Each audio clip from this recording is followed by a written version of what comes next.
The story begins with the introduction of a game named Arpedia Online, known as the greatest fantasy game among modern virtual reality games. It uses a game-specific capsule to deliver to the five senses in a way indistinguishable from reality. Their patented scanning technology creates an avatar identical to the user, and paired with the latest AI technology, NPCs and monsters act like they have actual sentience. It even offers a well-paced, fun experience without the need to wail. It's quite popular among all the games in Korea and is known as the greatest game of all time. Due to its popularity, people are even paying attention to the actions of the top players. However, the rank 50 warrior, Bartz, is the most noticeable among them. The reason why people pay attention to him over others of higher rankers is that in Arpedia Online, where partying up is considered essential, he is a hardcore solo player who soloed the Raging Dragon. There are a lot of speculative rumors about him that he is someone connected to the development, or that he is a rich boy who has invested an incredible fortune into the game. But no one knows that his real identity is that of the unemployed Kang Yuhan. He is an ordinary boy who doesn't know why people are getting all excited just because he defeated a mere rage dragon. Suddenly, he opens his eyes and finds himself in a village, all naked. The people are shocked to see him being naked there, and some of them also make fun of his appearance. Kang Yuhan tries to calm them down and says he will equip his clothes right now.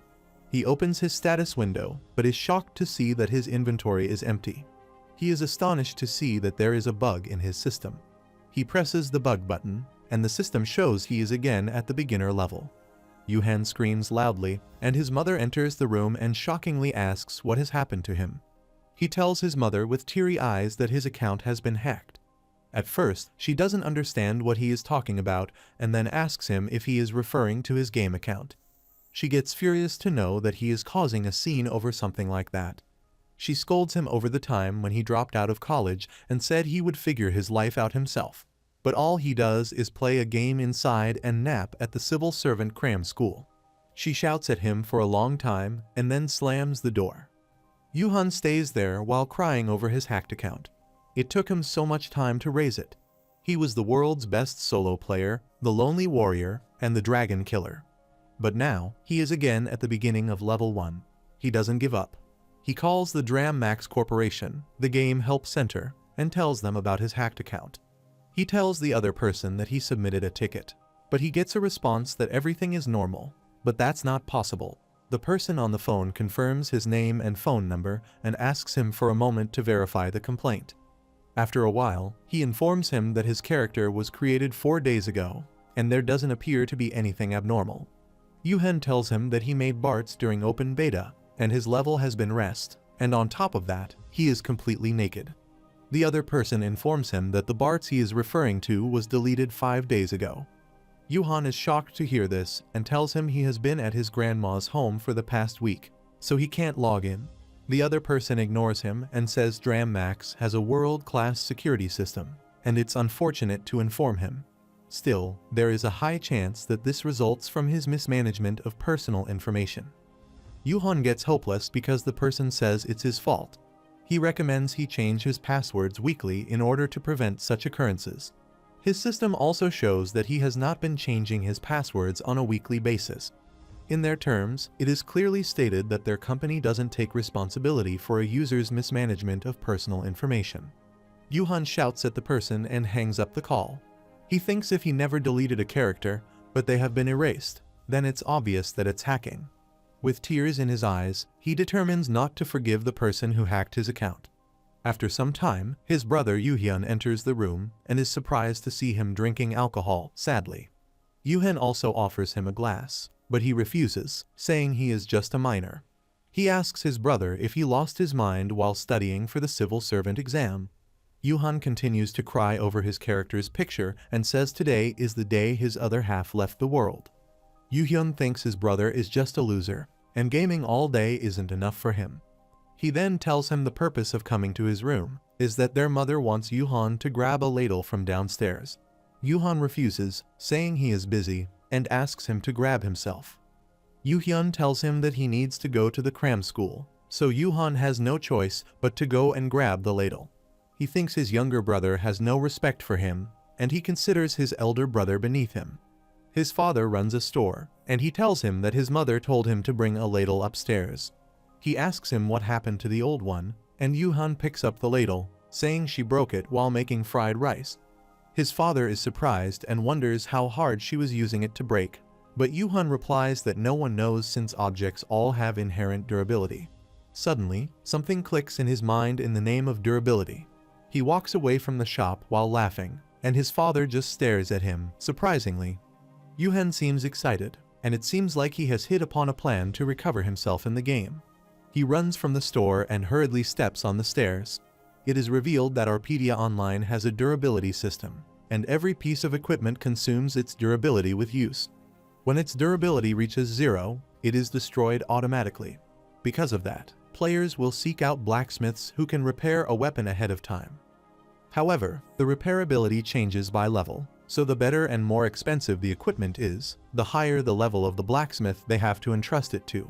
But at this moment, Yuhan wants to know what will happen to a high-level blacksmith who repairs equipment for cheap.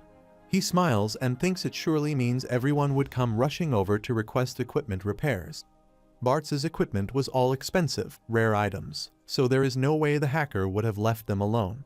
Therefore, it might be a possibility that the hacker sold the items before deleting his character, and then he can find the hacker by following the trail of their sale. He enters the game and stands at level 1. A mini creature welcomes him into the game and asks if he wants to log in. Yuhan replies he is going to create a new character. The mini creature asks him to choose his character's birthday. Yuhan asks him to pick one at random for him. The creature replies that his character's birthday has been selected as April 4th and asks him for the character's name. He wonders what he should name his character. He wants something short yet strong, like Bart's. After a while, he decides the name and tells him that his name is Zig. The door opens for him, and the status window shows that the character Zig has been created. Yuhan enters there with the hope that it will be the name of the greatest blacksmith in Arpedia.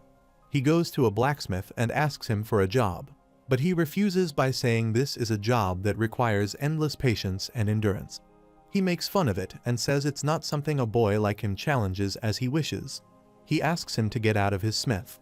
His name is Pabuchi, and he points his hammer toward Yuhan and asks him to get out of there. It is revealed that there are 2 ways to gain a production job in Arpedia. One is to learn by purchasing a skill book, and the other is to learn by working. The second method allows a character to earn money along with a job advancement, but everybody avoids working. This is because every master craftsman NPC has an odd personality. Among them, Yuhan is especially wary of Pabuchi because he would constantly pick a fight with him when he was trying to get his equipment repaired as Bart's. However, considering how Yuhan is penniless, his only option is to work under a blacksmith. He is currently at level 10 and has only 35 coins. He goes to another blacksmith shop and says he wants to become a blacksmith. The man who is already present is surprised to hear his wish, while Yuhan exclaims that he wants to become the world's greatest blacksmith. The man angrily refuses and says there is no chance for him to become a blacksmith. He insults him, saying he can tell from just a glance that he will never be able to become a blacksmith. Yuhan requests him to at least test him before he fails him. He gets quiet at the term test, and Yuhan insists on ordering him anything. He then takes him to a large pile of logs and orders him to chop them all. He gives him 1 day and says he will consider it if he can finish it. Yuhan is still shocked and asks him if he really wants him to chop all this in just 1 day. He ignores him and leaves from there, asking him to quit if he wants to. Yuhan starts working and chops the wood. He tries to hit a log, but it moves to the other side whenever he hits it. He gets angry and shouts loudly, wondering why he has to do this when he sees others advancing right away and is taught how to hammer. Another boy passes by him and says it may be because of his affinity. Yuhan asks him who he is, and he smiles and replies he is also a hopeful blacksmith apprentice. He asks Yuhan if he knows how he picks a birthday during character creation, and apparently that dictates his affinity for jobs. It is said that the production jobs especially have a rough early game if the affinity doesn't match. Yuhan remembers when the mini creature asked him about his birthday, and he asked him to pick it up at random. He is shocked to know that birthdays are that important. The other boy tells him that he is also struggling because of it. Yuhan grabs his head worriedly and thinks he never knew that. He wonders if he should make a new character, but if he does this, then he will need to reach level 10 again. Rather than worrying, he should focus on this. He gets up and starts chopping the wood, hoping that he will let him advance if he chops all of it.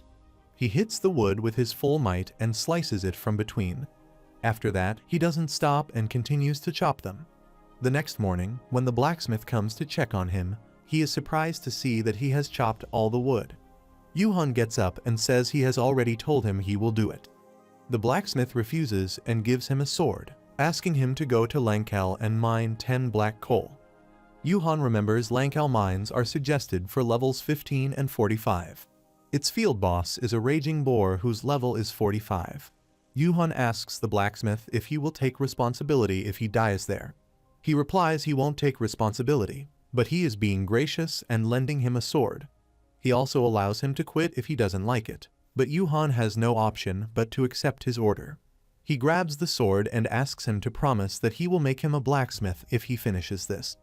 The blacksmith agrees to a promise, and Yuhan sets out for the mountains. A quest appears there, saying he has to go to the location marked by Pabuchi and obtain black coal. He starts hitting the mountains and looks for coal. He continues to hit it, but then realizes that he should calm down because this isn't a game where just random brute force works. He remembers the pattern from chopping wood and tries to follow it.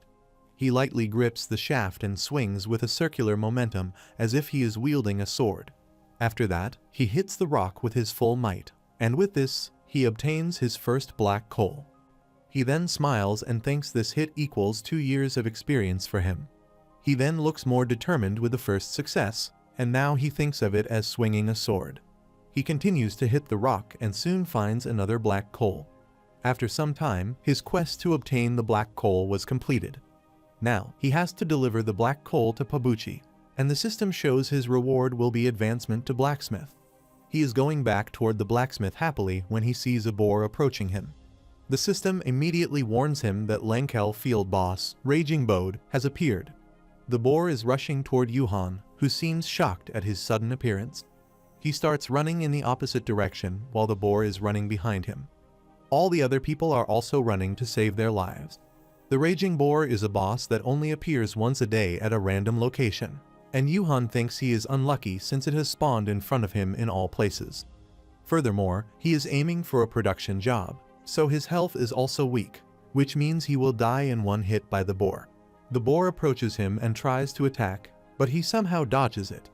Yuhan thinks he will have to give up on running away and thinks of another plan. In this game, production jobs like blacksmiths have an inherent disadvantage in combat. Now, Yuhan stands in front of Boar and thinks the nature of the virtual reality games means the character's body is connected to the real one, and Arpedia Online's design principle aims for realism. This means that disadvantageous fights are still viable depending on one's martial capabilities or natural combat senses. Therefore, he also rushes toward the boar to hit him because he knows that a raging boar's weakness is the center of its forehead. No matter how weak the damage is, he can win if he precisely hits its weakness. He rushes toward it and successfully hits its forehead. But before he can hit its head, it blocks his attack and moves to the other side. Yuhan is shocked at its movement and observes that the boar stops him because he has a low movement speed. He would have packed some dexterity potions if he knew this would happen. The boar is ready to attack him again, and Yuhan seems worried and wonders what he should do now. He doesn't have any other option other than attacking its weakness. He also has an option just to run away, but he doesn't want to do this, so he grabs his sword to face it again. Determined, Yuhan wonders why he is getting so worried over just a raging boar. He reminds himself that he is Bartz, and that while a character may be temporary, class is permanent. As he moves, ready to face the boar, the system informs him that he is out of stamina. Now, he clearly understands that he will not be able to hit it. He is about to die when an arrow appears from the side and hits the boar.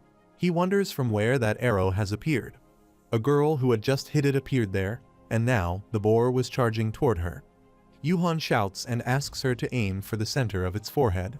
The girl can see the center of her head and again shoots an arrow. The arrow hits the boar, and the system appears there, saying the archers had defeated the raging boar. Yuhan is relieved because he barely survived. He thanked the girl who had helped him, and she came in front of him and asked if they had met before. She finds him very familiar, while Yuhan has never seen her before and wonders why this lady is getting closer to him. She again calls him and asks her to answer. But Yuhan runs away from there, appreciating her help, and says he has never seen her before. She stays there confusingly, but is sure that she has seen him somewhere. After that, he goes to the blacksmith and offers him the black charcoal he demanded. Now that he thinks of it, he has never seen these before. The blacksmith is surprised that he is actually able to get all these. He admits he was wrong about him, and now he can use his grit well. He agrees to hire him, and Yuhan becomes very happy after getting the job. Suddenly, the mini creature from earlier appears there and asks him if he wants to become a blacksmith. Yuhan replied yes and said he had suffered through all the trouble to become one. The system window pops up, notifying him that he has advanced into a blacksmith. Yuhan is very happy at his first achievement and thinks the blacksmith life of Zig, who will one day become a legend, begins. The blacksmith calls him and asks him to follow him hurriedly. He then starts working in the shop, and after some time, he has made a weapon. He is happy to see his perfect weapon and thinks he is talented in blacksmithing. But the owner appears there, scolding him for making junk. He is sure that it won't even be able to cut a leaf. He forgives him for the first time and says if he makes another piece of junk like this, he won't get paid. He asks him to hurry and make him 30 short swords. He also threatens him that if any of them turn out ugly, he will be fired. Yuhan cries helplessly over his demand, but he has no option but to follow his orders. After that, he starts working, and a few hours later, he makes a short sword. But its quality is so low that he can see cracks in the sword. He gets disappointed and tired, wondering what he has to do to make a good sword. The status window appears there, telling him about the cheap short sword, which is a low-quality sword made by a novice blacksmith, and it's hard to use because of its messy state. All the swords he has made so far are extremely low quality that the bald blacksmith won't like. He starts working again, and after some time, he sees some blue lines appear on his sword. He can see them not only on this sword, but also on other swords. He observes that the lining styles are all different on the swords. He goes to another guy working beside him and picks up his sword. He can see the blue lines on his sword, too. The boy asks him to return his sword. Yuhan points the sword toward him and asks if he can see blue lines on the sword. The boy replies that he can't see any of the lines he is talking about and asks him not to shake the sword. Yuhan throws the sword toward him and thinks he will now do the other quests. He opens up a quest in which he has to repair 5 broken axes and brings them to Pabuchi.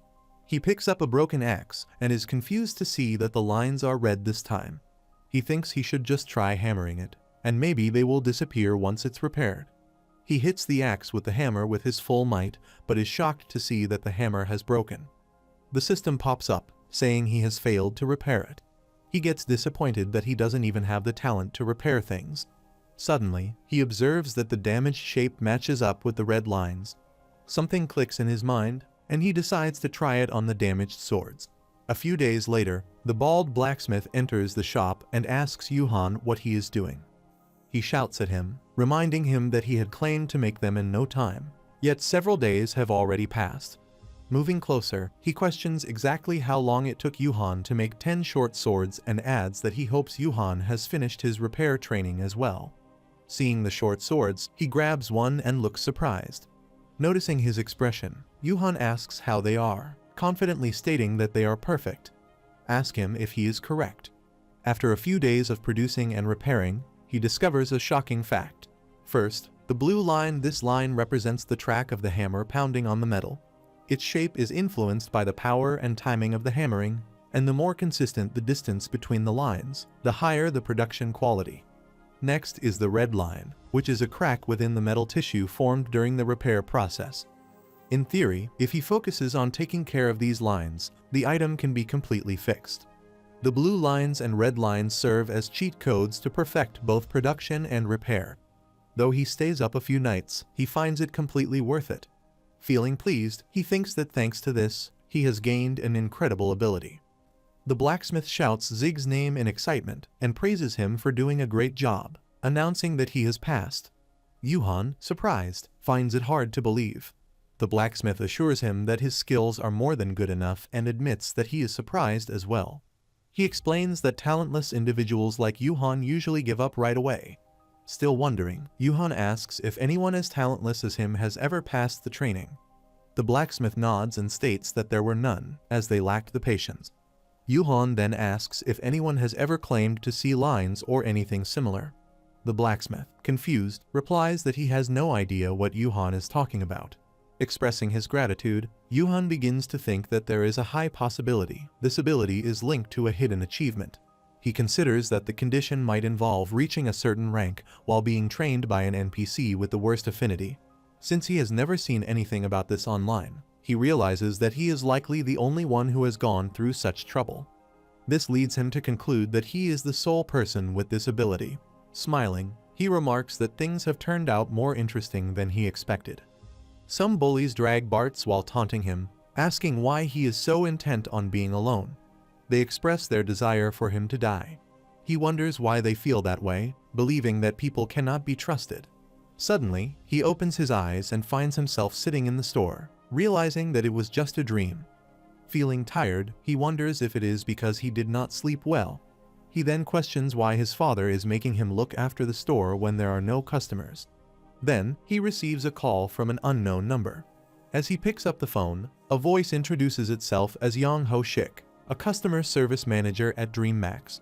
Yuhan is about to hang up, but Yang Ho quickly stops him, reminding him that he had contacted them a few days ago regarding a hacking issue. Hearing this, Yuhan becomes excited and asks if they have decided to restore his character. However, Yang Ho informs him that, according to their policy, they are unable to do so. Instead, they have decided to offer him a small compensation. Disappointed, Yuhan asks about the compensation and questions whether they expect him to accept a gift as a way to make up for his lost character. He firmly states that he does not need any compensation and tells them not to contact him unless they are willing to restore his Bart's character. Yang Ho then reveals that the compensation is the newest model capsule, worth $8,000, and asks if he still does not want it. Hearing the value of the capsule, Yuhan is taken aback. His mouth nearly waters as he immediately changes his stance, eagerly responding that he does need it. The next day at the beach, Director Sun Seokjin sits on a bench, talking on a call with Yang Ho. He asks if it was to Yuhan's liking. Yang Ho informs him that Yuhan initially refused the offer, but the moment he heard about the capsule, he immediately agreed. He added that Yuhan was probably grateful for how the director handled the situation. Seokjin expresses his satisfaction upon hearing this.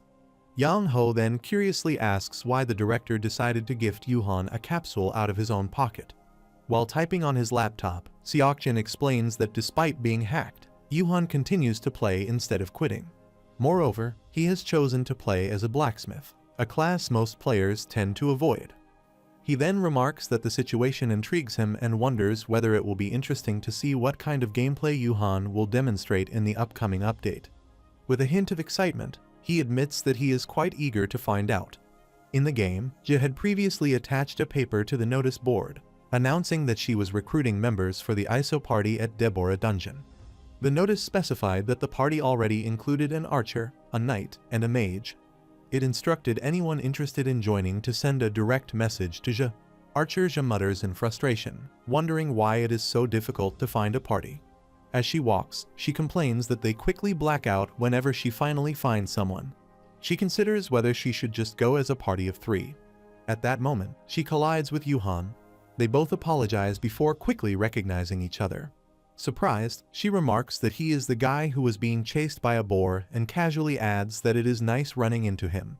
Seeing her, Yuhan immediately prepares to run, thinking that he should leave before things get annoying. However, before he can escape, she quickly suggests that they chat for a bit. He notices her speed of asking, and as he starts running, she follows him, insisting that he stop and talk. Out of breath, he finally halts and asks what she wants. She then shows him the challenge notice and asks if he wants to join their party.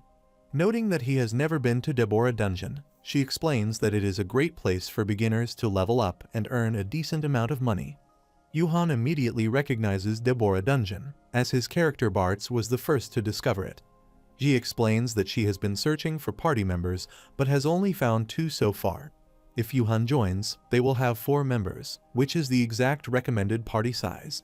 However, Yuhan refuses without hesitation, firmly stating that he does not want to. Je, puzzled, asks why.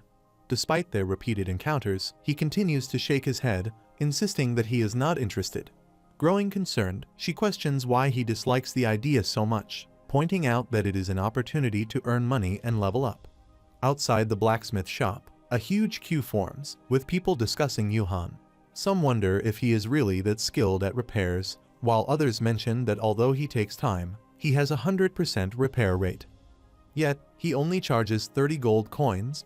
Seeing the long line, Yuhan begins to sweat, realizing that he did not expect such a large crowd.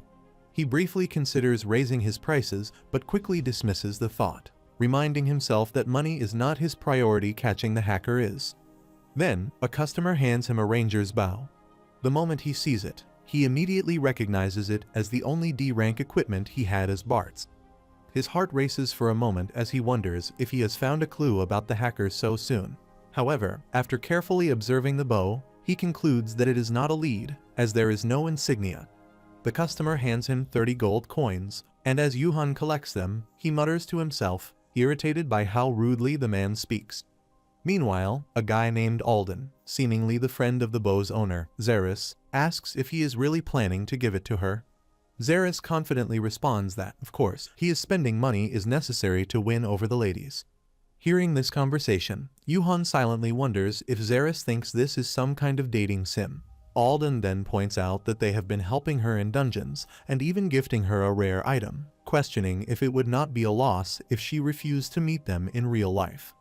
Zeris, unfazed, tells Alden to think logically after receiving all these things and asks if she would be able to shamelessly refuse a simple request.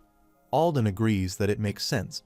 Zeris then adds that if, by any chance, she says no, they can threaten to post about her on the community forum, using that pressure to force her into going out for drinks with them. Hearing their conversation, Yuhan silently reflects on the mention of threats, realizing that these guys are real scumbags. He feels bad for whoever their target is. Zeris then tells Alden to message the girl, reminding him that they cannot risk her forgetting. Alden hesitates, trying to recall her username, and asks what it is again. Zeris, annoyed, scoffs and tells him that it was Ja. At that moment, Yuhan finishes repairing the bow and announces that the repair is complete. As he hands it over to Zeris, he does not let go, still gripping the weapon. Zeris, confused, asks what he is doing and tells him to let go. Meanwhile, Yuhan is lost in thought, recalling that she was the name on the party recruitment poster the archer had given him earlier. He considers the possibility that it might just be a coincidence, but then realizes that repeating usernames is not allowed in this game. The likelihood that it is the same person is high.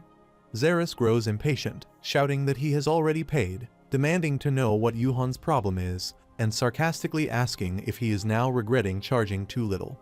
Yuhan remains silent, still gripping the bow as he observes Zeris.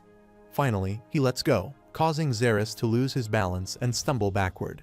Alden rushes to his friend, concerned, and asks if he is okay. Frustrated, Zeris immediately grabs Yuhan by the collar, demanding to know if he is picking a fight. His anger flares, and he threatens Yuhan, telling him to apologize or prepare to uninstall the game. Yuhan does not respond, remaining calm. Meanwhile, another customer from the queue speaks up. He is Guilford of the Storm, the leader of one of the strongest mercenary guilds, the Red Tiger Company, and a well-known player ranked 45th on the server, standing in line at the smithy. Holding his broken sword, he mutters to himself, recalling the fond memories he has with it. Before coming here, he had visited another smith and asked if they could repair weapons regardless of their maximum durability, as rumored. However, seeing the sword's durability at 10, the smith immediately refused, stating that such a repair was impossible. Now, as he waits in line, Guilford considers his next option. If this place cannot handle it, he has to seek out Guryon instead. His thoughts are interrupted as he notices that some customers are still lingering despite having their repairs completed. Growing impatient, he questions why those guys Zeris and Alden are taking so long. He finally speaks up, telling them that there are others waiting behind them. The moment Zeris and Alden turn and recognize him, their expressions change instantly. Shocked and troubled by the unexpected presence of a high-ranking player, they panic. Fearful of drawing any unwanted attention, They quickly stammer that they were just about to leave anyway. Agreeing with each other nervously, they claim they had been talking for too long and hastily flee from the smithy. As Guilford watches Xeris and Alden flee, he remarks that they turned out to be polite fellows after all. Then, holding up his broken sword, he explains that it is his favorite weapon from his beginner days and asks if it can be repaired. Yuhan takes the sword, examining it briefly before responding that it is possible and asking Guilford to wait a moment. He then begins the repair process.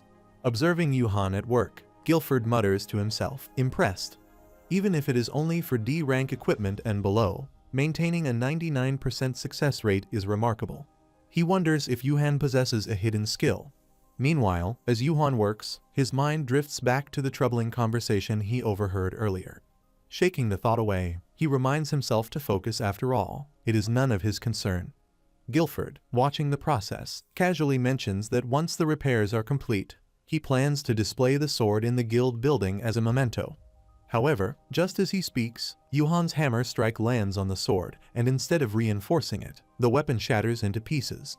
A system notification immediately pops up, informing Yuhan that the repair has failed. The sword is now in an unusable state. Guilford holds the broken sword in his hands, tears welling up as he laments its destruction. He questions how such a thing could have happened and turns to ask the smith for an explanation.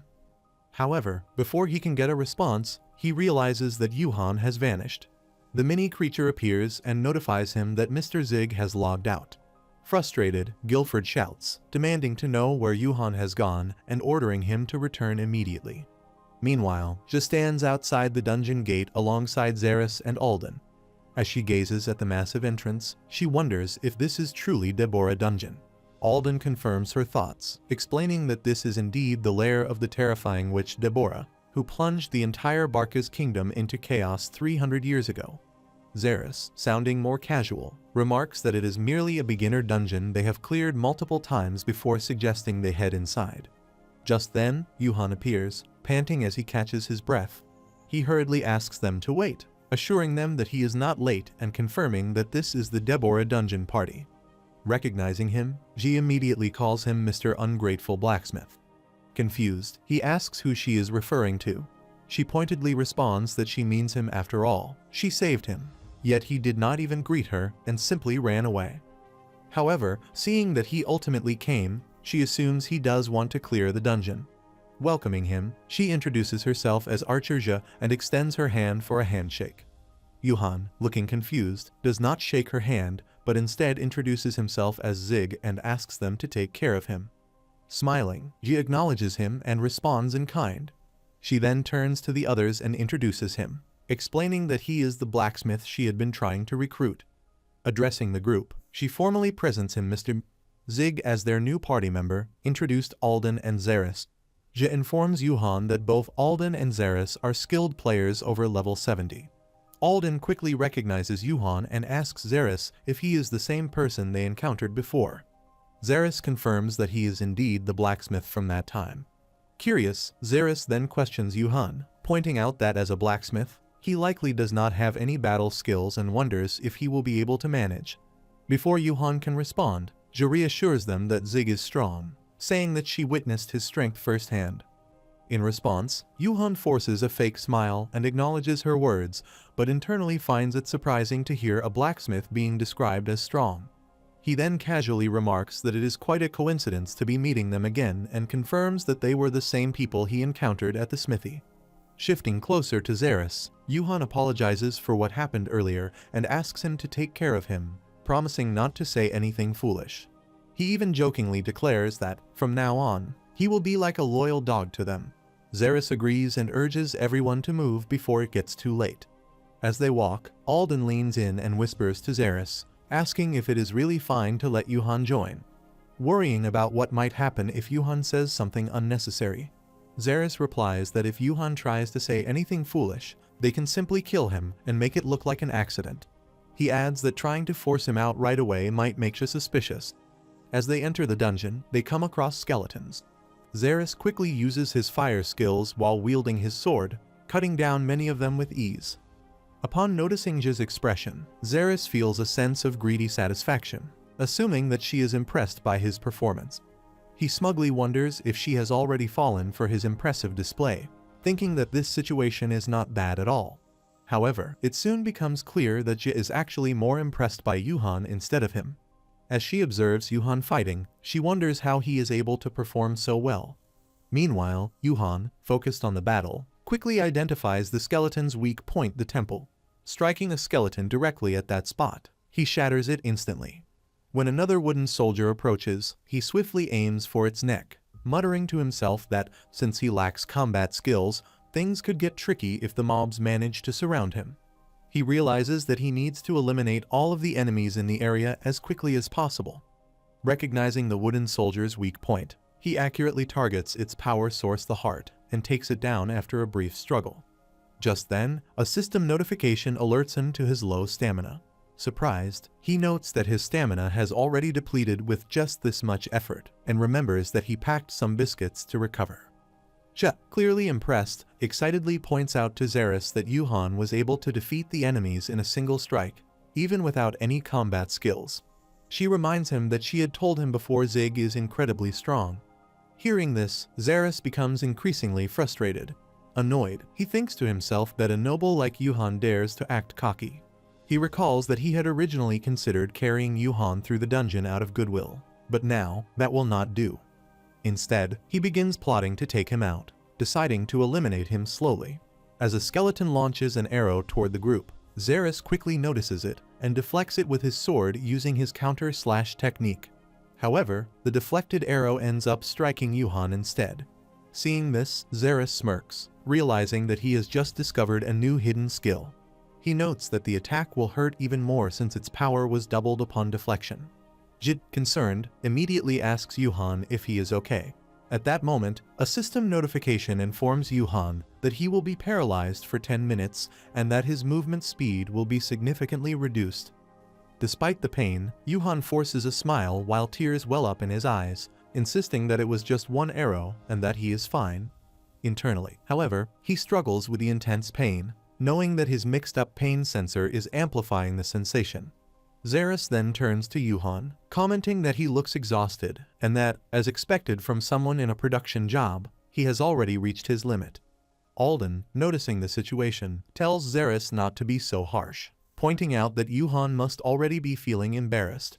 However, Zeres dismisses Alden's concern and suggests that Yuhan stay behind and rest until the paralysis wears off, adding that they cannot just carry him along. Jia shouts at Zeres, insisting that they cannot just leave Yuhan alone. However, Yuhan reassures her, stating that he will stay behind and that he should be able to get back on his feet after resting for a while. He promises to catch up with them later. Zeres agrees with Yuhan, pointing out that since they are in the same party, they can track each other's locations, so there is no need to worry. Though Jia remains reluctant, she eventually agrees. Before leaving, she instructs Yuhan to message her the moment his paralysis wears off. Yuhan nods and assures her that he will. Once they leave, Yuhan receives an antidote from the system and drinks it. A system notification informs him that he has consumed a common antidote and is no longer paralyzed. After wiping his mouth, Yuhan mutters to himself, preparing to take action. As they continue deeper into the dark dungeon, Alden lights up a lamp, illuminating their path. Pleased, Zeres turns to Jia and asks if it is bright enough for her. Alden adds that the warm glow of the lamp even matches her current outfit. Holding the weapon they had given her, Jia examines it curiously and asks if it is truly a low-priced weapon, as it looks quite expensive to her. Alden reassures her, explaining that at their level, it is a common weapon, so she should not feel pressured. He also points out that since neither he nor Zeres are archers, it makes more sense for her to use it. Hearing this, Jia nods and decides to borrow it until they complete the dungeon, thanking them for their generosity. Watching her reaction, Alden mutters to himself about how happy she seems before subtly mentioning to Zeres that it is about time they proceed with their plan. Just then, a rock suddenly strikes the lamp, causing it to fall to the ground. Darkness engulfs the area. Confused, Zeres immediately turns to Alden and demands to know what he is doing. Alden, just as surprised, insists that it was not him, and that the rock seemingly came out of nowhere. Quickly searching the ground, Alden manages to find the fallen lamp. Zeres urges him to turn the light back on. As Alden lights up the lamp, they notice a herd of skeletons surrounding them. Seeing this, Alden becomes frightened. As he and Xeris stand alone, they quickly realize that Ja is nowhere to be seen. In a panic, Alden starts hitting the approaching wooden soldier with the lamp. Meanwhile, Yuhan pulls Ja along while she grips her weapon tightly. Not recognizing him, she demands to know who he is and insists that he let her go. Yuhan then burns a stick, using it to create light, and calmly tells her to relax, revealing his identity. Slightly surprised, Ja asks if it is really him, and then questions where they are going. She insists that they need to help the other two. Yuhan reassures her, reminding her that both Alden and Xeris are over level 70, whereas this dungeon is recommended for players around level 45. He tells her that the other two will be fine, so they should continue moving forward. After some time, both Alden and Xeris are breathing heavily. Sitting down, Alden asks if it is finally over. Xeris responds that he thinks they have cleared out all the enemies. Muttering to himself, he wonders what kind of brainless players would try to lure so many monsters at once. Then, noticing some items on the ground, he calls Alden's attention to them, pointing out that there are a lot of semi-rare items. As they begin collecting them, Alden agrees, questioning whether such items usually drop in this dungeon.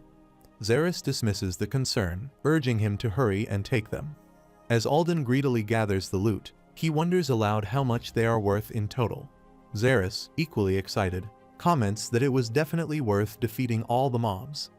At that moment, a player named Wang Qiolsu, who is at level 100, arrives with her party. She shouts at them to stop immediately, expressing disbelief that they are about to take all the items for themselves. Identifying them as the infamous Xeris and Alden from the notice board, she accuses them of being complete scumbags. Frustrated, Xeris demands to know what she just said, questioning how she dares to speak to him like that. However, she firmly states that she and her party are the rightful owners of the items. Xeris and Alden have a notorious reputation on the bulletin board for harassing female players.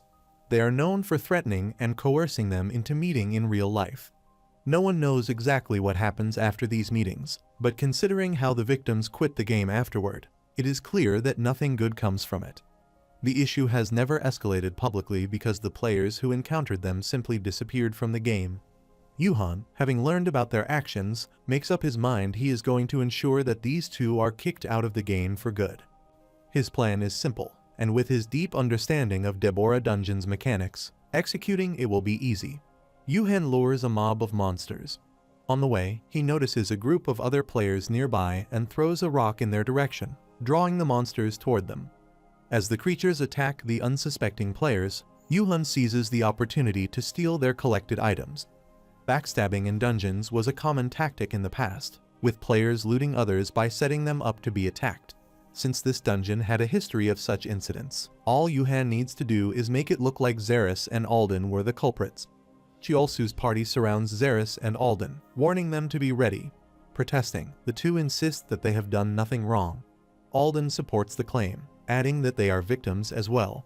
However, one of the party members angrily points out that Alden is wearing the ring they purchased just yesterday, dismissing any excuses. Without further discussion, the party begins attacking them. As expected, Yuhan anticipates that Xeris and Alden will be forced to quit the game. After some time, Ja checks the system and notices that the two have logged out. She wonders aloud if they have died. Yuhan, remaining composed, assures her that he just received a direct message from them, stating that they had an urgent matter to attend to. Suspicious, she questions why they did not message her instead. Yuhan, pretending to be uncertain, suggests that she ask them the next time they come online, though he knows they will never be able to log in with the same characters again. Now at level 42, Ja turns to Yuhan, who is at level 38, and comments that they should probably head back. Agreeing, he states that proceeding any further would likely be too difficult for them. Internally, he notes that now that he has achieved his goal, he should return and focus on blacksmithing. However, Ja appears disappointed, admitting that she had wanted to clear the dungeon since she would no longer be able to play. With a resigned tone, she adds that there is no other way. Hearing this, Yuhan silently wonders about her statement. He then suggests that since they are already there, they might as well continue forward and defeat the boss. Ja, surprised, asks Yuhan to clarify what he means. As she speaks, Yuhan recalls a memory of his mother stopping him from playing. He then tells Jia that he understands how difficult things are for her. Internally, he resolves that he needs to create a memory for her that she will never forget. Jia, still confused, says that she does not quite understand what he is trying to say but confirms that he is suggesting they hunt the boss together. With tears in his eyes, Yuhan replies affirmatively and asks her to trust him. Just then, he notices Jia already moving forward to confront the boss. She calls out to him, asking why he is just standing there. Urging him to hurry, she points out that the dungeon doors are beginning to close. Realizing the urgency, Yuhan shouts in surprise, asking when she got that far ahead. Seeing the doors closing, he quickly rushes forward, telling her to wait for him. Yuhan enters just in time, barely making it through before the doors close.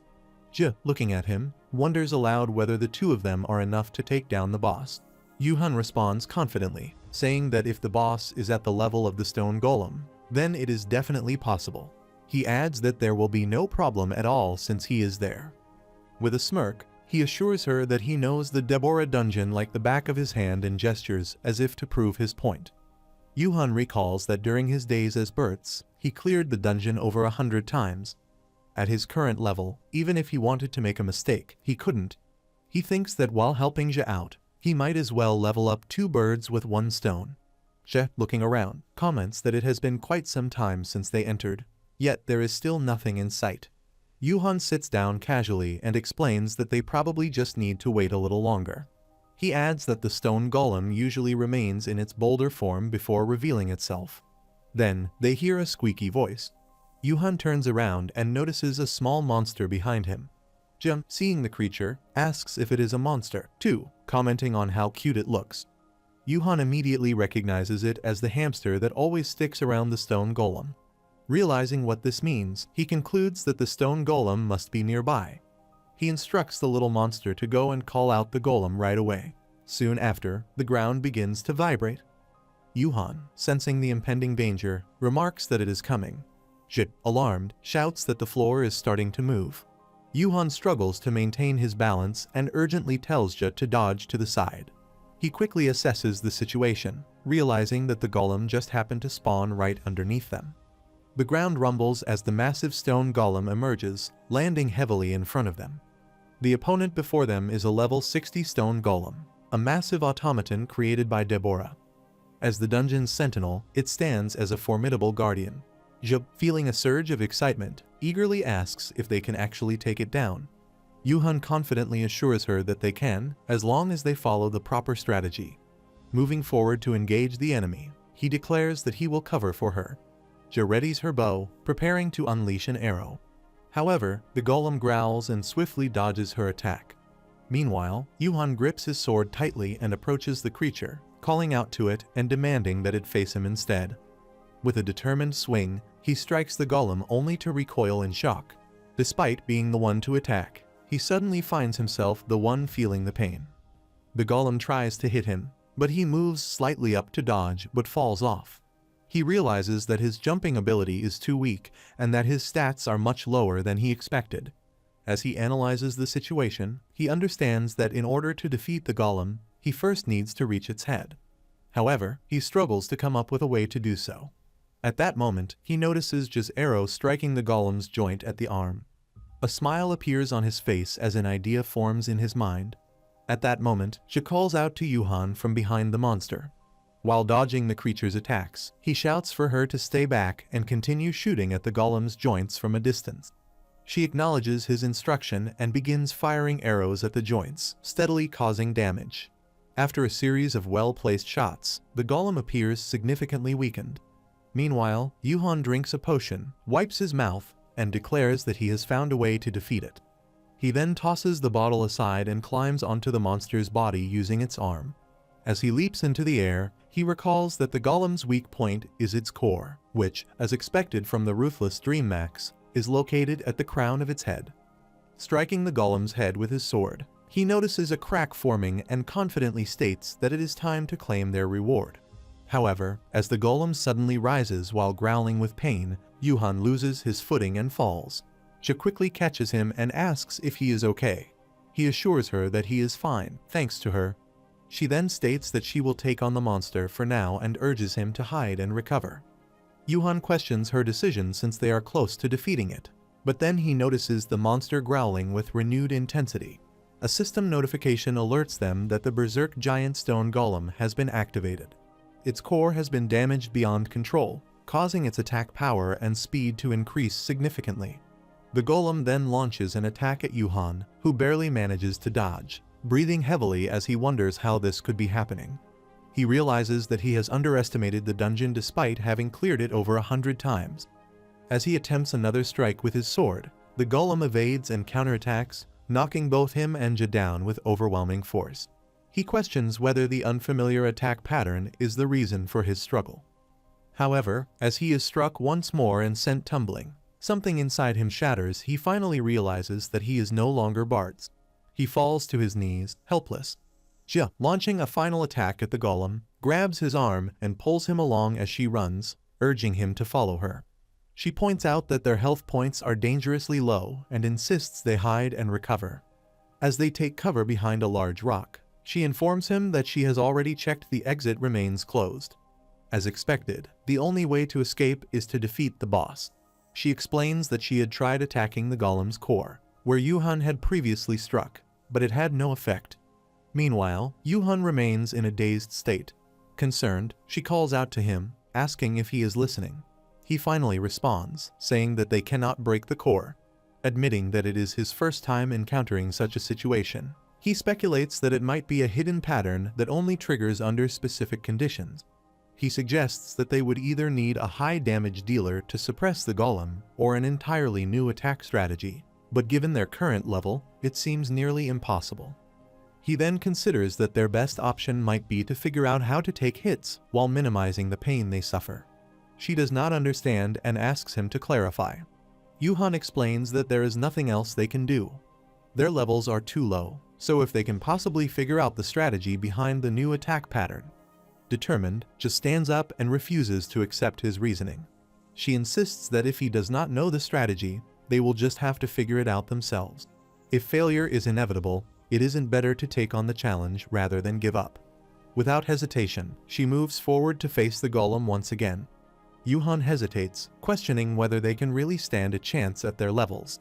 She confidently reminds him that she is level 42, and he is level 38 together. They make level 80.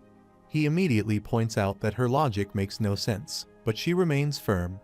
If they work together, she believes they will find a way to succeed. Calling out to him, she urges him to hurry up, assuring him that she will be waiting. Yuhan lies in his room, wrapped in a blanket. His brother, Yuhyun, enters and confronts him, mentioning that he heard about his decision to drop out. He questions what they are supposed to do when he makes such a big decision without telling anyone, adding that their mother has been crying. Sitting close to him, Yuhyun brings up a childhood memory, reminding Yuhan of the time he stood up for himself against bullies. Back then, Yuhan was bigger than them, so they couldn't do anything in return. But now, things are different. He has become scrawny, his posture is hunched, and he even looks a bit unsettling. He points out that Yuhan isn't good at studying, and the only thing he knows how to do is play games. Yuhan, growing frustrated, gets up and asks what exactly Yuhyun is trying to say. Yuhyun tells him to pay attention to the people around him, emphasizing that he doesn't know what Yuhan is going through, but he could have talked to someone, either him or a friend.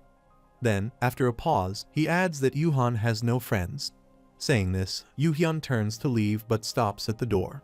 Before walking out, he tells Yuhan that, whether he believes it or not, there are many things he can't do alone.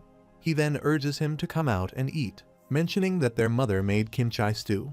With that, he says he will be waiting and tells Yuhan to hurry up.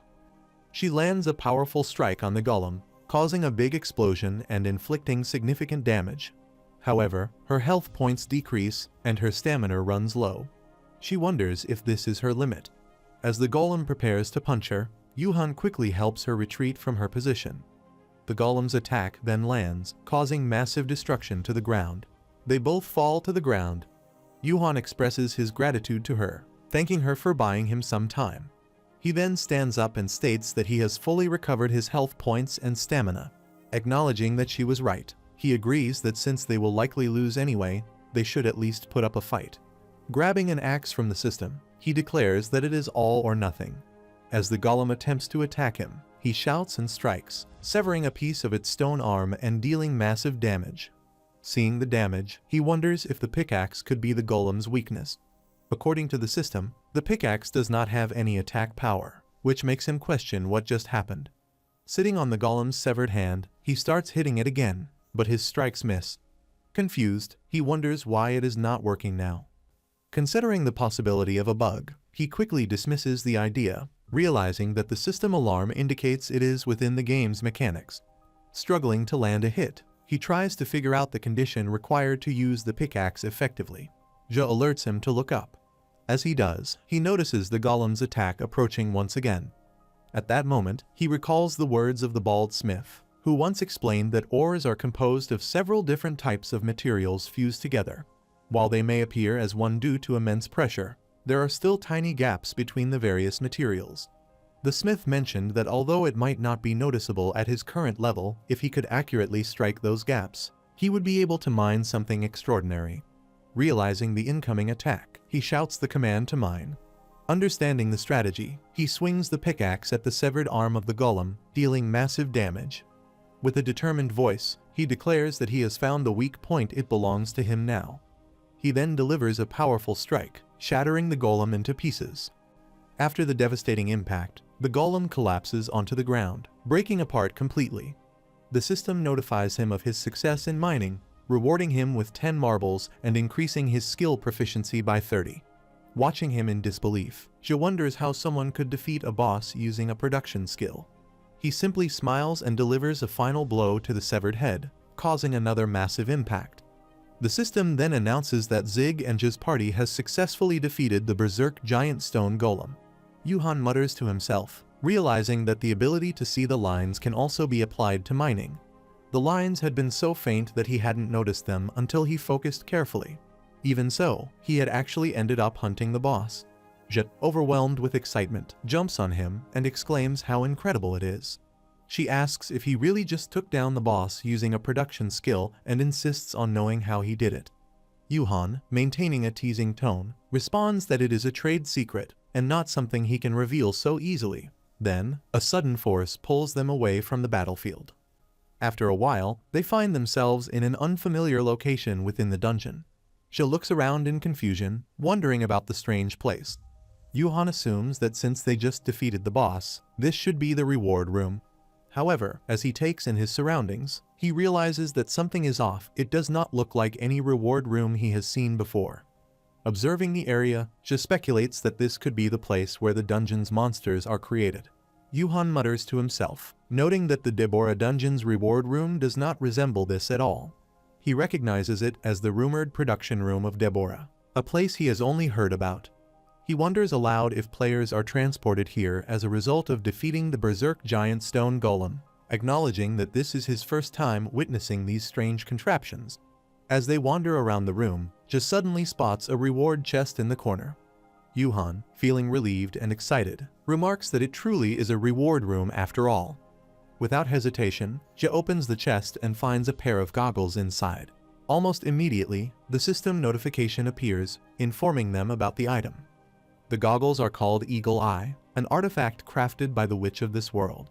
They increase accuracy by 20% and enhance range by 30%, making them a valuable find. Yuhan protests and tries to snatch the goggles from Ja, insisting that it is a rare item and demanding to see it. However, she quickly blocks him, refusing and claiming it as hers. Deciding to ignore the argument, Yuhan turns his attention elsewhere and soon spots another chest. Confident that there are at least 2 reward chests, he eagerly approaches it. As he opens the chest, he shouts in excitement, only for his enthusiasm to fade when he finds ordinary artifacts inside. Disappointed, he sighs but picks up a pair of gloves with defense and magic power, deciding that they are better than nothing. Next, he comes across an unusual blueprint. The system immediately provides information about it, stating that upon completing the blueprint, he will gain the ability to craft black iron, a material that the witch Deborah once attempted to create. Yuhan stares at the blueprint in disbelief, wondering if it is really a robot blueprint. The idea seems crazy to him, and he questions whether he can start constructing it immediately. However, as he examines the necessary materials and prerequisites, His excitement fades, realizing that it is just a scrap of paper for now. Continuing his search, he finds a book and picks it up, reading its description. The system notifies him that it is Hero Carwin's manual, a record left behind by Carwin, the one who defeated the witch Deborah. The system further explains that if a blacksmith reads it, they can acquire the grain and armor break skills.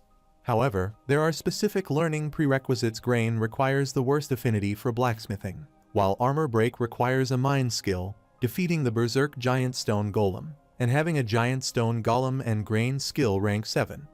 After processing this information, Yuhan realizes that he can use the grain skill right away, making the discovery even more valuable. Yuhan wonders about the purpose of the book and what it could be used for. As he reads, the book explains that while it does not provide information on everything, defeating the witch golem had been an incredibly difficult task. The challenge was even greater in the case of the giant stone golem. However, an important suggestion from a blacksmith had given crucial insight. The book recounts that all ores consist of several different types of materials combined together, and due to this composition, small gaps exist between them. These words had revealed the key to destroying the golem. The writer then focused on enhancing the ability to see the grain structure of all materials and developed a skill to amplify this ability further. As the writers trained in the grain skill, they eventually mastered the arm break skill, which allowed them to destroy ores and armaments. Yuhan, intrigued by the ability to destroy armaments, finds it incredible. He continues reading and learns that the battle against the witch Deborah is not over. The writer warns that she will one day return, bringing a powerful army with her. For this reason, they had chosen not to destroy the witch's cave, but instead left it intact. The writer expresses hope that future warriors would use the cave to train against the witch's creations and prepare for the inevitable battle against Deborah's army. Yuhan reflects on the fact that the fight against Deborah is not yet over, and is surprised that only a blacksmith can learn Hero Carwin's skills. As he contemplates this, Ji approaches him and asks if he dislikes his reward.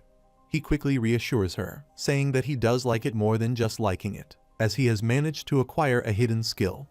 Satisfied with his response, Ji suggests leaving, mentioning that she has already checked the other side and found nothing of interest.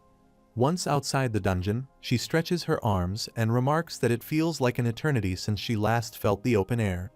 Yuhan agrees, noting that since the dungeon raid had taken an entire day in real life, approximately 8 hours must have passed. Surprised, Ji realizes she needs to leave quickly. Before parting ways, she suddenly asks Yuhan about his age.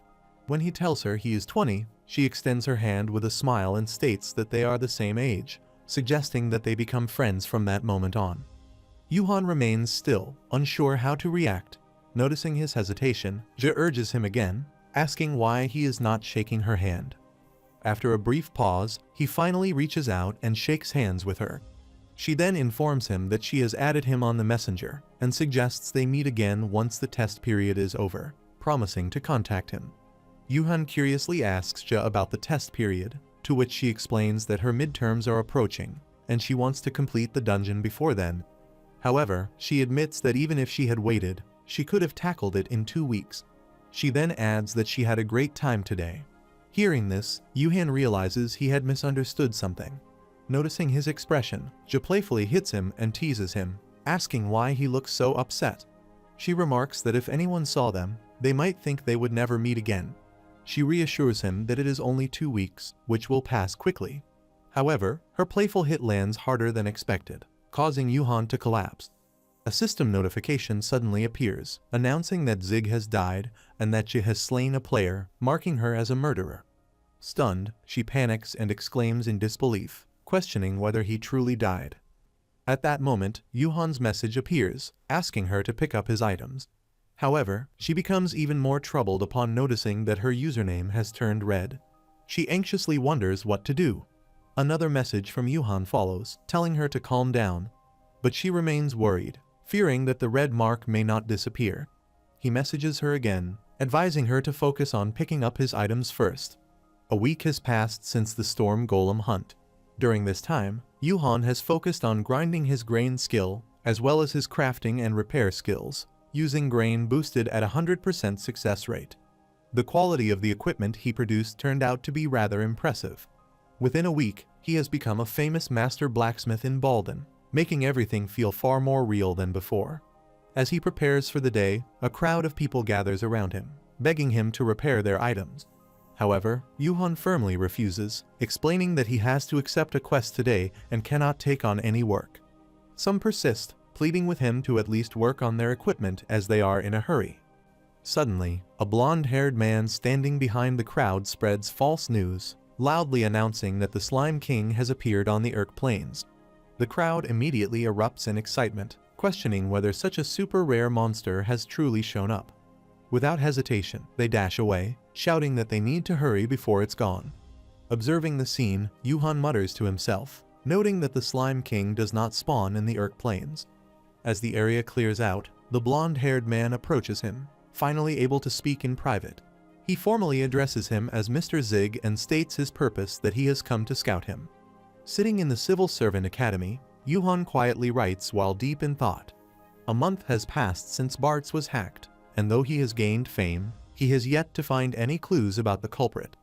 Given that most of Bart's equipment consisted of high-ranking gear, raising his level quickly has become an urgent priority.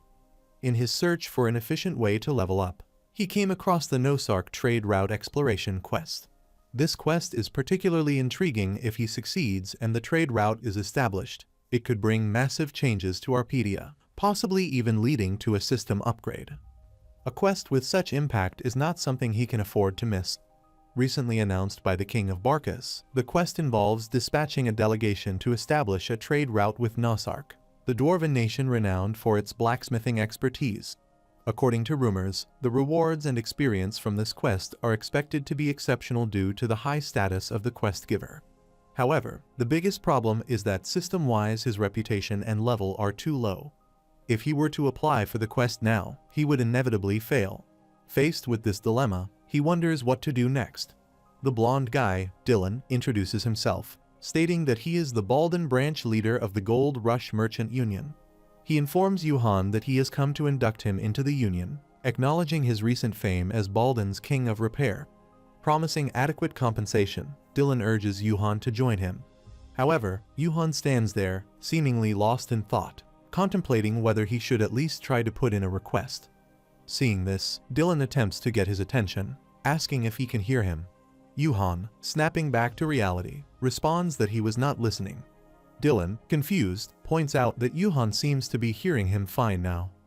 Yuhan dismisses the offer outright, stating that he is not interested in guilds and asks Dylan to leave. Dylan, instead of being offended, simply laughs, remarking that Yuhan must not know much about the gold rush. Casually, Yuhan replies that he does know it is the guild that always ends up in second place among merchant unions. Dylan laughs again, acknowledging that while they are indeed second place, it is still an impressive achievement. He then confidently states that it will not be long before they take the top spot. Turning the conversation back to his offer, he asks Yuhan if he would like to strive to be the best in Arpedia together with them, even mentioning that they have prepared a special signing bonus for him. Yuhan, however, firmly refuses. Dylan, unfazed, laughs once more and remarks that he expected this response. He then proceeds to explain the steps required to join the union. Yuhan states that even if he were to join a guild, the treatment of blacksmiths would be predictable. He explains that they would likely be treated as white elephants, excluded from hunting parties, and relegated to menial chores. Furthermore, all the goods they produce would be taken away at a price barely covering the material costs. He then questions whether Dylan's guild would be any different. Dylan laughs, pausing for a moment before proposing an alternative. Instead of full membership, he suggests that Yuhan consider becoming an associate. Curious, Yuhan asks for clarification. Dylan explains that although such offers are usually reserved for high-level users, there is nothing complicated about it. Yuhan would simply need to register on the guild's homepage and maintain periodic contact with Dylan, who would act as his manager. Unlike formal members, he would have no obligations. Additionally, whenever Yuhan provides gear to the guild or handles repairs, the guild would compensate him with either money or information. Dylan assures him that he could start off this way, and if he finds the guild to his liking, he could always join officially later. On the other hand, if the guild does not suit him, he could simply inform them of his decision to decline after 6 months. Yuhan considers Dylan's proposal, processing the situation for a while before ultimately agreeing. However, instead of simply accepting, he makes a request of his own. Dylan, curious, asks about the request and wonders what Yuhan has in mind. While riding in his buggy, Dylan chats with someone who questions whether allowing Yuhan to join as an associate is giving too much special treatment to a mere beginner blacksmith. The person expresses doubt, asking if Dylan is truly confident in his gut feeling that Yuhan will become a brilliant blacksmith. Dylan, however, clarifies that it is not intuition but experience. When the other person asks about his experience, Dylan explains that he has seen someone with a low-level but extraordinary repairing and production abilities before. He then mentions that the player's name is Guryon. Hearing this, the person expresses surprise, confirming if Dylan is referring to Guryon, the top-ranked player on the server. Dylan affirms it, calling him the greatest master whose single piece of work can be traded for millions. Understanding Dylan's reasoning, the person agrees to wait for Yuhan's results. However, they then bring up another matter, noting that Dylan has returned most of the gold used for signing bonuses and asking if something happened. Dylan explains that Yuhan wanted something else as a reward, so he deducted 90,000 gold instead.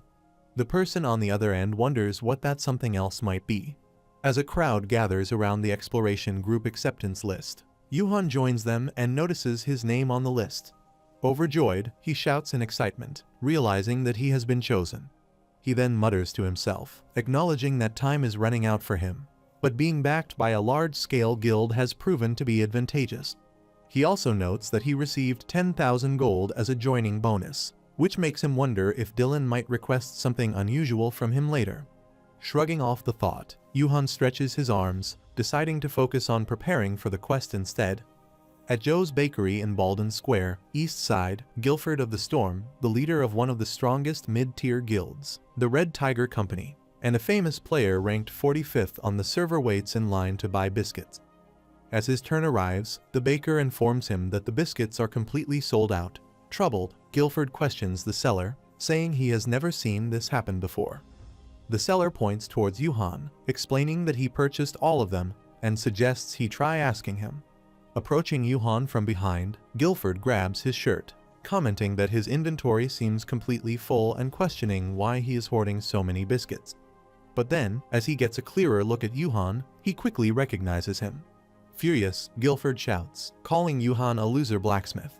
Yuhan recognizes him and, feeling scared, tries to hide behind the biscuits, pretending not to know him by asking who he is again. Guilford, enraged, yells that Yuhan has destroyed his precious sword and attempts to hit him. However, Yuhan moves away slightly to avoid the attack. But before anything else happens, Guilford suddenly disappears.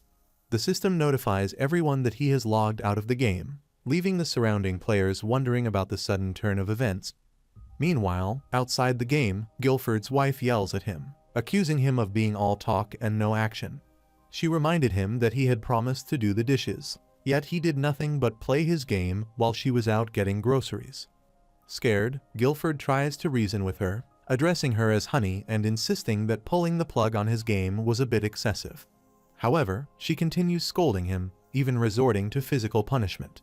Terrified, he protests, saying that an elbow is not supposed to twist that way, but before he can finish, she moves on to twisting his legs. In pain, he shouts and begs her to let him go.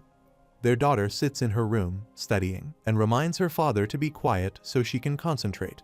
She then mutters to herself, trying to stay motivated, saying that she just needs to hold out for one more week. Meanwhile, at Barcus Castle gates, the meeting point for the exploration team, members begin to gather.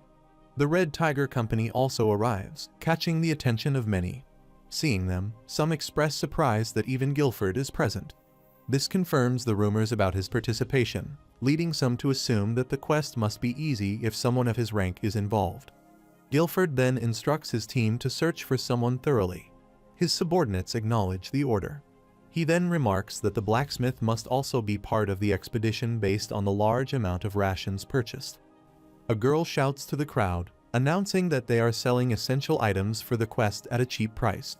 As Yuhan passes by, she suddenly stops him and calls out, addressing him as a blacksmith. She then asks if he has ever been ambushed by a monster while traveling somewhere. Before Yuhan can respond, she confidently assumes that he has and continues, explaining that she has often thought it would be beneficial for production classes to have at least one survival skill. She then asks if he agrees with her. Yuhan nods in agreement while internally wondering if she is a peddler. He decides that he should quickly end the conversation and leave. However, before he can, she presents him with a ring and recommends it to him. She explains that it is a magic ring that allows teleportation for just 10,000 gold. Yuhan is surprised by the price, finding it incredibly cheap for a teleportation ring. He debates whether he should buy it, considering that 10,000 gold is still a significant amount, and he needs to think carefully before making the purchase. Despite his hesitation, he ends up buying the ring, feeling troubled that his body reacted before his mind could decide. The girl thanks him for his purchase and wishes him a fortune. Holding the ring, Yuhan reassures himself that it is fine, reasoning that even if he resells it, he will still make a profit. The system displays the details of the ring, identifying it as a teleport ring. It explains that the ring is imbued with the power of teleportation. Upon use, the caster is instantly moved 20 meters in the chosen direction. However, the ring is destroyed after a single use. As the seller prepares to leave, she remarks to herself that today's sales have been hefty. She smirked, thinking that Baldan was full of pushovers who lacked knowledge, making it easy to earn a lot of money. Suddenly, Yuhan approaches her, calling her a con artist. He shouts, demanding that she return his money. She glares at him, responding angrily, asking what this beggar is saying. Yuhan holds up the ring, insisting that she acknowledge her deception. He accuses her of daring to sell a worthless item. She crosses her arms, claiming there is no issue since the ring does possess a teleportation ability. Yuhan furiously argues, stating that taking 4 seconds to move just 20 meters is not a proper teleportation spell, calling her a fraud. The seller snaps back, exclaiming that she is no con artist, proudly introducing herself as Logis. Yuhan scoffs, repeating her name mockingly, saying it is a perfect username for a con artist. Both continue their heated argument, neither backing down. As a soldier approaches, he interrupts their argument, asking what is going on and reminding them that departure is soon, so they should be prepared. Yuhan immediately tries to explain the situation, pointing at Logis, but before he can say much, she quickly shoves him back and hides behind the soldier. While pretending to be frightened, she discreetly slips a bribe into the soldier's hand. She then puts on an innocent act, claiming that she was just running her business legally, but Yuhan suddenly started causing trouble. The soldier accepts the bribe, then, without hesitation, raises his spear toward Yuhan and accuses him of being criminal scum. He demands to know how Yuhan dares to try arresting an innocent lady. Yuhan, shocked, protests, asking what the soldier means, insisting that Logis was the one who started everything. The soldier ignores him and shouts for silence, ordering Yuhan to apologize to the lady immediately. As punishment, he commands Yuhan to pull Logis's cart for her, warning that if he refuses, he will be removed from the exploration team. He then demands that Yuhan acknowledge the order. Logis, a level 55 merchant, smirks at Yuhan, enjoying his predicament. Meanwhile, the exploration team finishes their preparations, and everyone gets ready to depart. Yuhan pulled her cart, visibly frustrated. A spy hides behind a tree, holding a hawk on his arm. He places a letter in the hawk's claw and sends it flying away. In the Broaden Kingdom treasury, the hawk lands on a window of a room. An old man reads the letter, then burns it, acknowledging that the event they had feared has occurred. He notes that the Barcus Kingdom has dispatched an exploration team, which complicates matters. Since half of their country's finances depend on intermediary trade, the situation poses a significant issue. However, due to their friendly relations with the Barcus Kingdom, they cannot openly interfere. He turns to Kira, the assassin leader ranked 89, and implies that he should understand what needs to be done. Kira removed his mask, smirked, and assured him that he did. At night, Yuhan lies straight on the ground, exhausted, and wonders how things ended up like this. Logis stands nearby and calls out to him, addressing him as slave number 1 and asking what he is doing.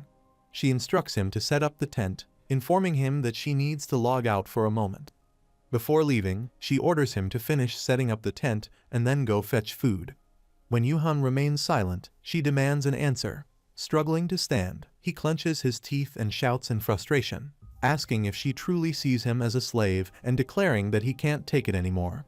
Laughing, she calls for the guards, causing Yuhan to panic and hurriedly begins setting up the tent. As he works, he realizes that the flat ground makes it an ideal spot for pitching a tent.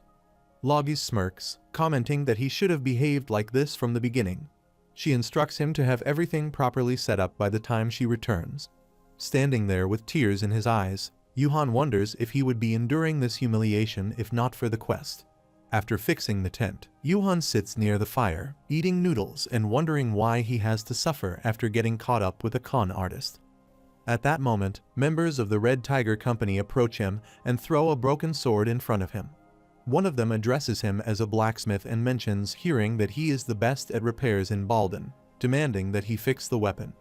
Recognizing them, Yuhan asks if they are making this request so suddenly. The member asks if he, known as the King of Repairs, is not confident in his skills. Muttering to himself, the member plans to nitpick as much as possible and drag Yuhan before their leader. Annoyed, Yuhan puts his bowl aside and grumbles about being interrupted while eating, finding them extremely irritating.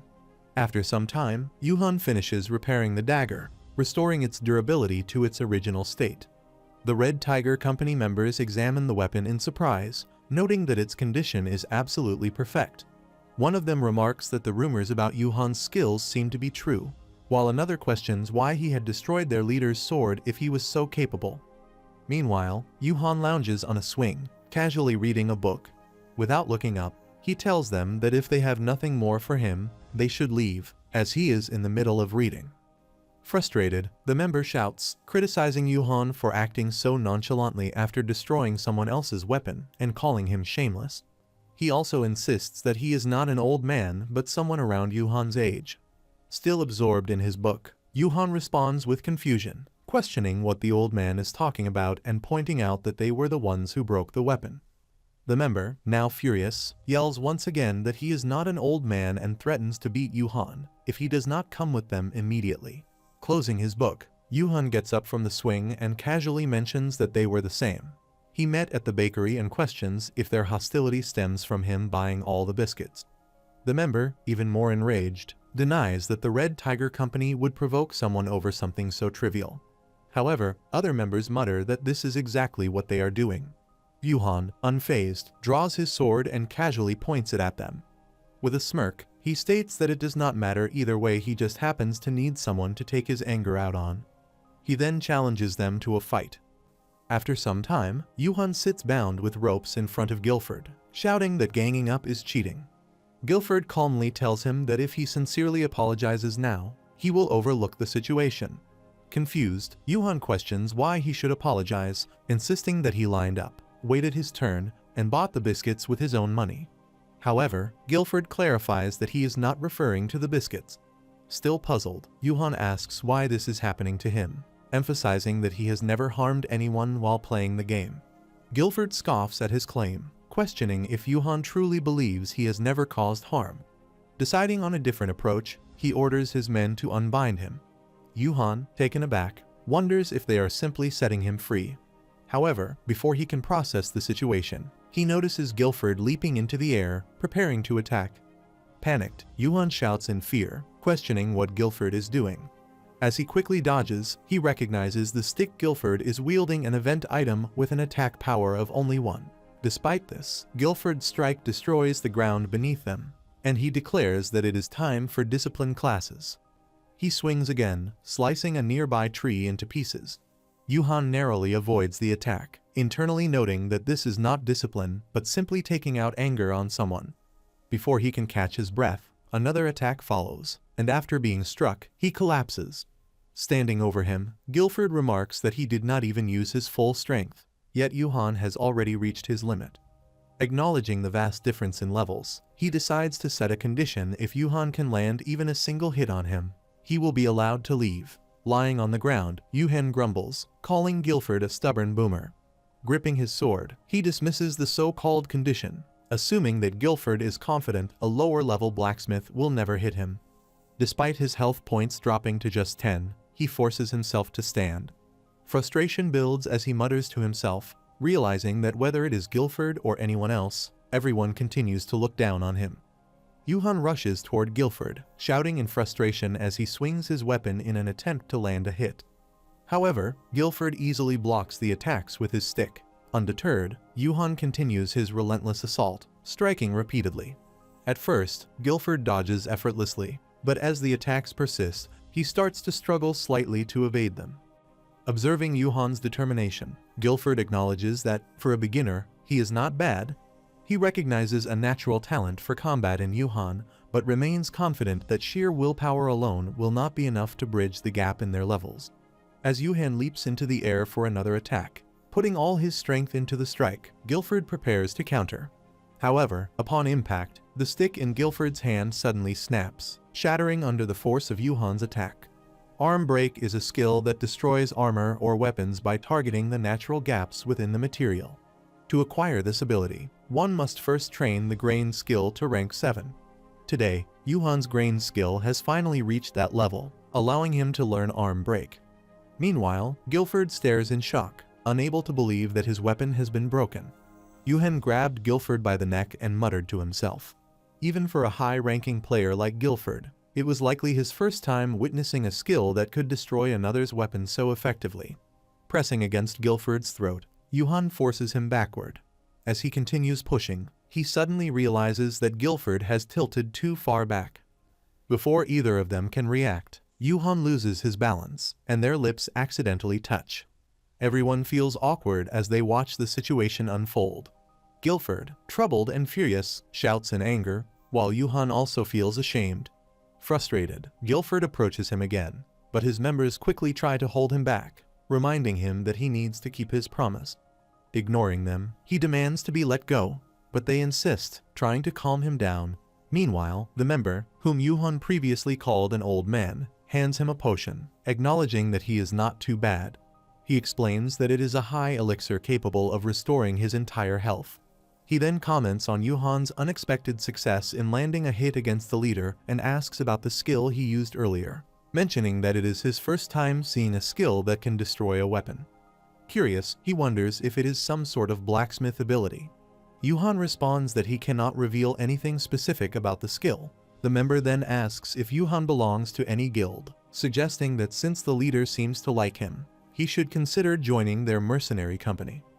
Processing the sudden offer, Yuhan remarks that after being beaten so badly, the invitation feels a bit shameless. The member acknowledges that their actions were not very mature either, but reminds Yuhan that he also broke the leader's sword and ran away. He suggests that they call it even with this. Yuhan states that he has never broken someone's weapon while repairing it, but then suddenly recalls that he actually has. Remembering this, he shakes hands with the old man and agrees to call it even. Guilford, still frustrated, shouts in disbelief, questioning whether Yuhan even thinks he has the authority to declare things. As Yuhan starts walking away, he casually apologizes for the previous incident with the repair. Guilford, growing even more frustrated, insists that the repair is not the issue here. Meanwhile, the next morning, two players eat together. A blonde-haired player grimaces and complains about the awful taste of the food. The other player advises him to lower his sense of taste to the minimum in the game settings before eating, explaining that since they have no stamina-restoring items left, they have no choice but to consume them. Loggies approaches them, noting that they must have used up all their consumables. She then presents a golden apple, drawing their attention. Seeking to entice more players, she dramatically offers it, emphasizing how precious it is. She declares that she is selling something originally worth 10,000 gold for just 1,000, prompting a rush of eager buyers. After selling many of them, she holds her earnings with satisfaction, boasting that she has made a fortune once again. Meanwhile, Yuhan, while coloring the apple, questions her persistence in earning money, calling her vicious. In response, she dismisses his concerns, saying that he may not understand because he is still too young, but in the end, everything revolves around money. She insists that what truly matters is not leveling up or improving skills, but increasing one's inventory and bank balance. Finally, she instructs him to take care of the remaining work, assuring him that once he finishes, she will no longer order him around. As Loggies leaves, Yuhan wonders why she is so obsessed with money, unable to understand her fixation. He then draws a smiley face on the apple and admires his work, declaring that its completion is quite good. Deciding to name it Wilson, He playfully tells the apple that they will be companions until they reach North Ark. At that moment, a shuriken suddenly flies toward him. Reacting quickly, he moves the apple aside, and the projectile embeds itself into it. He stares at the weapon in surprise, trying to process the situation. Meanwhile, Guilford, sensing danger, immediately alerts everyone, commanding all combatants to take defensive positions. Chaos erupts as the shurikens and collapse strike multiple players. Seeing some of his nearby comrades fall, Guilford realizes that it is the effect of a user's death. At that moment, the attacker moves stealthily behind Guilford and throws another shuriken at him before appearing in front of the group. Yuhan, acting swiftly, uses his arm break skill to dodge the attack and protect Guilford. He then smirks and tells Guilford that he now owes him his life. However, Guilford dismisses the claim, confidently stating that such an attack would not have even left a scratch on him. Yet, internally, he is surprised Yuhan had been behind him, and he had failed to sense him. This means Yuhan's level is still too low to register in his awareness, which is unsettling. The attacker stands atop a rock, looking down at them. Guilford points his sword at him and demands to know his identity. The figure removes his mask and smirks before introducing himself. He declares that he is an assassin who holds the title of first-class assassin and the leader of the Black Crescent Moon. At his words, the players murmur among themselves, recognizing the name of the Black Crescent Moon. Many realize the implications and react with shock. If he truly leads that infamous contractor guild, then this situation is far more dangerous than they initially thought. Smirking at their reactions, the man confidently confirms their suspicions. He then introduces himself once more. He is Kira. A mysterious force is using a weapon to disrupt the trade between the Barkas Kingdom and North Ark. The mission requires overcoming their interference and successfully reaching North Ark within the designated period. Everyone begins to doubt if the man before them is truly Kira. A rancor of his caliber here seems almost unbelievable. Yet, his battle stance is unmistakable, that of a seasoned assassin with no visible openings. Fear spreads among the players as they realize the danger they are in. Some whisper in panic, believing that they are all doomed. Kira lets out a laugh, silencing their murmurs. He assures them that he is not here to kill everyone. His objective is simply to keep them in place and obtain the title of Patriot in the shadows. If they surrender, he promises that no blood will need to be spilled. Smiling, he asks what they think of his offer. One of the players, unable to contain his anger, shouts back at him, demanding to know if Kira has any idea how much he has invested in this quest. He asks if Kira intends to refund his money and compensate him for his losses. In response, Kira smirks and tells him that he is mistaken about something. Before he can elaborate, an arrow flies through the air and strikes the player who spoke, killing him instantly. Kira then clarifies his point. This is not a negotiation. It is merely a formality. He reveals that they are currently surrounded by hundreds of his followers, and if they refuse to give up on the quest, they will all be killed. He asks if they finally understand their situation. Guilford listens carefully, analyzing Kira's claim. He senses several presences around them, but certainly not hundreds. Realizing that Kira is bluffing, he still acknowledges the threat. There are many assassins hiding within the forest. The quest will become significantly more difficult if the NPCs in their group are killed. Thinking quickly, Guilford subtly signals to his subordinates with a hand gesture behind his back. His silent command conveys his strategy. He will provoke Kira and draw his attention, while the others use magic to obscure the battlefield from the enemies hiding in the forest. He then begins a countdown, marking each number with his fingers behind his back, preparing for action. Guilford signals his subordinates to halt their preparations as Yuhan unexpectedly interrupts his strategy. Facing Kira directly, Yuhan scoffs, calling him nothing more than a petty thief. Kira's smirk falters slightly, and he narrows his eyes. Meanwhile, Yuhan continues, questioning what kind of assassin would openly reveal himself and lecture his targets instead of eliminating them unnoticed. His words stir murmurs among the other players. Kira recognizes Yuhan as the blacksmith from before. Before he can say anything, Yuhan presses further, challenging his reputation. If he is truly a rancor, then he should prove it by fighting one-on-one in a fair duel, rather than hiding behind his followers while pretending to be strong. He labels Kira a coward, provoking a dangerous glint in the assassin's eyes. Kira, visibly irritated, remarks that Yuhan's bug-like voice is grating on his nerves. He reminds him that just because he got lucky in breaking a weapon earlier, it does not give him the right to act so arrogantly. Without another word, he raises a finger and gives the order to his hidden subordinates to kill him. As an attack nears Yuhan, he notices it coming from both sides and slightly shifts from his position, causing the attacks to miss their mark. He wonders about the skill level of these attacks, but quickly realizes the real danger as a wave of weapons surges toward them. Guilford, seeing the imminent assault, shouts at his member to execute the plan immediately. His subordinate acknowledges the command and wields his weapon, forming an ice wall around them for protection. Kira orders his Black Crescent Moon team to eliminate everyone without leaving a single survivor. In response, Guilford shouts back, declaring that they are the ones who will be annihilated. As he enters Berserk mode, red energy surges around him. He wields his sword with immense force, shattering the stone beneath Kira's feet. Though Kira begins to lose his balance, he quickly regains his footing and manages to stay on the ground. Kira smiles and remarks that it is an honor, adding that if Guilford had been just a little faster, he would have won. At that moment, the system notifies Guilford that his stats are insufficient, causing his Berserk mode to be cancelled. Due to the effects of Hydra's blood, both his health and stats decrease by 50%. Meanwhile, Yuhan mutters to himself, convinced of his own genius.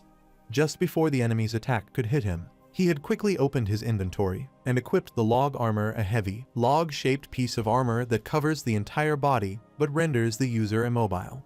He assumes that the Red Tiger Company should have handled everything by now and considers heading back out. However, when he notices players collapsing, he asks why they are losing. Suddenly, he starts vomiting blood, and the system notifies him that the effect of Hydra's blood has activated, causing his health and stats to decrease by 50%. He wonders about the Hydra's blood and recalls that it is a possible item drop from the Kadria Dungeon's boss, a powerful poison that instantly weakens the user. Realizing the situation, he suspects that their breakfast may have been poisoned. As Yuhan processes the situation, an attacker leaps into the air behind him, preparing to strike. Meanwhile, Guilford expertly fends off both Kira and another member's attacks. Kira, visibly troubled, mutters in frustration, realizing that even after being poisoned with Hydra's blood, Guilford remains an overwhelming force. His attacks are proving ineffective, and he clenches his teeth in frustration. At the same time, Guilford assesses the battlefield and recognizes that they are at a disadvantage in their current state. Determined to shift the situation, he decides that they need to evacuate the NPCs and orders a retreat. Without hesitation, he starts running, leading the evacuation effort. Yuhan, also on the move, is being pursued by the attacker.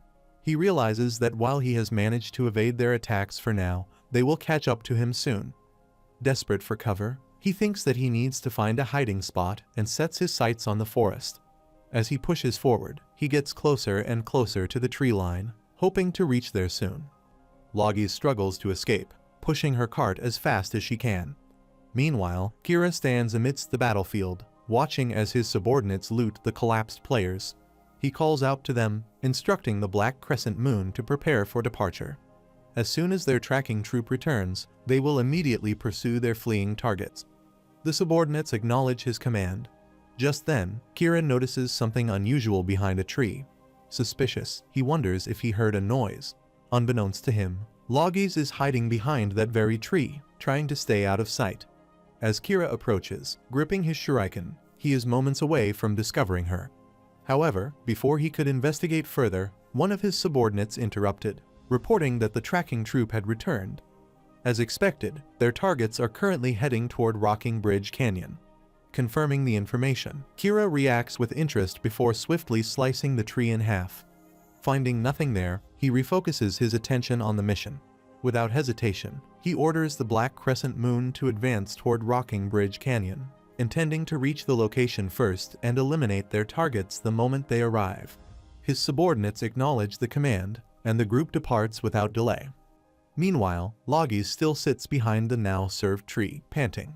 As the Black Crescent Moon members leave, Logies pulls her cart and runs, thinking about the danger they pose.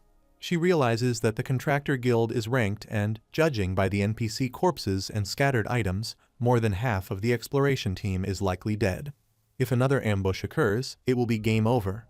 Determined, she decides to alert the team as soon as possible. As she continues running, she suddenly senses the presence of a huge ogre approaching from the side.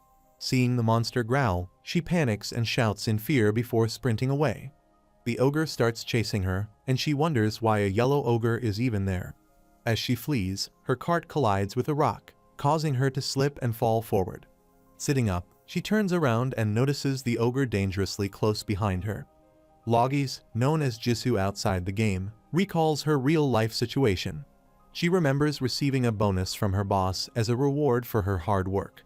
Holding the envelope, she mutters that if she combines it with her savings, she should be able to afford lessons. Excited, she enters a piano academy to register, but just as she steps inside, her phone rings. Answering the call, she hears her sister's voice asking for money for their father's treatment. Without hesitation, she transfers the amount, reassuring her sister that it's fine, as money comes and goes. However, as she sits in the academy classroom, holding the registration form, she feels upset. Back in the game, recalling all of this, she clutches a rock tightly and refuses to give up. She thinks about the hard work it took to save up that money and the amount she spent on this quest.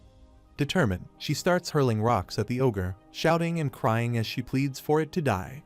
As she continues throwing rocks, suddenly, Yuhan appears and strikes the ogre from behind. Just as the ogre is about to fall on her, it vanishes into thin air. Shocked, she sits on the ground. Yuhan lands nearby, looking around before asking if the ogre is dead, saying he finally caught it. Then, he notices Loggies sitting in shock, tears still in her eyes.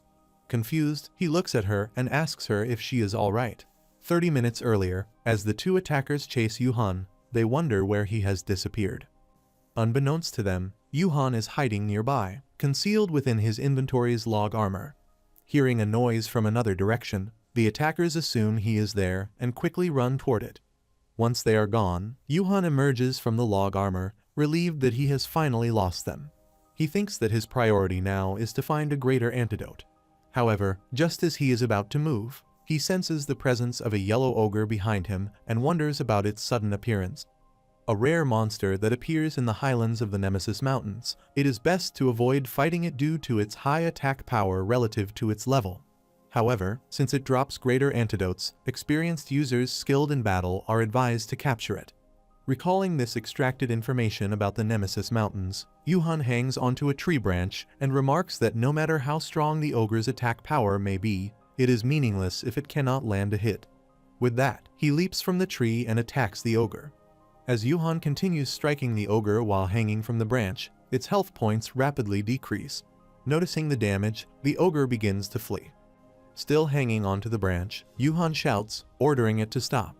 After Yuhan kills the ogre, he obtains the antidote, a cure-all that neutralizes all conditions. Loggies, skeptical, accuses him of lying, doubting that he could have defeated a yellow ogre. Yuhan confidently affirms his claim, pointing out the Ogre Vanquisher title, which is only awarded to those who instill fear in ogres. He explains that even if his attack power is low, persistence is enough to take them down. Loggies, still doubtful, wonders how a blacksmith could have managed such a feat. Meanwhile, Yuhan drinks the potion and excitedly chants about his recovery. Observing him, Loggies mutters that it no longer matters she had been worried about handling everything alone, but now things have become easier. She then turns to Yuhan, suggesting that they work together, as he also wants to complete the quest. Confidently, she reveals that she has a plan to wipe out Black Crescent Moon. As Guilford and his team approach the bridge, one of his members informs him that they are almost there. However, Guilford disagrees, sensing something amiss. At that moment, Kira launches a sudden attack, which Guilford barely manages to dodge. Appearing in front of them, Kira expresses his admiration, remarking that he had hidden his presence well and questioning how Guilford had detected him. Guilford attributes it to the adult experience, addressing Kira as a kid. In response, Kira snaps his fingers, signaling a series of attacks from above. Mocking Guilford, he points out that despite acting tough, he will soon be destroyed by someone younger. Guilford quickly wields his weapon, blocking the incoming assault and protecting some of his team members. However, many of them succumb to the unexpected attack, collapsing under its impact. Guilford immediately orders his subordinate, Humiliates, to attack. Acknowledging the command, Humiliates prepares to launch his assault. However, just as he begins using his ice wall technique, A member of Black Crescent Moon suddenly severs his head. Guilford shouts his name in alarm, but before he can react further, Kira swiftly launches an attack at him. The strike lands and Guilford collapses on the spot. Observing his fallen opponent, Kira mocks him, remarking that Guilford of the Storm is not as formidable as his reputation suggests. He then prepares to deliver the final blow. However, before he can strike, a cart comes hurtling toward him. Yuhan, pushing the cart with full force, shouts loudly, calling Kira a petty thief as he charges in. Yuhan pushes the cart toward Kira with a smirk, telling him that he has a present for him. Kira swiftly swings his weapon, shattering the cart into pieces. However, a strange liquid inside spills all over him. Unbothered, Kira scoffs and turns to Yuhan, remarking that he had heard about his lucky escape, yet he returned on his own. He taunts Yuhan, assuming he must have a death wish. Just as Kira finishes speaking, he catches an unusual scent coming from his soaked clothes. He frowns, confused by the strange smell. Before he can react further, Yuhan suddenly hurls a fire bottle at him. As the bottle crashes to the ground near Kira's feet, it bursts into flames. A massive explosion erupts, engulfing Kira in fire as he lets out a shocked cry. Around them, fire also erupts. Loggis reaches there and witnesses the situation. The whole plan had been carefully devised by Yuhan and Loggis. They had used Blast Spirit, a highly flammable liquor. Earlier, in the forest, Loggis had explained the plan while having a lot of barrels. She had mentioned that she originally brought the Blast Spirit as a trade item since dwarves loved it. Demonstrating its strength, she opened the tap, letting a single drop fall to the ground before tossing a fire stick onto it. Instantly, the liquid had ignited, bursting into flames. She had then declared that even a single drop was enough to explode upon contact with fire. If they could somehow drench Kira in it and then ignite it, even a ranker like him would die in a single blow, especially since he was an assassin. She had clenched her fist in excitement, asking Yuhan if her plan didn't sound thrilling. Yuhan had remained skeptical, questioning what they would do about the remaining assassins even if they managed to eliminate Kira. Loggis had confidently suggested blowing them up along with him. However, Yuhan pointed out that Peacock, Kira, wouldn't stick with the group. He was sure that Kira would climb out of his hiding place to show off. Still, Loggis had insisted that killing Kira alone would be a major victory. Yuhan, however, had disagreed, arguing that simply defeating the leader wouldn't solve the problem. There were too many enemies. When Loggis asked if he had a better idea, Yuhan suggested turning the enemy's tactics against them. Since the assassins preferred ambushing from hidden spots, their best strategy would be to set fire to all their hiding places first. As Loggis had run through the forest, setting fire to the assassins' hiding spots, she had been amazed at how well the plan was working. Meanwhile, Yuhan had instructed her to prepare for a final move, telling her the exact location where they could collapse the canyon. When he gave the signal, she was to block the alcohol barrels, ensuring a massive explosion. As she followed his instructions, she muttered to herself, still unable to believe that Yuhan had thought of busting the entire canyon, and on top of that, he had even managed to take down a yellow ogre. At that moment, she had wondered in disbelief that just who the hell was this guy. After setting the fire completely, the flames spread rapidly, engulfing all the Black Crescent Moon members in the blaze. Watching the chaos unfold, Yuhan observed the fairies that had begun to appear around him. He muttered to himself, admitting that he had been somewhat doubtful at first, but the plan had worked perfectly. As he watched the scene, he couldn't help but feel intrigued. The more he learned about Grain's skill, the more fascinating it became. With a smirk, he thought to himself, once this quest is over, he should definitely look into it more. As Yuhan stands, lost in thought, Kira emerges from the fire, blown up but still moving. Clenching his teeth, Kira demands to know where Yuhan is going. Yuhan turns around, surprised to see him still standing. As Kira moves toward him, Yuhan quickly retreats, watching him advance. He wonders how Kira is still alive after such an explosion and recalls the other rankers, questioning whether they are all monsters. Frustrated, Kira declares that he will make Yuhan regret making him angry. Meanwhile, near the bridge, Guilford walks with the support of his subordinate, asking him to move slowly and instructing that the NPCs and beginner users should cross first. He mutters that he does not know what caused the explosions, but acknowledges that they saved his life. He then urges his group to hurry before the Black Crescent Moon comes after them. At that moment, Logis approaches, panting heavily, and sits near him. She insists that they must cross the bridge now before their pursuers catch up. Noticing her condition, Guilford questions whether she was responsible for the explosions. She confirms, explaining that it was a collaboration between her and a blacksmith named Zig. Guilford takes a moment to think about Zig when one of his members alerts him that the enemies are swarming the bridge and urges him to hurry. However, Guilford insists that he will wait for the blacksmith. Another member warns that their enemies will arrive sooner or later and advises him to leave. Despite this, Guilford remains firm, stating that the blacksmith has saved him twice, and even if he had not intended to be in his debt, he could not leave without him. Meanwhile, Kira and Yuhan continue their fight. Yuhan uses the arm break technique to block Kira's attack, successfully breaking his shuriken. Kira remarks that it is the same skill Yuhan used before and questions whether he really thinks he can defeat him with such petty tricks. In response, Yuhan points his sword at him, taunting that someone who can barely stand due to fire damage is all bark and no bite. However, Kira immediately activates his skill and launches a series of attacks at Yuhan. Caught off guard, Yuhan spits out blood and collapses, wondering about the sudden surge of damage. Standing over him, Kira explains that the attack is a skill called Afterimage Assault and scoffs at the idea that Yuhan thought he could keep dodging with such ineffective moves. He then declares that Yuhan is finished and prepares to kill him like the insignificant bug he is. At that moment, Yuhan tricks him by suddenly shouting for the plan to be executed. Kira hesitates, momentarily panicking as he wonders if another bomb is still hidden in the area. As he starts scanning his surroundings, Yuhan seizes the opportunity and runs away.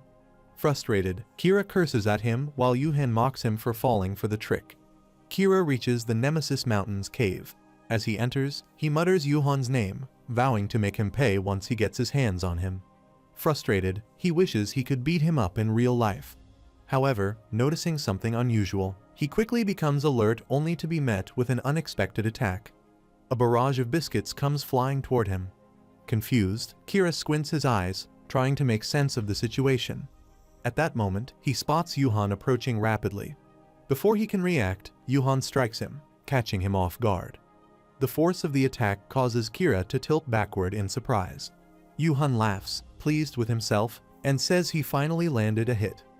However, just as he is about to collapse, the system alerts him to an ability assassin's hidden skill, Shadow Decoy. It explains that this skill summons a clone that moves exactly like the original body and disappears once struck by an enemy. Before Yuhan can react, Kira launches a surprise attack from behind, kicking him hard in the back. Yuhan struggles against the force of the attack and falls to the ground. Kira smirks, admitting that Yuhan is surprisingly tough, perhaps even more of a nuisance than Guilford. But with an air of finality, he declares that it all ends here. Just then, Kira notices something restricting his movement. His feet are suddenly bound, and he frowns, demanding to know what's happening. Sitting up, Yuhan explains that while there are no monsters or items inside this cave, an unusual plant grows there. He tells Kira that there's no use struggling, the cave vines will hold anything that steps too close. The restraint will naturally fade once the time limit ends, but until then, escape is impossible. Kira glares at Yuhan, struggling against the vines. Meanwhile, Yuhan stands up, relieved that his risky plan worked. He mocks Kira, telling him he should have been more careful about where he stepped. Frustrated, Kira shouts at him, calling his tactics petty tricks. He demands to know what Yuhan could possibly do in 10 seconds without a weapon or any combat skills. In response, Yuhan grabs a pickaxe and smirks. He confidently states that he doesn't need combat skills or weapons after all. He once took down a giant stone golem with this very tool. Kira scoffs at him. He mocks Yuhan, calling his so-called secret weapon nothing more than a mere pickaxe. Ignoring the taunts, Yuhan strides toward Kira, ready to attack. Kira instinctively shuts his eyes in anticipation. But instead of hitting him, Yuhan swings at the cave wall instead. Kira, now standing freely behind him, sneers. Calling him a fool taunts him, saying that he can't even hit a target that isn't moving. Yuhan, however, remains unfazed. He points at the wall and explains that his real target isn't Kira, it is the core that holds the cave structure together. With a victorious grin, he declares that by destroying it, he has ensured that the entire cave will collapse. Kira, still skeptical, scoffs at Yuhan's claim. he laughs mockingly and dismisses the idea, refusing to believe that something as trivial as that could actually cause the cave to collapse. Suddenly, the cave begins to shake as cracks spread across its walls. Kira, troubled, wonders what is happening. He questions whether the cave is truly collapsing, unable to recall any skill capable of causing such an effect. At first, he assumes it must be a bluff, perhaps a skill designed to distort his perception. However, he quickly dismisses the thought, reminding himself that Yuhan is merely a blacksmith, making such an ability unlikely. Realizing the truth, he acknowledges that the cave really is collapsing, and that Yuhan intends to bring it down on both of them. Panicked, Kira turns to escape, but before he can flee, the vines ensnare him once again. He struggles and falls to the ground. The system promptly notifies him that he is caught in a restraint and cannot move freely for 10 seconds. Desperately, he shouts and tries to break free, refusing to accept defeat. He declares that as a ranker, he cannot possibly lose to a mere blacksmith. Despite his protests, the cave continues to crumble, and within moments, it collapses entirely, sealing his fate. The system announces that the exploration team attack quest has failed. All the assassins hired to prevent Barca's trade exploration team from proceeding have been eliminated. As a result of the mission's failure, the Black Crescent Moon Guild members will receive a penalty. Guilford and his subordinates continue waiting when one of the members tells him that they should get going. He adds that, to be honest, it is safe to assume that Zig is dead. However, Guilford responds that Zig did not seem like someone who could have been killed that easily. The subordinate supporting him agrees, saying he also doubts that Zig would have just disappeared without a trace. At that moment, Yuhan appears and shouts at them to be careful about what they are saying, reminding them that he is still alive. The member looks at him in surprise and asks if he is unharmed. Yuhan, struggling, questions whether he looks unharmed, explaining that he would have died if not for a certain item. He then shows them a ring and recalls how he only had one chance. Realizing he could not run toward the entrance before the cave collapsed, he used the ring's ability to teleport himself outside just in time. Feeling relieved, he exclaims that he is alive and admits that, despite thinking the ring was a rip-off for its price, it ultimately saved him. He sarcastically thanks Logis, who sold it to him, calling her a con artist. Meanwhile, Logis mutters to herself, realizing that what was considered a mismanufactured and useless item actually helped Yuhan survive. She then thinks to herself that he is definitely not an ordinary person, and that if she ever gets the chance, she should make him her servant. Logis then remarks that she had told Yuhan the ring would be helpful and playfully adds that he should thank his big sister. However, Yuhan responds that he does not even know her age. Guilford, impressed, acknowledges Yuhan's achievement and comments on how he managed to defeat Kira. In response, Yuhan taunts him, saying that, unlike a bushy old man who only talks and does nothing, he actually took action. Hearing this, Guilford is visibly troubled and questions Yuhan's words, defending himself by saying that he has his own problems to deal with. The other members burst into laughter at their exchange. Finally, Yuhan suggests that they should get going and head toward North Ark. Upon reaching North Ark, the group finds themselves in a cold and frigid place. Standing in front of a grand mansion, they loudly announce their arrival, declaring that the trading group from the Barca's kingdom has arrived and demanding that the gate be opened.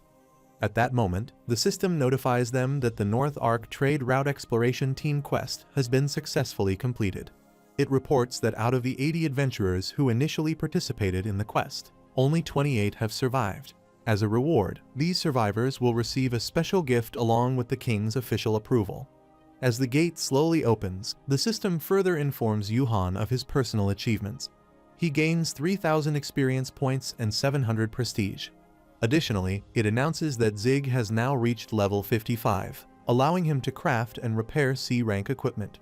As a final reward, he is gifted the Shield of Wyvk from King Barca's. The special ability of that shield is that it can block any attack once a day.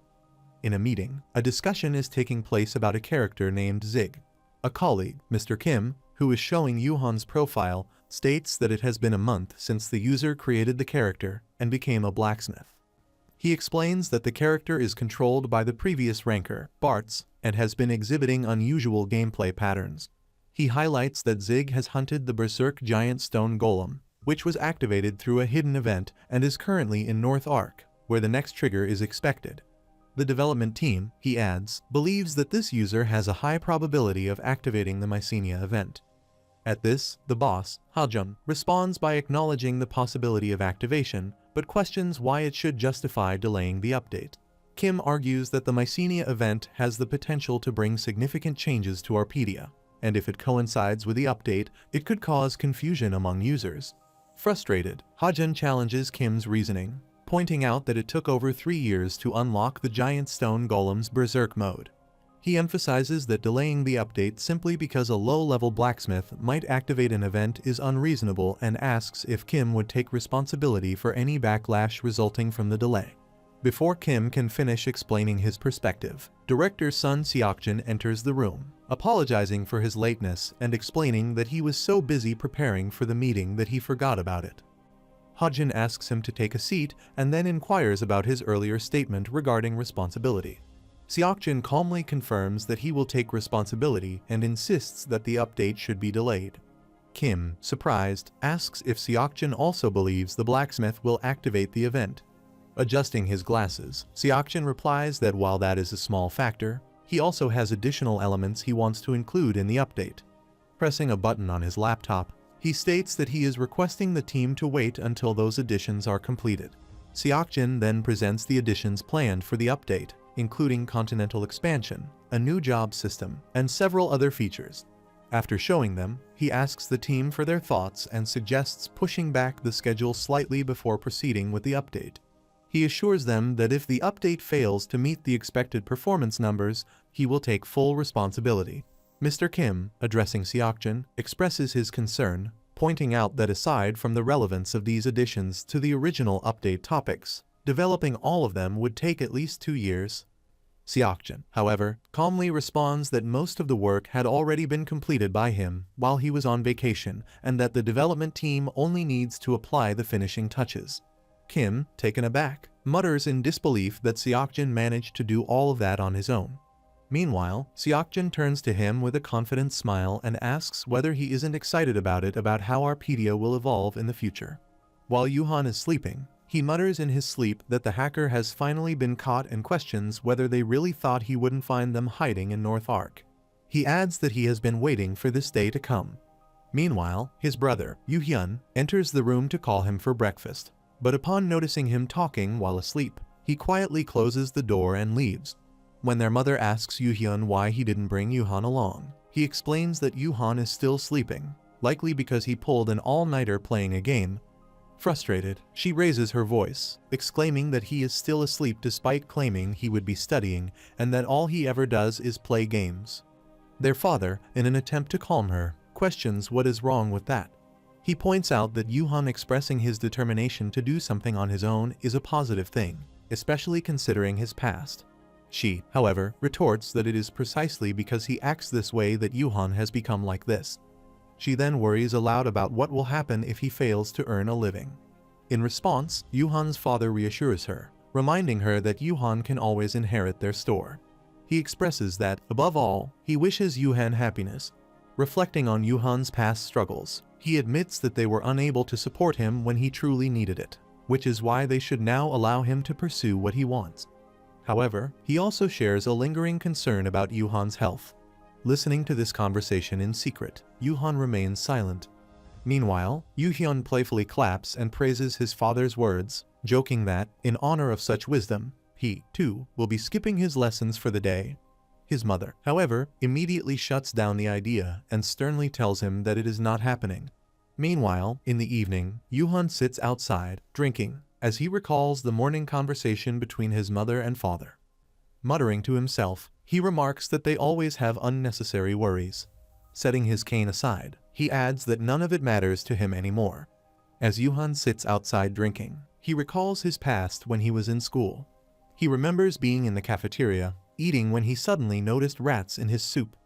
Furious, he exclaimed that there were rats in the cafeteria food, joking that he had asked for a lot of meat, but this was excessive.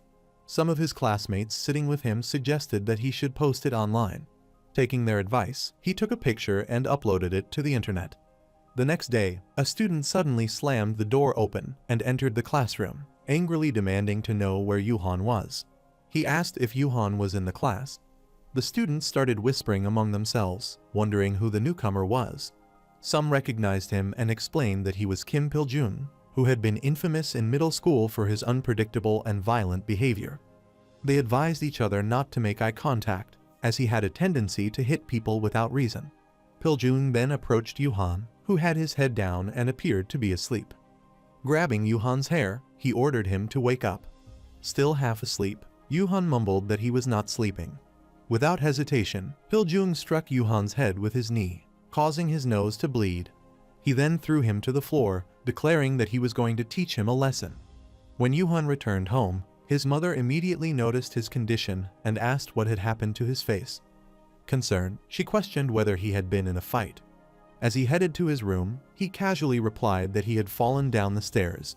Worried, his mother pressed further, asking if he was all right and whether he had gotten hurt.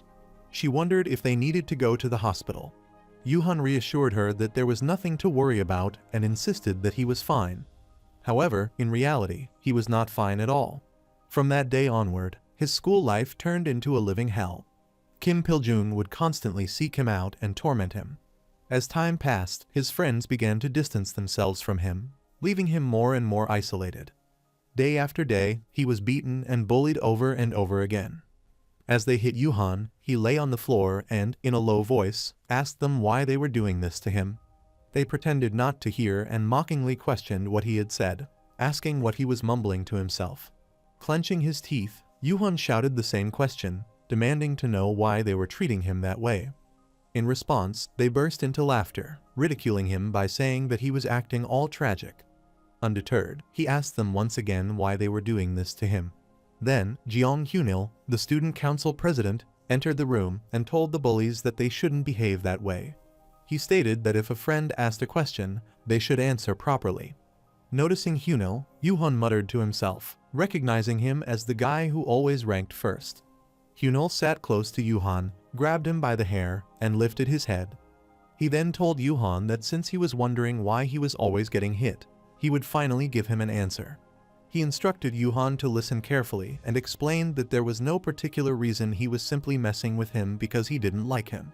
The bullies laughed at Yuhan before Hyunil started hitting him again. After recalling all these memories, Yuhan grips the cane in his hand and mutters that if he ever meets those guys face to face again, with the battle sense he has learned from the game, he will turn them all into mincemeat.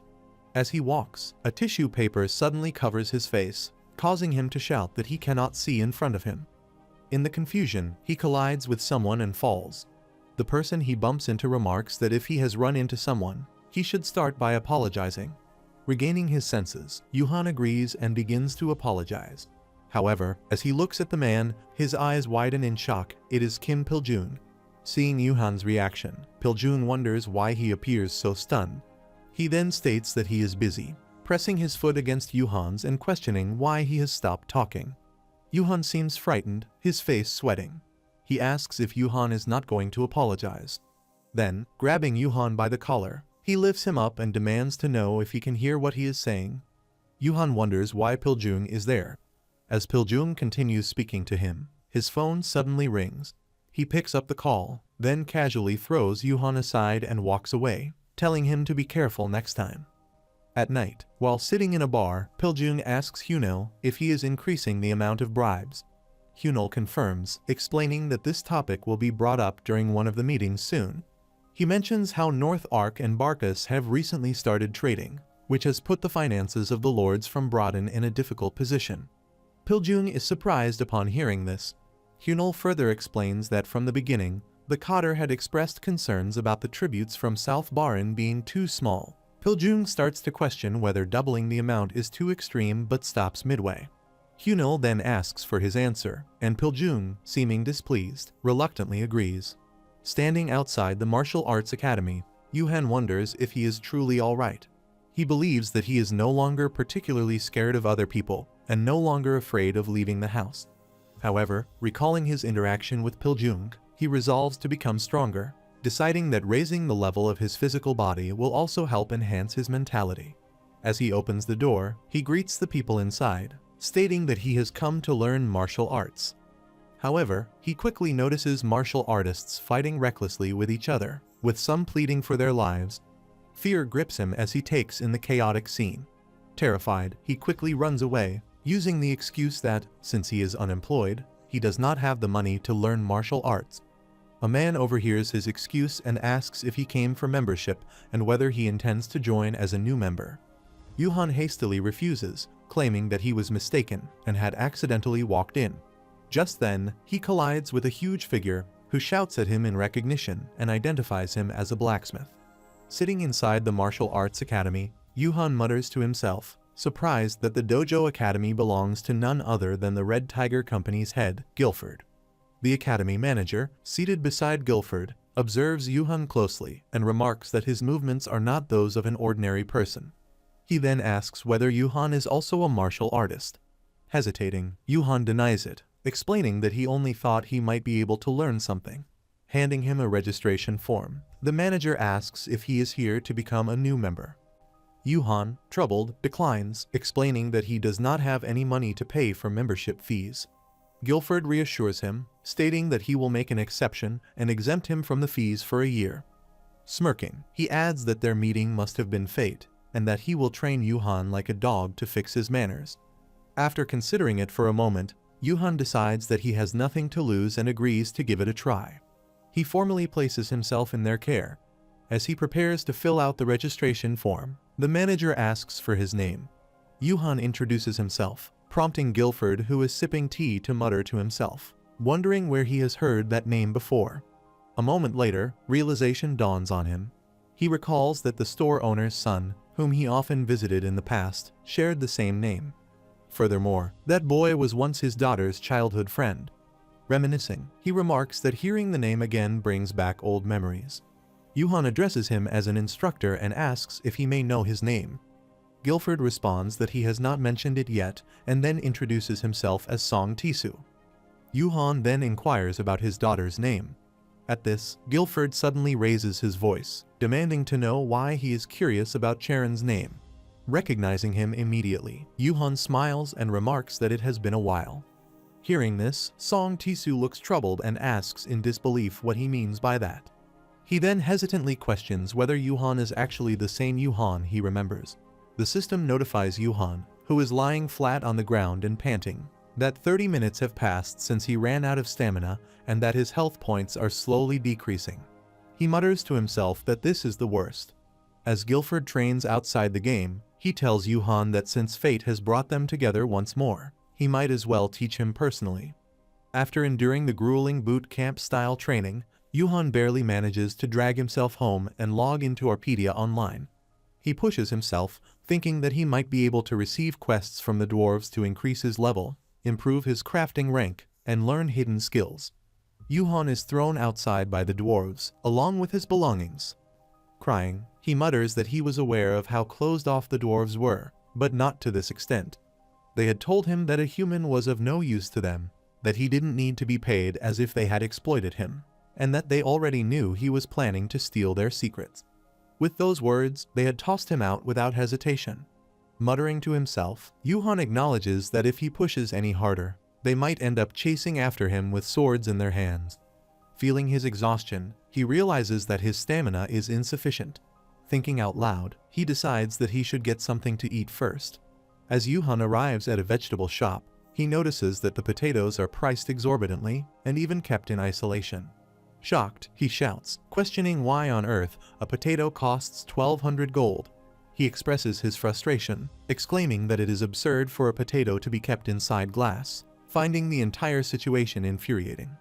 The shopkeeper, unfazed, responds that Yuhan must be joking, as their store offers the cheapest food in town.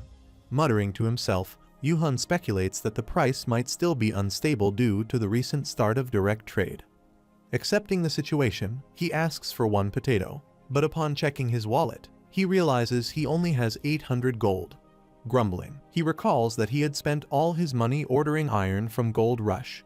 Looking at the shopkeeper, he hesitantly asks if he could get a 400 gold discount. He then starts pleading desperately, but instead of sympathy, the shopkeeper kicks him out of the store. Lying on the road, Yuhan states that he has not been able to obtain anything after that.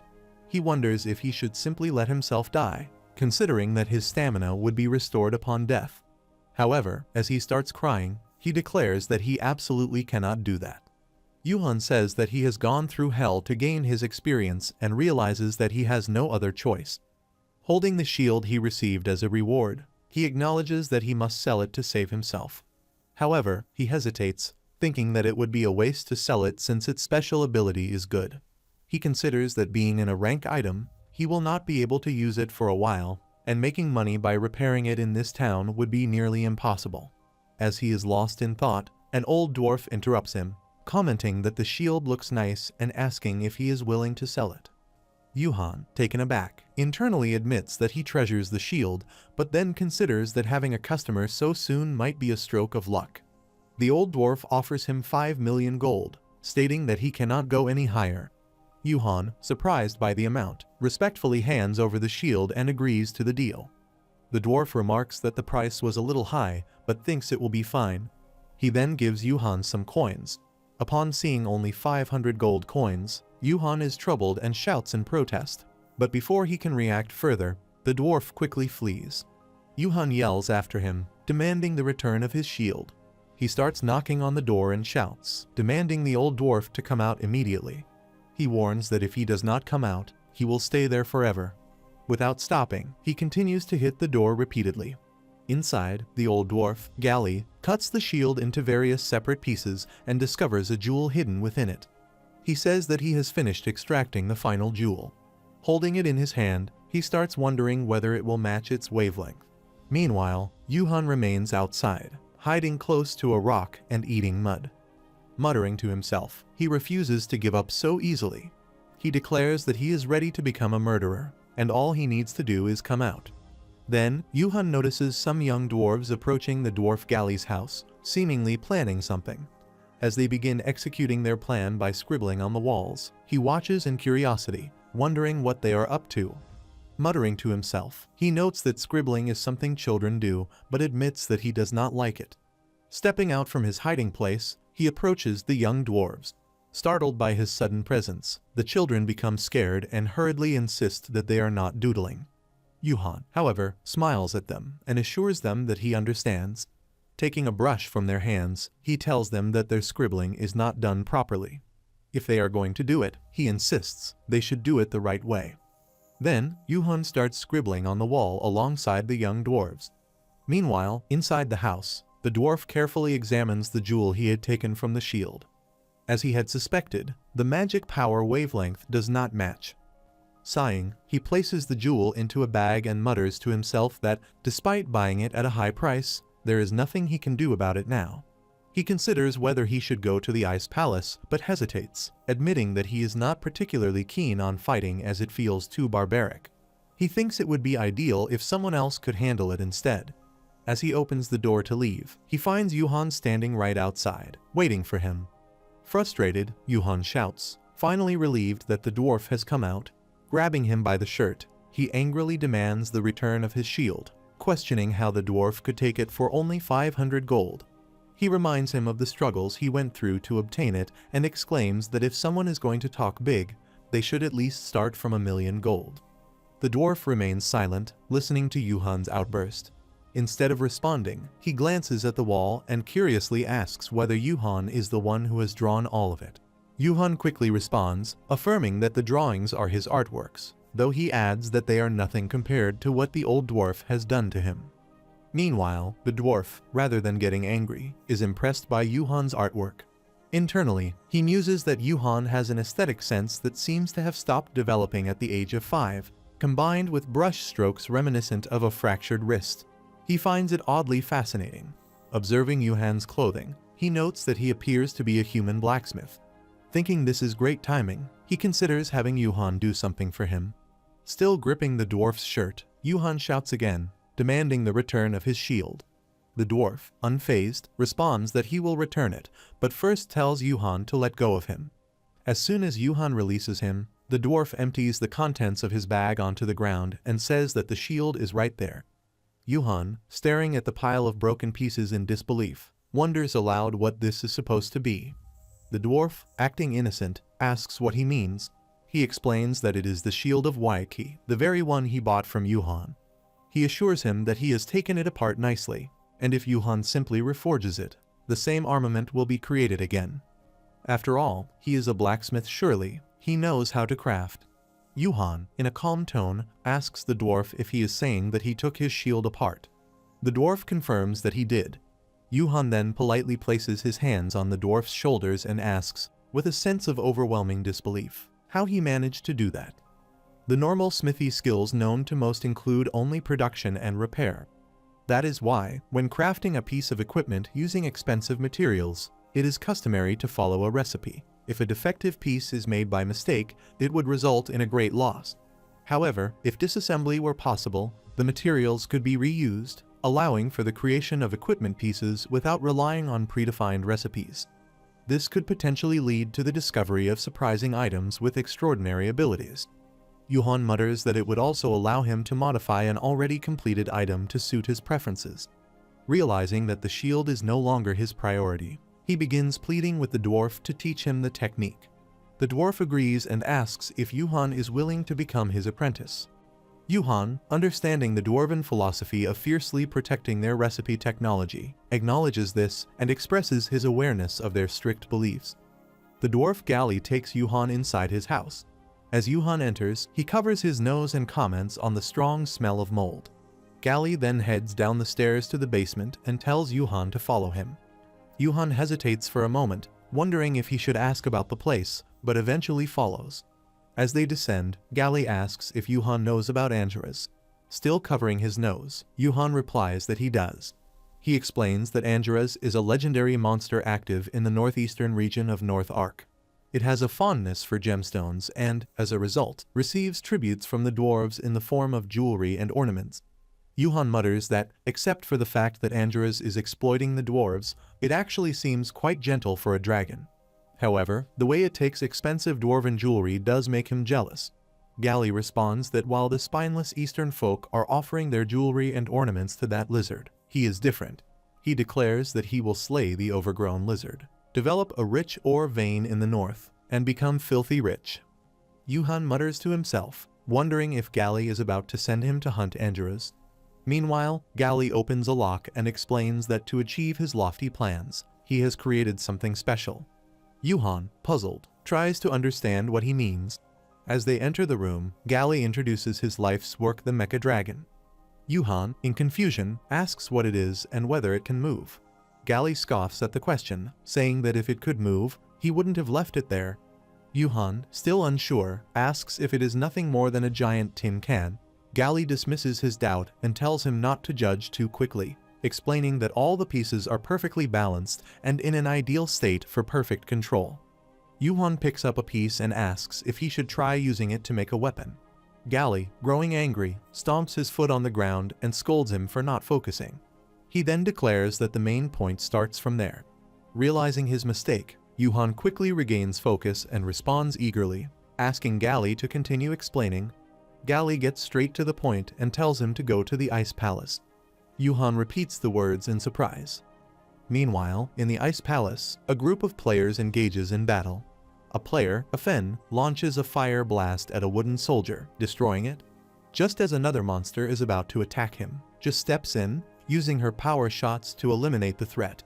She then turns to a Fen and asks if he is okay, to which he responds with gratitude, saying it was thanks to her. The two stand alert and back against each other. A Fen, observing their surroundings, comments that, just as rumored, this must really be Deborah's next dungeon. Jo agrees, noting that all the monsters seem very familiar. At that moment, a Saint Ray suddenly strikes them. A Fen, startled, turns to Erin, another member of their group, and demands to know what she is doing. Erin casually responds that it was a mistake. Not convinced, a Fen accuses her of doing it on purpose. Erin, addressing him as her brother, changes the subject, asking how a new dungeon could appear when there was no patch update. A Fen, deep in thought, admits that this is still a mystery among players and begins to piece things together. As Erin processes this information, she repeats his words in realization. Meanwhile, Jo, overhearing their conversation, mutters to herself that if the dungeon appeared 2 weeks ago, that would be right around the time she cleared the Deborah dungeon. A thought suddenly strikes her. She had added Zig to her messenger, but completely forgot to contact him. Resolving to reach out, she decides to do so once they finish clearing the dungeon. Another member, Loki Hyung, appears in front of Jia in a severely injured state. Troubled, she asks what has happened and why Hyung is in such a condition. Afen then questions Hyung, wondering if he has been tanking the entire time. Jia assures Hyung that she will heal him and asks him to wait for a moment. Despite his injuries, he raises his hand and points in a specific direction, saying that something is over there. Afen, puzzled, wonders if it is a monster and immediately orders Jia to prepare to shoot. As Jia readies her shot, she struggles to see clearly due to the thick mist. However, as she looked a little closer, her eyes widened in shock upon recognizing Yuhan. At the same moment, Yuhan quickly realizes who she is.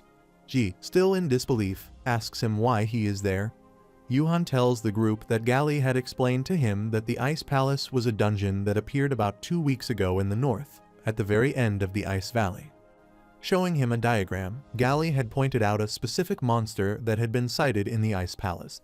Upon seeing the diagram, Yuhan quickly recognizes the monster and remarks that it is Deborah's wooden soldier. Gali confirms this but notes that, upon closer inspection, its appearance is slightly different from the usual ones. He explains that he suspects this might be an undisclosed creation of Deborah's. Pointing at the sketch of the wooden soldier, Gali further adds that this monster holds the key to getting the mecha dragon moving. Surprised, Yuhan questions whether he is referring to the wooden soldier. Gali affirms this, elaborating that Deborah had been a genius in magical engineering. The hearts within the wooden soldiers she created are capable of producing an immense amount of energy proportional to their size. While using a normal wooden soldier's heart would be impractical, studying the heart of this undisclosed variant might provide enough energy to activate the mecha dragon. Gali then gives Zig a challenge, declaring that if he truly wishes to become his apprentice, he must bring back 30 hearts from the new variant of the wooden soldiers. After listening to this, Jia turns to Zig and asks if he came to the dungeon for a quest. Yuhan confirms this, but admits that he is struggling because the drop rates are extremely low. Muttering to himself, he reflects on how Gali had initially acted as though he would accept him as an apprentice immediately, but ultimately, it didn't matter much since he had been curious about the new dungeon anyway. Excited, Jia suggests that he join their party, and Afen agrees, stating that it seems like fate. He points out that their group would be helping Yuhan complete his quest, while Yuhan would assist them in clearing the dungeon. However, Eren disapproves of the idea, questioning the usefulness of a blacksmith in their current situation and arguing that it would be a waste to share their experience points. Jia then challenges her, asking if that means she is opposing her decision. Though hesitant, Eren ultimately agrees. Yuhan tells Jia that he is fine on his own and suggests she continue with her friends. However, Jia grabs his hand and urges him to stop hesitating, insisting that they should go quickly. Eren uses her skill while Yuhan raises his shield, and Afen launches his attack. Jia also combines her attack with theirs. As all their attacks merge, they create a powerful combined strike, unleashing a massive wave of energy toward the wooden soldiers. The attack proves overwhelming, destroying the wooden soldier completely. As the soldier falls, Yuhan retrieves its heart, and at that moment, the system notifies him that he has obtained the heart of the new wooden soldier. Holding it in his hands, Yuhan acknowledges that this is the last one he needs. The system then announces that the Gali's trial quest has been completed. Muttering to himself, Yuhan reflects on the fact that he has now finished his quest. He also observed that the teamwork between the party members was quite effective.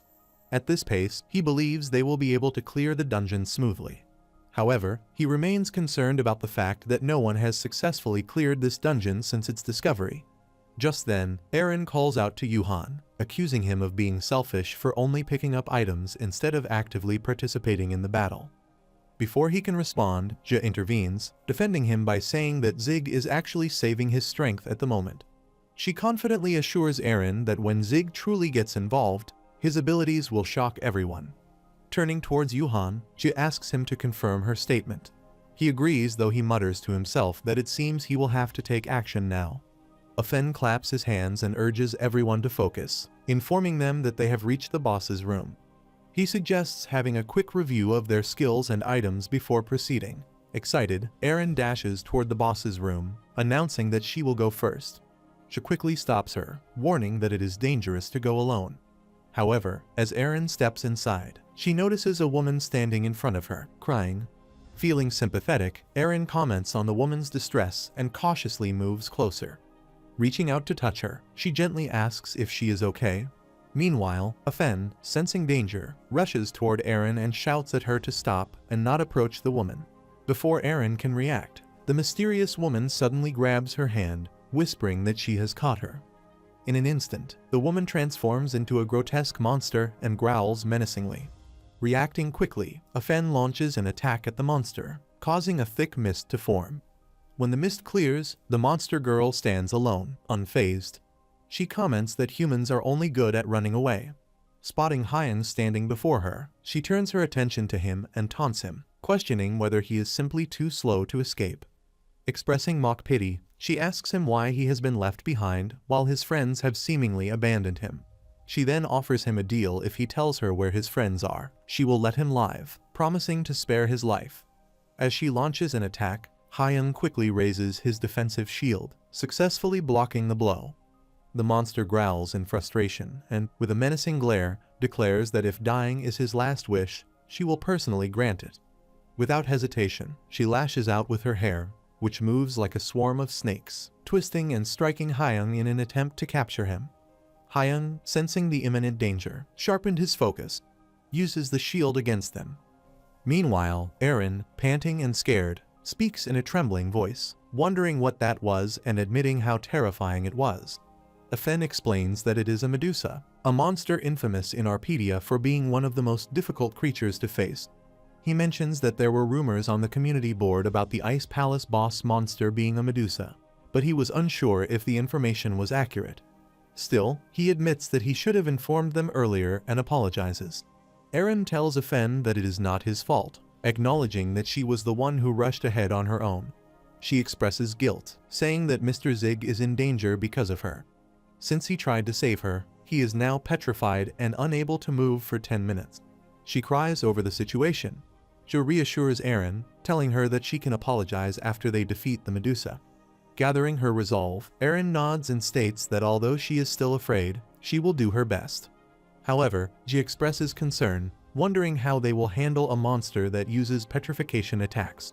Afen, with a confident expression, tells them that they do not have to worry. He reveals that he has brought a mirror just in case. It is a magic reflector, a special magic mirror capable of reflecting any attack. Meanwhile, Hyung remains standing as he blocks Medusa's relentless snake attacks. She continues her assault, taunting him by saying that he must be at his limit. Though badly injured, Hyung still stands determined, refusing to fall. Just then, Eren, Je, and Afen appear behind him, ready to strike. They combine their healing, flame attack, and burst shot, unleashing a powerful wave of energy toward Medusa. The attack lands, causing a massive explosion that collapses Medusa under its force. As things settle down for a moment, they apologize to Hyung for being late. Afen then asks Hyung if he is alright, and he responds that he is fine. Eren, feeling reassured, states that she is also good and suggests getting back into the fight. Afen agrees and instructs everyone to proceed as planned. Eren grants a buff to Hyung, who will continue tanking. Meanwhile, Ji and Afen will maintain their attacks from a distance. Ji nods in agreement, and Afen signals for them to resume the battle. As Medusa launches another onslaught, Hyung stands his ground, using his shield to block her attacks. Eren keeps enhancing his abilities while Afen and Ji relentlessly fire from a distance. Meanwhile, Yuhan's petrification timer reaches 7 minutes, leaving only 3 minutes before he can move again. Medusa then launches a poison strike toward them, but Hyung dodges it with his shield. Afen orders Eren to move behind Hyung's barrier for protection, and instructs Ji to attack. Following the command, Ji fires a triple power shot at Medusa from a distance. As the arrows strike her, she curses them in frustration and declares that she has had enough. Enraged, Medusa spits out another attack. Afen immediately warns Hyung, who deflects the attack using his shield, but the force of the impact pushes him backward.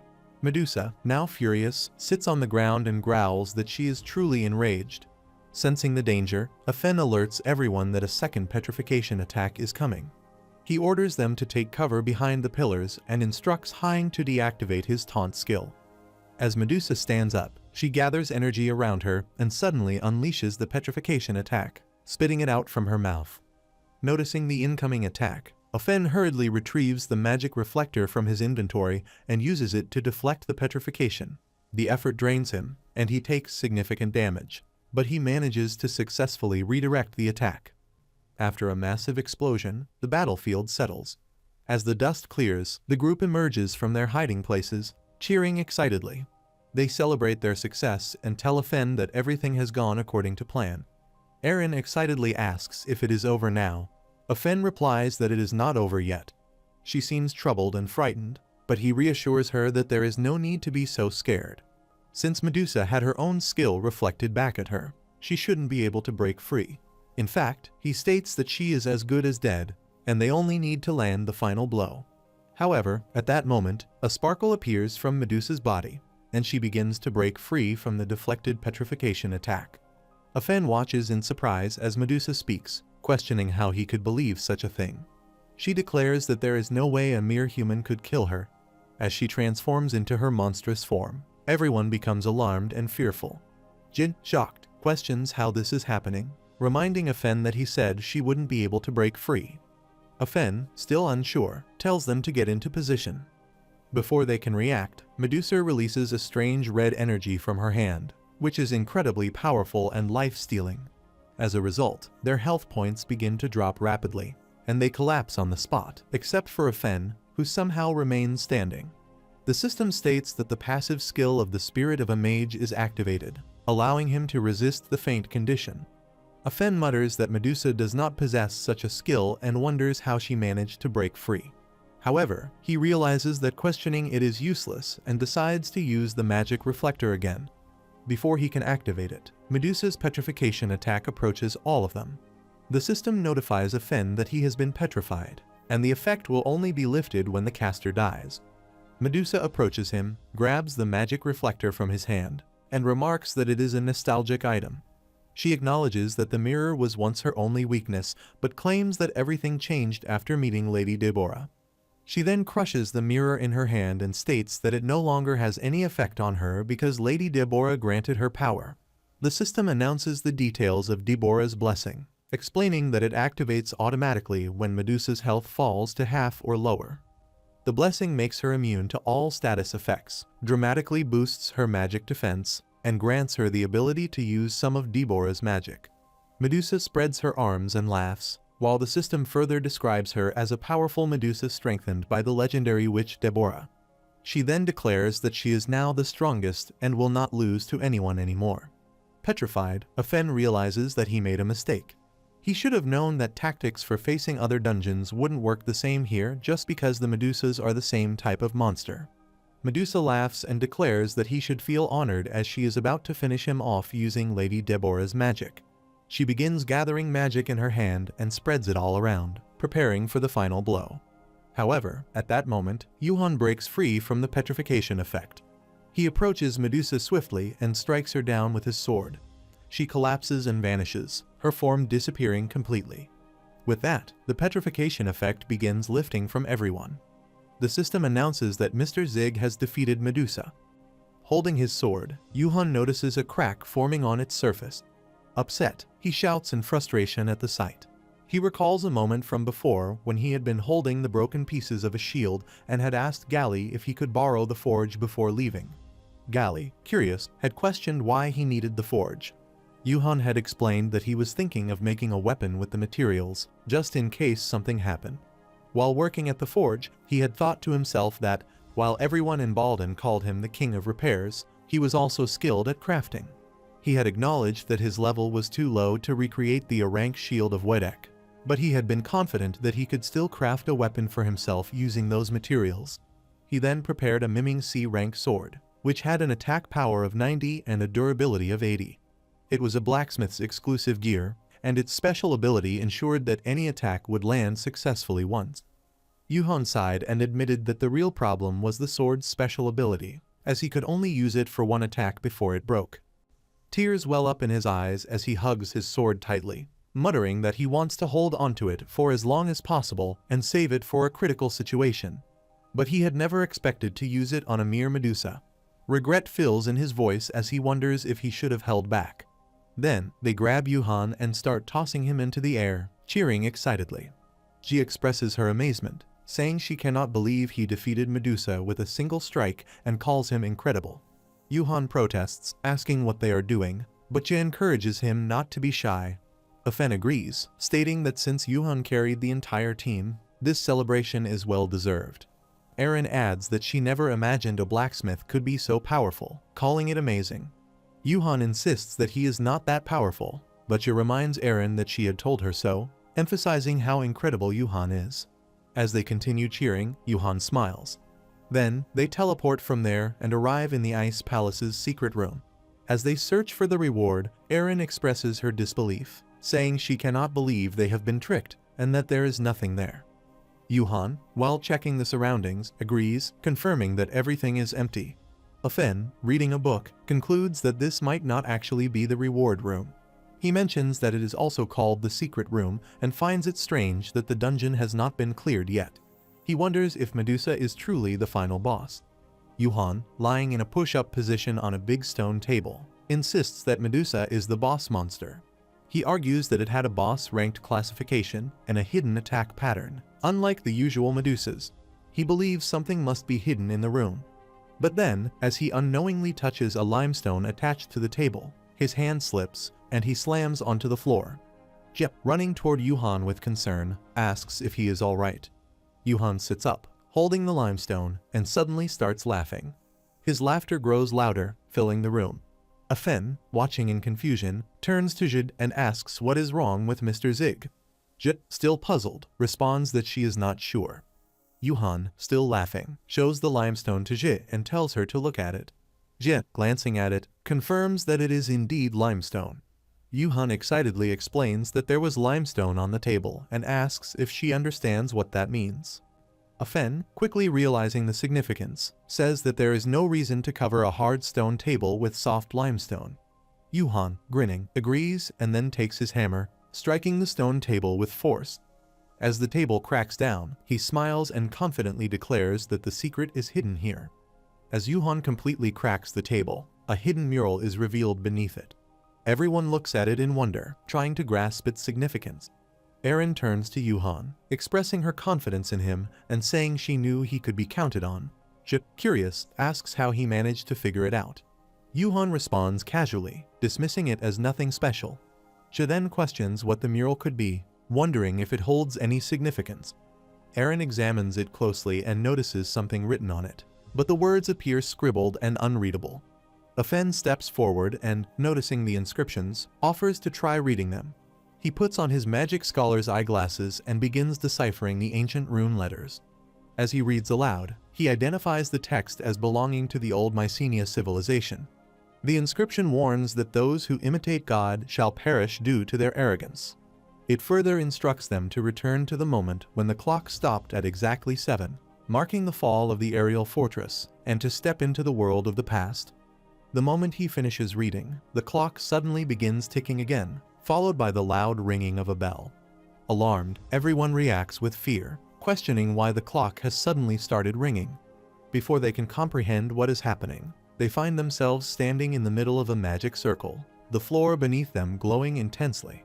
The overwhelming brightness makes it difficult to see, and Yuhan, struggling with the blinding light, realizes that they have activated a teleportation magic circle. At the Dream Max company, the boss, Hajun, asks Mr. Kim if the news is true. Mr. Kim confirms it respectfully. Hajun, surprised, repeats that it is astonishing how the aerial fortress was discovered within just 2 weeks, exactly as he had anticipated. He expresses satisfaction with his decision to postpone the patch. Mr. Kim laughs, agreeing that it was a wise choice. Hajun then states that if everything proceeds according to plan, there will be news that will serve as great publicity for the game. At that moment, Director Seokjin enters the room and holds a profile of some users. He agrees with Hajun but adds that their success depends entirely on whether things go as planned. They teleport to the Mycenae aerial fortress, where the system notifies them that Ji's party has successfully cleared the Ice Palace. Additionally, it announces that they are the first to discover the aerial fortress of Mycenae. As a result, all party members receive Tudain prestige and earn the title Discoverer of the aerial fortress. Everyone is taken aback as they find themselves transported outside the fortress. Afen, assessing the situation, concludes that this place must be the true reward for clearing the Ice Palace. Suddenly, a peculiar chimera host approaches them and politely inquires if they are the Jia family, stating that she has come to greet them. Chimera leads them inside and announces their arrival, stating that the guests have been brought.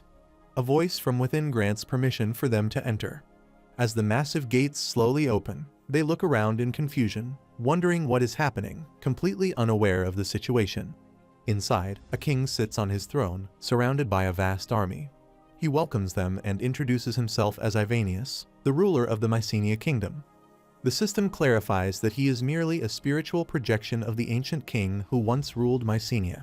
Jia, troubled by his spectral appearance, reacts with alarm, exclaiming that he is a ghost. Afen quickly urges everyone to remain calm, explaining that Ivanius is not a ghost but a specter. When Jia questions the term, he elaborates that a specter is a type of monster bound by unresolved regrets from its life, preventing it from passing on to the afterlife. Since it is classified as a ghost-type monster, Jia insists that it is indeed a ghost. Erin, determined to take action, declares that she will handle the situation and exorcise it. Just as she activates her weapon, Afen swiftly intervenes, stopping her attack effect with a snap. The king states that they are the first guests to arrive in 300 years and suggests that they calm down and listen to his story. He explains that thousands of years ago, the Mycenae kingdom was a prosperous land where magic technology greatly contributed to the world's advancement. Thanks to this technology, the kingdom enjoyed peace and stability. However, their progress eventually became a problem. Their technology advanced beyond its limits, and his predecessor was condemned for violating the realm of the gods. He continues, revealing that he and a few survivors escaped to the aerial fortress, but they were ultimately trapped underground, transforming into ghosts. The realm of the gods, he explains, refers to the chimeras present there. Their punishment was for creating a new life. Despite this, he insists that they hold no regrets.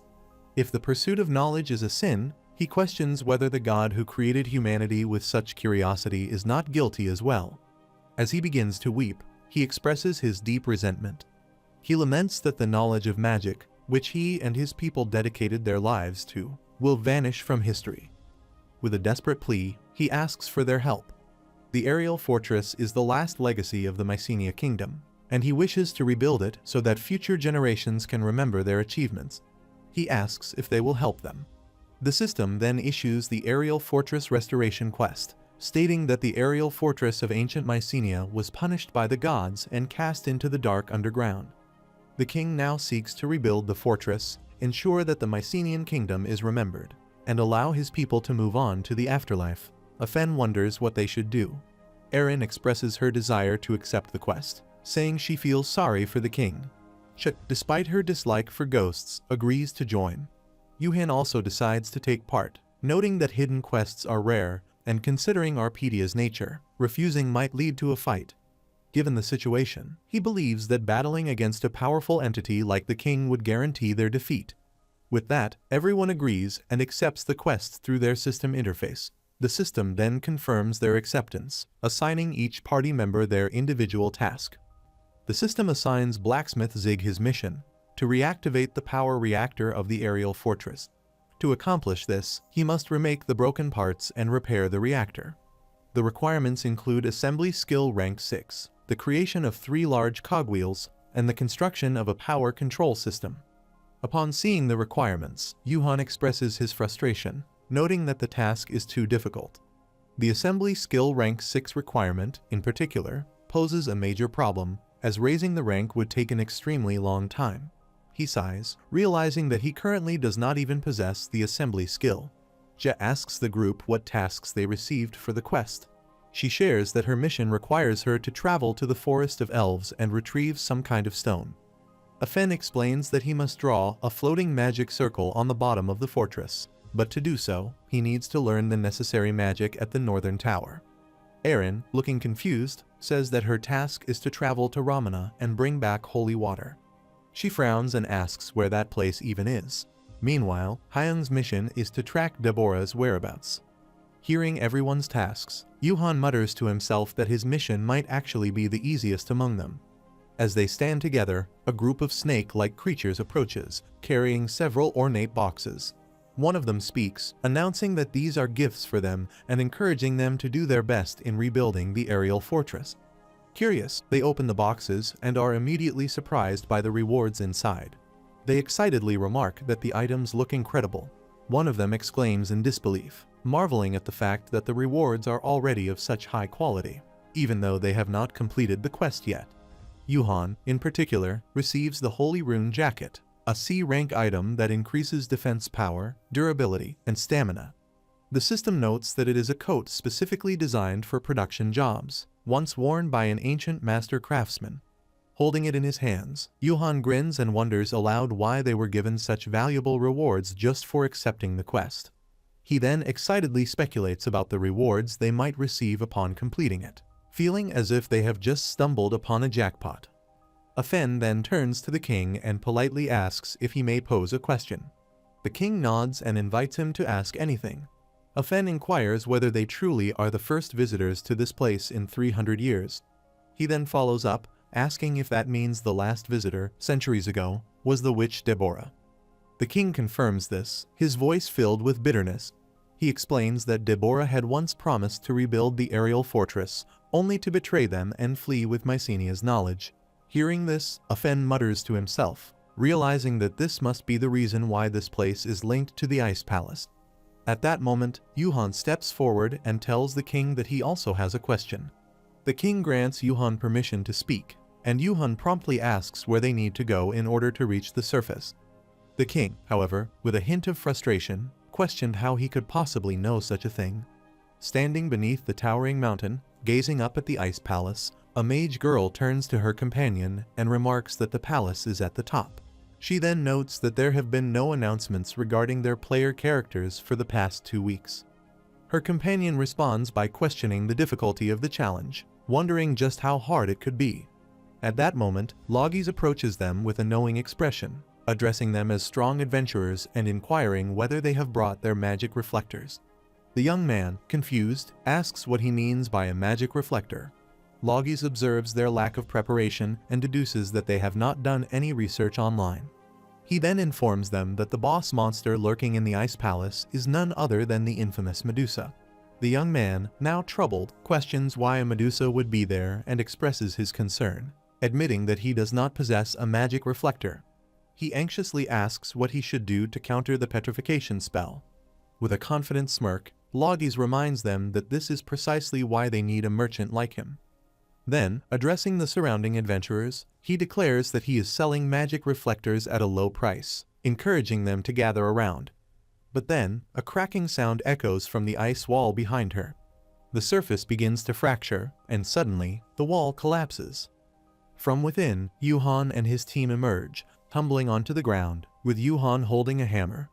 Brushing off the dust, he confidently states that he knew there was a way out if they just kept digging toward the sound of the wind. Now, they only need to figure out where they have arrived. The surrounding adventurers, stunned by the sudden appearance of strangers from the wall, begin murmuring among themselves. Some curiously inspect their titles and exclaim in surprise upon seeing the discoverer of the aerial fortress displayed above their names. A wave of excitement spreads through the crowd as they speculate whether the aerial fortress is a new dungeon. The realization that another undiscovered dungeon might exist creates a buzz among them.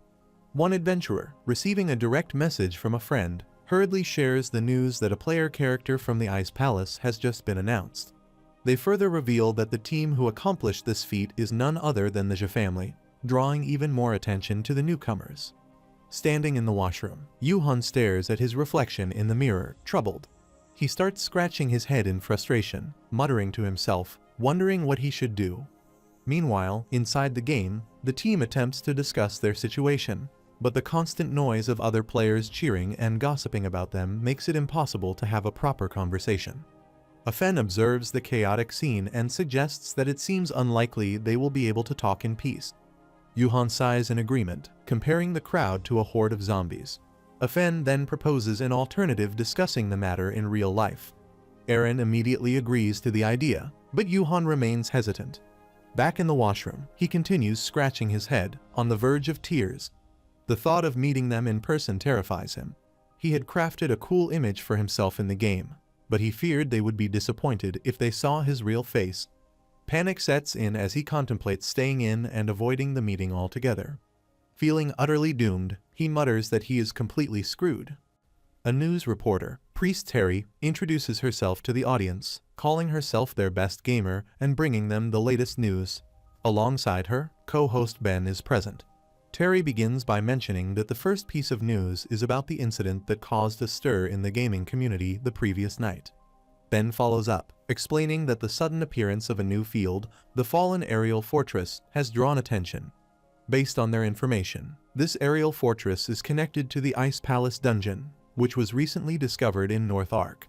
Terry speculates about the connection between the aerial fortress, the Ice Palace, and Deborah, suggesting that many are eager to uncover the truth. She adds that the first discoverers of the dungeon hold the key to solving the mystery, and their names are about to be revealed. Meanwhile, in a restaurant, Afen watches the report alongside G and Aaron. Before the names are mentioned, he stops the broadcast and comments that things are going to be difficult for a while. Aaron protests, questioning why she is not allowed to log into the game. Afen explains that the problem is the overwhelming attention they are receiving. With the discovery of a new dungeon and field, many players will approach them for information, and some may even resort to player killing if they deem it necessary. Frustrated, Aaron declares that she is ready to fight back against anyone who tries to attack them. She laughs and tells her to calm down, addressing her by her real name, Yuha. Afen then changes the topic, wondering where Mr. Zig is, as it is about time for him to arrive. As the door opens with the sound of a bell, Yuhan enters and apologizes for being late before taking a seat with them. Aaron, whose real name is Yuha, looks at him and remarks that he seems like a completely different person. She agrees, noting that he has a different atmosphere compared to how he appears in the game. Afen observes that while Yuhan looked somewhat skinny in the game, he appears much healthier in person. Yuhan, observing himself, quietly admits that he has indeed gotten into better shape ever since he started attending the Dojo Academy. Aaron then begins the introductions, stating that her name is Yuha and that she is a third-year high school student who started playing the game after following Ji. She adds that despite starting later, she now has a higher level than Jia. Yuhan, surprised, mutters to himself that she is a high schooler and not a middle schooler as he had assumed. Afen introduces himself as Kim Junsu, a 25-year-old senior majoring in law at the university, mentioning that he and Jia are in the same university club. Hyung, who remains just as quiet as he was in the game, then introduces himself as Yihan, a 26-year-old mixed martial artist attending the same dojo as Yuhan. Yuhan, feeling puzzled, asks if Hyung is talking about the same academy, referring to the bootcamp dojo.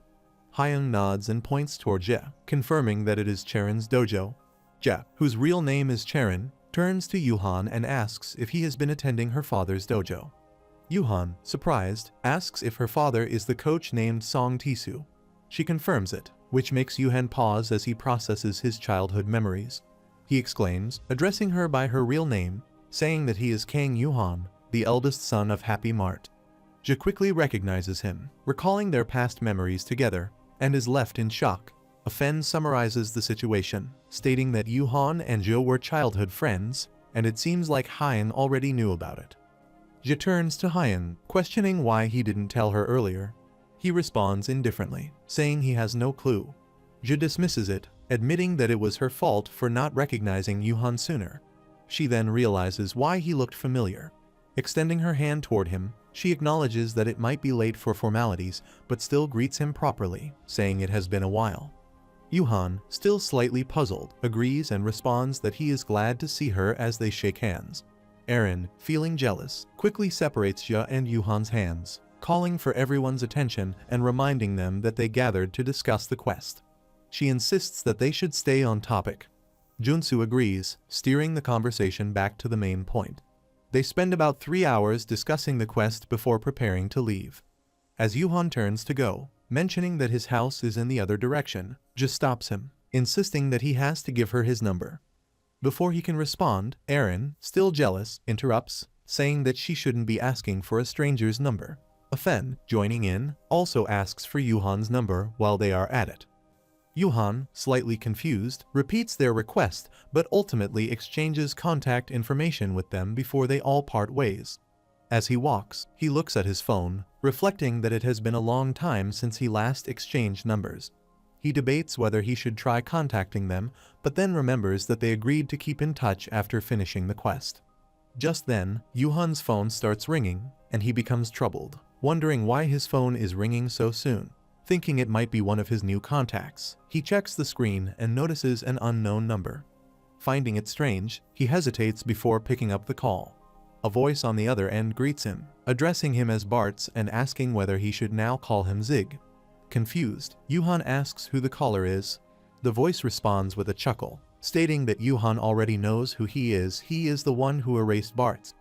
Yuhan starts laughing, but his frustration is evident. The hacker on the call asks how it feels to raise a new character. Unable to contain his anger, Yuhan bursts out, shouting and cursing at him, demanding to know if he is just playing with him. He questions the hacker's intentions, asking if he enjoys hacking into other people's IDs. The hacker, unfazed, tells Yuhan not to be so harsh, reminding him that he used to be kind to him in the game. Yuhan, taken aback, asks if that means they have met before in the game. The hacker confirms it, asking if he doesn't remember. Yuhan, now even more troubled, demands to know who he is. People around him begin to notice his unusual behavior as he pants in frustration. Meanwhile, the hacker calmly tells him to relax, assuring him that he didn't call to start a fight. Yuhan sits on a bench and asks the hacker what his deal is. The hacker proposes a bet, explaining that, as he mentioned before, he is currently playing the game to sell all the items he possesses. He suggests a game of hide and seek until he has sold them all. If Yuhan succeeds in finding his character, he promises to return Bartz, claiming that, as a genius hacker, restoring a character is easy for him. Yuhan then asks what happens if he fails. The hacker responds casually, wondering what he should do in that case, before stating that he will erase the blacksmith's character as well. After thinking for a moment, Yuhan agrees to the bet. However, before the hacker can say anything else, Yuhan shouts, warning him that if he catches him, he should be prepared to get beaten. Without responding, the hacker cuts the call, leaving Yuhan shouting in frustration. Yuhan approaches a man in the cyber safety department, who, after detecting the hacker's traces, remarks that the person is incredibly skilled.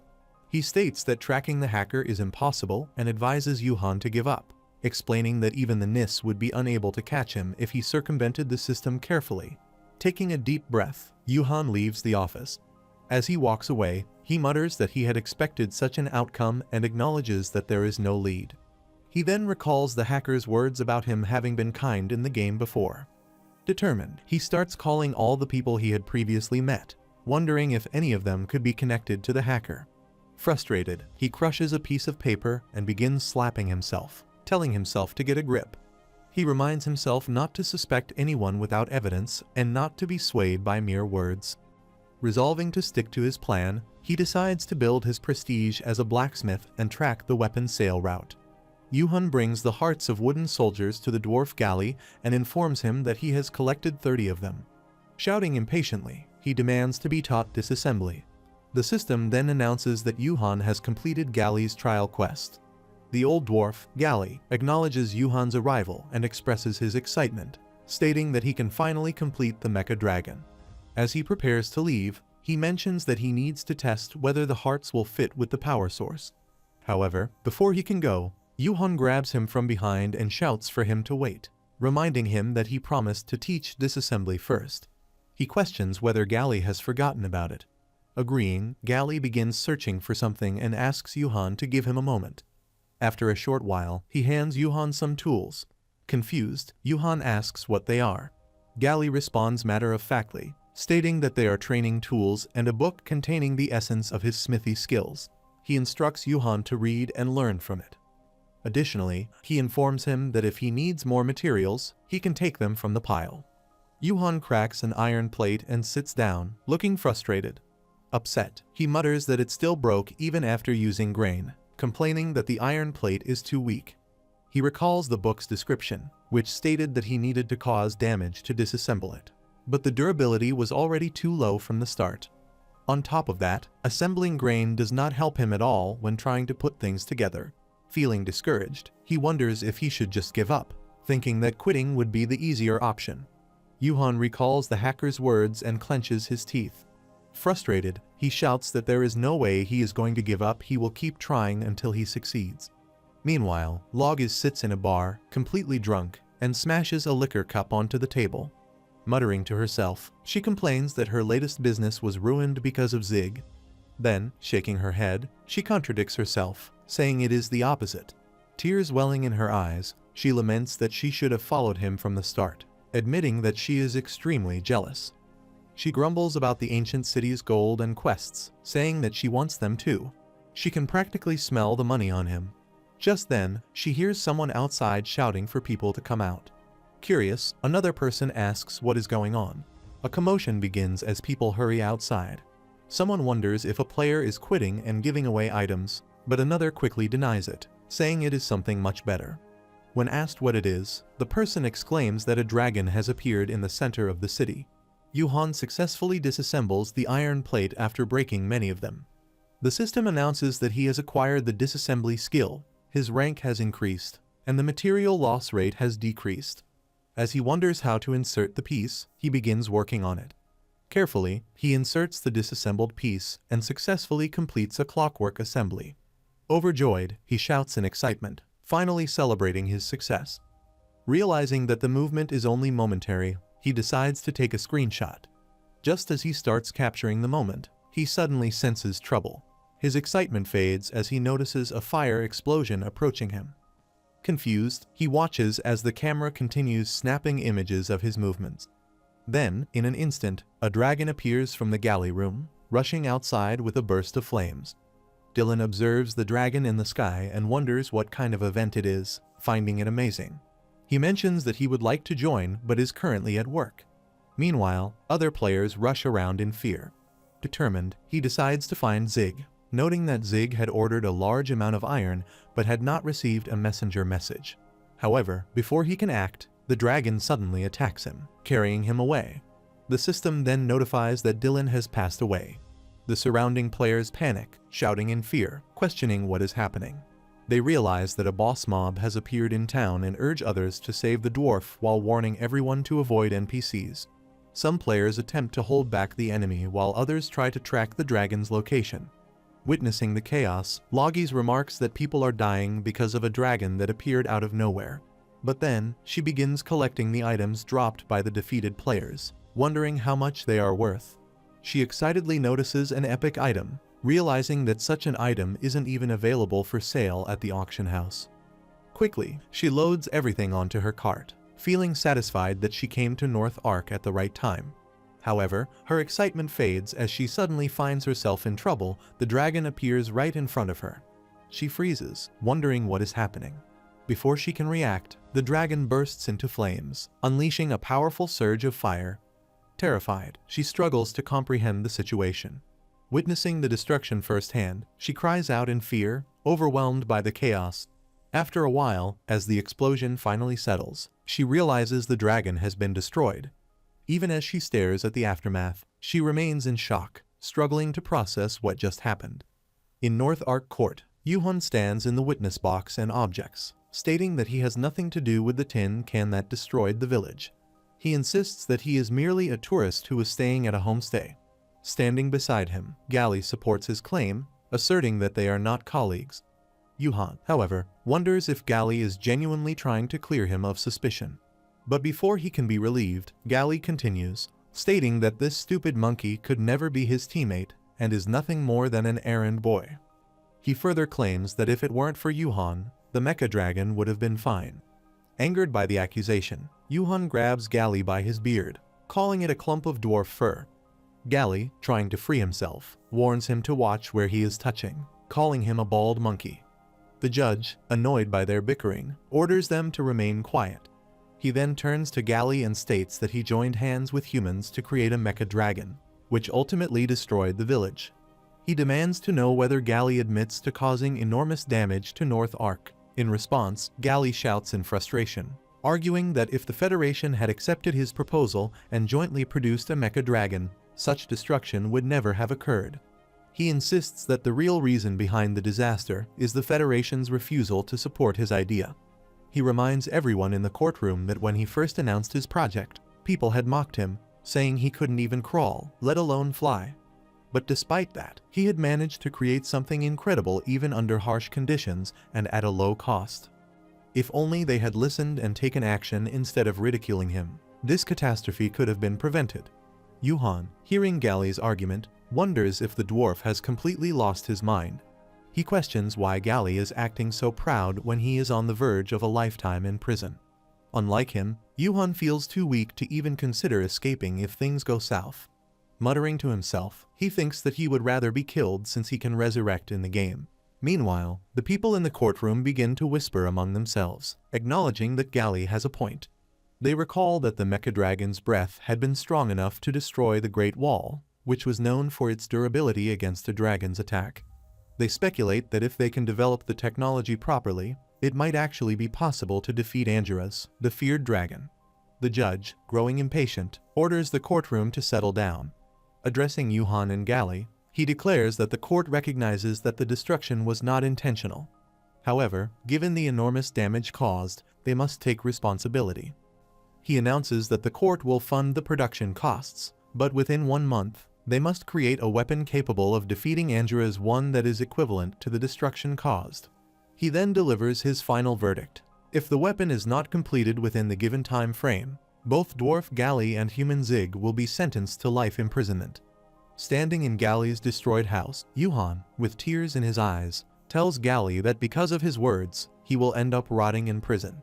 In response, Galli reassures him not to worry, stating that he did not speak without thinking. Hearing this, Yuhan, as expected, asks if there is a way out. Placing a hand on Yuhan's shoulder, Galli replies that it is him, Zig, who needs to visit Flame Mount. Galli explains that the reason the mecha dragon went berserk was not due to excessive energy output, but rather the opposite. However, before he can elaborate further, Yuhan starts leaving. Seeing this, Galli grabs him with a gauntlet on his arm and asks where he is heading so abruptly. Yuhan, struggling, tells him to let go, saying that he plans to run away since he knows a place to escape. Galli, unfazed, assures him that the reward will not be disappointing and urges him to listen. At the mention of a reward, Yuhan stops and returns, asking for an explanation. Galli then introduces a gauntlet of his own making, explaining that it can fire a steel wire with a simple mechanism and is crafted from a special material, making it unbreakable. Additionally, he promises that if they successfully complete the mission, Yuhan will be taught the dwarves' secret skills. Upon hearing this, Yuhan, now wearing the gauntlet, asks what he needs to do. Galli, smirking, comments on Yuhan's greed before stating that the task is simple, he just needs to retrieve dragon hearts from Flame Mountain. Still distracted by the gauntlet, Yuhan absent-mindedly repeats the task. But as the realization sets in, he quickly reacts in shock, questioning what he just heard. At that moment, the system notification informs him that the mecha dragon requires a dragon heart for sufficient power. The quest objective is set. Travel to the place of rest and obtain a dragon heart, with a time limit of 1 month in game time. The dragon heart, the very source of a dragon's life and magic. To obtain it, one must hunt a dragon despite the extremely low probability of just 1%. It is an ultra-rare item, only found in the resting place of a dragon at the end of its life. Yuhan, muttering to himself, recalls that even back when he was Bart's, he had never managed to get one. Galli then shares a story he overheard while visiting an elf village. He explains that a dragon, once friendly with the former elf village chief, had left for Flame Mount to rest. If that story is true, then a dragon heart must be lying dormant somewhere in Flame Mount. Hearing this, Yuhan hesitates, thinking to himself, if Galli really expects him to trust such an uncertain rumor. He is being asked to travel such a long distance based on mere hearsay. But the distance isn't even the real problem. Flame Mount has a recommended hunting level in the 80. The fragments of sulfur gas, the unforgiving monsters, and the relentless lava make it an extremely dangerous place. As Yuhan travels toward Flame Mount in a hot air balloon, he mutters to himself, declaring that if anything happens, he will run away without hesitation. From a distance, Logis observes him closely. Meanwhile, Yuhan continues to practice precision assembly mid-flight. However, at that moment, a rope suddenly approaches his basket, followed by a sudden explosion. Troubled, Yuhan panics, wondering if the balloon has exploded. But then, he quickly notices a rope and hanging from it is Logis. Looking at her in disbelief, he demands to know why she is there, calling her a fraud, She, however, corrects him, insisting that he call her Loggies.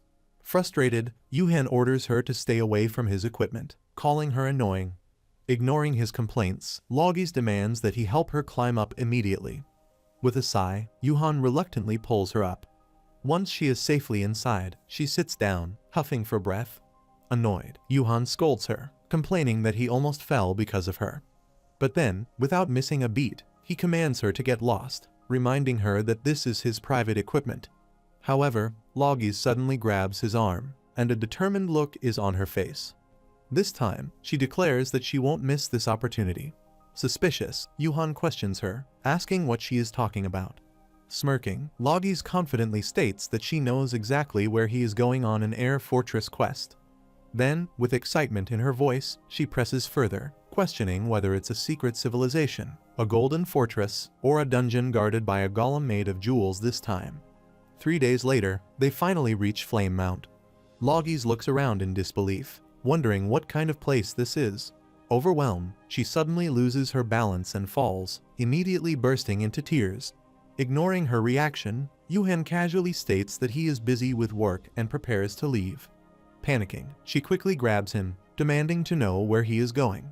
Frustrated and still crying, she insists that he explain why they even came here in the first place. Complaining further, she whines about how terrible the place smells and how inconvenient it is to be there. She emphasizes the dangers, explaining that one wrong step could send them drowning in lava. On top of that, the monsters here are no joke. The Scorpion Soldiers, with a recommended level of 80, are creatures that dwell in tunnels beneath volcanic regions. They are monstrous, unintelligent insect-type beings that pose a serious threat. Just as she finishes speaking, a Scorpion Soldier begins approaching her.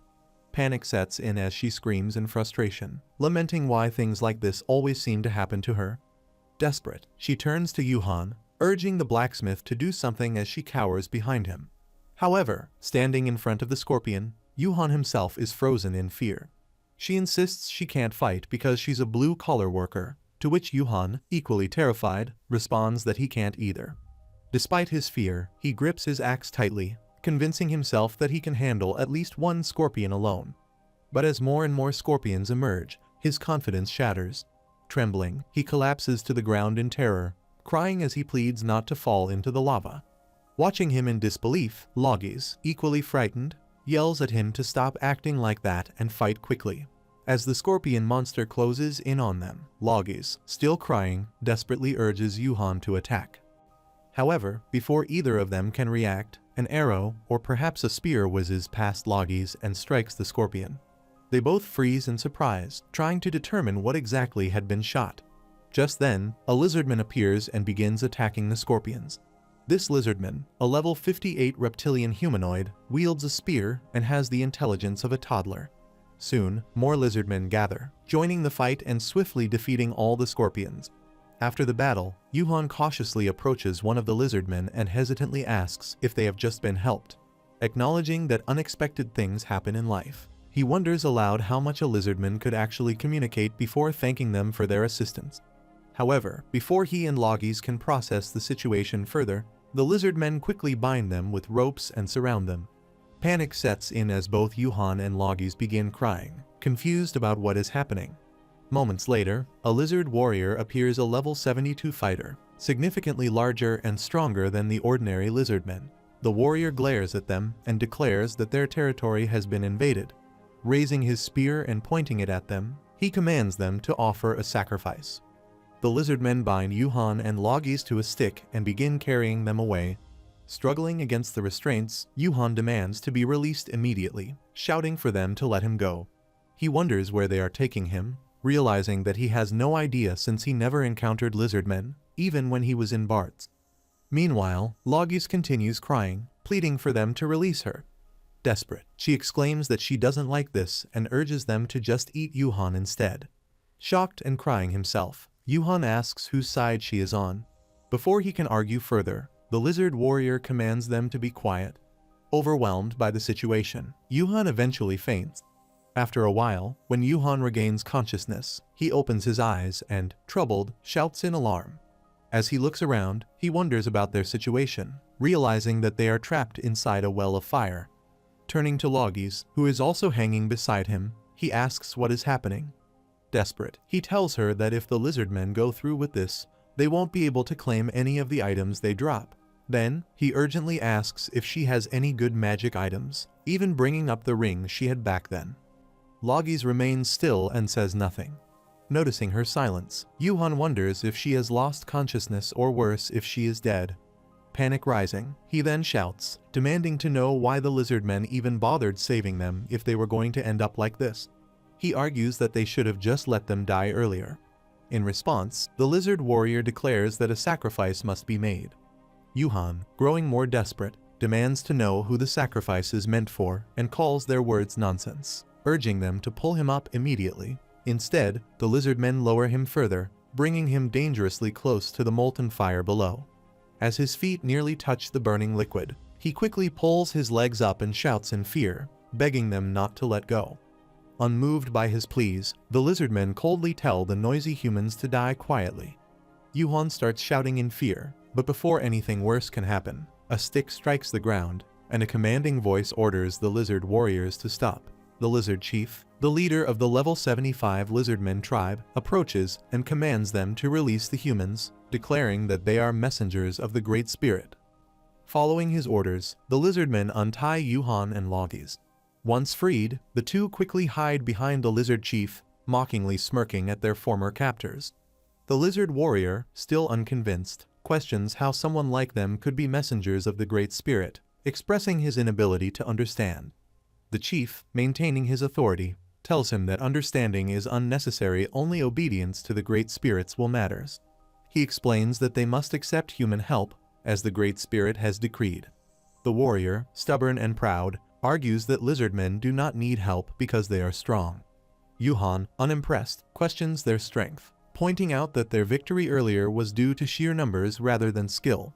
He also notes that many lizardmen died in the battle. Frustrated by Yuhan's words, the warrior snaps, complaining that humans are too noisy. Yuhan continues to mock the lizardmen, but the lizard chief firmly tells everyone to calm down. He then orders the soldiers to take the humans to prison. Yuhan and Logis, shocked by this command, protest loudly as they are locked away.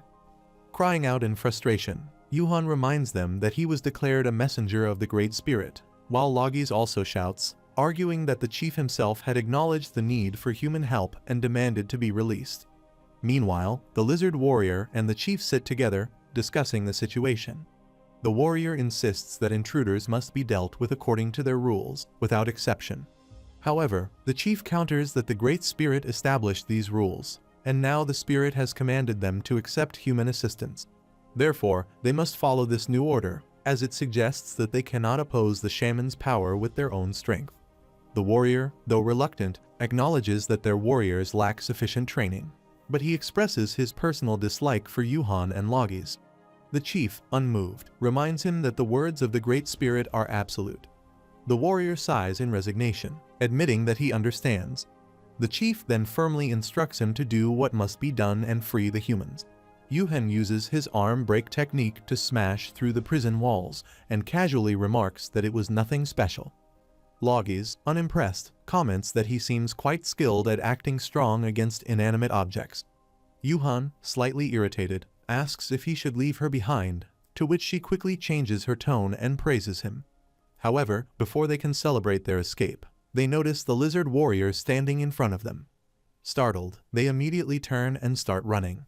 The warrior calls out, saying he has something to say, but Logis, still running, retorts that if he were in their place, he wouldn't stop either. Frustrated, the warrior mutters that this is exactly why he hates humans, they never listen. He then orders his subordinates to block their path. As the lizardmen gather in front of them, Yuhan realizes they are trapped. The warrior again commands them to stop, stating that it's a dead end and there's no escape. Yuhan quickly assesses the situation, thinking that if they get caught again, they will likely be thrown back into the lava. Determined to avoid that fate, he opens his inventory and equips a pickaxe, declaring that if there's no way out, he will simply create one. Without hesitation, he starts striking the ground repeatedly, attempting to carve a hole to escape. As he continues, the warrior, alarmed, shouts for him to stop, warning that if he destroys that area, it makes them regret it. Outside Flame Mountain, A large group of intruders gathers. A wizard, Sonko, at level 90, performs a ritual as he searches for something. After a moment, he confidently declares that he has found it at the western end. He adds that locating it was easy since the cave had already collapsed.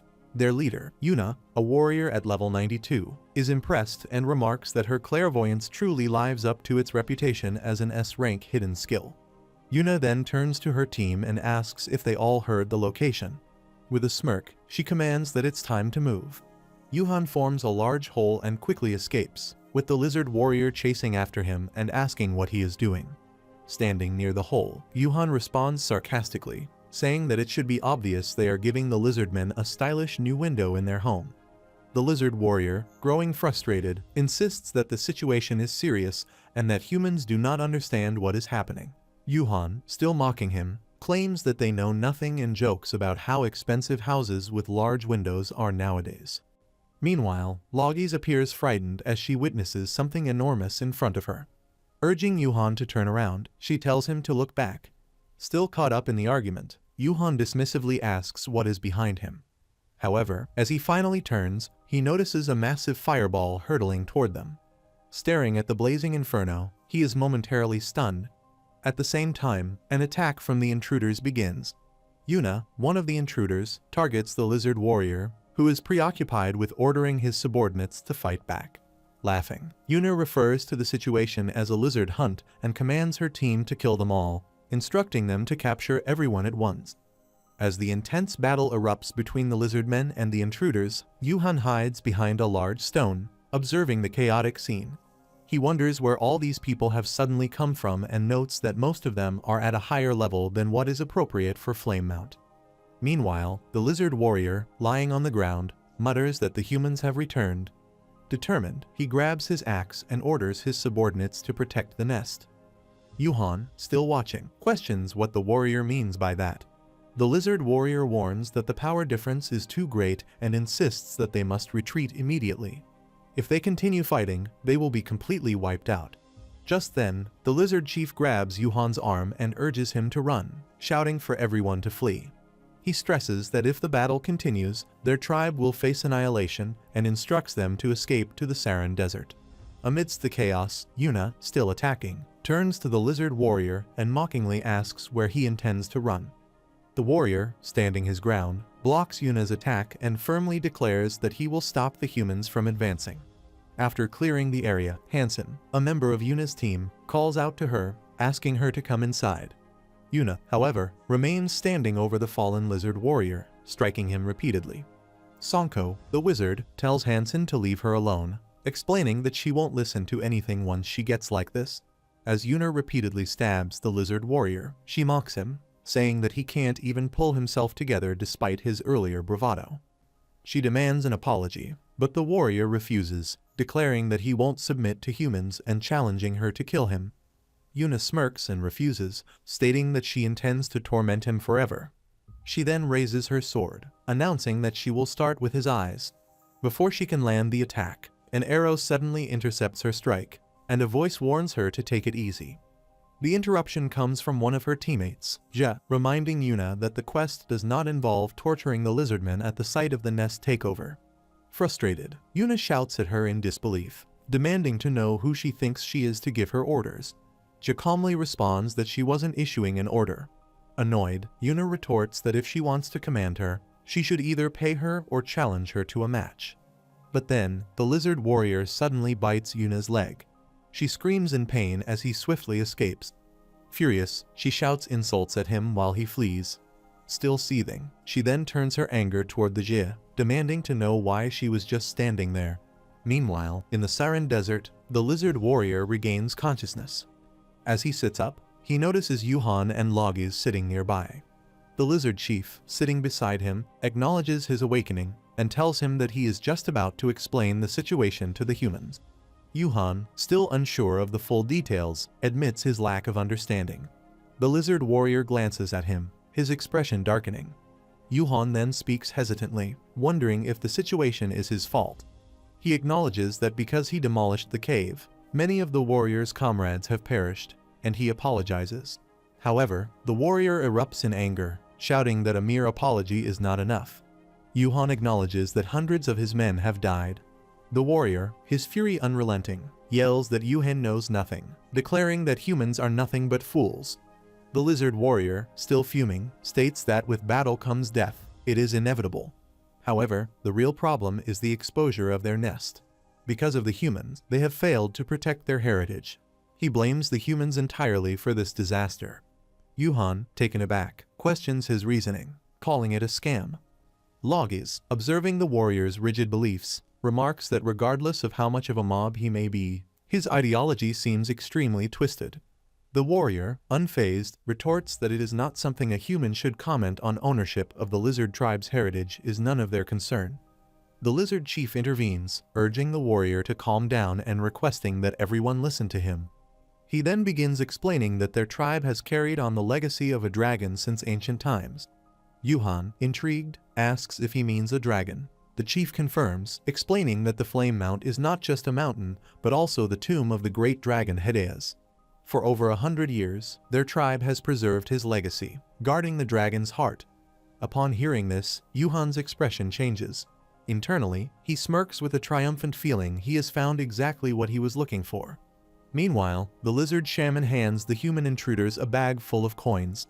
Yuna, inspecting it, questions how much it contains and whether this marks the end of the quest. The lizard shaman, however, clarifies that the quest is not yet over. The lizard chief then begins explaining the significance of the lizard shaman, a special entity among the lizard men capable of using magic and sorcery. He recounts how everything started going wrong after a particular child's betrayal. This child had always stood out from a young age, possessing an intelligent mind, a perfect command of language, and even the ability to use magic. She was nothing short of a genius, which is why the chief had granted her the special title of lizard shaman. Just as expected, the child had successfully revived the tribe, bringing it prosperity. However, one day, her behavior suddenly changed.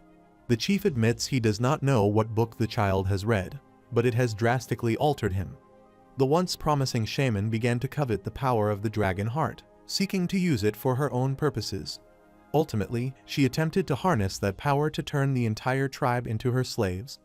The chief begins recounting the past, explaining how he had once taken the dragon heart from the shaman. He had confronted her, expressing his deep disappointment and accusing her of betraying his trust.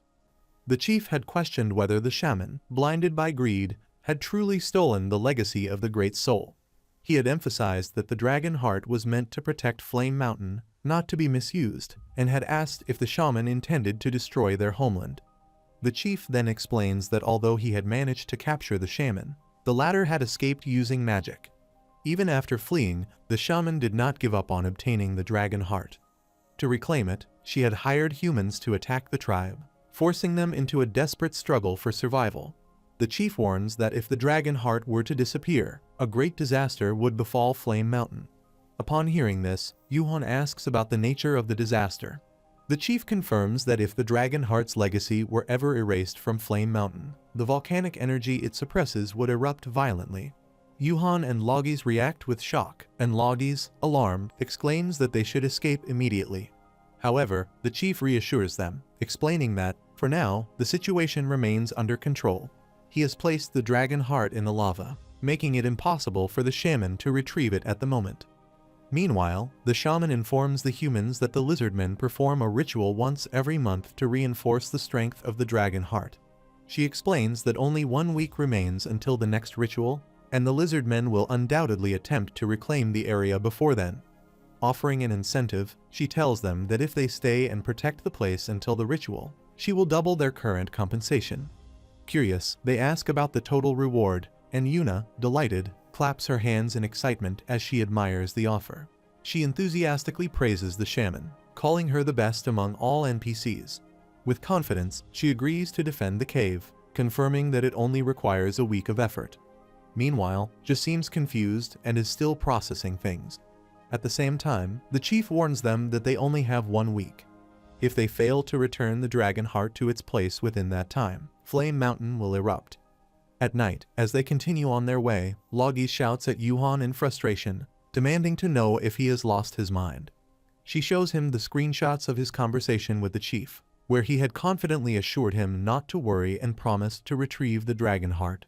Grabbing his arm angrily, she questions his sanity, reminding him of the powerful enemies they had faced before.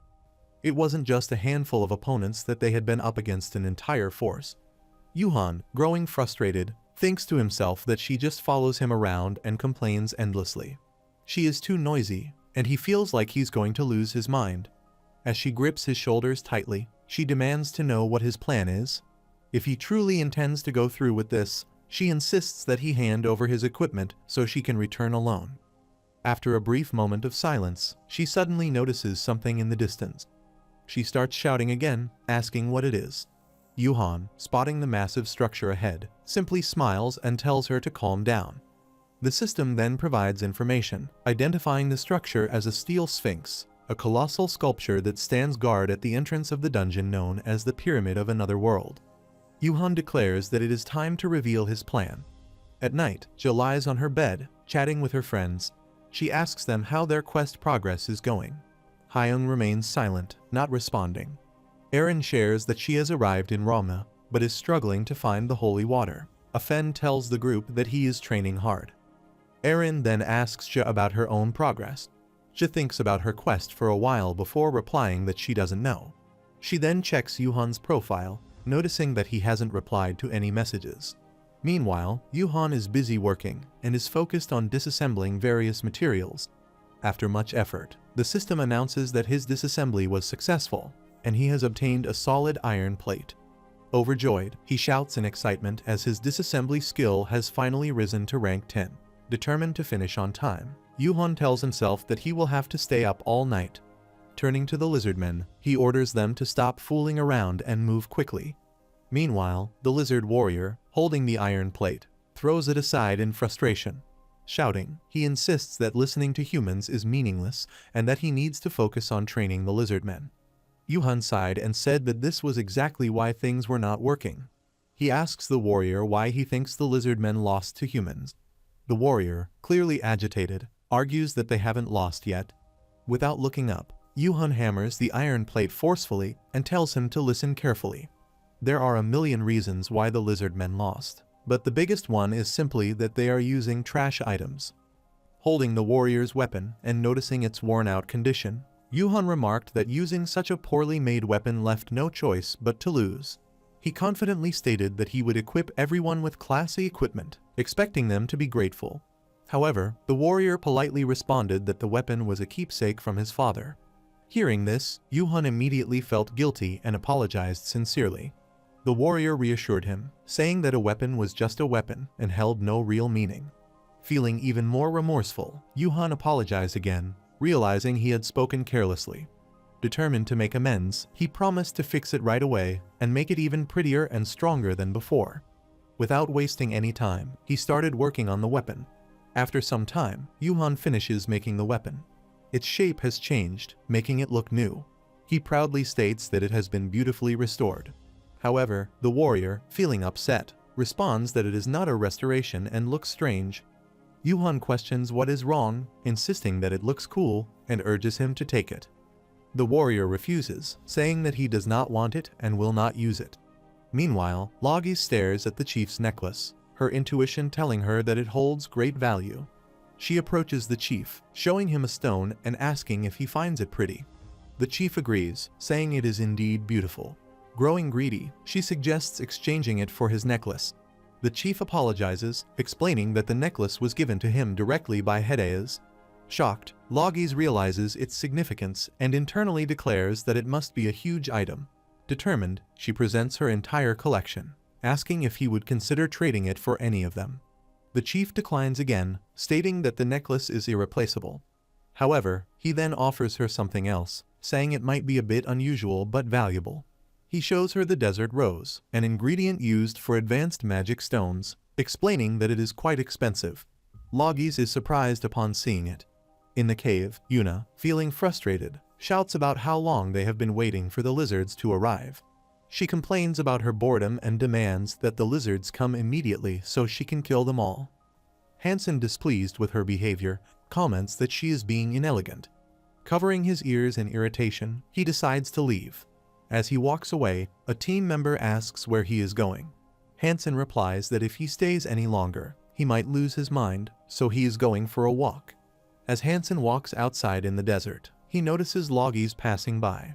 Recognizing her, he recalls that she was the one who ran away with the lizardmen. Calling out to her, he asks if she is the same person and if he can ask her a question. However, Loggies is lost in thought, contemplating how rare desert roses are but noting that they are often found nearby. Frustrated by her lack of response, Hansen remarks that she is ignoring him. Unsheathing his sword, he swiftly appears in front of her and points the blade at her, demanding to know where the lizardmen are hiding. He promises to spare her life if she reveals their location. Loggies, unfazed, removes her glasses and mutters about dealing with another bearded villain. Hansen chuckles, asking if she is trying to provoke him. He remarks that such tactics might work on a clumsy beginner, but warns her that she has picked the wrong opponent. Without hesitation, he launches an attack. At that moment, Yuhan arrives, swiftly dodging Hansen's attack and breaking his sword in the process. Turning to Loggies, he yells at her, demanding to know what she is doing there. Frustrated, he questions why she keeps wandering around when she is so weak. Offended, she retorts, insisting that she is not weak. Yuhan, unconvinced, shouts back that she is and questions why she even came to Flame Mountain in such a state. She fires back, saying it is because of him, blaming him for the losses caused by the crude liquid he stole. Observing their heated argument, Hansen smirks and comments that it looks like she has a boyfriend. Both Yuhan and Loggies immediately shout in unison, denying it. Unfazed, Hansen declares that regardless of the nature of their relationship, all bonds between men and women are evil in society, and he will exterminate them. Equipping swords in both hands, he challenges them, urging them to come at him. Yuhan, puzzled by his bizarre reasoning, asks what is wrong with him. Loggies, equally confused, admits that she has no idea.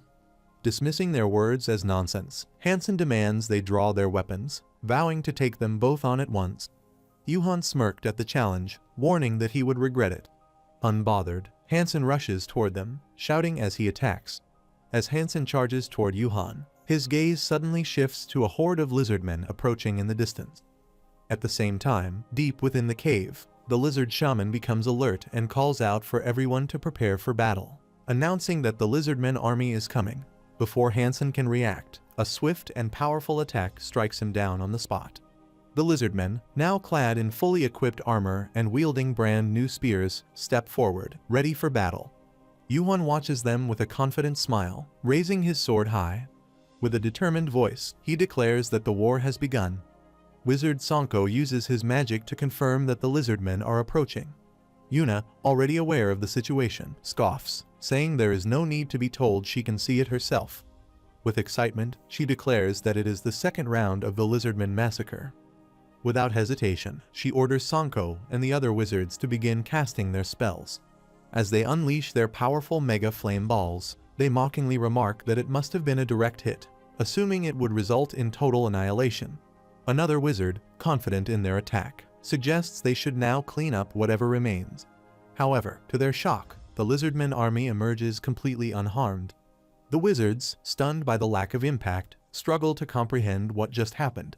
One of them exclaims in disbelief, pointing out that their attack was a combination of 5 mega flames, yet it had no effect at all.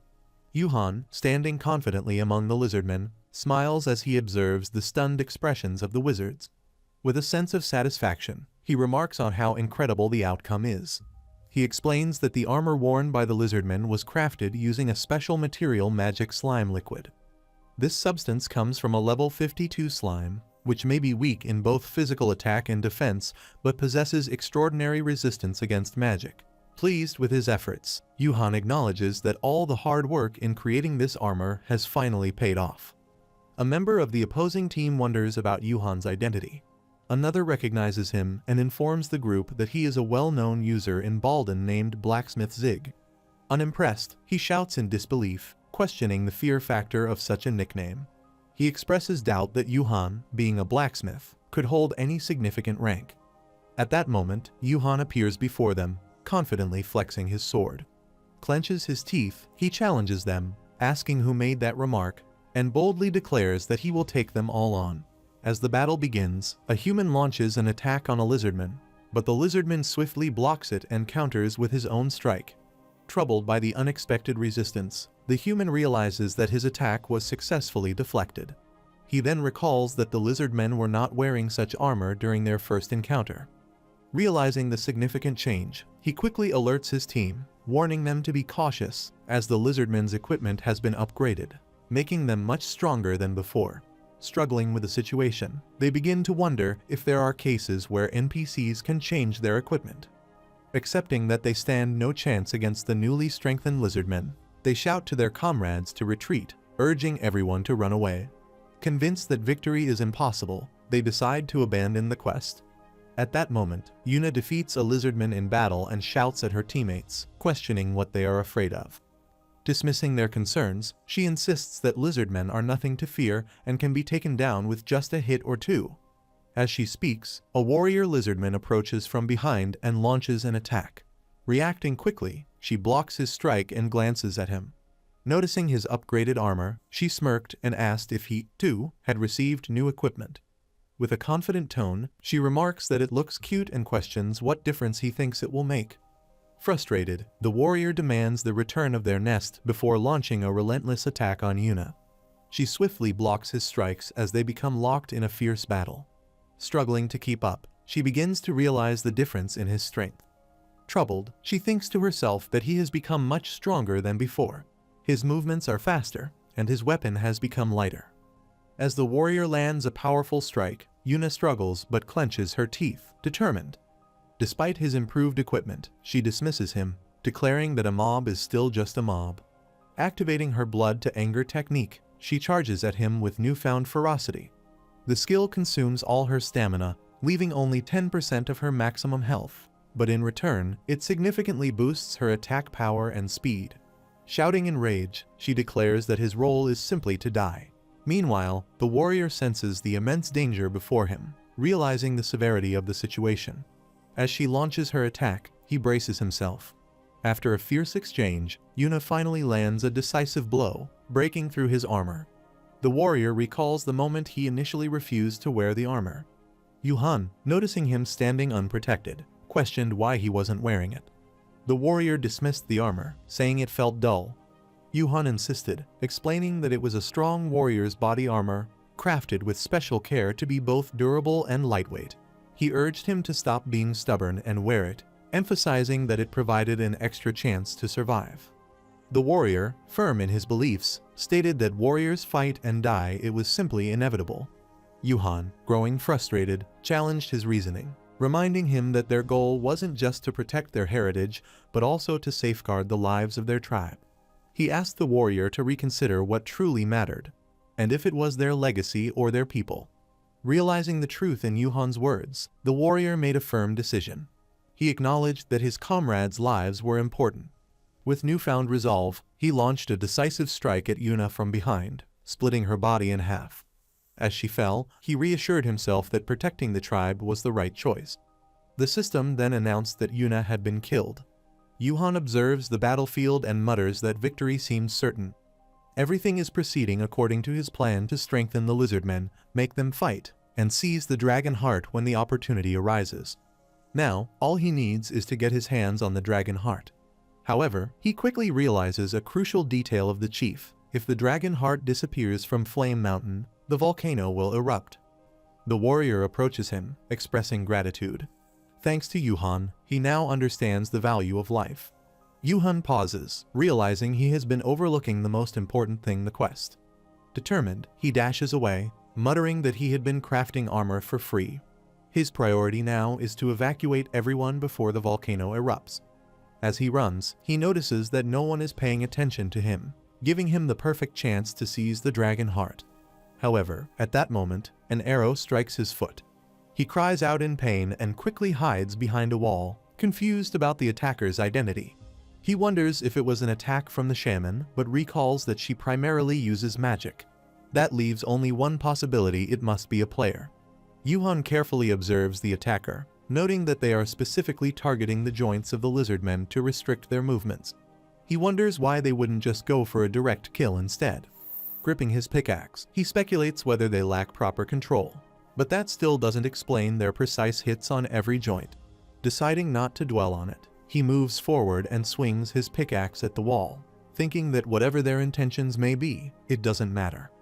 As the pickaxe strikes, cracks spread across the wall.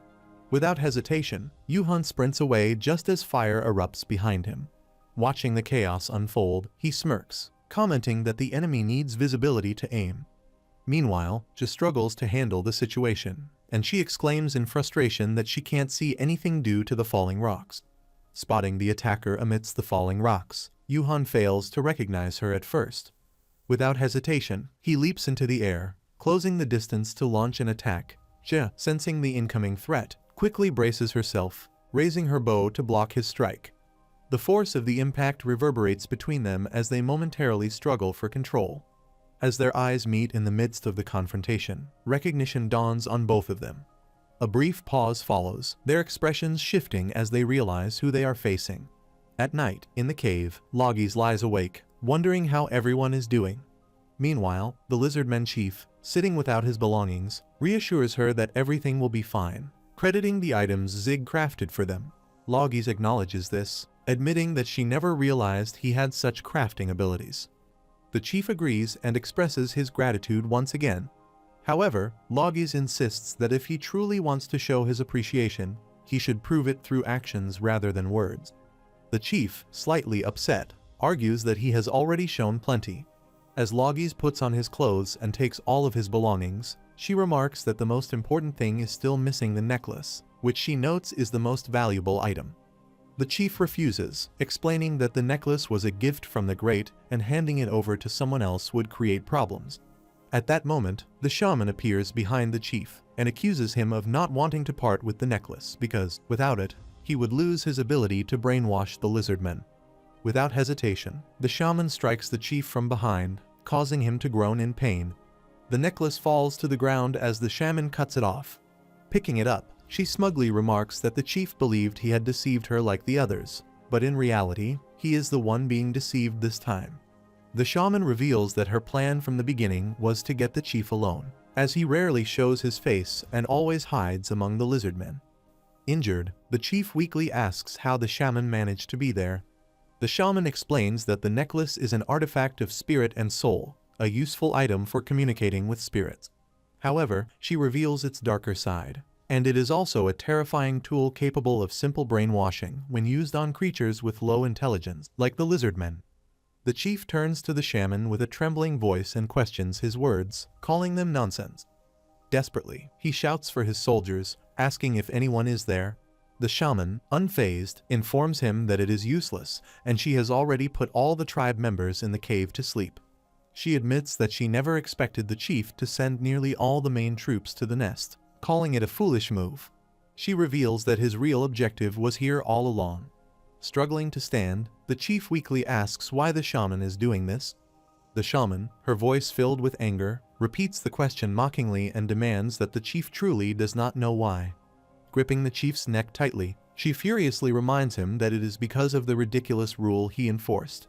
Then, with a surge of rage, he throws the chief back and bitterly recalls a child and her family. However, she quickly dismisses the thought, declaring that none of it matters anymore. Determined, the shaman vows to bring an end to everything: the foolish tribal roleplay, the endless sacrifices, and the relentless fighting.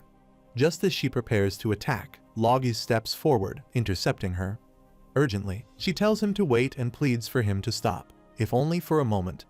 Jia asks Yuhan why he is there, and he replies that he is there because of a quest. In return, he asks about her reason for being there. She tells him that she is also on a quest. Both of them begin to wonder about each other's quests, but neither wants to reveal it first. Determined to speak first, they start playfully fighting over it. Jia then places her hand on Yuhan's face, insisting that she will go first. She explained that she was currently working on a quest to rebuild Mycenia's air fortress. The construction of the fortress requires the wings of wind to restore the collapsed structure. To obtain them, she had to head to the elf forest. When Jia arrives at the elf forest, the NPC, Elf Chief Harundel, asks if she is looking for the wings of the wind. Jia eagerly confirms and pleads for her help, asking how she can obtain them. The elf apologizes, explaining that while she has worked hard to reach this place, the wings of the wind are currently stored in the spirit world. Curious, she asks how she can get on the brothers' private jet, but she misunderstands the situation. Troubled, the elf corrects her, clarifying that it is the spirit world, not a private jet. She further explains that, as a human, Je cannot enter the spirit world. Confused, Je asks if there is a level restriction, making another mistaken comparison. The elf firmly denies it, explaining that the spirit world is inhabited by spirits, and humans cannot understand their language. If she were to get lost there, she could be trapped forever. She then sternly asks if she understands the danger. Je reluctantly agrees but begins to worry about how she will obtain the wings of the wind.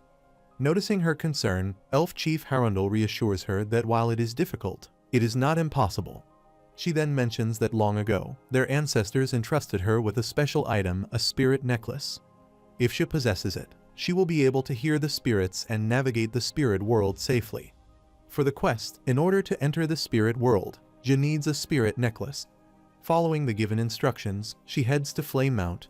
Her journey takes her to Altan village, located in the westernmost part of the Kiev Principality. She spends several days searching the area, rolling around the Flame Mount, but finds no sign of the necklace. Feeling helpless, she sits down in frustration when a shaman approaches her. He shows her a sketch and asks if this is the necklace she is searching for. Excited, she immediately bumps into him and exclaims that it is indeed the right one. She eagerly asks where she can find it, and whether he knows its exact location, pleading for him to share the information. The shaman, however, tells her to wait a moment. Meanwhile, Yuhan, overhearing her struggle, becomes curious. He wonders how the shaman came across her and asks if she reached out to her first. She confirms, saying that it seems like she heard her searching for the necklace. At that moment, the warrior strikes her from behind, his axe landing on her head. She screams in pain before collapsing. Declaring her the last remaining human, the warrior vows to kill her and reclaim the nest. Yuhan, shouting in alarm, rushes toward her and stands protectively in front of her. He confronts the warrior, demanding to know what he is doing, and insists that Je is his friend. The warrior, unmoved, accuses her of killing his companions. Pointing his axe at Yuhan, he questions whether Yuhan is betraying them. Yuhan denies the accusation, raising his voice as he explains that he is only trying to understand the situation. The warrior, unwilling to listen, gives him an ultimatum: either choose the woman or stand with them. Troubled, Yuhan hesitates. His mind races with possibilities that he would hand Je over to them. If he dies now, he will fail his quest. But fighting the lizardmen is also risky. Their individual strength may not be overwhelming, but the odds of victory using his current skills are uncertain. Torn between choices, he wonders which path is the right one. Then, the warrior reminds him that their companions' lives are precious and urges him to step aside, acknowledging Zig as a friend. After a moment of contemplation, Yuhan throws his pickaxe aside and raises his hands, signaling surrender. He declares that he will not fight them. Satisfied, the warrior acknowledges his decision and demands that he hand over Je. However, Yuhan firmly refuses, insisting that Je is also his friend, and that he cannot betray her. The warrior, now enraged, shouts at him to stop being unreasonable and to surrender the woman. Struggling to stand, Je intervenes, assuring Yuhan that he does not need to fight. She argues that there is no reason for them to battle in the first place. Looking at the lizardmen, she reveals the truth that they have all been deceived. The lizard chief has been manipulating them from the beginning. Logis stands against the shaman to protect the chief. The shaman questions her, asking if she knows who she is protecting. She responds, unsure of her meaning but firm in her stance, saying she cannot let the chief die. She admits that after a long time, she has found someone like him and refuses to lose him. Internally, she mutters that her words came out the opposite of what she intended. However, she reassures herself that there is still much to gain. This chief is the lizard that lays her golden eggs. The shaman, growing impatient, demands that she stop fooling around and step aside, warning that she will cut her down as well if she refuses. At that moment, a sword suddenly pierces through Logis's back and emerges from her stomach, its tip pressing against the shaman. The chief, holding the sword, scoffs and calls her actions foolish. He remarks that it has always been this way: clumsy and emotional plans that never amount to anything. He reminds the shaman that even during her past rebellion, she was the same. With a cold smirk, he states that the shaman should have learned by now he would kill her just as easily as he had slain the human without hesitation. As the shaman begins to lose consciousness, she recalls her past. She remembers that, despite being born with higher intelligence than other lizardmen, she was always treated as an outsider. When she was a child, the chief told her that it was just the two of them because all other lizardmen were fools. He had insisted that they did not understand what was important or what needed to be done, and that only the two of them, blessed with intelligence, could revive the tribe. She had agreed with him. Believing in the chief's words, she followed him and took on the role of a lizard shaman. Over time, she had met her husband and had a child. Following the chief's instructions, she had sent her comrades into battle. To prevent humans from accessing the nest, she also assisted in selecting offerings. She had sent off her husband to fight in battle, telling him that it was an honorable act. She had assured him that if he did not go, the Great Spirit would erupt, and she had promised never to forget his sacrifice. When she later discovered the truth, it was too late. Her husband had died in battle, and her child had been offered as a sacrifice to the Great Spirit. She had told herself that it was inevitable, that it could not be helped. If she had not done it, the entire tribe would have been in danger, including him and all the children. There had been nothing she could do to protect everyone. Then, she found the book of the chief and started reading. The text revealed that the dragon heart was a massive energy source and storage device. It had stated that if a life was sacrificed to the heart, it would glow purple. In extremely rare cases, if a creature consumed a purple dragon heart, a new dragon could be born. Overwhelmed with grief, she had cried out. She should have known. As a mutant, smarter than any other lizardman, as someone with more knowledge of magic than anyone else, she should have realized the truth. When she finally found the dragon heart and held it in her hands, she realized that the Great Spirit was not angry. The Great Spirit would not erupt like a volcano. The Great Spirit required no sacrifices. But then, the chief had approached her, demanding to know what she was doing. She had come to understand that it had all been a foolish plan, a scheme devised by a lizardman chief who wanted to become a dragon. He had ordered her to put down the legacy of the Great Soul and commanded the lizardmen to capture her. As they seized her, she struggled and shouted at them, pleading for them to understand. She had told them that they were being deceived, that the dragon heart was not what they believed it to be, and that the chief was using them to fulfill his own desires. The chief had dismissed her words, declaring that she was speaking nonsense after reading a strange book. He had ordered the lizardmen to throw her into the lava, so she would stop spreading lies. As they had prepared to carry out the order, he had suddenly stopped them and given new instructions to protect the legacy, kill the shaman, and safeguard the nest. She questioned the intelligence of her people, feeling frustrated by how foolish the lizardmen seemed to her. She believed that her race was truly ignorant and admitted to herself that she felt the same. Revenge had become her only option. She had to retaliate against the man who had completely ruined her life. However, the number of troops was too overwhelming for her to handle alone, leaving her uncertain about her next move. She then entered her cave, which was filled with gold roses. Determined, she approached Una and requested her help in raiding the lizardmen's nest. Una observed her carefully before asking how much she would be willing to offer as a bribe. Later, she encountered Je, who was searching for a particular necklace, the necklace of soul and spirit. This necklace had the ability to amplify the voices of spirits, allowing communication with them. When used on creatures with low intelligence, it even made brainwashing possible. As the shaman fell, the necklace began slipping from her grasp. She warned her that if the current strategy continued, many lizardmen would lose their lives. She insisted that the lizardmen were merely brainwashed and not acting of their own will. The shaman, however, dismissed the argument, questioning what difference it would make if they refused to listen. She declared that she would not stop until the chief was dead. She acknowledged that the lizardmen had been brainwashed in the first place because they were foolish. However, she realized, in the end, that she had been no different. She, too, had ignored the lizardmen, labeling them as stupid. She had not cared about their lives, only about her own revenge. But now, she finally understood, even though it was far too late. As the shaman collapses, she casts a magic spell in an attempt to control the situation, causing both the chief and Loggies to become caught in its effects. As the magic surrounds the chief, an explosion suddenly occurs, and the spell vanishes. Once things settle down, the chief notices a strange circular mark on his neck. He wonders what it could be, but after thinking for a moment, he dismisses it, believing it to be unimportant. He assumes that the shaman must have failed to complete her spell in the middle of the battle. Without giving it much thought, he begins to stomp on the remnants of the shaman's belongings, angrily cursing her and declaring that her efforts were meaningless.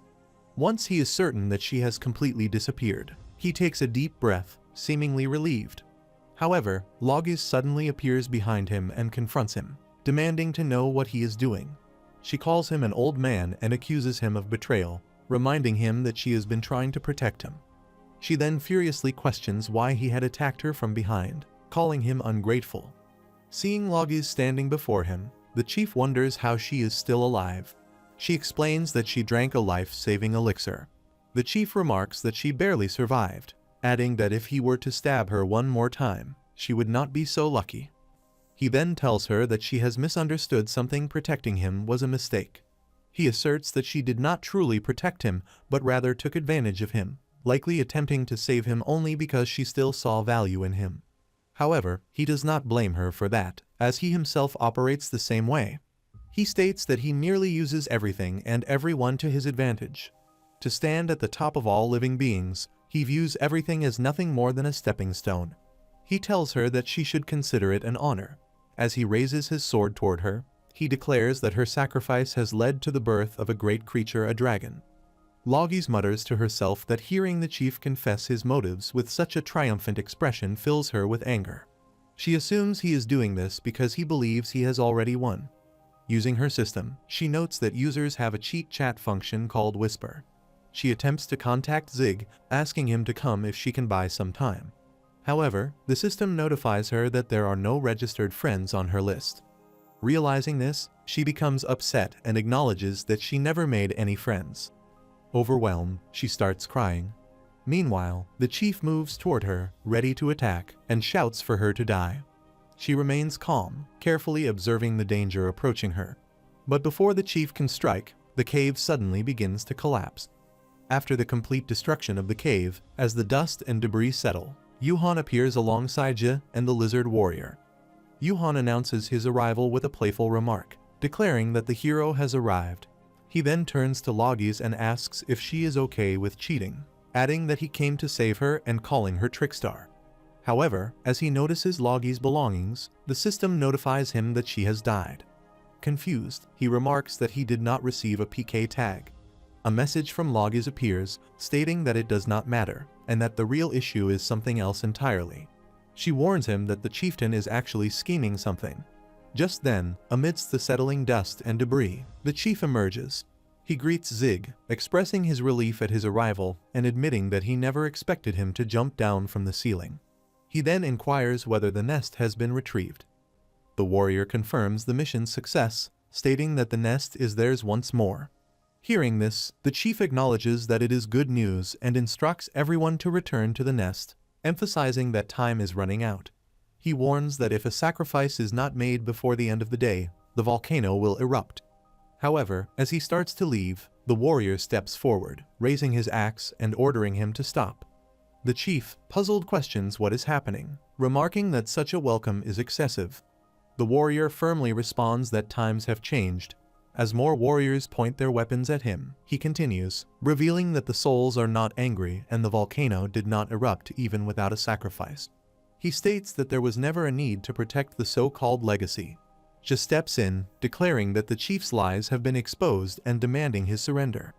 Yuhan, frustrated, questions whether all his efforts to craft equipment in time were based on a lie. In response, the chief suddenly bursts into laughter, laughing with his entire being. Yuhan, watching this, grows uneasy and wonders why he is laughing so much. He speculates whether there is some kind of gimmick that causes madness when taking damage. Holding the necklace firmly, the chief declares that there is no need to delay any longer.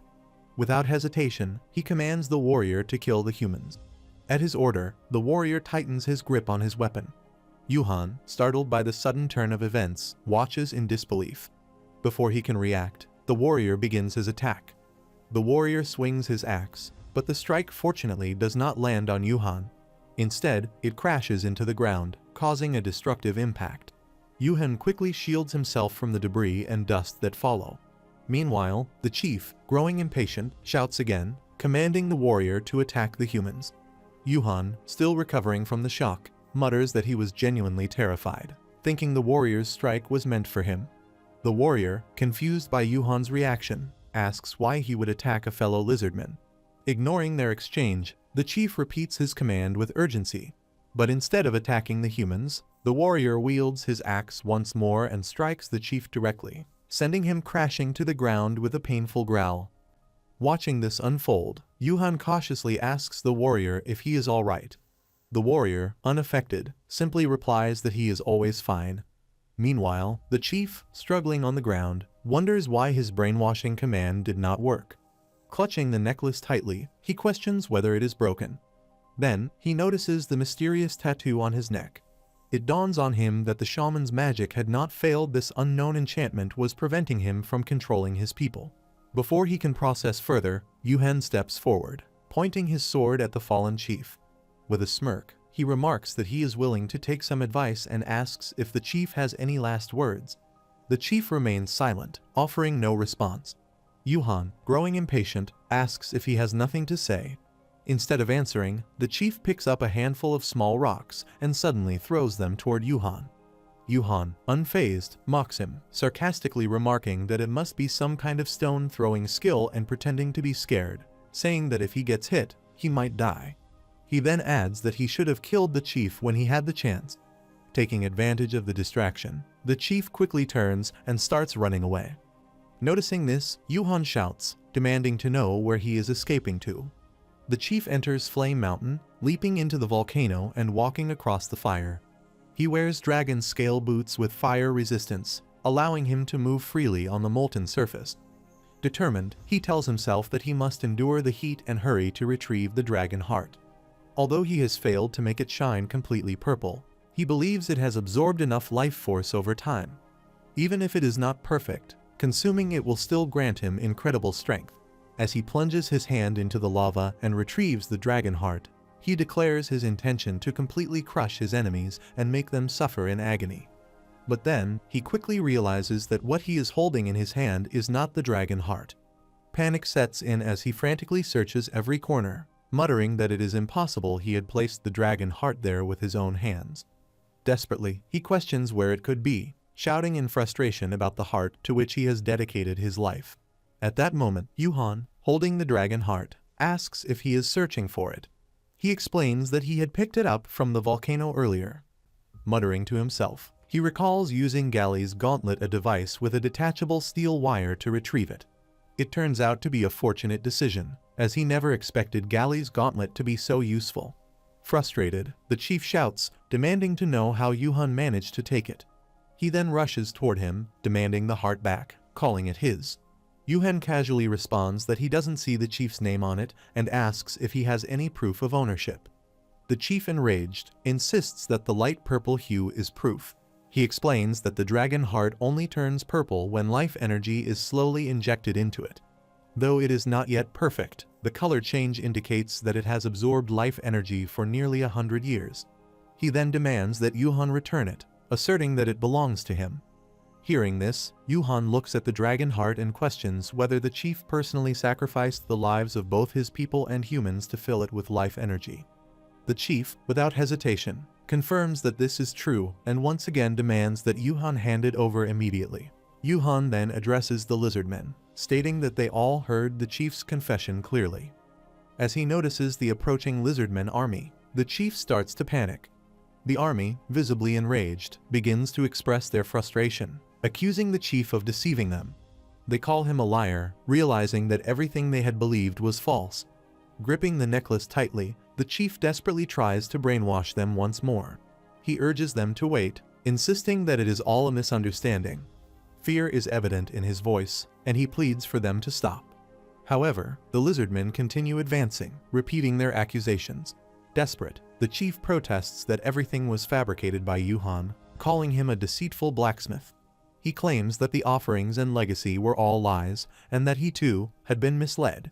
He begs for a chance to explain, but his words have no effect on the lizardmen. As the tension escalates, a warrior steps forward, positioning himself between the chief and the advancing lizardmen. The chief's expression quickly shifts to relief, and he asks the warrior if he still believes in him. The warrior, appearing composed, responds affirmatively, stating that this is all part of a human scheme. However, in a sudden and decisive move, the warrior wields his axe and strikes the chief, declaring that he is not their comrade. With a swift motion, he cleaves the chief's body in half. Meanwhile, a purple gas emanates from the dragon's heart. Observing this, Yuhan's attention shifts to the dragon heart in his possession. He notices something unusual and wonders aloud if the color has darkened. Uncertain, he questions whether his eyes are deceiving him or if the dragon heart has truly changed. Jia approaches Yuhan and asks if he is okay. He responds casually, assuring her that it is not a big deal. However, the moment he finishes speaking, he begins coughing up blood. At that moment, the system notifies him that he has been poisoned by volcanic gas and that his stamina will continue to deplete. As weakness overtakes him, he starts to faint. Concerned, Jia quickly holds onto him and asks what is wrong. With fading strength, Yuhan tells her to listen carefully. He instructs that if he dies, she must take the item and go to the village. Comparing his condition to a falling leaf, he mutters that his life is coming to an end. Before he can collapse completely, the warrior, standing at a distance, suddenly throws a herb directly into Yuhan's mouth. Urging him to stay conscious, the warrior tells him to chew and swallow it. The herb is volcanic grass, a rare plant that blooms in volcanic regions and is highly effective against gas poisoning. The warrior then hands the necklace to Jia and tells her to take it. As she holds the necklace, the system confirms that her quest for the fortress reconstruction has been completed. Filled with joy, she expresses her gratitude to the warrior, who accepts it warmly. Noticing this, Yuhan feels jealous and asks the warrior why he is blushing. The warrior replies that Jia is a colleague. Yuhan, still unimpressed, points out that the warrior was trying to kill her just moments ago. Some lizardmen approach the group and hand Yuhan a weapon, explaining that they made it themselves. As Yuhan examines it, he asks what it is. They eagerly respond that it is a weapon, adding that making weapons like Zig is impressive, so they try creating one as well.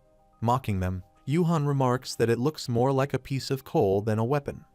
The lizardmen, still hopeful, ask if that means it is not bad, emphasizing that they worked hard on it. Yuhan, continuing to tease them, takes a closer look and sarcastically admits that it is indeed a weapon, claiming that he must not have noticed it properly at first.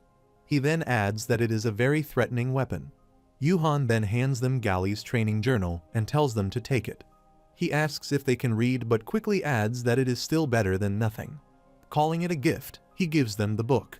The lizardmen, holding it, express their gratitude to him. Meanwhile, the warrior sits in a moment of farewell, visibly upset. As he reflects in silence, his subordinate approaches and informs him that they are ready to leave.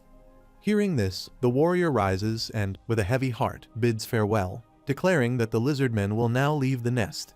While Yuhan and Jia sit in the hot air balloon, Yuhan waits impatiently and remarks that time is up, wondering why Logis has not arrived yet. He considers leaving her behind, but then notices her approaching, pulling a cart along with her. Curious, he asks about the contents behind her. Huffing from the effort, Logis stops near the basket. When Yuhan repeats his question, she explains that she accidentally discovered a desert rose vein near the resurrection point the previous day. She admits that she had completely missed it before, and then excitedly asks if he realizes how valuable each one of them is. As Yuhan sets off on their journey, Logis, troubled, shouts after them, demanding to know where they are going. Yuhan dismissively replies, questioning who said there was space for all of her cargo. He reminds her that the balloon is not even hers and asks if she paid the lease, then suggests she either put everything in her inventory or walk away. Frustrated, Logis shouts back that there is no room in her inventory while running after them. Seeing her struggle, Jia extends a hand, offering help. She encourages Logis to take it, and eventually, Logis manages to climb into the basket, securing her goods to the side. Yuhan, irritated, shouts at her, calling her a piece of trash. Jia immediately scolds him, telling him he was too harsh and ordering him to apologize. Instead, Yuhan simply covers his ears and sits aside, sulking. Meanwhile, Jia and Logis introduce themselves to each other. Jia warmly greets Logis, introducing herself as an archer. Logis responds with a smile, introducing herself and asking if Jia is Yuhan's friend. Zhe confirms that they met on a quest and became friends, adding that anyone who is Yuhan's friend is also her friend. Encouraged, Logis suggests they address each other casually, which Zhe happily agrees to. Watching their easy camaraderie, Yuhan mutters to himself, noting how well they are getting along despite meeting for the first time. As Yuhan sits in the basket, he quickly realizes that he has not bid farewell to the lizardmen. Standing up, he looks down to see all the lizardmen gathered below. They salute him and cheer in happiness, expressing their gratitude. In response, Yuhan waves back at them and says that he will see them later. When they reach North Ark, Yuhan suggests that they say their goodbyes there. Zhe responds that she will see him again when he is ready for the Mycenia quest. Waving at her, Yuhan tells her to call him later, but when addressing Logis, he adds that she does not need to call him. Logis replies that she plans to follow him as soon as she sells the desert rose anyway. Shocked, Yuhan loudly questions whether she intends to keep chasing him and asks if she has no conscience. Shouting back, Logis retorts by asking what conscience he is talking about, reminding him that if it had not been for her at Flame Mountain, he would not have cleared the quest. Yuhan yells back, insisting that she did not help at all.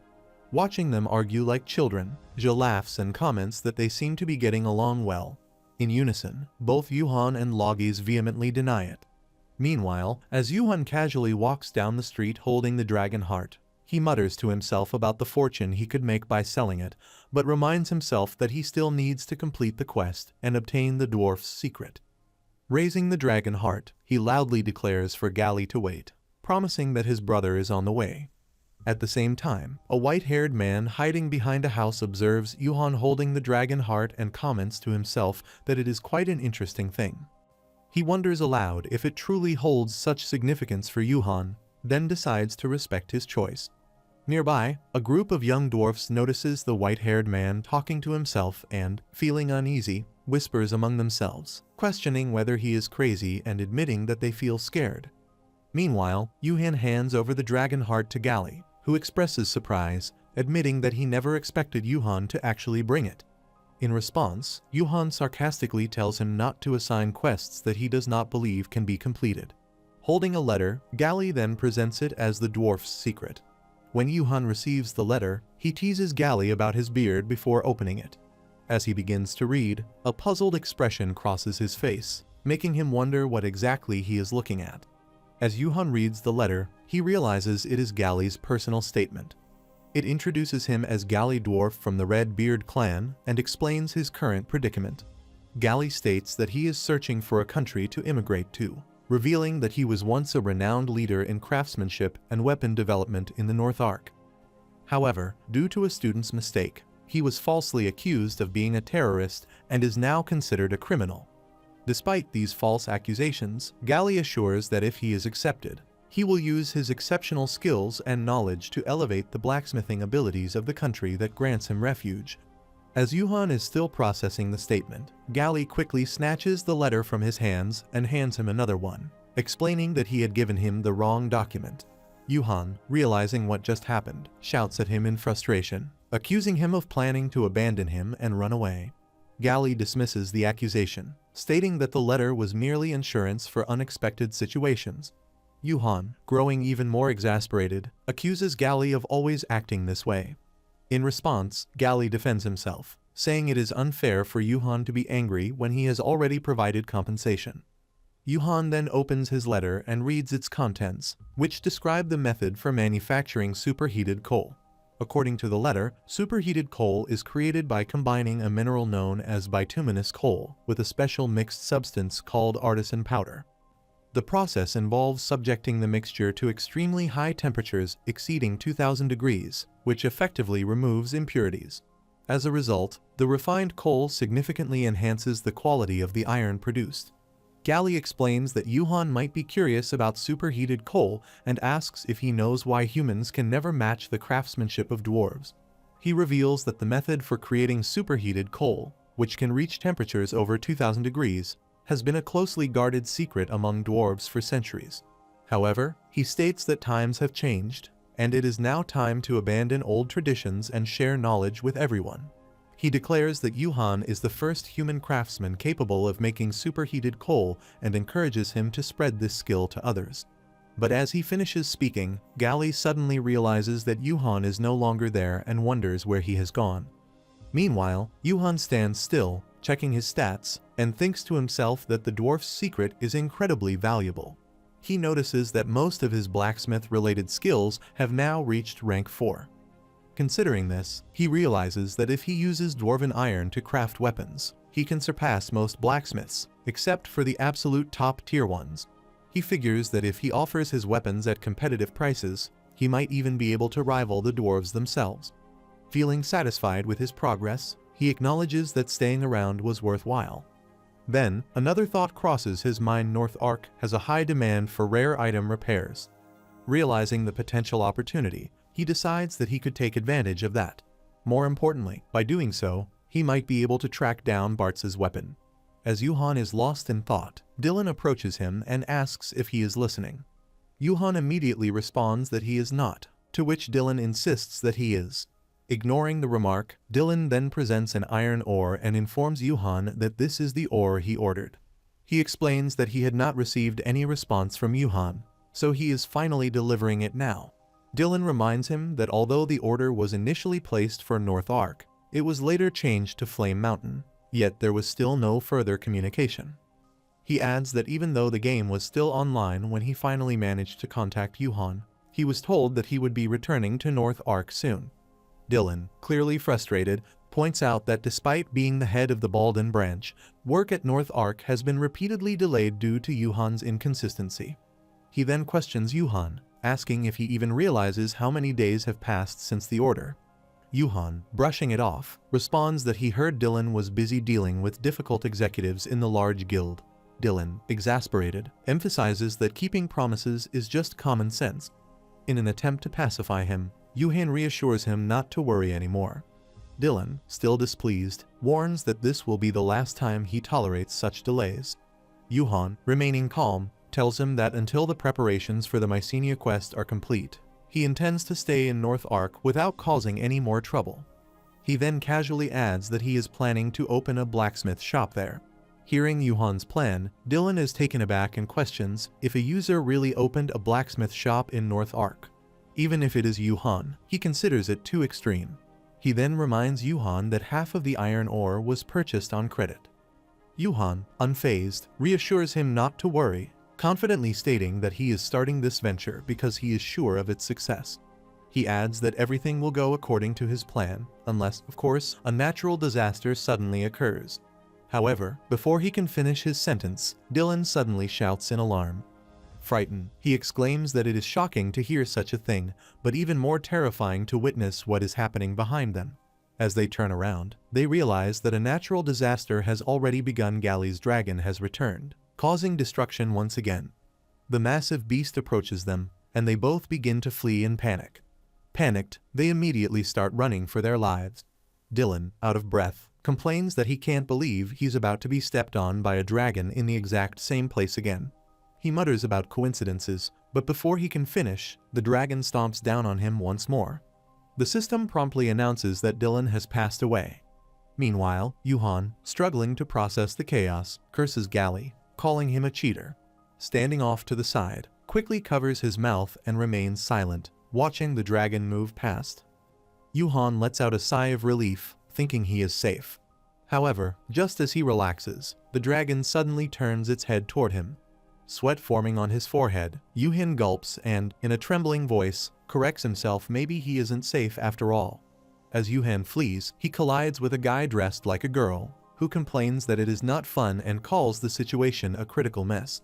He insists that the content is boring and that something surprising must be added to provoke users. Turning to Yuhan, he tells him to apologize if he accidentally lifted someone's skirt. However, before he can react further, the dragon crushes him down. Meanwhile, the dragon continues chasing Yuhan, who runs frantically. At that moment, some players appear to confront the beast. One of them, likely the leader, points at the dragon and urgently commands the others to shoot quickly, calling it a heaven-sent opportunity. He adds that if it truly is a dragon, its item drop will be enormous. The players launch a series of continuous attacks on the dragon, causing explosions as they try to take it down. Watching the chaos unfold, Yuhan wonders if they have managed to kill the beast. However, as the smoke and dust settle, the dragon emerges completely unharmed. Without hesitation, it resumes its chase this time, still fixated on Yuhan crashing through the other players in its path. Struggling to escape, Yuhan panics and questions why, out of everyone, the dragon is only chasing him. Reaching the end of his escape, Yuhan finds himself standing against a massive wall, realizing that he has hit a dead end. As the dragon looms behind him, he considers using Dismantle to break through the wall and escape, but quickly remembers that the walls of North Ark are highly resistant to mining. Unsure of his next move, he suddenly smiles and reassures himself, dismissing the idea that he is running away out of fear. Instead, he confidently declares that the dragon is the one who should flee. Equipping his pickaxe, he prepares to fight, proclaiming his title as a former dragon slayer. Without hesitation, he swings at the dragon, shouting as he attacks, determined to turn the tables. As Yuhan's attack lands, it barely leaves a scratch on the dragon. Acknowledging Galley's craftsmanship, he admits that the creature is still incredibly strong. Suddenly, his pickaxe snaps, and he falls to the ground, realizing that perhaps breaking the wall would have been the better option. However, before he can react, he notices something unexpected. The dragon starts crying. The massive creature lies down, wailing loudly. Yuhan, stunned by the bizarre turn of events, watches in disbelief and wonders what is happening. At that moment, the white-haired guy appears behind Yuhan and calmly states that the dragon cannot control itself. He explains that Yuhan had struck a newborn child too hard and questions whether Yuhan wouldn't also be upset if his mother hit him for no reason. As Yuhan quickly turns around to face him, the mysterious figure vanishes. Perplexed, Yuhan mutters in surprise, questioning who that person is. He then starts looking around frantically, shouting and demanding to know where the man has gone. Yuhan notices the white-haired man standing atop the wall, casting a magic circle with his hand. The man speaks gently, expressing pity for the dragon and stating that he will make things easier for it. He is Angeras, the ancient dragon, a level 200 beings, and the ruler of the mountains northeast of North Ark. Yuhan, troubled by this revelation, widens his eyes in shock upon recognizing Angeras. As Angeras begins casting his magic spell, Yuhan instinctively raises his arm to shield himself from its effects. The management observes the situation unfold. Hajun, confused, asks what is happening and whether this is really how the regional story is supposed to progress. A colleague responds that originally, Angeras was meant to be enraged at the sight of the mecha dragon and was supposed to destroy North Ark, questioning why events have taken a different turn. Director Seokjin explains that it is likely due to the purple dragon heart. Instead of a regular dragon heart, a purple dragon heart was brought, leading to the birth of a real dragon. As a result, Angeras seems to feel pity rather than anger. Frustrated, the boss slams his fists on the table, asking if this means their carefully planned event has been ruined because of that one player. Director Seokjin, remaining calm, confirms this but points out that since nothing went as expected, they were actually anticipating such unpredictability. He then wonders how the story of Arpedia Online will develop in the future. Meanwhile, Angeras approaches Yuhan, who is sitting on the ground in shock and fear. Angeras then shrinks the mecha dragon down to the size of a baby and hands it over to Yuhan, instructing him to take responsibility, calling it his child. Yuhan, still in disbelief, looks at the baby dragon, wondering what just happened. Yuhan, holding the baby dragon, asks in disbelief if it is really his child. Angeras confirms it and questions whether Yuhan is going to deny it.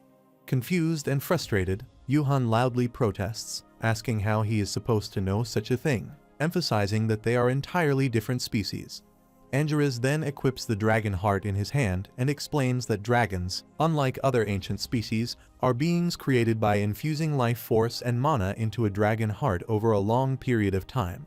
He states that normally, such a large life force can only be infused by a dragon itself, which is why Yuhan has now become the dragon's mother.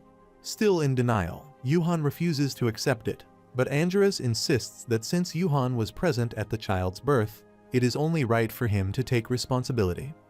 The baby dragon hugs Yuhan, but he quickly pushes it back and tells Angeras not to be ridiculous, arguing that dragons are not like baby birds, where simply being present at birth makes him responsible. He insists that Angeras, as a fellow dragon, should take care of it instead. Looking at the baby dragon, Yuhan thinks to himself that he has no idea when it will grow huge again and cause trouble. Realizing he cannot handle such an unpredictable situation, he sees it as a ticking time bomb. Meanwhile, Angerus starts gathering energy for an attack and asks Yuhan if he truly does not want the dragon. Terrified, Yuhan immediately hugs the baby dragon tightly and hastily changes his stance, saying that he is already feeling lonely and that he actually likes it. He quickly agrees to take responsibility and raise the dragon. Seeing this, Angerus stops his attack and comments that he is glad Yuhan is a responsible human being. While holding the baby dragon, Yuhan smiles with tears in his eyes. Meanwhile, other players arrive at the scene, searching for the dragon. One of them insists that he is sure the dragon went in that direction and calls out for it to come out, determined to subdue it. Yuhan, watching the players, turns to Angerus and asks what he should do about them. However, as he glances back, he realizes that Angerus has already disappeared. Meanwhile, outside his tent, Yuhan wrote a letter to Gali. It says that, as expected, Gali has already disappeared, so he is sending a letter instead.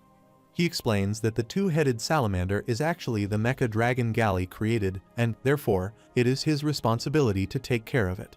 He ends the letter bluntly, saying that their time together was unpleasant and hopes they never meet again. He starts packing the baby dragon into a box, telling it that this will be its new home from now on. The baby dragon makes a sound in response, and Yuhan sighs, explaining that he is not doing this out of cruelty. He points out that people are actively searching for the mecha dragon, and if he keeps it with him, he might get caught in the chaos. Frustrated, he shouts that he hates the idea of unnecessary trouble. However, as soon as he says it, guilt creeps in, and he begins to wonder if his words made him sound like a bad person. At that moment, a group of dwarves armed with weapons approaches Yuhan. One of them accuses him, stating that Zig, the most compliant and best disciple of Gali, was actually him. They declare that he is under arrest for committing tool-related terrorism and destruction in North Ark. As soon as they begin to chase him, Yuhan, panicked and troubled, starts running. While fleeing, he desperately tries to explain, insisting that he is innocent and that there has been a misunderstanding. Meanwhile, Logi stands in the middle of the street, repeatedly attempting to contact Yuhan through the game chat. After several failed attempts, she mutters in frustration, wondering why he isn't responding to her whispers. She begins to question their friendship, thinking that if he is secretly making money somewhere without telling her, the frustration might be unbearable. Determined to find him, she decides to track him down as soon as possible. Just then, Yuhan rushes past her in a desperate escape. Surprised, she shouts after him, demanding to know where he is going. However, before she can react further, she notices a horde of dwarves and several players charging after him, intent on catching him. In the dense forest, the pursuers struggle to locate Yuhan. Frustrated, one of them shouts, wondering where he has disappeared. Another member of the group finds a trail of footprints and confidently declares that Yuhan must have gone in that direction. However, they unknowingly head off in the wrong way.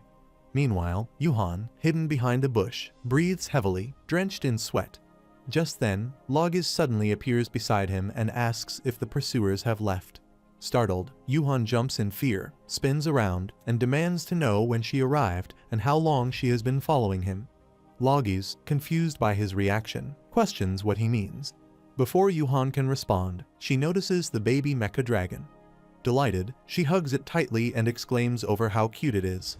She affectionately names the dragon Tuffy and assumes that it must have come searching for its owner, just like she, its big sister, had come for Yuhan. Watching her fawn over the dragon, Yuhan mutters to himself that children are like parasites. Realizing there is no point in trying to stop her from tagging along, he finally gives in. Calling Logis a stalker and the dragon a salamander, he tells them to hurry up before the dwarves return. Annoyed, Logis corrects him, reminding him that her name is Logis and the baby dragon's name is Tuffy. Ignoring her correction, Yuhan states that his original plan was to open a blacksmith shop in North Ark, but since that is no longer possible, he now intends to travel to the kingdom of Abaran, where he can establish a blacksmith shop in neutral territory. In the Nembran market of Abaran Kingdom, a blacksmith informs a customer that the repair cost amounts to 1,200 gold. Shocked, the customer questions whether it is a joke, but the blacksmith retorts that the joke is on him, emphasizing that their store offers the cheapest rates in the area. He further advises the customer to complain elsewhere if he is unhappy. Still, in disbelief, the customer struggles to understand how 1,200 gold could be considered the cheapest option. Frustrated, he challenges the blacksmith, questioning whether he brought this situation upon himself. Before he can argue further, a man suddenly approaches and puts an arm at the customer's neck. He warns him that the blacksmith shop belongs to the Blue Dawn Guild and asks if he intends to start a fight against their guild. Feeling intimidated, the customer quickly denies any such intentions, insisting that there has been a misunderstanding. Satisfied, the guild member releases him and warns him to be more cautious in the future before leaving with his group. Watching the exchange, one of the customer's companions comments on how outrageous the situation has become. He notes that the market was already known for its high prices, but ever since Blue Dawn took over, things have worsened significantly. He expresses a wish for a more affordable blacksmith shop to exist somewhere. Meanwhile, Yuhan finalizes preparations for his shop. With a satisfied expression, he firmly stabs the signboard into place, declaring that everything is set and he is ready to open. The locals in Abaran begin gossiping about a new blacksmith shop that has recently opened in the Cape Mountains. One of them questions the choice of location, pointing out that the area is known for being infested with monsters. Another agrees but mentions something unusual strangely. No monsters have been spotted around the shop. The others nod, acknowledging that it is indeed mysterious. Adding to the intrigue, they mention that the blacksmith running the shop is rumored to charge very little for his services. In fact, they say it is the cheapest blacksmith shop in all of Nembran. Logis sets up a logo of a crazy boss, but Yuhan, seeing it, comments that it looks uncool. Frustrated, she yells at him, emphasizing that the most important thing is impact and that he does not even understand the basics of business. She insists that the current approach will not work and suggests taking the opportunity to leave the entire management of the shop to her. Yuhan immediately refuses, explaining that a guild has already signed a contract with the blacksmiths in the village to increase their earnings. Hearing this, Logis wonders if she was a step too late. Accepting the situation, she then decides that she will have to find another way to make money. Yuhan forges a sword, sharpening it with his skill until it is finally complete. As he flexes the blade, he admires his work, noting that the long sword is finished. He marvels at the difference created by using superheated ore, appreciating its unique color and hardness. Before he can admire it further, Logis suddenly snatches the sword from his hands, reminding him that there is no time to get attached to it since customers are waiting. Meanwhile, those in the queue gossip among themselves, expressing their disbelief that dwarven-grade weapons are being sold for only 3,000 gold. They remark that there is no need to pay exorbitant prices in the village anymore. As Yuhan continues working, he insists that he is already doing his job, but Logis shouts at him to move faster, urging him to pick up the hammer immediately. As he resumes his work, she mutters to herself that it is her store. Seizing the opportunity, she approaches a customer and begins promoting steel ingots, asking if they are interested. She inquires about their purpose, curious to know how they plan to use them. Logis then leads the customers to see the baby mecha dragon. As soon as they lay eyes on it, they begin admiring the creature, exclaiming over how adorable it is. Seizing the moment, she encourages them to come closer, announcing that Tuffy's favorite food costs only 500 gold. Enthralled by the dragon, the customers eagerly start purchasing the food. Observing this, Yuhan mutters to himself about how sneaky she is. He notes that she sells steel ingots for 500 gold each, which is proof that she has absolutely no conscience. As Yuhan continues working, Guilford, the leader of the Red Tiger mercenaries, approaches him with his team and greets him, remarking that it has been a while. Yuhan, troubled at the sight of them, grows tense. Without warning, Guilford grabs him from behind, wrapping an arm around his neck and covering his mouth. Yuhan struggles and protests, demanding to be let go. However, Guilford, unfazed, questions how he dared to open a blacksmith shop without informing them, declaring that such an act calls for punishment. He then orders Yuhan to repair all their equipment for free. Refusing, Yuhan reminds them that if the Red Tiger mercenaries want repairs, they must pay like everyone else. He explains that he deliberately did not inform them, fearing this very situation. Puzzled, he wonders aloud how they found out about his shop so quickly. Releasing him, Guilford scoffs at the mention of payment and asks if Yuhan is truly planning to disobey his master's command, threatening to re-educate him. Confused, Yuhan questions Guilford's sudden hostility, suspecting that he must have lost his mind. One of Guilford's subordinates, Humiliates, explains that the reason for his anger is that he recently discovered Yuhan had been playing games with his daughter, Jip. As Guilford leaps into the air to attack Yuhan, frustration flashes across his face, and he recalls how his daughter refused to play games with him. Yuhan, alarmed, protests, asking why he is taking out his anger on him.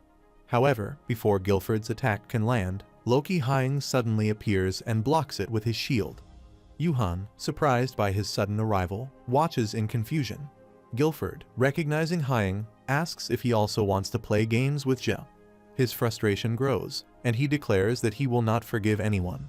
If he cannot play with her, then no one else should either. One of his subordinates quickly steps in, urging him to calm down, reminding him that Hyang has an upcoming match. Meanwhile, Yuhan mutters to himself that this entire situation is being blown out of proportion.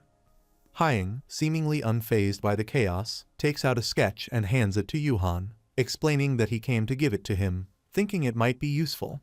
He reveals that it is a Guardian blueprint and explains that once Yuhan completes it, he will be able to forge the black iron that which Deborah wanted to create. Holding the sketch, Yuhan immediately recognizes it as the missing half of a blueprint he had obtained long ago. Shocked, he asks if Hyang is really giving it to him and expresses his gratitude. Curious, he then asks where Hyang got it. Hyang, answering briefly, explains that he somehow acquired it during the Mycenia quest. Yuhan, sensing something off, questions his vague response. Hyang then reveals that his brother's quest was to trace Deborah's location, leaving Yuhan to mutter to himself that Hyang really is not the talkative type. After that moment, Logi shouts at Yuhan, demanding to know what he is doing and urging him to start making weapons, pointing out the waiting customers. Yuhan, slightly annoyed, responds that he is already working on it. He then turns to the crowd and tells them that they have heard her, signaling them to proceed. Meanwhile, in the Nambaran Lord's castle within the Abaran Kingdom, the demon swordsman, Lord of Nambaran, sits on his throne. He questions the leader of the Blue Dawn Guild about the recent decrease in taxes, wanting to know the reason. The guild leader, standing before him, explains that it is due to a blacksmith shop that has opened in a nearby mountain range.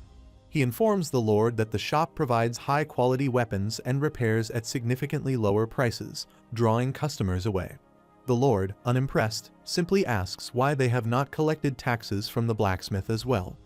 The guild leader, his voice trembling, explains that the blacksmith is located in a neutral zone, making it difficult to impose taxes. Hearing this, the demon swordsman, frustrated, calls him by his name, Fox. Without warning, he binds his neck with magic chains, tightening them as he orders him to obey. Meanwhile, Yuhan places a closed sign on his shop's signboard. Exhausted, he sits on the ground, his voice trembling as he mutters that he is finally done, noting how much time it took. Just then, Guilford approaches, holding his weapon, and questions what Yuhan means by saying he is done, reminding him that they still need their equipment repaired. Yuhan, troubled and visibly drained, asks if he cannot see how tired he is. Guilford observes him for a moment before responding that he does see. Without warning, he grabs Yuhan by the legs and lifts him into the air. As he begins spinning midair, he comments that if Yuhan is struggling this much, perhaps his previous teachings were not enough. Meanwhile, inside the shop, Hyang notices the baby mecha dragon and finds it adorable.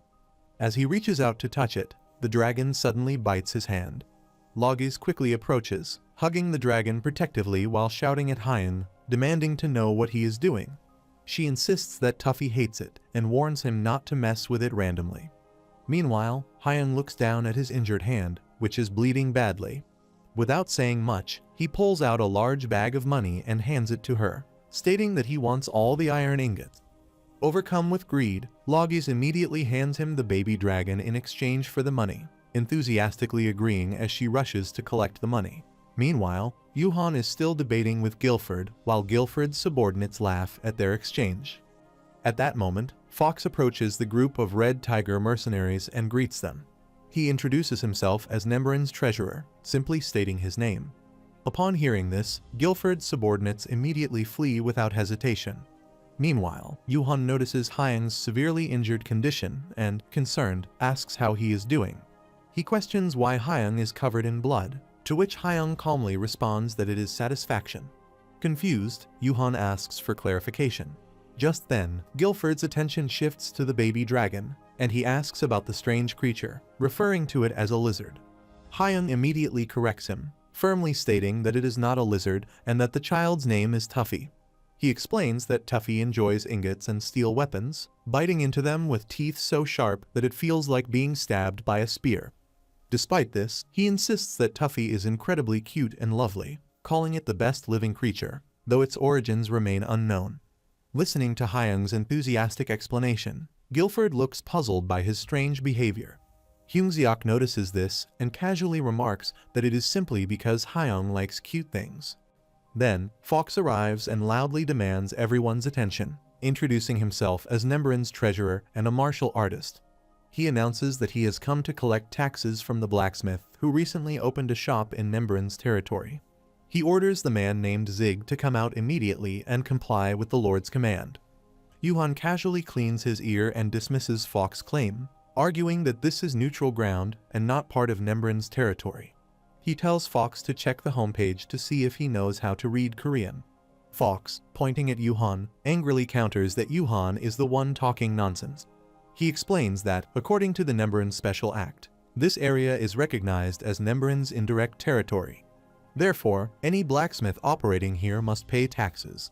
Raising his flag, he declares that if Yuhan refuses to comply, he will be considered an enemy of the Blue Dawn Guild.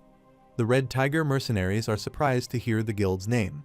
The Blue Dawn Guild is a secondary guild derived from the Iron Cross Guild, the #1 guild. It aggressively expands its territory by leveraging the status of the Iron Cross and its financial backing. With a massive number of guild members and mercenaries supporting it, Blue Dawn is known for its warlike nature, making it dangerous to get involved with. Yuhan considers this, recalling that the Lord of Nemburin had been acting strangely recently. He wonders if Blue Dawn is behind it.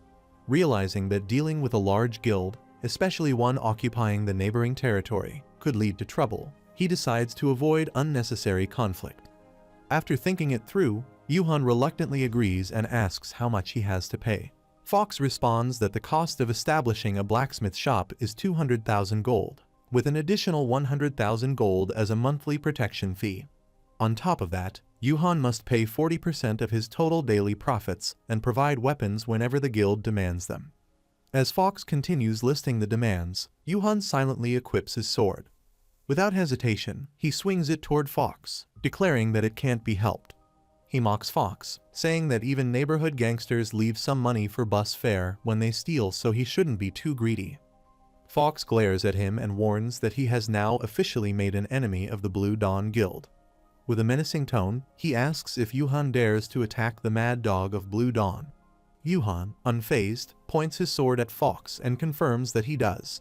He states that there's no point in running a business if he has to pay such excessive taxes. Infuriated, Fox vows to make Yuhan regret his decision. After a moment, Fox sits in an injured state, stripped of his clothes, while Yuhan stands nearby. Complaining, Fox tells Yuhan that it is unfair for them to gang up on him like cowards. However, the Red mercenaries responded that they did nothing. Meanwhile, Fox worries that if things continue like this, Lord Cage will be furious, and he must find a way to turn the situation around. Hyung praises Yuhan, remarking that he has become stronger. Yuhan agrees, mentioning that Self-Daniel might have been of some help. Seizing an opportunity, Fox suddenly snatches the baby mecha dragon from Loggies and announces to everyone that if Yuhan refuses to pay taxes, he will kill the creature. Before Fox can act, Loki Hyung strikes him in the face with his weapon, instantly knocking him down. The system then notifies everyone that Loki Hyung has now become a player killer.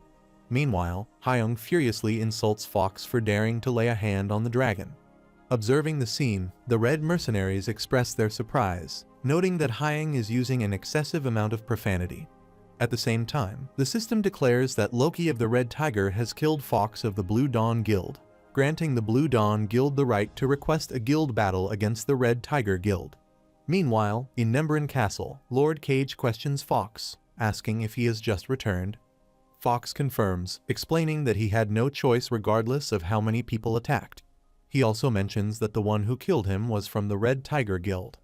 Curious, Cage inquires about the red tigers, to which Fox responds that they appear to be protecting the blacksmith shop and seem to have a friendly relationship with the owner. After listening, Cage smiles and dismisses Fox, allowing him to leave.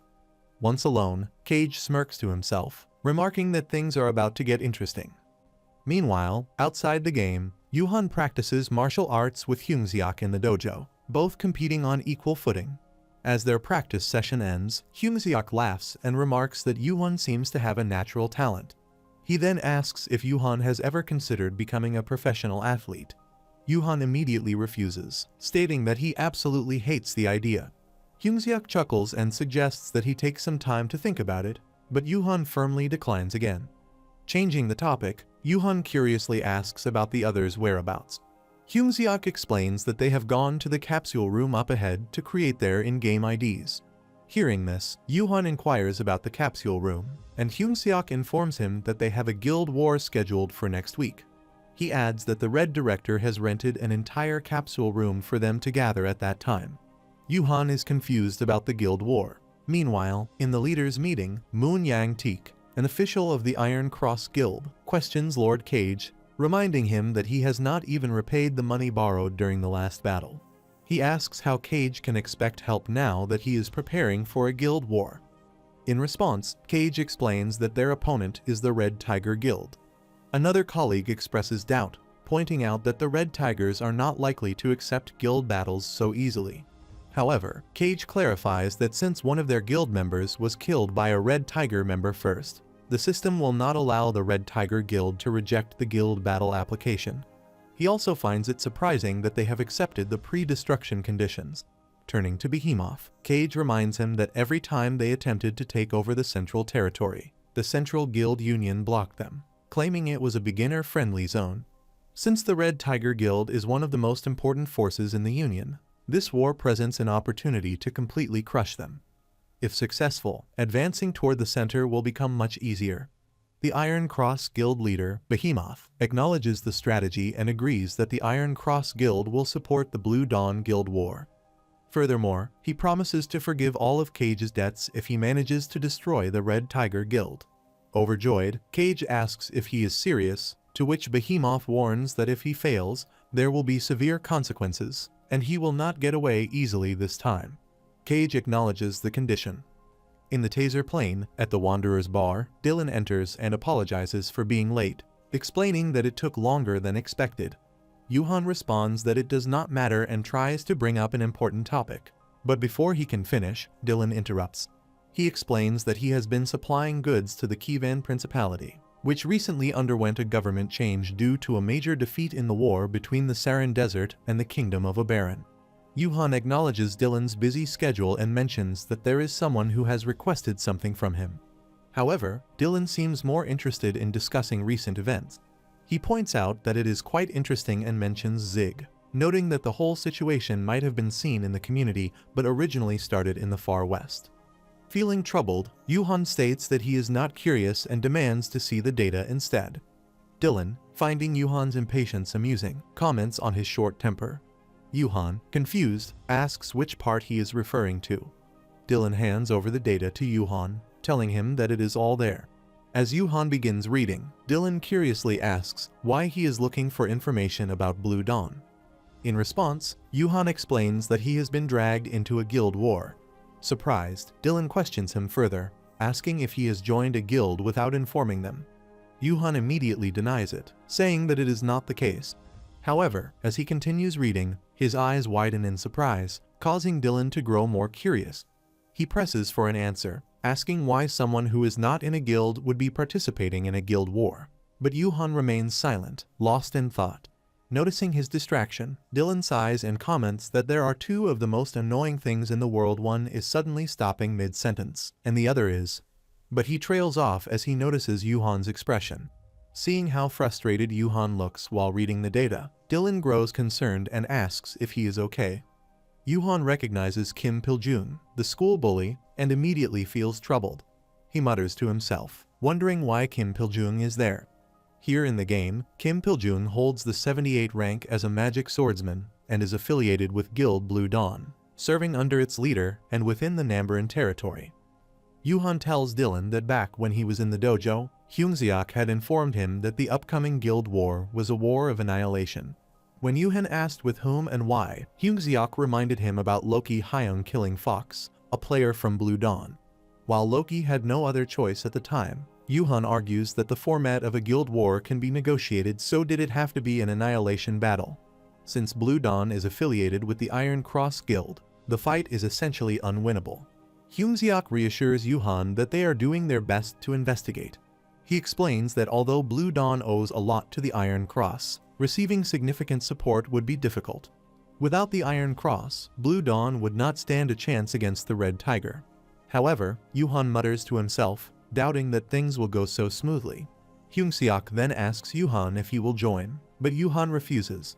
Frustrated, Hyungseok grabs him by the neck, shouting that since Yuhan is from their dojo, he has no choice but to participate. Yuhan, already expecting this to happen, realizes that Hyungseok had listed him as a mercenary without his consent, causing him to shout in surprise. With a sigh, Yuhan concludes that is how it happened. Dylan processes the situation and acknowledges that a Red Tiger versus Blue Dawn battle will be extremely tough. He agrees that Blue Dawn has a heavy debt to the Iron Cross, but an annihilation battle changes everything. In this case, the Iron Cross would never pass up the chance to eliminate the Red Tiger entirely. Noticing Yuhan, Dylan squints his eyes before asking if Mr. Zig would consider officially joining their guild. Yuhan responds that he does not think it is the right time for such a decision. Dylan points out that Mr. Zig is not a member of any guild, even though the cause of the guild war is, to some extent, linked to him. He explains that if Zig officially becomes a member of their guild, they could use it as justification to deny his participation as a mercenary. This way, it would seem as though Zig had wanted to participate but had no other choice. Yuhan takes a moment to think before asking whether Cage is also participating in the guild war. Dylan confirms that he is, as he is the guild master. Ja arrives at the dojo, holding a lunchbox, and calls out to her father, reminding him that he left it behind. However, she soon realizes that no one is present and asks if anyone is there. Meanwhile, in the capsule room, Guilford announces that the decisive battle has finally arrived. He reminds everyone that this time, it is a battle of annihilation, assuring them that there is no way they will lose. He encourages the members, telling them they can fight and return comfortably. He then shouts, asking who they are, to which the members respond in unison, declaring themselves as the Red Tigers.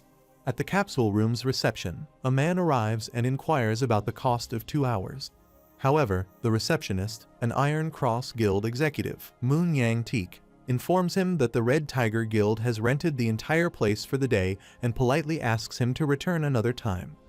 Inside the game, at Belpa's Square in the Kingdom of Abaran, players gather to witness the guild battle. A broadcaster, Gong Hyuk, greets the audience and introduces himself as the streamer responsible for broadcasting the guild war. Standing in a hot air balloon, he describes the battlefield, emphasizing that it is a confrontation between two major guilds, Red Tiger and Blue Dawn. He notes that Red Tiger, known as the strongest mercenary guild, appears to have all of its members participating, totaling well over 100 people. However, as he shifts his attention to Blue Dawn, he expresses astonishment, exclaiming at the sheer size of their army. Based on staff estimates, he reports that Blue Dawn has gathered around 1,200 people, including 200 guild members and 1,000 mercenaries, making it the largest assembled force in recent history. As Cage steps onto the battlefield, he questions the commotion, wondering what is so special about mercenaries who can be hired with mere money.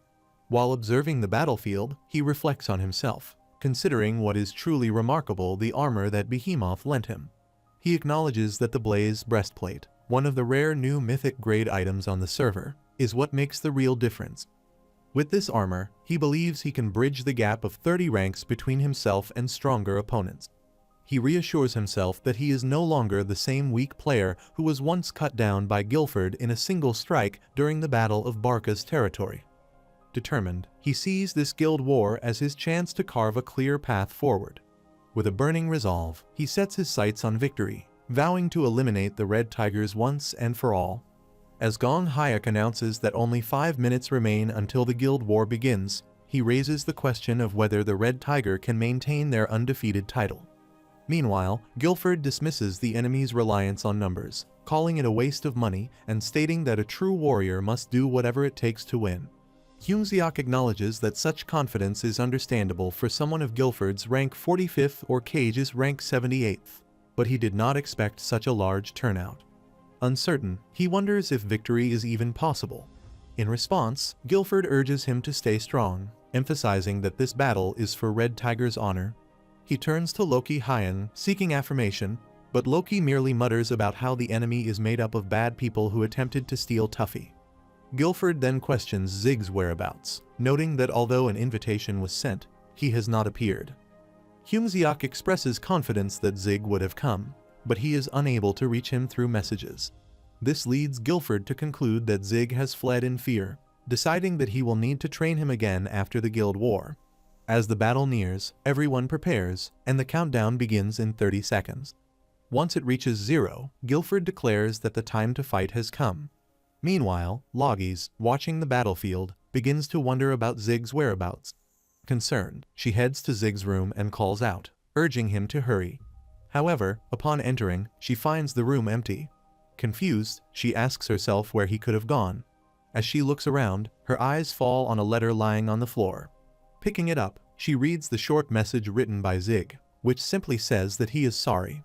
With 10 minutes left before the battle, the crowd watches the battlefield with anticipation.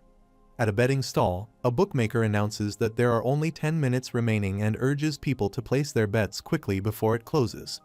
As the betting begins, most people start wagering on the Blue Dawn Guild. The bookmaker then asks if anyone wants to bet on the Red Tiger, mentioning that the dividends are a whopping 10 times. However, no one steps forward to bet on them. Among the crowd, Millions, the guild leader of the 3rd ranked merchant guild, remarks that it does not matter whether the payout is 10 times or even 100 times, as the outcome is obvious. Pointing at the battlefield, he states that the Red Tiger has no chance of winning. Another spectator agrees with him, saying that the difference in numbers is too overwhelming, and that the battle should be considered Red Tiger's funeral. He adds that accepting the pre-destruction conditions was a foolish decision on their part. At that moment, Loggis arrives and shouts in protest, insisting that no one can predict the outcome of the battle before it even begins. She argues that since the Guild War has not yet started, anything can still happen. The bookmaker shows Loggis the Red Tiger betting box, which is completely empty.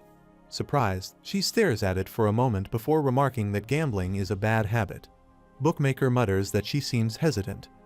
Just then, Dylan arrives, carrying a bag filled with 1 million gold coins. Handing it over, he declares that he will bet 1 million gold on Red Tiger. The crowd murmurs in shock, recognizing him. Someone whispers that he is Dylan, a Gold Rush executive, and questions why he would make such a risky bet. The bookmaker, while accepting Dylan's money, reminds him that there are no refunds. Dylan responds calmly, assuring him that he understands. Millions, watching the situation unfold, tell Dylan that he has lost his mind. However, Dylan smirked and replied that they would just have to wait and see the results, then turned to Loggis for confirmation. Hesitant, she eventually agrees, saying that perhaps he is right. Everyone is seated in their positions, watching the battle unfold on the screen. Loggis sits among them, her eyes scanning the battlefield, hoping for Zig to return. Thinking to herself that if Red Tiger loses, her general store will have to close. As the battle begins, Guilford, in his berserk state, swings his massive weapon wildly, cutting down numerous enemies. Siak, one of his subordinates, observes the scene and remarks that, after all, he is the boss. At this rate, they might actually win. Meanwhile, Fox attempts to attack Siak, who barely dodges the attack, recognizing Fox. Fox smirked and commented that a lot had happened back then, but now things are different. Introducing himself, Fox states that he handles Nambaran's finances during peacetime. But on the battlefield, he is known as the Wild Dog of Blue Dawn, the best martial artist in Arpedia. Just as he finishes speaking, Loki suddenly strikes him in the face with his weapon, causing Fox to collapse on the spot. The system announces Fox's defeat, confirming that he has passed away. Siak praises Loki for his swift action. Meanwhile, spectators watching the battle on screen react to the fight. One of them points out that Red Tigers are prevailing, questioning if this is truly a case of quality over quantity. Another viewer disagrees, stating that Blue Dawn's Cage is no weakling either. After all, being ranked 76th is no joke. Cage combines his skill Purgatory with Decimation Crosscut, causing a fire eruption that results in the collapse of many Red Tiger members. Guilford notices the destruction and wonders if Cage is over there. As Guilford approaches from behind to attack, Cage, who is focused on attacking, notices him just in time and quickly wields his weapon to counter the attack. Their weapons clash, causing a massive eruption. As the situation settles, Guilford remarks that his response was not at Cage's level and acknowledges that Cage has a good item. Cage responds, recalling that it has been since the Battle of Barca's territory. Breastplate has a special ability. It protects him from explosions and launches a counterattack that shields him from fatal attacks. Cage wields his weapon again, flexing it confidently, and states that this time, things will be different. Seeing the destruction caused by Cage, Guilford begins to worry. He realizes that if he focuses only on Cage, his entire team might be wiped out. As Cage continues his assault, Guilford struggles to block his attacks with his weapon. Then, Yuhan steps forward and announces his arrival. He points his sword toward a location and informs someone that it is Taser Plain, the site of the Guild War. With determination, he declares that it is time to turn the battlefield upside down. A week ago, while Yuhan was sitting in the Wanderer's bar with Dylan, he asked if Cage would participate in the Guild War. Dylan confirmed that Cage would, as it was his guild. As Yuhan continued to examine Cage's details, he wondered if Cage had come to harass him even in the game.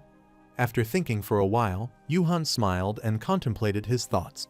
He thanked Kim Piljung for giving him a chance to get revenge, declaring to himself that he was no longer the same Yuhan who once lived under Cage's torment. He vowed to repay his suffering twice over.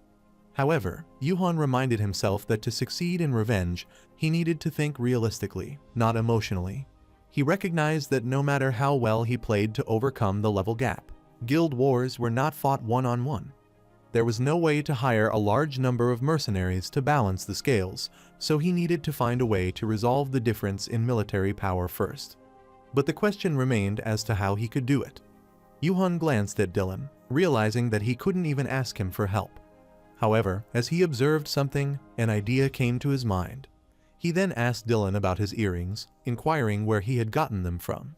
As Guilford dodges the attacks, he wonders if strong attacks are countered by armor, while weak attacks will only prolong the battle, putting him in a dilemma. Struggling to block the attacks with his weapon, Cage continues his assault, remarking that the renowned Guilford of the Hurricane is holding up well against his breastplate. He contemplates that this is exactly what he wants if Guilford remains occupied with him. The rest of the Red Tiger Guild can be crushed by sheer numbers. Observing the battle, Millions laughs, stating that if things continue this way, Blue Dawn's victory is almost guaranteed. He turns to Dylan, confidently asserting that he was right this time, adding that Dylan has lost the bet and wasted 1 million gold. He further remarks that Dylan always acts proud and looks impressive.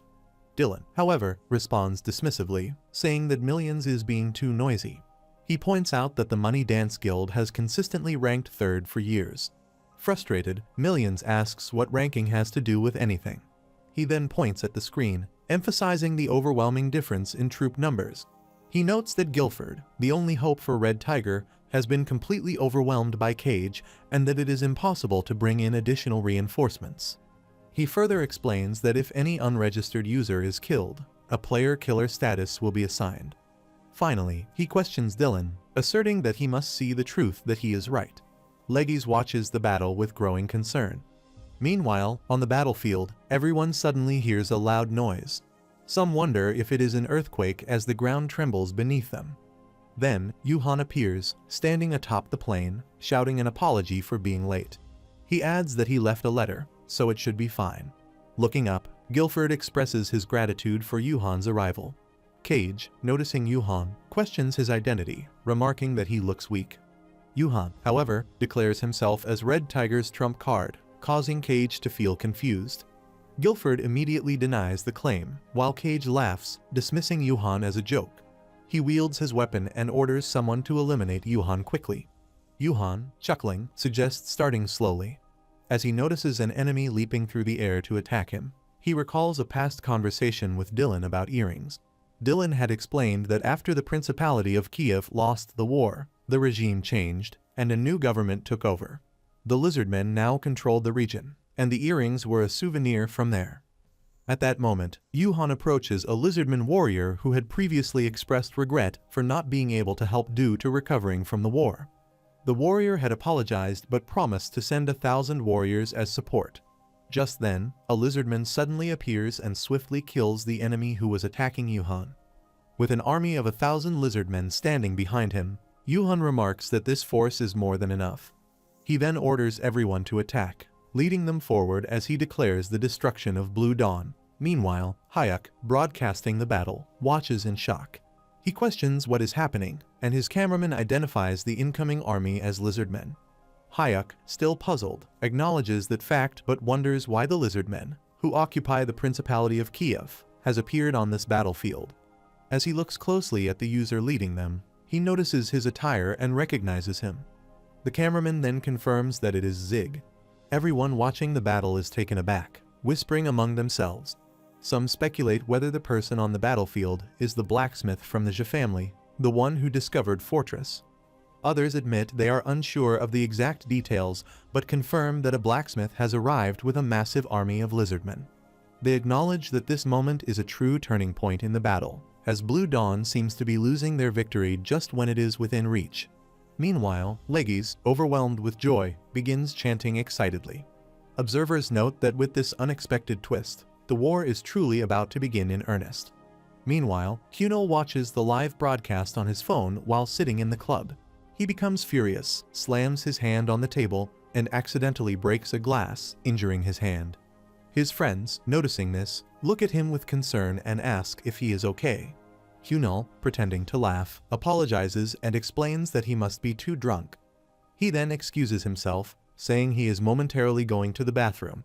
Once outside the club, he calls someone and identifies himself as Behemoth. He demands to know what is going on and instructs the person on the other end to proceed with Plan B immediately.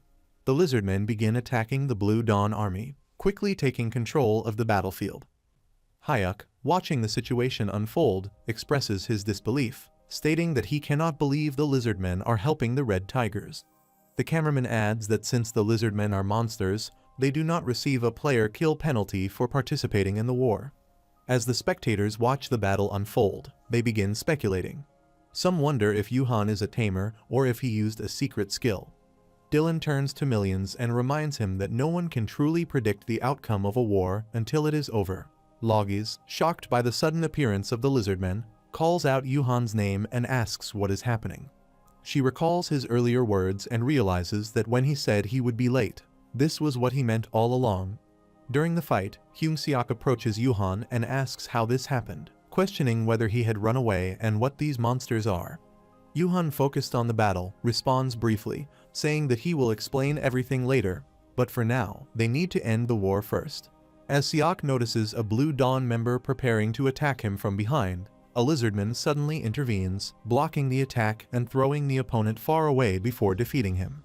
Siak, surprised, asks the lizardman if he just helped him and expresses his gratitude.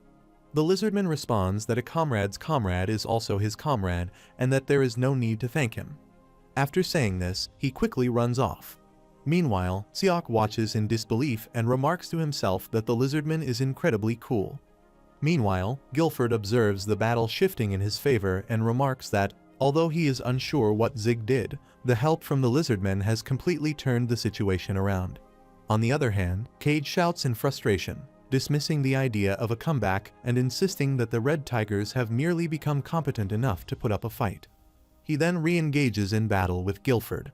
Watching the fight on his way, Hunil questions why the lizardmen are attacking them and acknowledges the danger of the situation. Meanwhile, Cage realizes the urgency, and he decides that he must quickly defeat Guilford and join the battle. But then, Yuhan attacks Cage from behind, breaking his breastplate. Cage glances back and immediately recognizes Yuhan, realizing he is the blacksmith from earlier. However, as soon as the breastplate breaks, it repairs itself, and its durability increases by 1. Yuhan continues striking him with his hammer, causing the breastplate to repeatedly repair itself while its durability keeps increasing. Frustrated, Cage demands to know what Yuhan is doing. In response, Yuhan shouts to Guilford, urging him to attack now. Without hesitation, Guilford charges forward in his berserk state. At that moment, Cage quickly realizes the truth that this entire sequence was a ploy to divert his attention. As Guilford leaps into the air, preparing to attack, Cage shouts at him, questioning if he is incapable of learning. He reminds him that the breastplate counters strong attacks. However, Yuhan calmly responds that he has already informed the master in advance. He had sent a message instructing him to strike while the armor was repairing itself. Yuhan contemplates how he knows this information. He recalls that Bartz once wore the breastplate before he captured the light dragon. It was originally his item. After the guild war ends, he plans to make Cage confess where he obtained the armor. But suddenly, Guilford logs out, leaving Yuhan troubled. As he looks around, he notices that every member of the Red Tiger team has also logged out. Shocked, he wonders what is happening. Cage, equally puzzled, questions how this could have happened. Just then, he receives a whisper from Behemoth, warning that this is his last chance. Behemoth urges him not to mess it up. Clenching his teeth, Cage smirks and expresses his gratitude to Hunel, the Behemoth. In the capsule room, everything aligns by coincidence. The owner of the capsule room, where the Red Tigers have gathered, is absent due to an incident. As planned, Plan B is executed successfully, preventing the Red Tiger members from logging in for a while. Taking the owner's place is his son, Moon Young-teek, who also happens to be an executive of the Iron Cross Guild. These overlapping coincidences lead to the successful execution of Plan B. Back on the battlefield, Yuhan, realizing the situation, shouts in frustration. Seizing the opportunity, Cage catches him in his death hand skill, sneering as he asks if Yuhan has lost his mind. He demands to know if Yuhan has dared to challenge him because he wants to die. Meanwhile, the cameraman, watching the fight unfold, reports that the Red Tigers are at an overwhelming disadvantage. Hayek, confused, questions this, pointing out that, in terms of sheer numbers, the Red Tigers and their Lizardmen allies have the upper hand. However, the cameraman clarifies that despite the difference in numbers, the Blue Dawn still has Cage, a high-ranking player. Now that Guilford is gone, no one remains to stop him, putting the Red Tigers in an extremely vulnerable position. Ja, watching the live stream, listens as the cameraman further explains the rules of the Annihilation battle. He points out that the fight will end only when one side is completely wiped out. Among the Red Tigers, the only officially registered player is Zig, a mercenary. This means that the moment Blacksmith Zig is killed, the Red Tiger's defeat will be sealed. Loggies also approaches Yuhan. As Cage tightens his magic chains around Yuhan, the battle seems to be heading toward its conclusion. Cage mocks Yuhan, taunting him by saying that if he dies, it is over for the Red Tigers. Yuhan, troubled, wonders what is happening.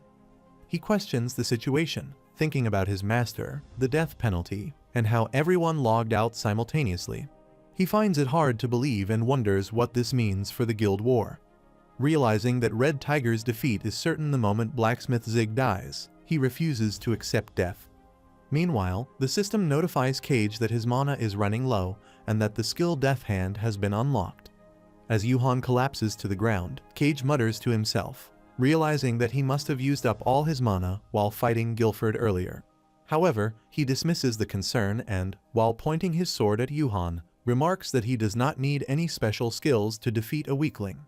He declares that it is time for Yuhan to die. As he looks at Yuhan more closely, Cage squints his eyes, noticing his thin physique and nerdy appearance.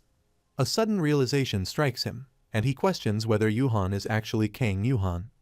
Meanwhile, a Red Tiger subordinate checks another capsule room and informs Guilford that the place is also full. Guilford acknowledges the situation and admits that he does not know how long Zig can hold out. Realizing there is no other option, he instructs everyone to go home and log in from there. Seol reminds him that it is the weekend and they will be delayed due to traffic. Holding a bicycle, Guilford shouts in frustration, asking what they are talking about and whether they do not have legs. He orders everyone to grab a bicycle, adding that whoever logs in last will have to spar with him one-on-one all weekend. Terrified, everyone scrambles to leave as quickly as possible.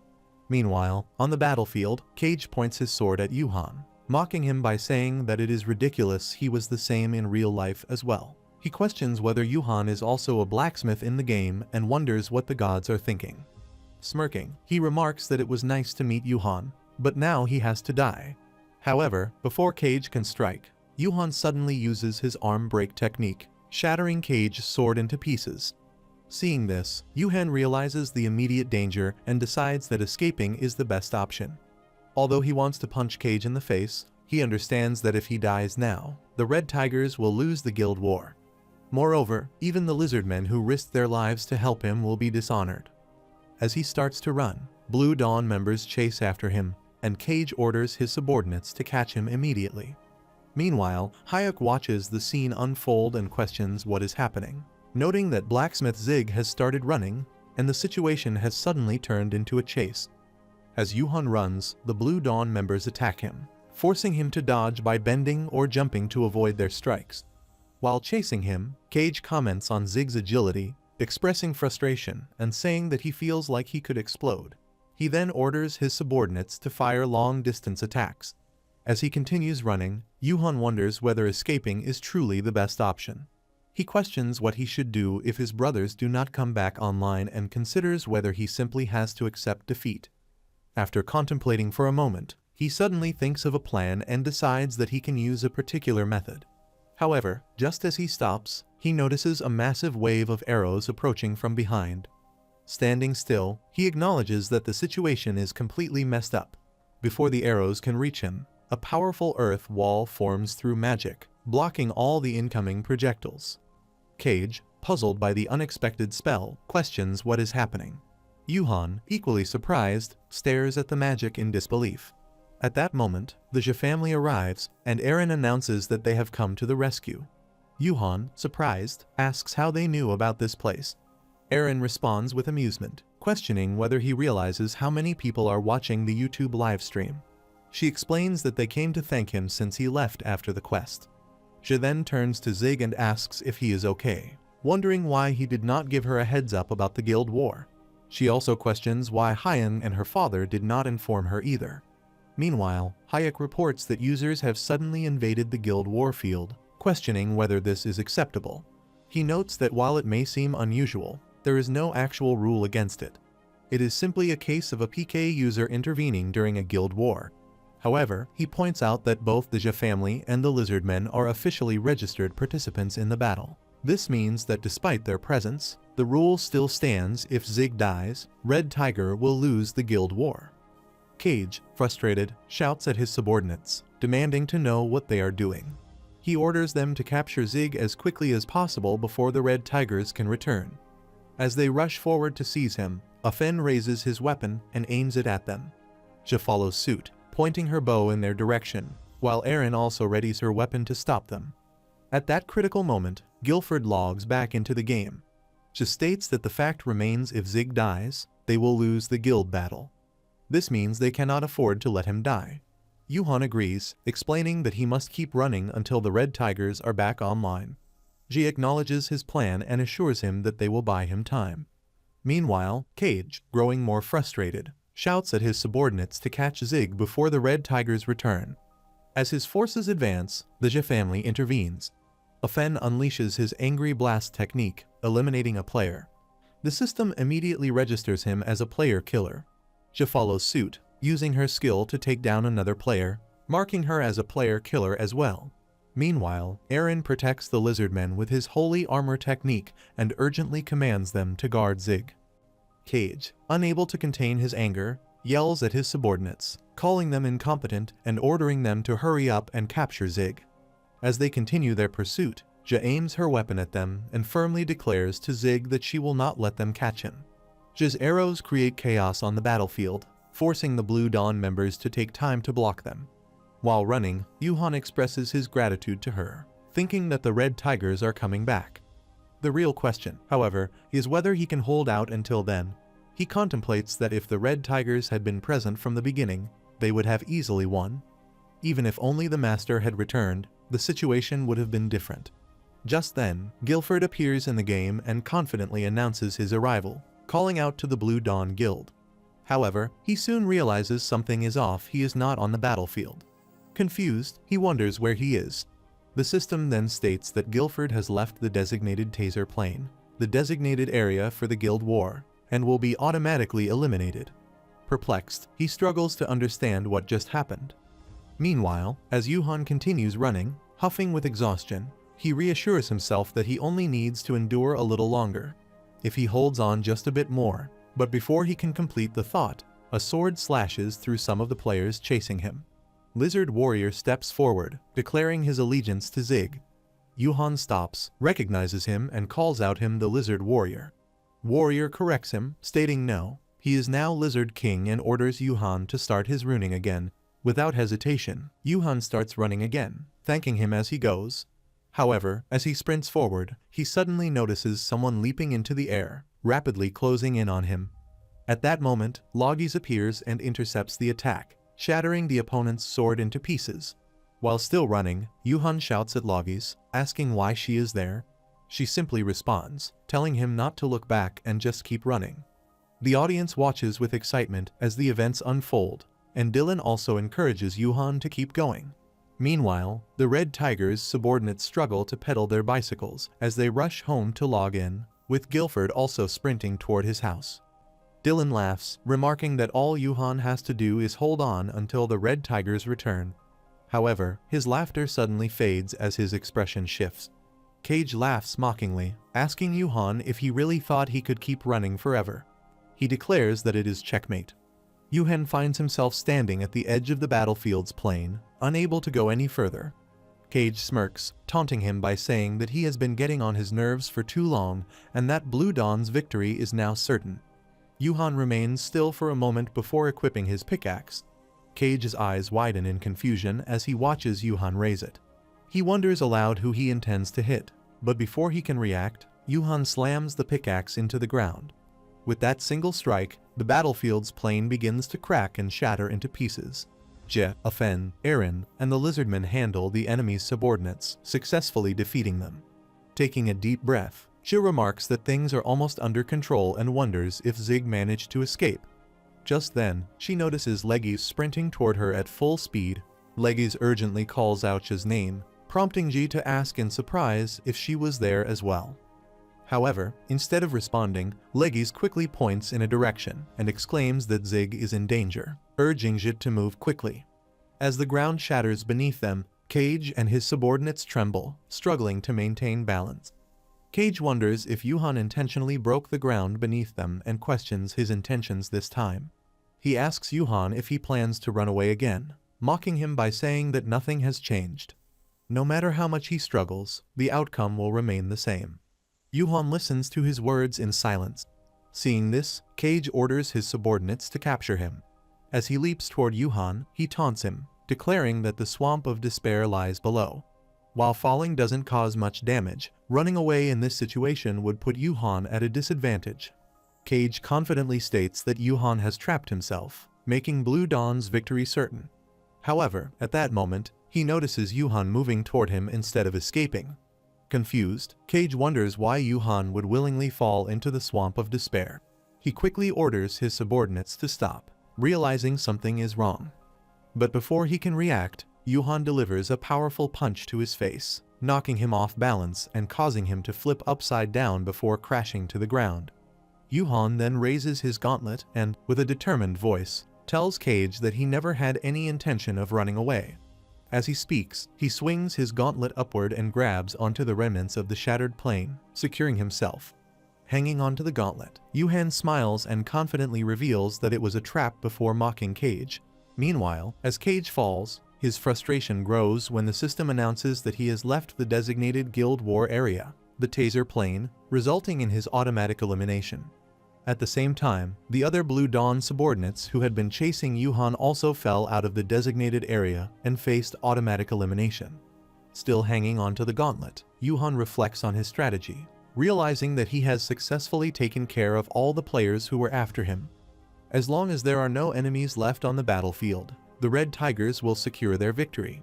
At that moment, Cage activates his Death Hand skill and grabs Yuhan by the leg. Yuhan's grip on the gauntlet slips, causing him to start falling as well. While descending, Cage shouts in frustration, refusing to accept defeat. He insists that he will not lose, not under any circumstances. Meanwhile, as Yuhan falls, he contemplates the situation. He wonders if his fall will result in a draw, but quickly realizes that is not the case. If even one opponent remains above, the Red Tigers will lose the battle. Yuhan realizes that his gauntlet is no longer functioning and starts to believe he is about to lose. The onlookers watch in shock, but at that moment, she leaps into the air, reaching out to him and urging him to grab her hand. Yuhan quickly takes her hand, and she shouts for him to hold on tight. As she struggles to keep her grip, Logis grabs her leg, followed by Afen, who clings to Logis.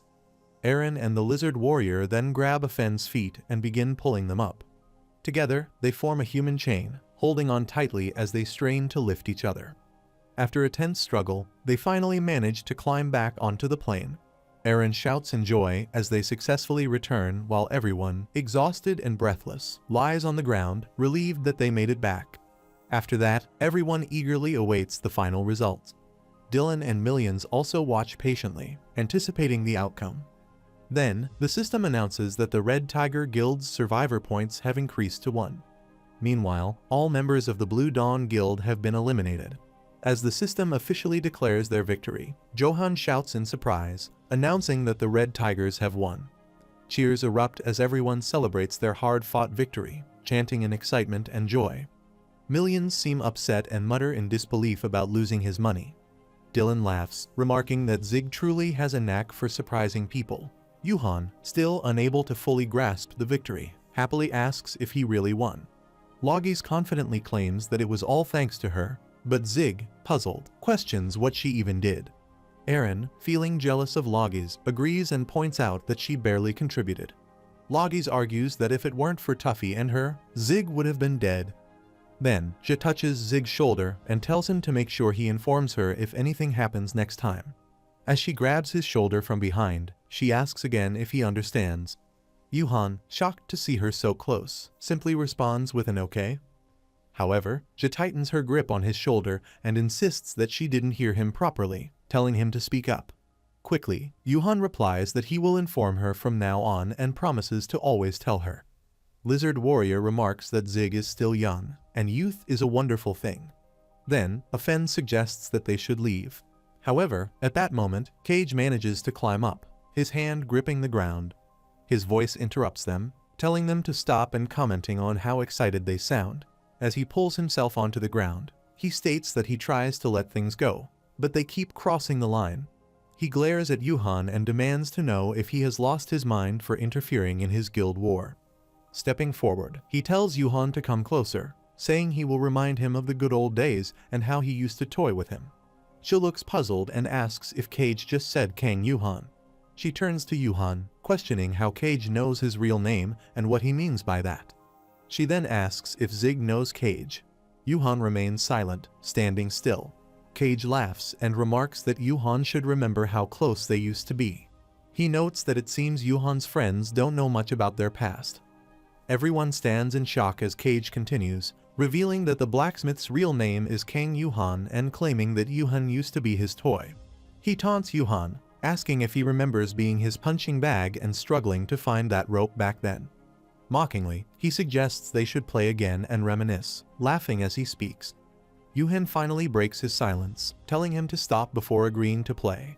Stepping forward, he states that he will deal with Cage as he wishes. However, he sets a condition: if Cage loses, he must reveal where he got his armor from. Cage mocks him in return, doubting whether Yuhan can win. Everyone looks at Yuhan with questioning eyes, not expecting this reaction from him. Yuhan stands still, lost in thought, realizing that they must be disappointed. He reflects that in the game, he is a dragon slayer, the strongest, a new world conqueror. But no matter how skilled or impressive he is in the game, it does not change who he is in real life. As he grips his pickaxe, he mutters to himself that it is fine, and there is no need to worry. He never intended to make friends in the game anyway. Clenching his teeth, he recalls his father's words, saying that friendships only get in the way of playing the game. His real goal remains unchanged: to catch the hacker, take him down, and track his location. As Yuhan moves toward Cage to attack, Cage swiftly dodges and prepares to counterattack with a punch. However, at that moment, Ja blocks his punch and strikes him in the face, sending him rolling across the ground until his head hits the floor. Ja states that something feels off.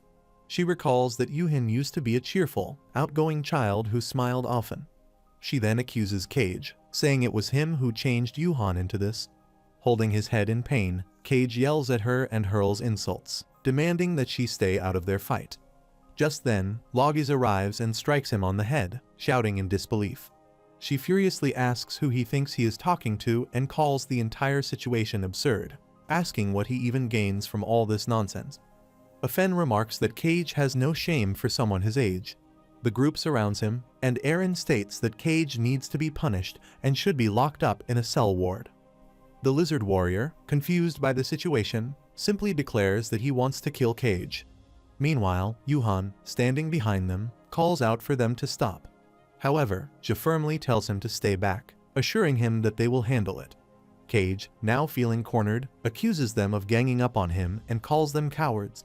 He insists that he was having a fair one-on-one fight with Kang Yuhan. At that moment, Guilford arrives and asks what is going on, questioning whether the guild war is over.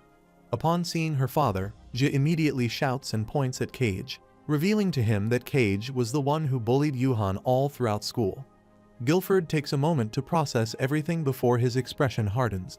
He demands to know how Cage could dare to treat his student this way, shouting in anger as he points his weapon at him.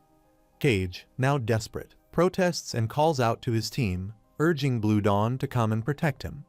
However, at that moment, a whisper message from Behemoth's assistant reaches him, informing him that Behemoth has ordered the disbandment of Blue Dawn.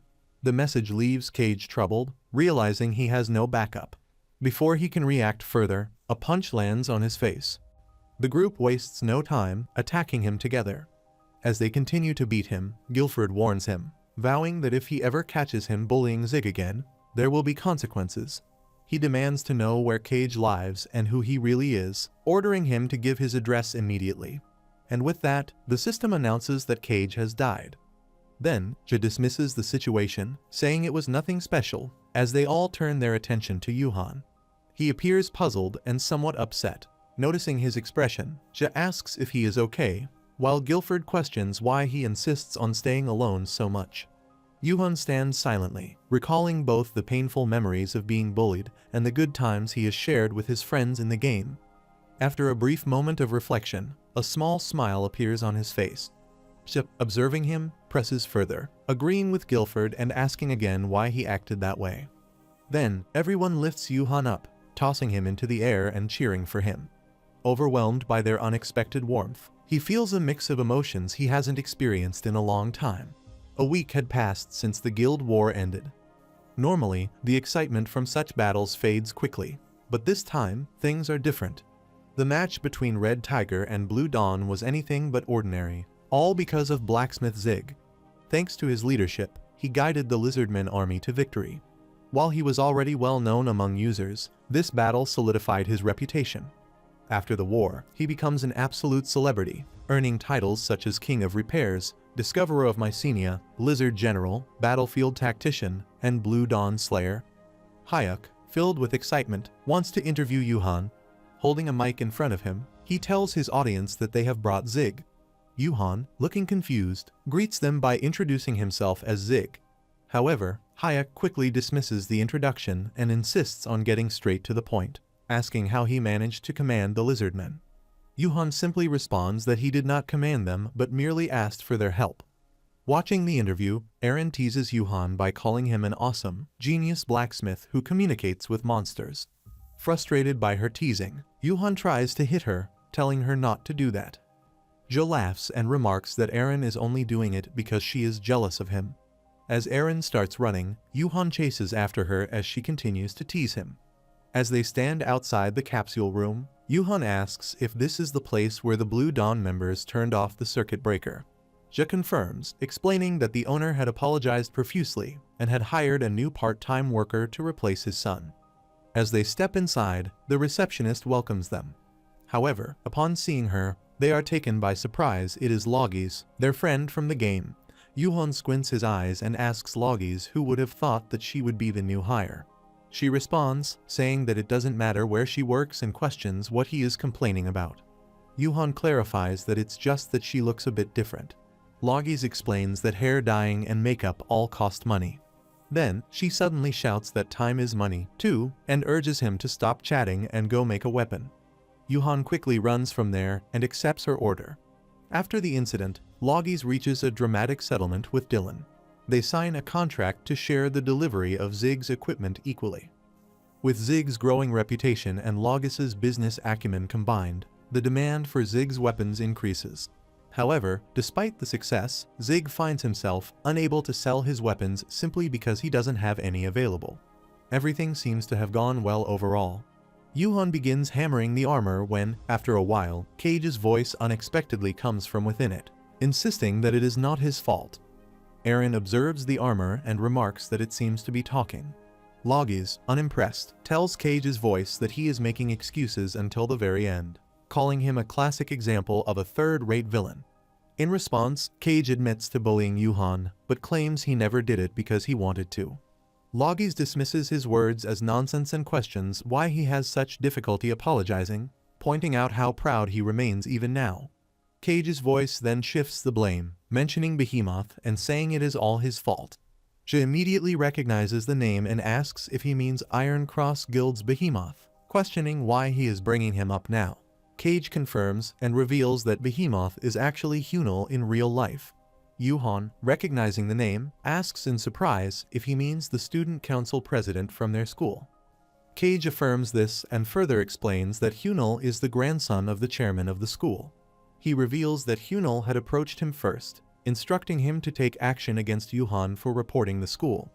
Yuhan, still processing the information, asks where Cage obtained the armor. Cage responds that he had borrowed it from Behemoth, repeating that everything was Hunil's doing and insisting he did nothing wrong. Without hesitation, Yuhan smashes the armor into pieces. Among the broken fragments, he finds a nameplate bearing the name Bartz. Confused, he wonders why Behemoth possesses Bartz's weapon, questioning whether he simply happened to buy stolen armor.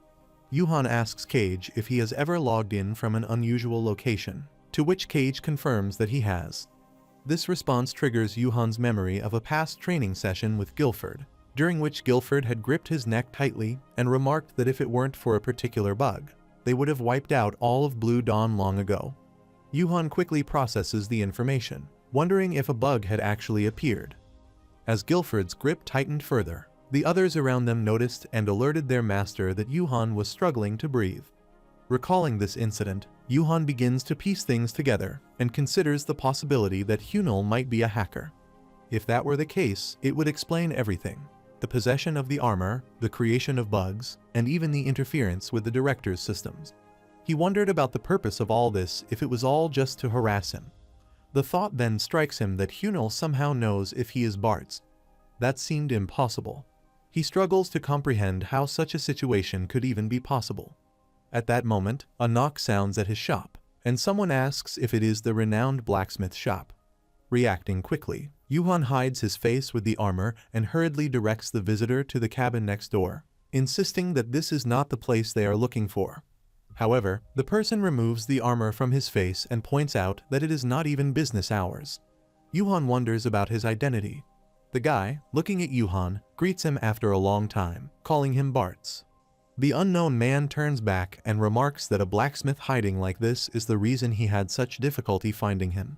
He then stops, turns to Yuhan, and points a weapon at him, calling him Bartz. Hearing this, Yuhan is taken aback and questions whether the man truly knows him. His eyes then fall on the weapon, and he quickly realizes that it bears Bartz's name. Recognizing it instantly, he confirms that it is, in fact, his own sword. The man then challenges Yuhan, instructing him to block the next attack with a shield. Moving at incredible speed, he charges toward Yuhan with the sword. In response, Yuhan quickly raises the shield to guard himself, but his mind races as he wonders what kind of monstrous opponent he is facing. Although he manages to block the attack, the impact knocks him backward. As the shield slips from his grip, he stares at it in shock, struggling to comprehend what just happened. Looking around, he finally notices the extent of the destruction. His entire workshop lies in ruins. Distressed, he demands to know what the intruder is doing and why he is destroying someone else's business without warning. However, the man ignores the question and instead acknowledges Yuhan's defense, expressing admiration for Bartz's skills. Yuhan, realizing that the man is completely disregarding his words, grows frustrated. He raises his voice and demands to know if the man can even hear him, insisting that he reveal his identity. Yet again, the man does not respond. Instead, he steps forward, preparing for another attack, and simply asks whether Yuhan will be able to block the next strike as well. The man swings his sword at Yuhan once again, but Yuhan raises his shield just in time to block the strike. As he withstands the attack, his mind races, and he questions the identity of his opponent. The man's movements appear reckless, yet he continues his relentless assault. Each time he attacks, Yuhan manages to intercept the blows with his shield, refusing to let his defense falter. Observing Yuhan's resilience, the man finally speaks, asking how long he intends to hold out. Yuhan, gripping his shield tightly, assesses the situation. Despite the aggressive, almost chaotic movements, he realizes that every attack is precisely calculated. The weight behind each strike suggests that the man is at least a level 100 or higher user. His mind quickly pieces together clues about who this person could be. With such skill, he must be a high-ranking player, yet Yuhan has never heard of him before. More importantly, the man knows about Bartz. If he is Cage, or if he has already leaked the information to the Iron Cross Guild, then the situation might be far more dangerous than he initially thought. As the unknown man attacks again, Yuhan raises his shield, blocking the strike once more. The man then steps back, seemingly unfazed, and remarks that, as expected, Bartz is on a completely different level from the others. Yuhan, still confused, wonders why the man keeps acting as if he knows him. He then questions him directly, asking about his connection to Bartz. Repeating the question, the man smirks before responding. He states that he has not forgotten about Bartz for a single day since their encounter. He then recalls a past battle where he had faced Bartz. In that memory, Bartz had noticed him and dismissed him as just another small fry. However, he had declared to Bartz that he would be the one to defeat him, introducing himself as Inse. At that time, Inse had been awestruck by Bartz's incredible response speed. Just as he had heard, Bartz's movements had been almost monstrous. He had then hurled a massive weapon at Bartz, challenging him to evade it. Yet, Bartz had dodged effortlessly, leaving Inse stunned by the overwhelming gap in power. That moment had been a turning point for him. From that day onward, his ambition had shifted. No longer was his goal to simply be the #1 player in the Arpedia game rankings. Instead, his goal had become Bartz to surpass and defeat him. As he points his sword at Yuhan once again, he makes his intentions clear. After hearing this, Yuhan processes the situation and comes to a conclusion. He then states that if this is the case, Inse has no connection with Hunil or the Iron Cross Guild. Inse, with unwavering determination, declares that he will defeat Bartz, and from now on, his name will echo across Arpedia Online as Assault King Inse, the one who bested the legendary warrior Bartz. However, Yuhan interrupts, apologizing and firmly stating that he is not Bartz. He also explains that he is currently focused on production work, making it impossible for him to fight properly. Yet, Inse refuses to listen, shouting that it does not matter. Bartz's true self remains hidden inside him, no matter what form he takes. Realizing that reasoning with Inse is futile, Yuhan sighs and admits to himself that he cannot even recall the guy's name. With no other option, he equips his hammer, preparing to confront him. As Inse charges forward, Yuhan observes him closely and makes a decision. With a determined expression, Yuhan acknowledges that there is no choice but to overpower him. Activating his grain technique, he reminds himself that this is a weapon he obtained as Bartz through great effort. If there is any way to pacify this reckless opponent, it is through sheer force. As Inse swings his sword, Yuhan swiftly counters, executing the arm break technique. In an instant, Inse's weapon shatters into countless pieces. Staring at his broken sword in disbelief, Inse is momentarily stunned. Meanwhile, Yuhan takes a deep breath, glancing at his sword and murmuring an apology to his heavy sword, promising to repair it later. Inse kneels down, admitting defeat as he says that he has lost to Bartz once again. He acknowledges that even if Yuhan has changed his profession, a ranker remains a ranker. Yuhan, still frustrated, insists that he is not Bartz and finds the situation incredibly annoying. While bowing, Inse praises Yuhan, calling him his rival, and vows to win next time. As he turns to leave, he urges Yuhan to stay alive until their next encounter. Yuhan watches in disbelief, wondering if Inse is truly leaving just like that. Before he can go, Yuhan stops him and asks where he obtained his weapon. Inse explains that he received it as a reward for completing a quest in the elf village. The NPC who gave it to him was named Alcine. He further adds that, oddly enough, Alcine was not just an elf, but also a blacksmith. Hearing this, Yuhan realizes that an elf blacksmith might be the clue he has been searching for.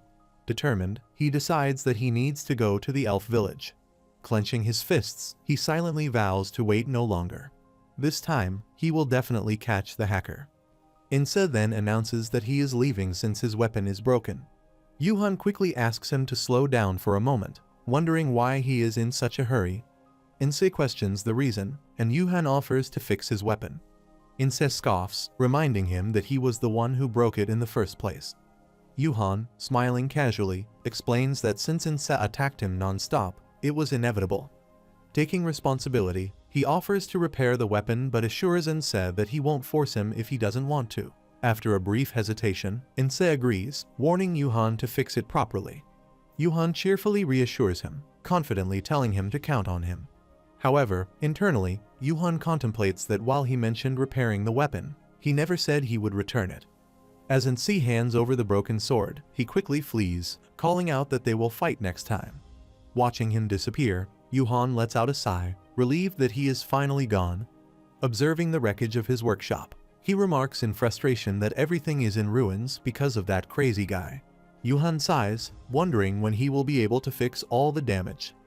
Wiping a tear from his eye, he reassures himself that despite the mess, he managed to recover Bartz's old weapon, and a valuable clue, making it not a complete loss. Placing the broken sword into his inventory, he speaks to it, promising to restore it once his repair rate reaches 100%. As he contemplates the situation, he recalls the name of the blacksmith, Alcine, in the elf village.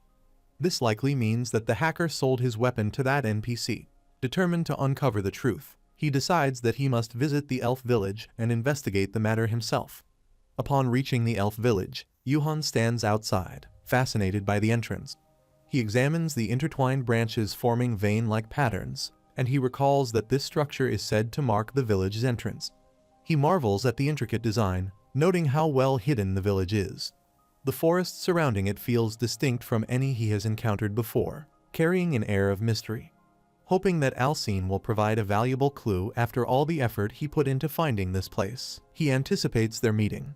Excitement fills him at the thought of finally seeing the renowned beauty of the elves. As Yuhan steps forward, an elf suddenly grabs him from behind, restraining him tightly. The elf's voice is filled with disdain as he declares that a filthy human like him will not take another step. Yuhan, caught off guard, wonders what is wrong with this elf. Before he can react further, an arrow strikes the ground dangerously close to his feet. Instinctively, he lifts his foot, realizing that he has nearly triggered a hidden trap. A male elf holding a bow emerges from the shadows, aiming directly at him. With a sharp tone, he warns Yuhan not to move, threatening to shoot him in the head if he takes even one more step. Yuhan, now fully aware of the hostility surrounding him, contemplates his situation. The community had wished him good luck before his journey, which suggests there must be a hidden condition for entering the village. Meanwhile, another elf sitting in a tree dismissively orders him to leave the forest. A second elf joins in, demanding that he be gone. Trapped in the grip of the elf, Yuhan points out the contradiction, stating that they need to release him first if they truly want him to leave. After all, they are the ones holding him in place. At that moment, Ji appears, gracefully executing a few swift movements before landing in front of the elves. She confidently asks them to release Yuhan, assuring them that he is her friend and that there is no need to be so wary. She repeats that Zig is clean and should be allowed to enter. One of the elves, however, remains unconvinced. Even though Yuhan is Ji's friend, he insists that they cannot permit a filthy human to step into their village. She turns to Yuhan with a surprised expression, mentioning that she never expected to run into him here. She reassures him that she will free him in no time, explaining that she has been staying in the village for a while due to a quest and has become friends with the elves. Promising to help him, she shifts her attention back to the elves. To prove her point, she calls for their attention and releases several fireballs into the air. As the flames swirl, small salamanders emerge from them. She declares that these spirits will confirm that Yuhan is clean, Yuhan, seeing the creatures for the first time, is taken aback as the salamanders eagerly stick to his face. Surprised, he questions what they are. Ji explains that they are salamanders, low-rank fire spirits. To enter the village, one must gain the elves' approval, and the fastest way to achieve that is by earning the favor of the spirits that reside alongside them. She confidently states that she knew the salamanders would take a liking to Yuhan. Still confused, Yuhan remarks that he has done nothing to attract their favor. She laughs, reminding him that as a blacksmith, he constantly works with fire. Because of this, the fire spirits naturally accept him. Yuhan, processing this information, realizes that affinity with spirits can improve in unexpected ways. Two elves stand nearby, whispering to each other as they glance at Yuhan. They express their disbelief that the salamanders approved of a human, remarking that although he looks filthy, he must be someone who frequently handles pure fire. Yuhan, overhearing their conversation, frowns in annoyance but chooses not to respond. Meanwhile, the elves who had initially blocked his path finally acknowledge him. Accepting the salamander's judgment, they decide to allow him entry. They tell him that since the spirits have approved of him, they, too, will welcome him. With that, they lead him into the village. Yuhan arrives at the blacksmith shop, sighing in relief.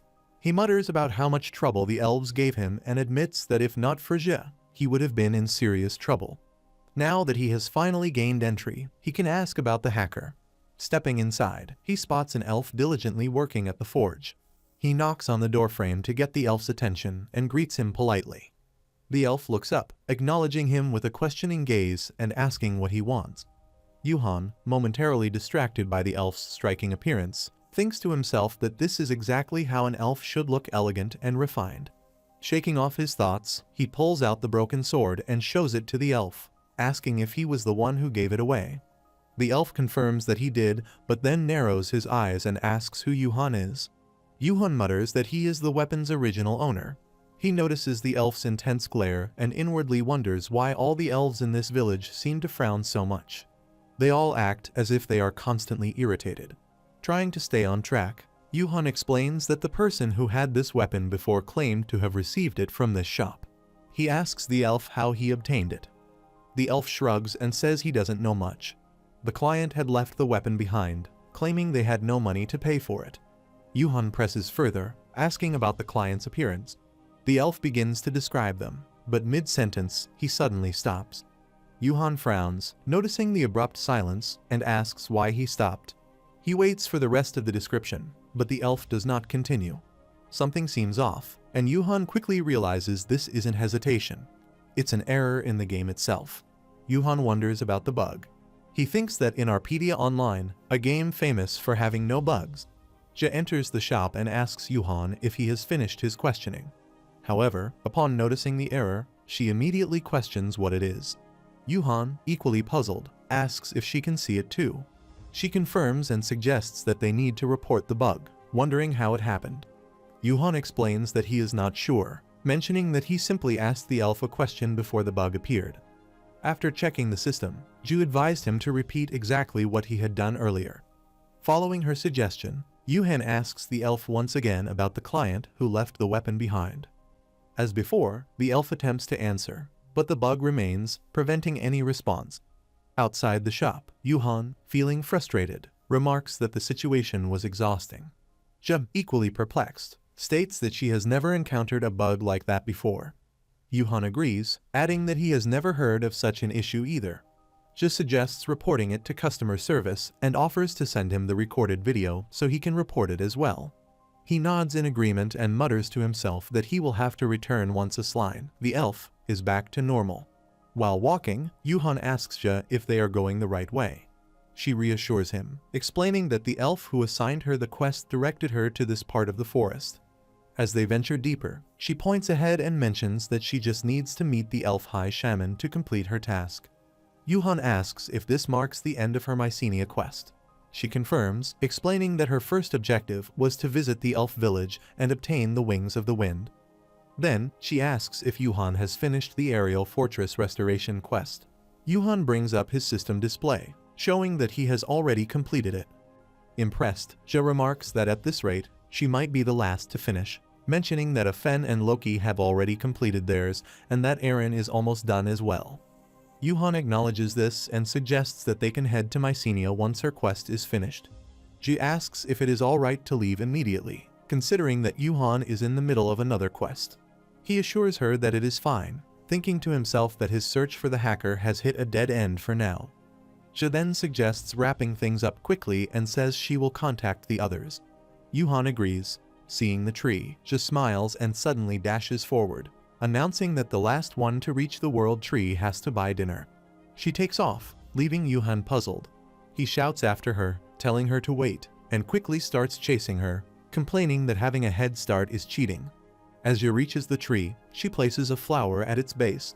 A bright light appears, and with it, a beautiful elf, the High Shaman, emerges. The shaman looks at Ji and asks if she is the one who summoned her, referring to her as a dear friend of the elves. She respectfully confirms, addressing the High Shaman with reverence. At that moment, the system announces that Ji has earned the title Dear Friend of the Elves. She happily accepts it, celebrating her achievement.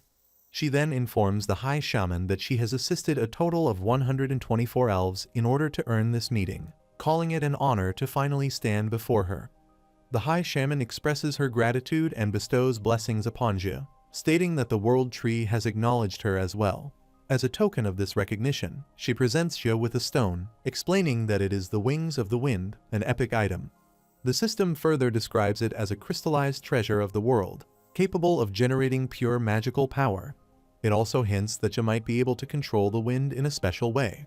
Ji, excited, exclaims that she has finally obtained it and eagerly reaches out to take the Wings of the Wind. However, just as she is about to grasp it, the High Shaman pulls her hand back. Both Ji and Yuhan are puzzled by the sudden hesitation. The High Shaman then speaks, stating that she is aware of the person who sent Ji on this quest. She asks if it was Ivanius, the mage of the Mycenae kingdom. Surprised, Ji asks how she knew. The High Shaman explains that while Ji is indeed worthy of possessing the item, she is not certain if Ivanius is as deserving. She then questions how much they truly know about Mycenae. Ji responds, explaining that Mycenae was an ancient kingdom that was destroyed long ago. Yuhan, sensing something hidden, directly asks the shaman if Mycenae is concealing something from them. The High Shaman acknowledges that Mycenae was remarkable for a human civilization, possessing both brilliance and arrogance. She reveals that when Ivanius first sought this item, she believed it was for constructing the aerial fortress.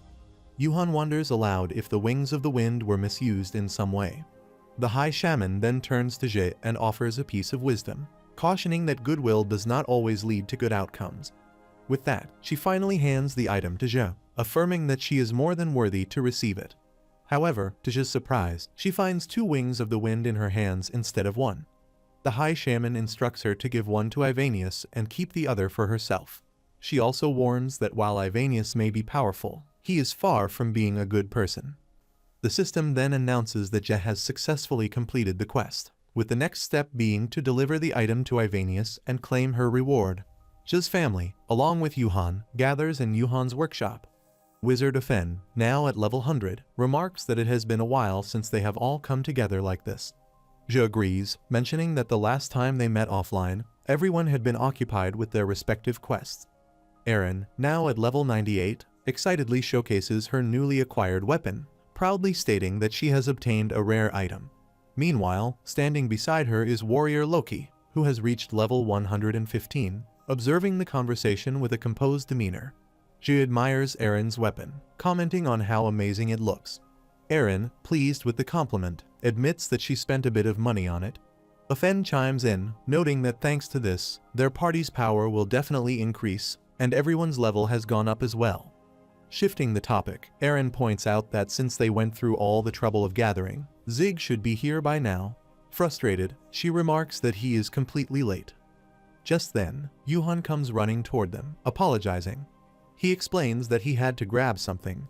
Erin playfully points her weapon at him, questioning why he would call everyone together only to be the last to arrive. Yuhan, still catching his breath, insists that he already apologized before quickly suggesting that they head to the aerial fortress. At the northern part of North Arc Aerial Fortress, a group of players gathers near the palace entrance, hoping to enter. However, 2 reptilian guards block their way. One of the players, frustrated, demands to know why they are not allowed inside. A girl standing beside him agrees, pointing out that this is an open map. The reptilian guards firmly respond that only those with proper authorization can enter. The players, growing more frustrated, speculate that there must be an important quest inside. One of them wonders aloud if anyone has any information, but another player checks the community chat and confirms that there is nothing available about this restriction. Yuhan and his team arrive at the palace entrance, ready to pass through. As the crowd notices him, murmurs spread among the players. Some express frustration, questioning why he gets priority when they arrive first. Others recognize him as the blacksmith and the owner of Lizard Legion, speculating about his presence. A reptilian guard steps forward and greets Yuhan with respect, addressing him as their majesty and welcoming his companions. Je responds, mentioning that it has been a while and asking if they are late. The reptilian assures them that he has been waiting and invites them inside. As the palace doors open for them, the surrounding players grow more agitated, questioning why they are not allowed entry. Some begin taking screenshots and documenting the event. Meanwhile, Yuhan and his team step inside, and the doors close behind them. The king laughs heartily and welcomes them, calling them his proud warriors. Je responds that they have returned after completing all the necessary preparations he mentioned, adding that she has obtained the wings of the wind. Erin follows up by stating that she has brought the holy water, while Afen announces that he has mastered levitation magic. Loki also speaks up, holding a letter, and presents Deborah's clue. Yuhan then reports that he has successfully filled up his precision assembly level. The king acknowledged their efforts with satisfaction and declared that the reconstruction preparations are now complete. As a reward, he grants them 30,000 gold coins for their contribution to the reconstruction of the aerial fortress. Seeing the large sum, Yuhan comments that it is quite a generous reward for a mid-level quest. The entire team, receiving their rewards, is surprised by the amount. After receiving their rewards, a new quest notification will appear in their system. It instructs them to prepare to rebuild the aerial fortress under the guidance of the Kingdom of Mycenae. The objectives include sprinkling the holy water in a designated area, installing floating magic in the basement, placing the precision control device in the forge room, and operating the wind wings. As they process the new quest details, a cat-like gatekeeper approaches them and offers to guide them to the prepared location, asking them to follow. While walking along, Afen excitedly mentions that he finally gets to use what he has learned. Je, thinking about the quest, wonders aloud if this should be the final one. The king smirks as he watches them leave. The cat-like chimera leads them into a garden and instructs Erin to sprinkle the holy water there. Erin confirms if she should throw it in that spot, and the cat assures her. She then asks about the wings of the wind, wondering what to do with them. The cat replies that she can hand them over. As she holds the item, she recalls the High Shaman's warning that he is by no means a good person. With that in mind, she decides, instead, to present it to the king herself. The cat, unfazed, nods in agreement, saying she may do as she wishes. Afen descends into Mycenae's basement, scanning the area. He observes that the space is much wider than he had anticipated and notes that drawing the magic circle will take some time. Meanwhile, in Mycenae's blacksmith workshop, Yuhan reads over the instructions and states that the first step is to create 2 large gears. He begins crafting but fails in his initial attempt. Acknowledging the difficulty of the task, he briefly reflects on the challenge only to remind himself that the potential reward must be worth the effort. With renewed determination, he strikes the hammer once more, this time successfully forging a perfect gear. After completing both, the system announces his achievement, stating that Yuhan has successfully crafted a large gear and has gained skills and experience. Yuhan places the tool down and states that the next step is to prepare the precision control device. He begins working on it, and after some time, he successfully crafts the device. The system announces that he has gained skills and experience. Smiling, he takes out the wings of the wind item and places it in position, completing the precision control device. Observing this, the king expresses his satisfaction, declaring that he can finally restore their declining kingdom. One of his chimera subordinates reports that the levitation magic is confirmed to be functioning properly. The cat adds that the holy water was genuine, to which Erin confidently responds that, of course, it was. The king begins working on the precision control device, channeling his magic around it as he casts his spells. After a while, he completes the spell, but nothing seems to happen.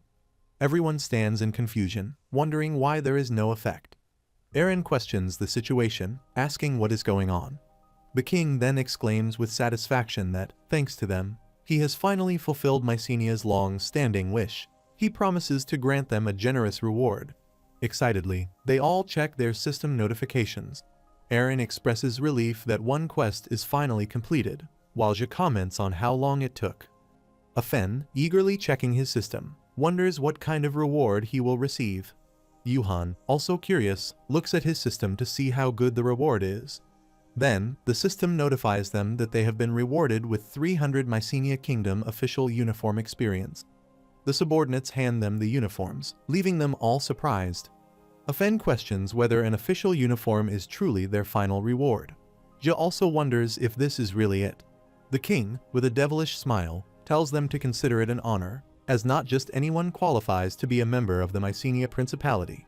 The king bursts into laughter, spreading his arms wide as he declares that this is their chance to rule the skies alongside him and become Mycenia wizards. He proclaims that everyone on the ground will be forced to pledge loyalty to them. Aaron, sensing something is wrong, asks in concern what he is talking about. Before they can react further, the king's subordinates suddenly move to restrain them. They struggle against the sudden attack, shouting for them to let go. Afen, taken aback, demands to know what is happening. One of the subordinates orders them to swear allegiance to His Majesty. Yuhan, furious, yells back, questioning why they should obey such a demand. The king, still calm but with a sinister tone, states that if they refuse, they will have no choice but to become sacrifices for the aerial fortress. Outside the palace, the players go about their daily activities, unaware of the impending chaos. Suddenly, the ground beneath them trembles violently, and cracks begin to form across the land. Before anyone can react, a massive explosion erupts, sending shockwaves through the area. One by one, players find themselves forcibly expelled from the map under the administrator's authority. Confusion spreads as they question what is happening. Some demand to know why they are being removed so suddenly. Among the crowd, a girl points towards the palace, drawing attention to the shocking sight before them. The entire palace has broken away from the land and is now rising into the sky. Players still on the ground watch in disbelief, wondering how it is possible. They also notice the strange shift in the land's color, something unnatural and eerie. Bewildered, they question what in the world is unfolding before their eyes. Meanwhile, Yuhan and his team find themselves trapped in a large cage. The system notifies them that the kingdom of Mycenia, an ancient cursed nation, is being resurrected, and the ambitions of its king, the ruler of the Sky Fortress, seem unsettling. It presents them with a choice: swear allegiance to the king and become a member of Mycenia, or prevent its revival by eliminating the threat. Yuhan wonders about this unexpected chain quest and finds it unusual. Jo remarks that she has never encountered a quest like this before and questions whether she truly has to make a choice. Afen, frustrated, asks the king where the fairness is in such a situation. Aaron, troubled, insists that she has completed the quest and demands to be released.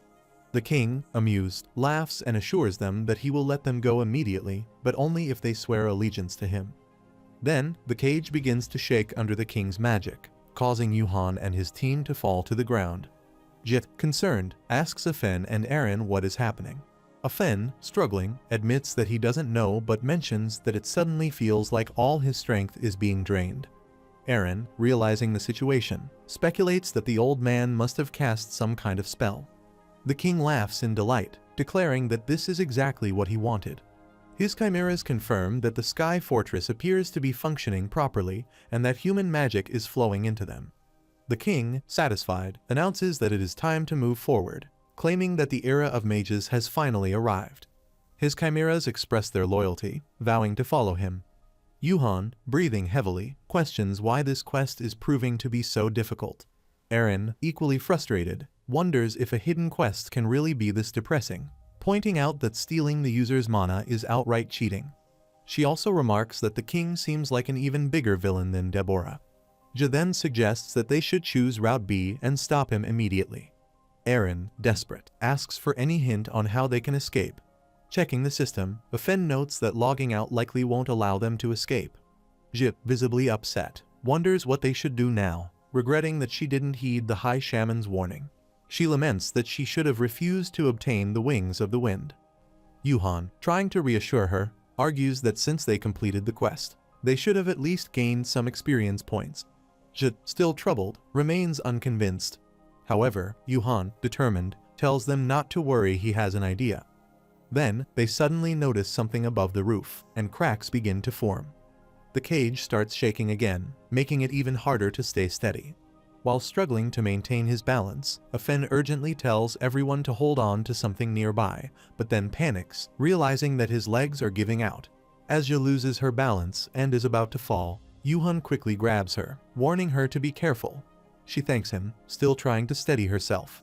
Meanwhile, Yuhan, assessing the situation, declares that the first thing he needs to do is check what is happening outside. Yuhan then turns to Afen and asks if the magic can be undone. Afen, determined, replies that he will squeeze out all his remaining magic power and give it a try. Yuhan urges him to hurry, saying they can't afford to be late. As Afen begins working on dispelling the magic, he warns Yuhan not to rush him, focusing all his energy on the task. The king laughs, declaring that the long-awaited day has finally arrived and that the world will once again bow before the mages. Meanwhile, people begin to panic as they feel their bodies become stiff. A girl checks her system, alarmed to see her magic power rapidly draining. She wonders why this is happening, noting that even during a boss raid, such a thing does not occur. The king's subordinate laughs and congratulates him. The king then mentions that he still needs to persuade the humans, believing it would be a waste to kill them outright. His subordinates question what they could possibly do, stating that with the overwhelming power of magic, they will have no choice but to swear allegiance. The king agrees, saying that would be ideal, as they can then use them to exact revenge on Deborah, who betrayed them. Suddenly, the king senses something unusual and wonders aloud what is happening. He then notices that the humans have managed to escape from the cage and emerge from the palace. As they step outside, Yuhan looks around in confusion and asks why the island is flying in the sky. Zhe, realizing the situation, explains that the sky fortress is now floating, making the map part of the sky. Afen, astonished, confirms that it truly is a sky fortress. Eren and Loki, equally surprised, remark on how incredible it is. The king shouts at his subordinates, demanding to know what is happening and why the humans have escaped. One of his subordinates replies that they have no idea either. The cat Chimera then explains that the rising of the sky fortress seems to have disrupted the binding magic circle. Noticing the king, Zhe points at him and calls him out as the evil mage. Eren, frustrated, remarks that he tricked them well. Yuhan questions why they would ever swear allegiance to him. In response, the king furiously orders his subordinates to capture the humans, declaring that they must not be allowed to escape. As the chimeras rush toward them, surrounding them from all sides, Zhe observes that there are even more than before. Yuhan, realizing the situation, comments that the king must have been hiding them all along. The king begins casting his magic spells, but before he can complete them, Yuhan scoffs and hurls an insult at him. Furious, the king demands to know what Yuhan just called him, referring to him as a wicked human. Ignoring the king's anger, Yuhan smirked and asked a question instead. He inquires whether the precision control device he crafted earlier was used to lift the entire map. The king laughs proudly and confirms it, explaining that this is the advanced technology of the Mycenia Kingdom. Unlike ordinary sorcerers, they do not rely solely on one type of magic. Instead, they fuse precise mechanical devices with magic, which is the true essence of magical arts. The king proclaims that the result of this fusion is the Sky Fortress, a structure that grants sorcerers limitless power, and he regards it as a place of great honor. Yuhan, however, remains unimpressed. Casually, he remarks that he is not too sure about that. Then, as if confirming something important, he asks if the precision control device he created plays a crucial role in maintaining the Sky Fortress. Without waiting for an answer, he reaches into his pocket, pulls out a remote, and presses a button. In an instant, a massive explosion erupts on the floating island. As the explosion reverberates through the Sky Fortress, everyone loses their balance. Zhe, struggling to stay upright, asks what is happening, while Afen warns that the ground is tilting and tells everyone to watch out. Even the king stumbles, but his subordinate quickly grabs hold of him to steady him. Enraged, the king glares at Yuhan and demands an explanation, accusing him of tampering with the precision control device. Yuhan, unfazed, smirked and casually admitted to it. He explains that he installed a mini-bomb in the device, then asks the king how it feels to experience the effect of Zig's special mini-bomb. Jit, still trying to process everything, asks when Yuhan even had time to make something like that. Meanwhile, Aaron, unimpressed, critiques the name, saying it sounds lame. Frustrated, Yuhan shouts back, asking if they have any idea how difficult it is to make even small improvements. The chimeras rush to the king in a panic, warning him that the fortress is falling. They report that the auxiliary power magic is not working, and at this rate, they will crash into the sea. Realizing the severity of the situation, the king lets out a furious scream, refusing to accept what is happening. As the king unleashes his magical power in all directions, chaos erupts. Everyone struggles to hold their ground as the destructive force surges toward them. Hastily, they form a protective shield, bracing for impact. Afen, wide-eyed at the sheer power of the attack, exclaims in frustration and urges everyone to stick close. Loki, gripping his shield tightly, commands them to stay behind him while he blocks the attack.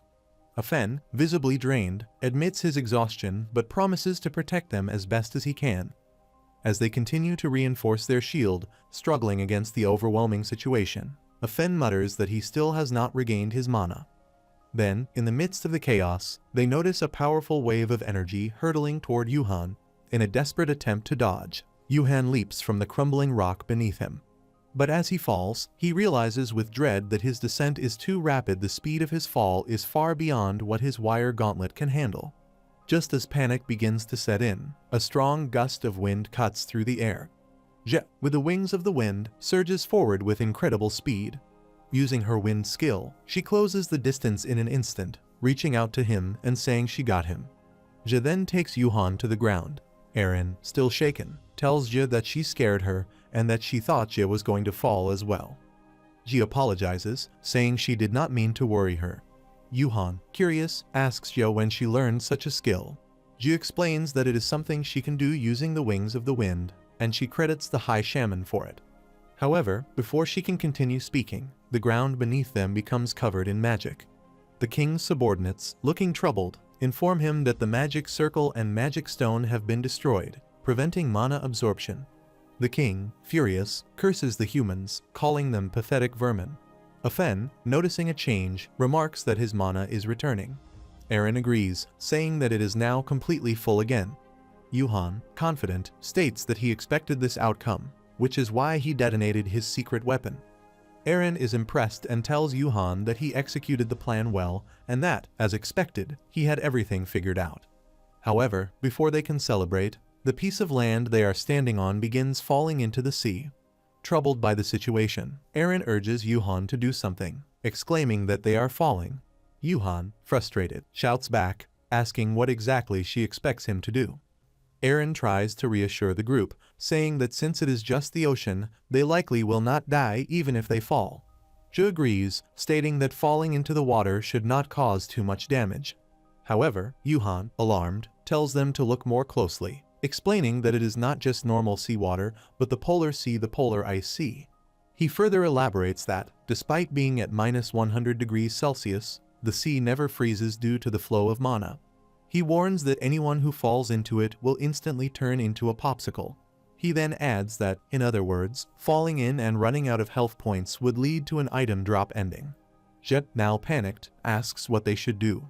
Meanwhile, as they continue falling, Yuhan, troubled, thinks to himself that the aerial fortress is descending much faster than he anticipated and that he did not expect it to come this far. The king's subordinates also begin trembling as they inform him that the floating magic circle is no longer functioning.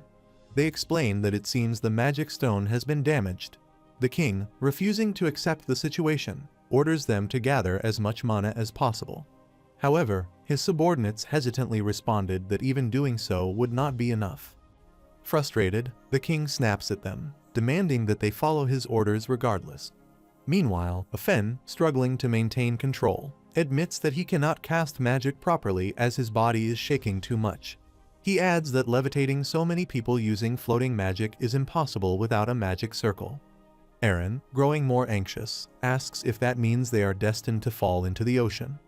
Yuhan then turns to Je and asks if she can use the wings of the wind to levitate them. Je, however, hesitates and admits that she still cannot control it very well. Worried, she questions if there is truly no other way. Before anyone can respond, they suddenly notice Eren losing her balance on the crumbling piece of land and beginning to fall toward the ocean. Without hesitation, Ja moves forward using the wings of the wind, though she struggles, noting that maintaining balance is even harder due to the increasing falling speed. At the same time, Loki leaps into the air in an attempt to save Eren as well. Watching them, Yuhan quickly assesses the situation and realizes that even if he manages to catch them using his wire gauntlet, he will not be able to pull all three of them up. As Eren falls, she shouts in panic, calling out that she is falling. However, Logi suddenly appears and catches her in midair. He asks if she is alright. Yuhan, surprised to see Logis, wonders why he is there. Before he can say anything further, Logis yells at him, demanding to know why he is there earning money without her.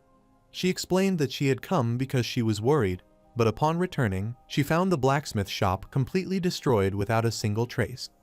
Frustrated, she reminds Yuhan that their business was just about to gain popularity, questioning how she is supposed to run it now. Accusing him of abandoning their business to do quests on his own, she instructs him to get on the hot air balloon, saying she will call him once everything has been settled. Yuhan, realizing there is no time to argue, agrees and says that he and Afen will get on. However, before he can move, an attack suddenly approaches him. Afen quickly alerts him. Reacting swiftly, Yuhan jumps from his spot to dodge the attack. As he falls toward the ocean, he shouts for someone to protect him. Logis, frustrated by the situation, curses at him. However, Ja managed to reach him in time. Using the wings of the wind, she swiftly grabs him and brings him into the hot air balloon, ensuring his safety. Huffing and still in disbelief as he lies in the basket, Yuhan asks if he is still alive. Logis, irritated, shouts at him, reminding him that this is not his bedroom.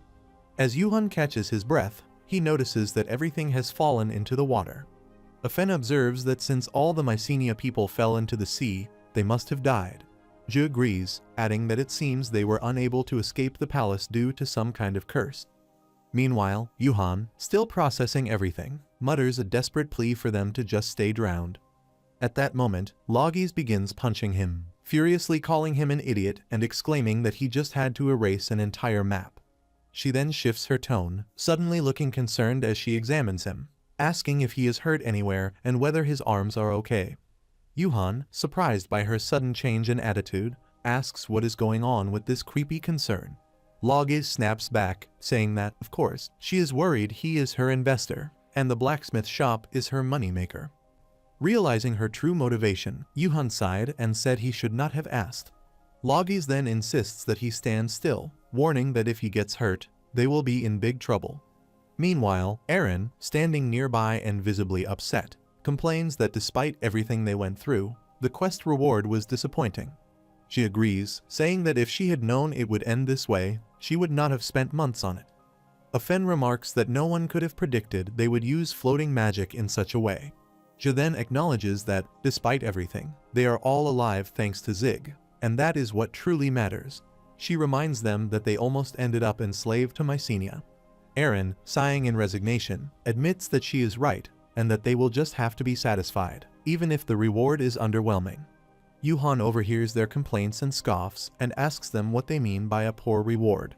He then challenges them to actually read their stat screens before making such statements. The system announces that they have successfully stopped the revival of Mycenia, the cursed ancient nation. As a reward, they receive 1,000,000 gold, and each of them levels up 3 times. Jia, astonished, remarks that she has never seen such a large reward before. Afen, equally surprised, comments that leveling up 3 times in one go is incredible, especially at his already high level. Loki, satisfied, also expresses his contentment with the reward. Yuhan, relieved, states that he will finally be able to rebuild his destroyed blacksmith shop. Meanwhile, Logis turns to Zig, reminding him that she was the one who saved him and that they are all alive thanks to her. Eren, already planning how to spend her earnings, excitedly declares that she will buy a new bag. Jia, contemplating her own purchases, decides that she will get a new set of lighter equipment. She then speculates that the reward might be this high because Zig wiped out an entire map. Hearing this, Yuhan hesitates and asks if that was meant as a compliment. Loki, thinking ahead, announces that he will buy a new shield. Afen, noticing the growing excitement, warns everyone to stop jumping around, cautioning that they might end up crashing if they are not careful. Meanwhile, in the ice polar sea, the king emerges from the water and lands on an iceberg.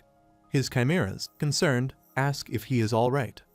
Coughing, he responds with frustration, demanding that he looks right to them. As the destruction of the aerial fortress has deactivated his ceiling barrier, he shouts in anger, declaring that he will crush Blacksmith Zig the next time they meet. The makers are shocked as they watch the game unfold. Chairman Hodgins sits with his head in his hands, visibly upset. As the doors open, Director Seokjin's voice breaks the silence, questioning whether Zig really managed to crash the game. Entering the room, he claps and remarks that this is exactly what should be expected from Zig. Hodgin, frustrated, shouts at him, demanding if that is all he has to say at a time like this. He reminds Seokjin that a single player just ruined a massive project they had been preparing for months and points out that this situation warrants a letter of explanation. Remaining calm, the director casually responds, asking if he should simply write one and take a few more days off. Director Seokjin considers the situation, realizing that with one project already ruined, Arpedia would be finished for good if the development team leader were to leave now. He mutters to himself that this is likely what Hajun is thinking at the moment. Then, looking at the bigger picture, he remarks that while it is unfortunate that the aerial fortress has fallen, they can still salvage the Mycenia episode. Hajun shouts, demanding to know how they can continue when the entire map is gone, emphasizing that they could have fully capitalized on just having a new map. The director, placing a hand on Hajun's shoulder, leans in and whispers, reminding him that they still have something important. He suggests that it is actually better for the players to focus on one major aspect, rather than being distracted by the new map. After a moment of contemplation, Hajun acknowledges the point, realizing that they still have that significant feature. With confidence, he states that they will not be affected by the actions of just one player because the major update, Ancestral Call, is still in play. The director steps out of the meeting room and calls out to his colleagues, who are busy working. He announces that today marks the day of the grand update. However, noticing that everyone's faces look dull and exhausted, he questions their expressions. He then reminds them that they will also be receiving a bonus once the update is completed, hoping to lift their spirits. Everyone's mood brightens upon hearing about the bonus, and they quickly get back to work with renewed enthusiasm. The director encourages them to keep up their efforts before turning his attention to Zig, muttering that he looks forward to seeing how Zig will surprise him this time. The system then announces that the update will begin at 10 am, with the system repeatedly broadcasting the shutdown notice, reminding players that the update is scheduled for 10 p.m. Yuhan logs out from the game and arrives at the dojo, expressing his satisfaction about being there. After practicing for a while, he wipes his head with a towel and remarks that it feels refreshing.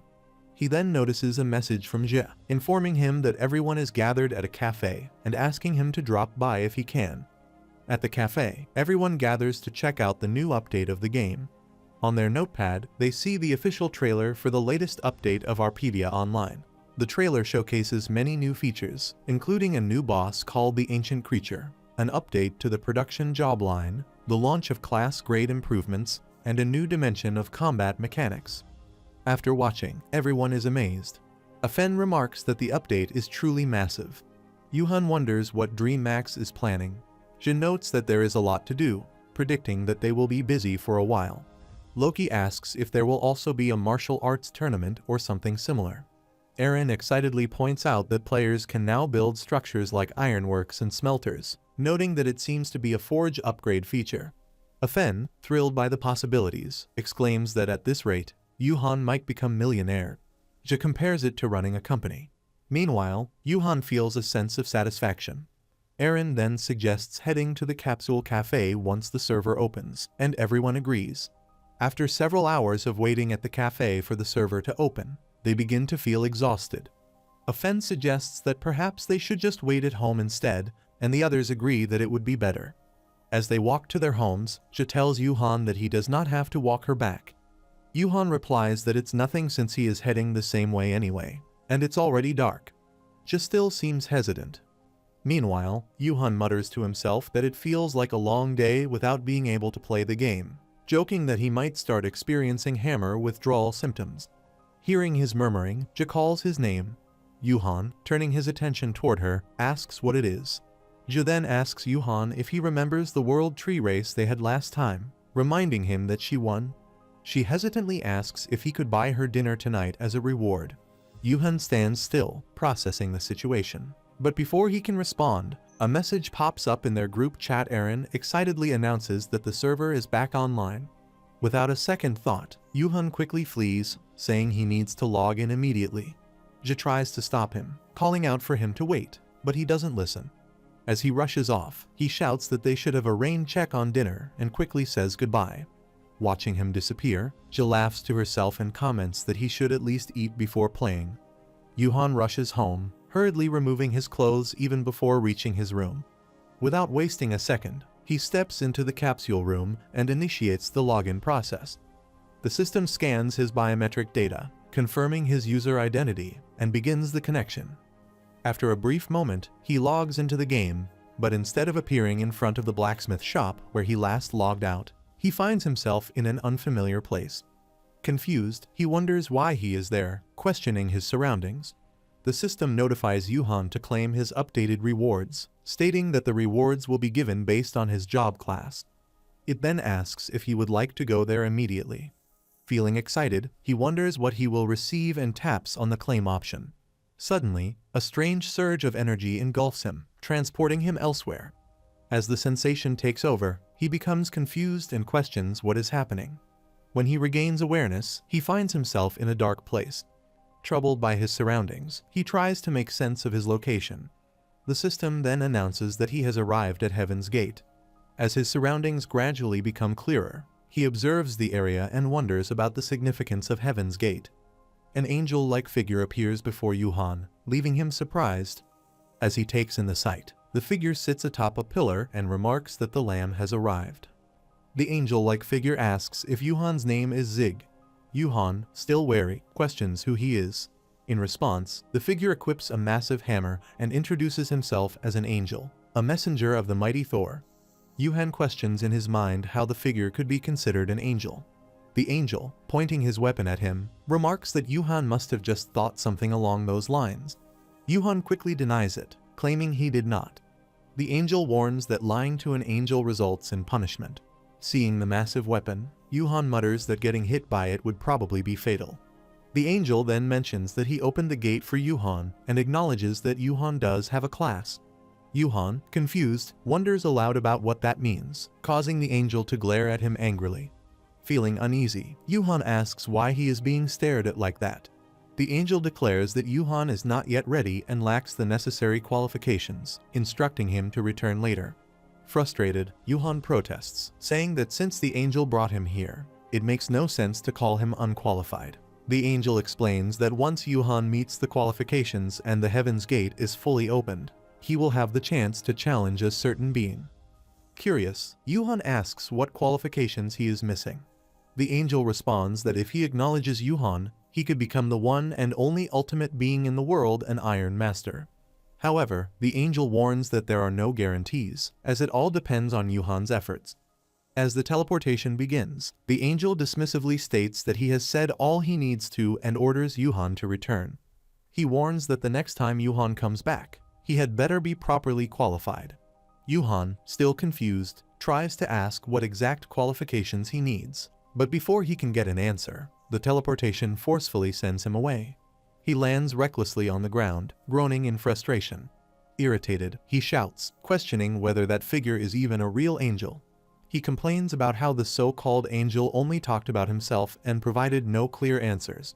Frustrated, he mutters about DreamMax, wondering why they added such a bizarre update to the game. Logi suddenly appears behind Yuhan and remarks that he has finally decided to show up. She points out that the server has been open for a while, yet he is only now crawling in. She questions whether he plans to work or make money. Yuhan, frustrated, shouts at her to listen, insisting that something strange happened as soon as he logged in. When she asks what he means, he explains that he encountered an angel, a hideous one at that. Logis, confused, scoffs at his words, questioning what nonsense he is spouting.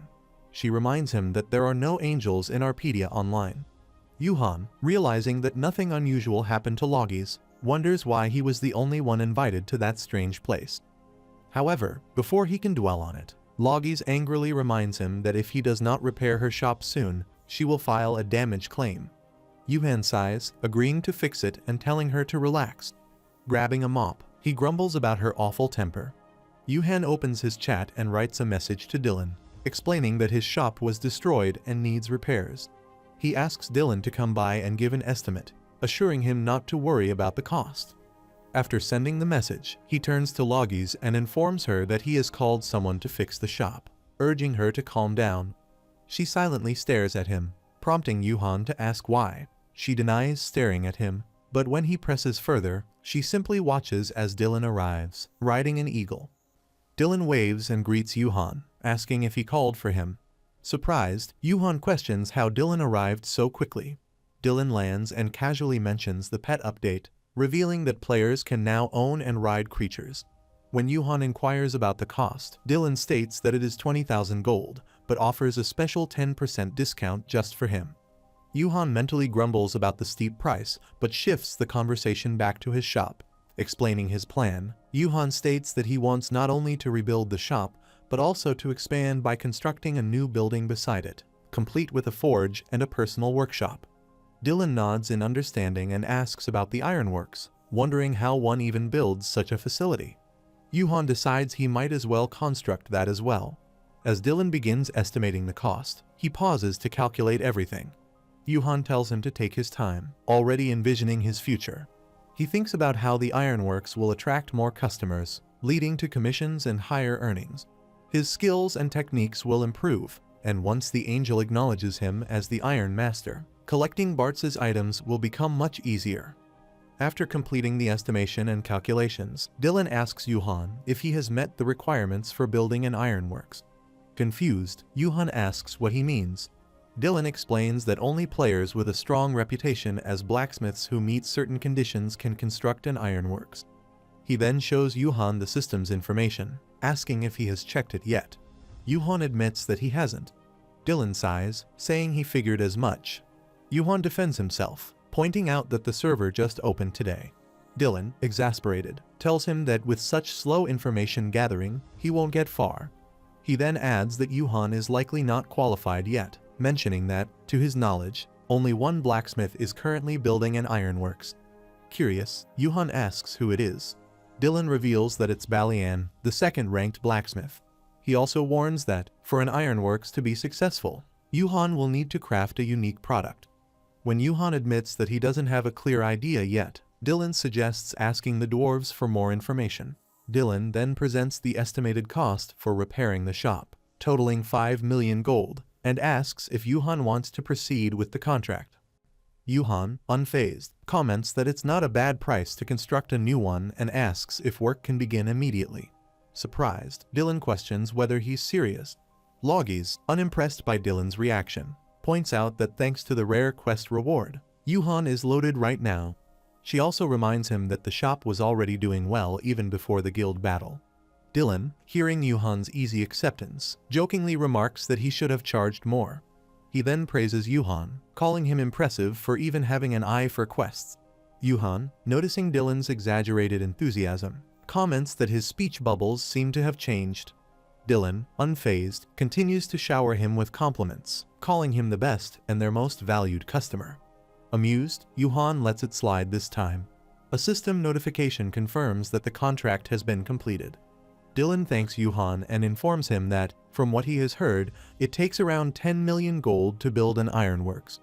Since Yuhan has plenty of money, Dylan assumes he will manage it just fine. Yuhan, troubled by the cost, repeats the number in disbelief. He calculates that on top of paying 5 million gold for repairs, he will need to hire staff for the expanded forge. As he considers all the extra expenses, his stress grows. Dylan, unconcerned, mounts his pet and announces that he will be off to find some workers. He cheerfully thanks Yuhan for the order before flying away. Yuhan, now sitting on the ground, holds his head in despair, muttering in a trembling voice about the overwhelming cost. Logis, watching his reaction, questions how a business owner can be so shaken by mere numbers. She reassures him that they just need to make more money. Before she can continue, she notices Tuffy behaving strangely. Curious, she asks the creature what it is doing and what it just spat out. Picking up a piece of black coal-like material, she examines it with the system. Her eyes widen in shock as she shouts that they have hit a jackpot, a huge jackpot. She excitedly hands the ore to Yuhan, urging him to look at it. Observing it closely, Yuhan hesitantly asks if it is what he thinks it is. Logis confidently confirms it, assuring him that her analyzer skill is level 8. Holding the ore in disbelief, Yuhan repeats its name in awe. A rank chrome ore. A system notification follows, stating that if refined with the appropriate skill, this ore can be turned into the rare metal chrome. Then, deciding to find more rare ore, they take Tuffy with them to track its source. Yuhan asks if they should go deeper, trying to follow the creature's instincts. Sitting atop Yuhan's head, Tuffy suddenly tugs at his hair, pulling him in a certain direction. Irritated, Yuhan complains that Tuffy is going to make him bald. But before he can protest further, Tuffy leaps from his head and scurries forward, leading them toward a specific spot. Observing the sight, Yuhan frowned and commented that the amount of ore seemed too small. He sighs, acknowledging that since chrome is a real mineral, it makes sense that it would be rare. Logis notices that Tuffy is trying to communicate something and immediately points it out. She tells Yuhan that there's more to it. Watching closely, they see Tuffy start mining the ground, pulling up large chunks of ore and stuffing them into its mouth. Surprised, Logis asks if Tuffy has always had a skill like that. Yuhan, still processing this sight, wonders aloud if that's all. But then, Tuffy suddenly spits out a massive pile of ore and points toward the mining site. Yuhan, wide-eyed, questions if all of it is chrome. He begins calculating the potential worth, realizing he could sell it endlessly. However, Logis then notices Tuffy's exhausted state and informs Yuhan that it has completely passed out. Yuhan observes the small creature and realizes that the digging skill must have been its ultimate move. He gently tells Tuffy to stay put and rest. Moving closer to the mining site, Yuhan reflects on how he had always thought of Tuffy as just a glutton who ate all day without doing much. But now, the little creature has pulled off something incredible. Determined to take advantage of the discovery, Yuhan grips his hammer, ready to dig deeper. As he begins mining, he uncovers even more chrome ore. Seeing the vast amount, he grins and declares that with this haul, he'll be able to build the ironworks in no time. Yuhan, troubled, thinks about his situation. Having a lot of ore is useless if there's no one to mine it. Expanding the forge would require hiring more staff, and he can't mine it all by himself.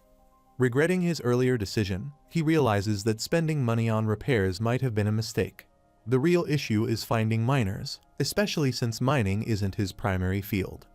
Considering his options, he briefly thinks about visiting Master Guilford, but immediately dismisses the idea. After all, he was just kicked out. He needs to find another solution. Meanwhile, Logis is hugging Tuffy, praising it as a lucky charm for finding its own food without spending a single penny. She playfully asks if Tuffy had known all along. Yuhan interrupts, telling her to stop bothering Tuffy and get ready to leave. She looks at him, confused, and asks if he isn't going to mine the ore. Clicking his tongue, Yuhan responds that she should know better. Something like this needs to be handled properly from the start.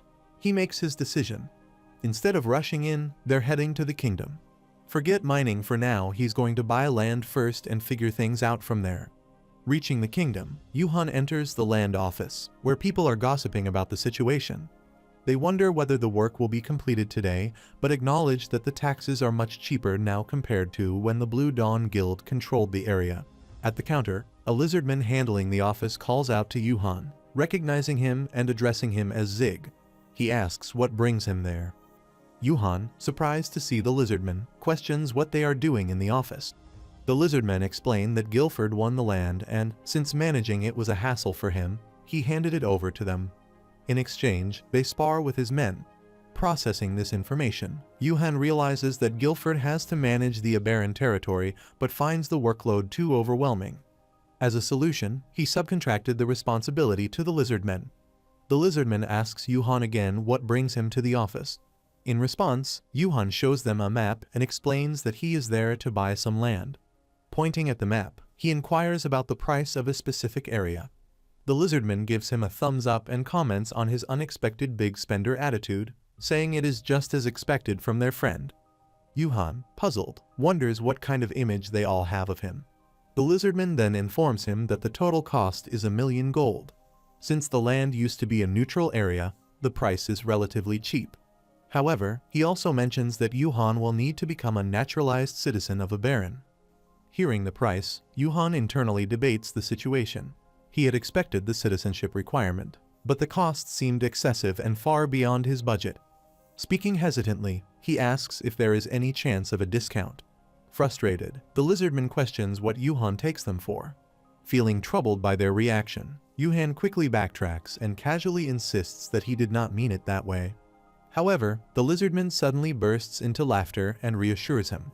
Acknowledging Yuhan as their savior, he declares that they will offer him a special 90% discount. He explains that this is something they should naturally do for him and insists they would never let him be the one to bring it up first. Overwhelmed with gratitude, Yuhan feels truly blessed to have the lizardmen as his friends, his eyes welling up with tears. Leaving the land office while holding the property papers, Yuhan happily chants that it is a jackpot. He exclaims that this is why people should live with good hearts, believing that fortune has favored him. Now, all that remains is for him to make a fortune. In reality, he acknowledges that he is just a homebody preparing for the civil service test. However, in another world, he is now a landlord. Feeling excited, he continues singing and jumping as he moves forward. With enthusiasm, he decides that it is time to find some workers. As Yuhan approaches a blacksmith, he is immediately thrown out, with the blacksmith shouting that they are already short on hands and accusing him of trying to take their people. Moving to another forge, he is once again tossed aside as someone yells that they are too busy to entertain anything other than orders. At yet another shop, he is thrown outside with the same response: there is no staff to spare, and he should leave. Finally, he approaches another shop where the shopkeeper, speaking politely for the first time, acknowledges that he seems to have been through a lot. The shopkeeper explains that all the forges are currently busy, making it difficult to find workers. He then mentions that they are also searching for a blacksmith skilled in assembly and casting, offering Yuhan a position. Raising his hand, Yuhan clarifies that he is the boss, not a worker, and walks away. Feeling hopeless, he mutters that there is a labor shortage and questions how every single forge is short-handed. Recalling that production job offers have increased since the update, he checks the system and finds some newbies looking to learn. Frustrated, he contemplates giving up on his search altogether. He then arrives at his workshop and notices that construction has already begun. Observing the scene, he sees Loggies instructing the laborers, telling them not to place materials in the wrong spots and directing them to put the lumber in its designated area. She turns to another worker and asks if the extra lumber order has arrived yet. Yuhan, puzzled, asks her what she is doing and reminds her that this is his forge. Annoyed, she retorts that it is also her shop. Muttering to himself, Yuhan remarks on how shameless she is. Turning to one of the laborers, he inquires about the estimated time for completion. The laborer responds that it should take about a week. Yuhan then mutters to himself, thinking that this might actually work out since he has yet to find a blacksmith. He is currently at mining level 4 and quarrying level 6. Realizing his limitations, he remarks that since he lacks the necessary skills, his efficiency cannot match that of professional miners. He then calls for Tuffy, saying they should go do something fun. Tuffy climbs onto his head as they start moving. Loggies calls out to him, asking if he is heading to the mine. Yuhan wonders if she has a sixth sense or something. Turning toward her, he says that if she wants to come along, he is not stopping her. As she starts following him, she laughs and exclaims that it is a gold mine, their gold mine. Excitedly, she adds that if they make armor with all that chrome, they are going to be super rich. They begin singing as they walk, with Loggies cheerfully suggesting they make a mountain out of chrome. Yuhan says they built a building out of chrome. They start singing happily. As they continue on their way, an old man suddenly appears in front of them, standing firmly and calling out to them. Yuhan asks who he is. The old man states that he has heard about the entire Cape Mountains being sold and wants to know who the owner is. Yuhan quickly concludes that getting involved will definitely be a hassle, so he responds that he doesn't know. In reality, however, he is the owner of the mountain. Loggies calls out to him, urging him to move along. Yuhan also tries to sneak away, casually mentioning that they are busy and should get going. The old man, upon hearing the name from Loggies' mouth, wields his stick, swirls it in his hand, and points at Yuhan. He then declares that Yuhan is indeed the mountain's owner, Zig. Without warning, he jumps into the air and leaps toward Yuhan, attempting to strike him with a pickaxe. However, Yuhan manages to dodge the attack. Frustrated, Yuhan demands to know what the old man is doing. The old man glances at him and notes that Yuhan has dodged his pickaxe. He then strikes the ground with it, causing a massive explosion with his blasting skills. Rocks and stones are sent flying into the air. Yuhan quickly protects himself with a silver shield, wondering if the old man is crazy. As the dust settles, they notice the immense destruction the old man has caused. Yuhan is taken aback by the sight. The old man then emerges from the hole he created, stating that an elder is speaking. Yet Yuhan has tried to sneak away and even dared to lie. He adds that he has already checked all the cadasters in the Aberran Kingdom.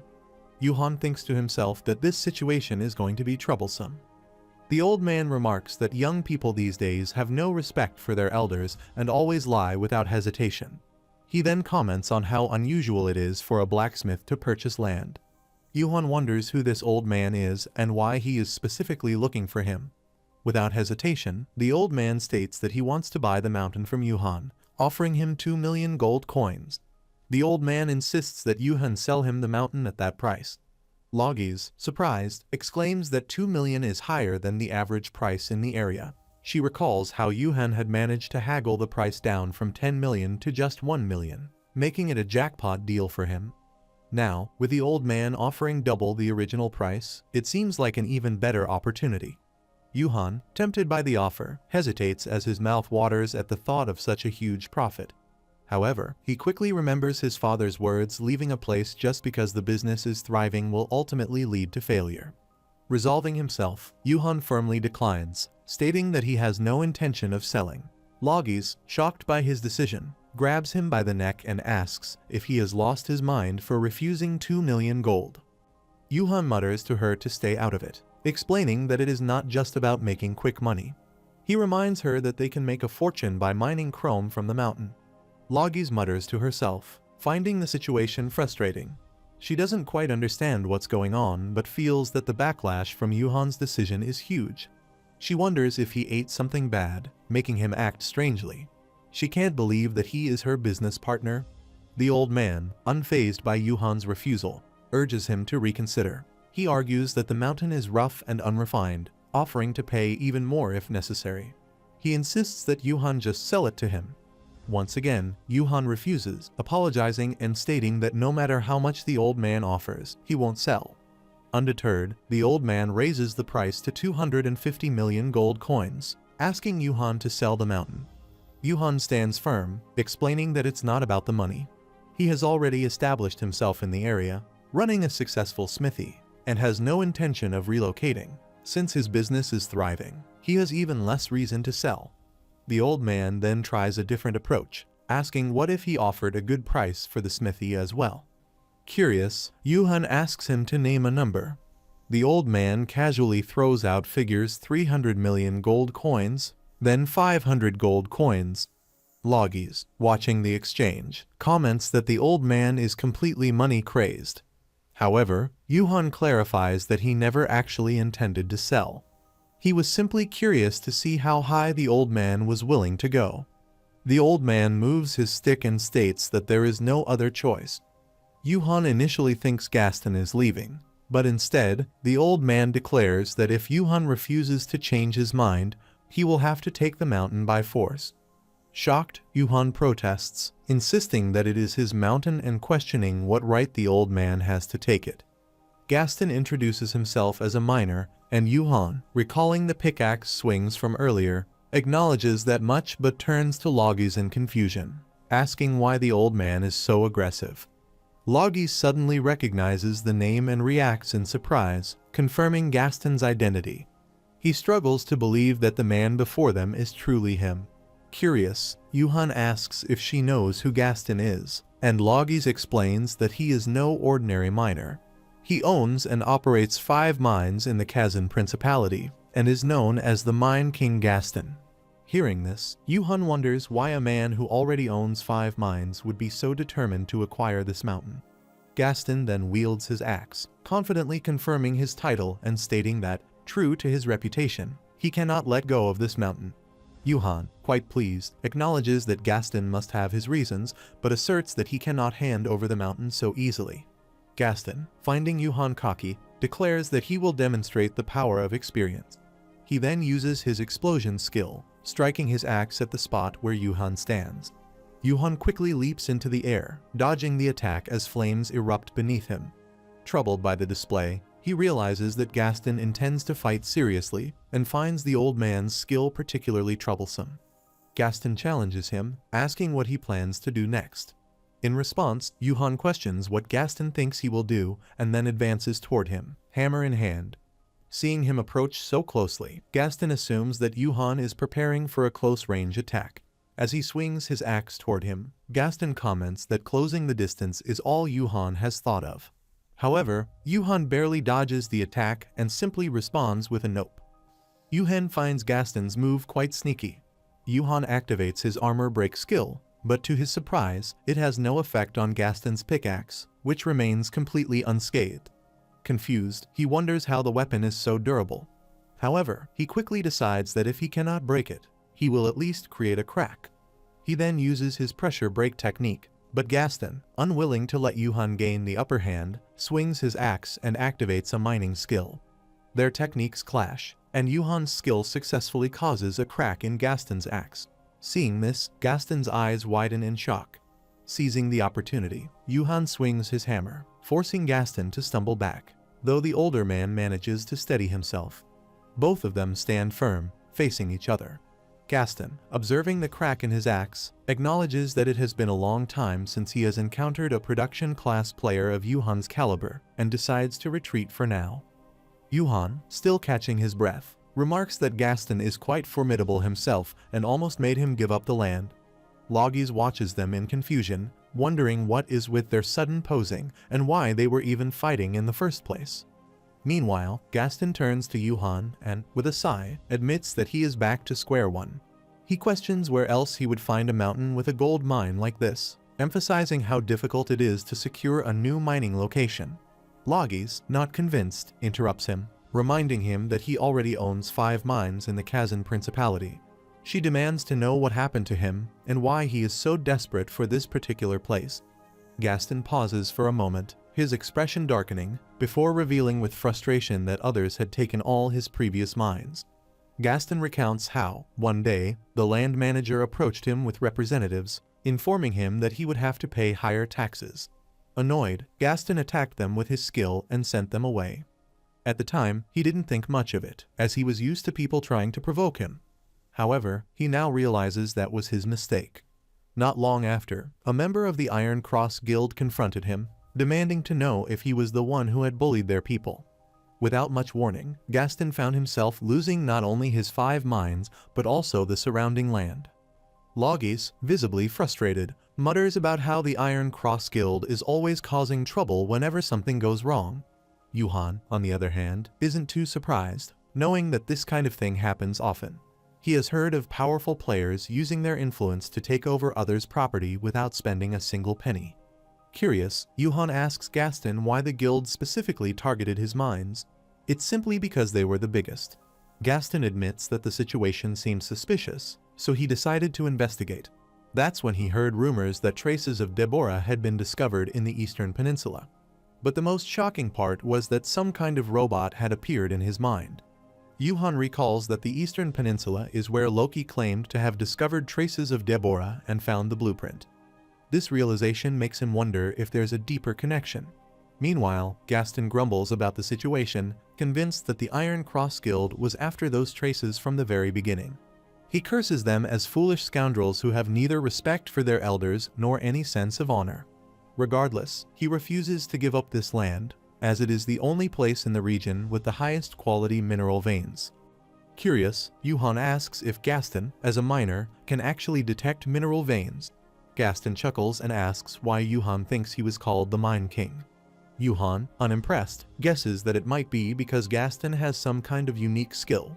Smirking, Gaston gestures for him to follow, promising to show him something special. Gaston strikes his stick against the ground, activating his mineral exploration technique. A glowing map-like projection spreads across the terrain, revealing the vast mineral deposits hidden beneath. He gestures toward different areas, explaining that from one point to another, and from the valley stretching outward, the entire land is rich with minerals. Both Yuhan and Logis are stunned by the revelation. Logis, eager to memorize the details, quickly asks him to repeat the exact locations. Gaston obliges, pointing out the specific resources: chrome over there, copper here, and iron far in the distance. As Logis scrambles to take notes, Yuhan suddenly gets an idea. He sends Tuffy off with a command that he chooses Tuffy to dig. Tuffy starts burrowing into the ground, emerging moments later with his mouth overflowing with copper minerals. Logis, concerned for Tuffy, scolds him, telling him to spit it out and warning him that it's dirty and could give him a stomachache.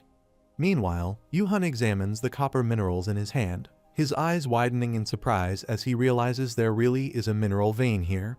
Curious, Yuhan asks Gaston how he managed to detect it. Gaston explains that back in the day, he worked as a miner.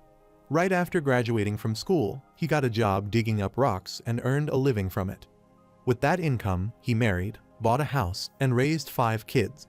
He emphasizes how hard he worked and acknowledges the hardships his wife endured as well. Yuhan, intrigued, starts to ask about his wife. But before he can finish, Gaston interrupts, revealing that she is another ranker in a different game. He explains that once inside the gaming capsule, age doesn't matter, one feels young and full of energy, making it a paradise for people like her.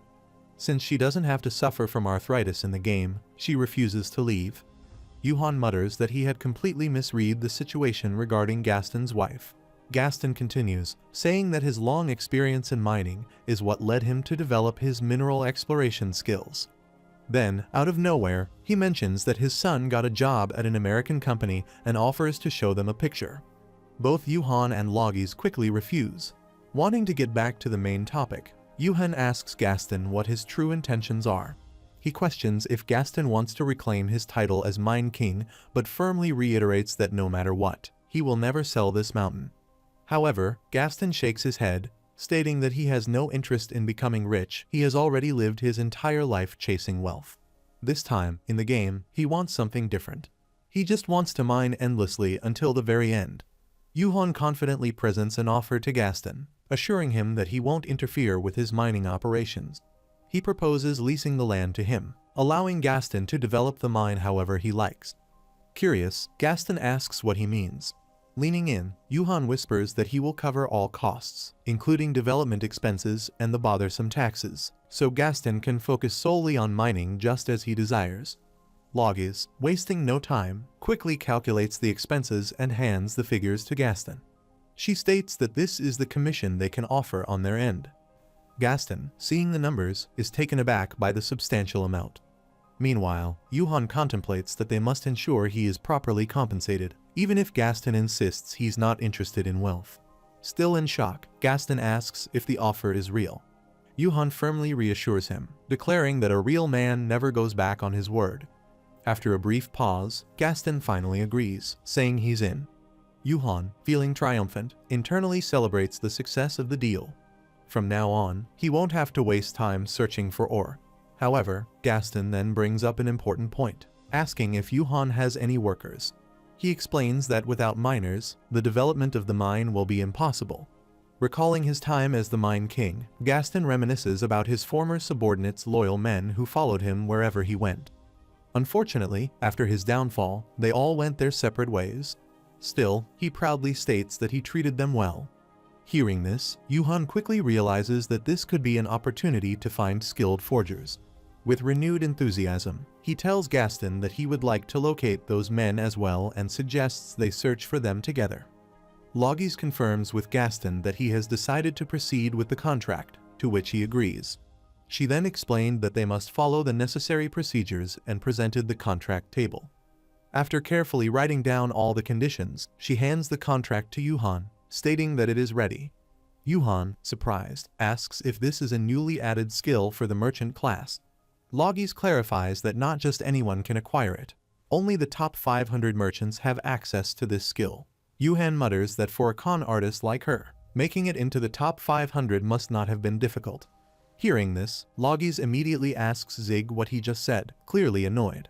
Meanwhile, Gaston, watching their exchange, quietly acknowledges that they are not bad youngsters.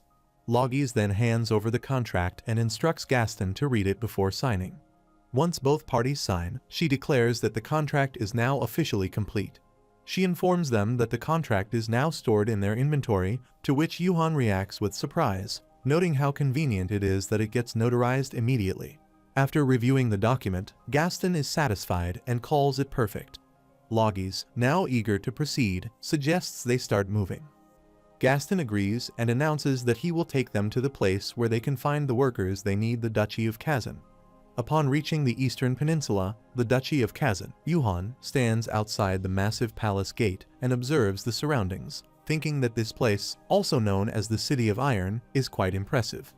As Gaston prepares to leave, he mentions that they should meet up again once they have finished their respective tasks. Yuhan, surprised, asks if Gaston is not coming with them. In response, Gaston reminds him that since they are looking for blacksmith workers, he will focus on finding his own men and will contact them later. While wandering outside the market, Yuhan observes his surroundings in awe, thinking that the place is incredible and that North Ark should probably step up its game. He notes that, after dwarven weapons, the second most expensive ones on the market come from Kazan. As he considers which forge to visit first, he decides to start with the biggest one. While making his way there, he notices a banner and stops to read it. Curious, he wonders what it is and soon realizes that it is advertising a craftsmanship contest. He recalls that, as one of the many updates in Ancestral Call, this tournament is hosted by lords and kings within their territories. It is an event where production-class players can compete for incredible rewards and immense fame. Thinking over the opportunity, Yuhan concludes that this is exactly the kind of contest he needs right now.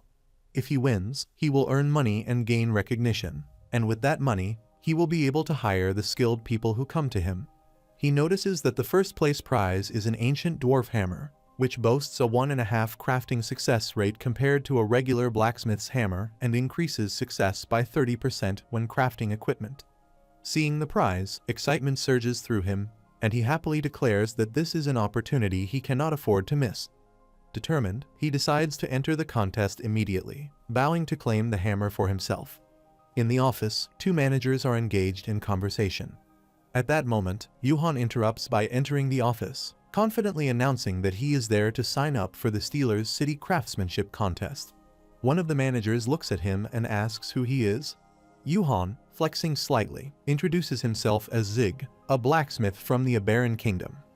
The managers exchange glances and begin whispering among themselves.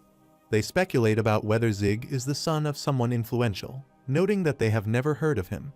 Since he is from Abaran and not Kazan, they question why he would want to enter a contest in Steelers City, assuming that he will only end up embarrassing himself.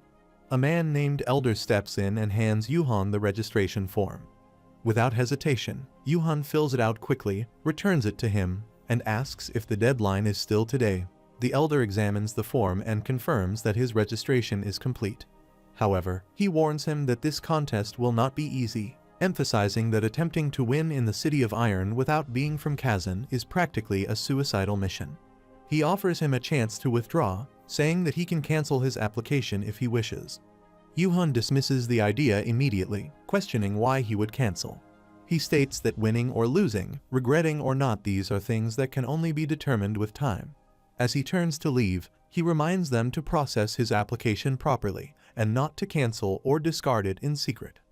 After he exits, Elder's colleagues smirk, doubting his chances.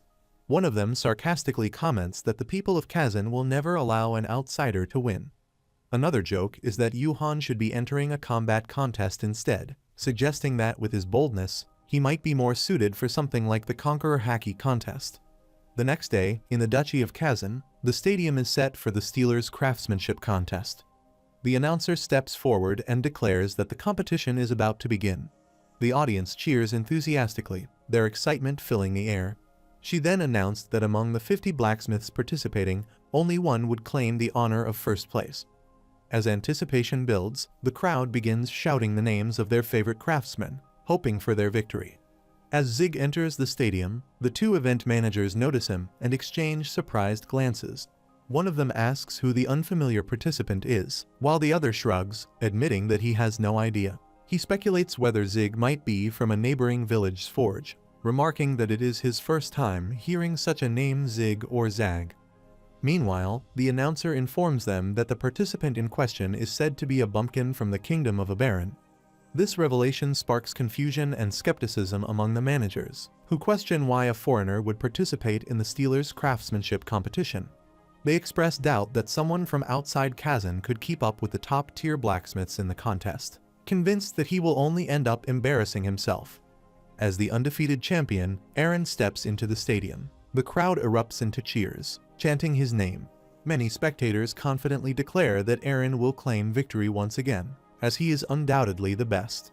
Yuhan glances back to get a look at the reigning champion. The announcer then signals the start of the competition, explaining the rules. The participants are given 90 minutes to craft either a weapon or armor they are most confident in. Only the provided materials and pre-approved ones can be used. Wishing everyone the best of luck, the announcer sets the contest in motion. As the craftsmen begin their work, Yuhan contemplates his strategy. He believes that the sword is the king of weapons and is confident in his secret weapon, one that will showcase the craftsmanship of a dwarven master. Focusing intently, he begins hammering away at his piece, skillfully working on his weapon with precision. His movements are fluid and impressive as he prepares to forge a sword. However, to his shock, the sword shatters into pieces. He pauses, bewildered, sensing that something feels off. Wondering what went wrong, he starts to panic, realizing that at this rate, he will run out of time. After a while, the announcer declares that time is up. All participants are instructed to submit the weapons or armor they have crafted. One by one, the contestants submit their finished creations for evaluation. The judges of the Steeler crafting competition begin inspecting the submitted weapons. As they evaluate each piece, they come across a mighty sword, a weapon that appears incredibly powerful at first glance. Simply holding it gives off a surge of strength, and equipping it increases the user's strength by 10%. Moving on, they appraise another weapon, finding it equally remarkable and incredible. However, Chairman Elder remains fixated on the mighty sword. He closely examines it, expressing his astonishment. Unable to believe what he is seeing, he recalls that the contestant had been given a broken hammer. The color, the hardness, everything about this sword is incredible. Questioning whether a human could have truly forged such a weapon, he calls the other judges over. As the judges gather and begin discussing, Aaron watches, wondering what could possibly be taking so long. Confident in his skills, he assumes that he is the winner anyway. Meanwhile, the judges engage in a heated debate. Some strongly oppose Elder's stance.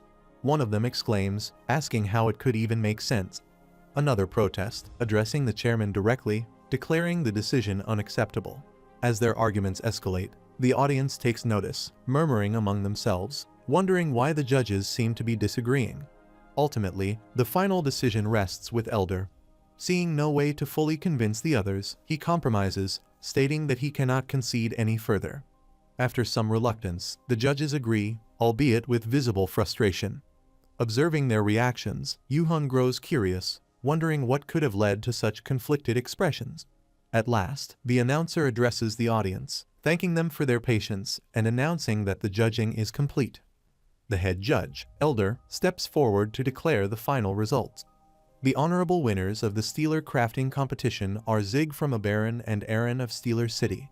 The onlookers react with shock upon hearing the results. They express their disbelief, questioning the possibility of a tie and whether a foreigner could even be allowed to win. Many murmurs among themselves, doubting the elder artisan's judgment and wondering if they have lost their minds. Meanwhile, the other judges also show their disappointment. Some quietly express their frustration, questioning the chairman's reasoning and stating that this is precisely the outcome they had feared. Attempting to restore order, the announcer urges the crowd to remain calm, informing them that the awards ceremony will begin shortly and asking them to stay quiet. At that moment, Aaron steps forward and shouts his objection. He demands an explanation, refusing to accept that he has been placed on the same level as what he calls a scrawny armed blacksmith, especially one who is a foreigner. Insisting that the results are unfair, he demands a re-evaluation. In response, the elder artisan firmly states that the judging results were reached after thorough deliberation and that a re-evaluation will not be granted. He instructs Aaron to return to his seat. At the same time, Yuhan also steps forward, gripping his sword, and voices his own objection.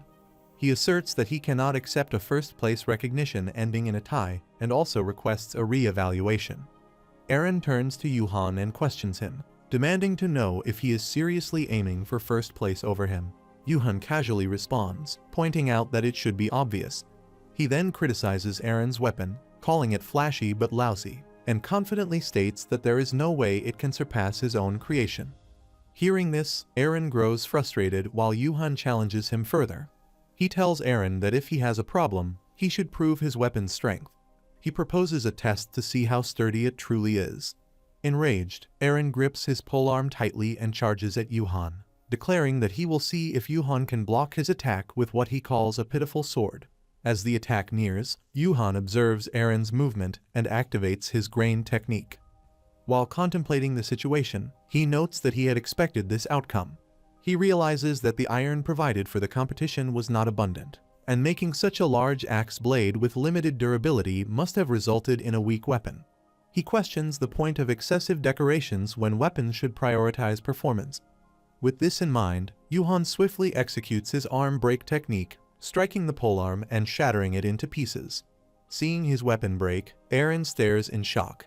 Meanwhile, Yuhan turns to him and asks confidently who the real winner is now.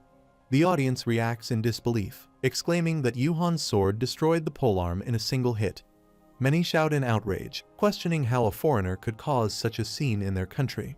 Some demand that the chairman revoke his victory, arguing that such an event should not have occurred in their sacred competition hall. At that moment, the elder artisan raises his voice, commanding everyone to stop. He calls for the crowd to use their eyes and recognize the truth. Expressing his frustration, he questions how much longer they intend to disgrace Steel's city. He firmly reminds them that weapons are meant for combat, not for display or storage. He asserts that if a sword can be shattered by a non-combatant blacksmith's strike, then it is unworthy of victory.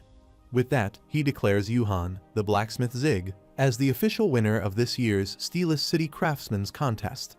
The elder hands the prize to Yuhan and congratulates him.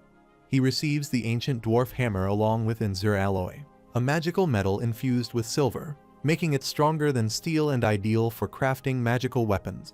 Recognizing its rarity, Yuhan exclaims in amazement before flexing the hammer, thrilled to finally move beyond basic gear.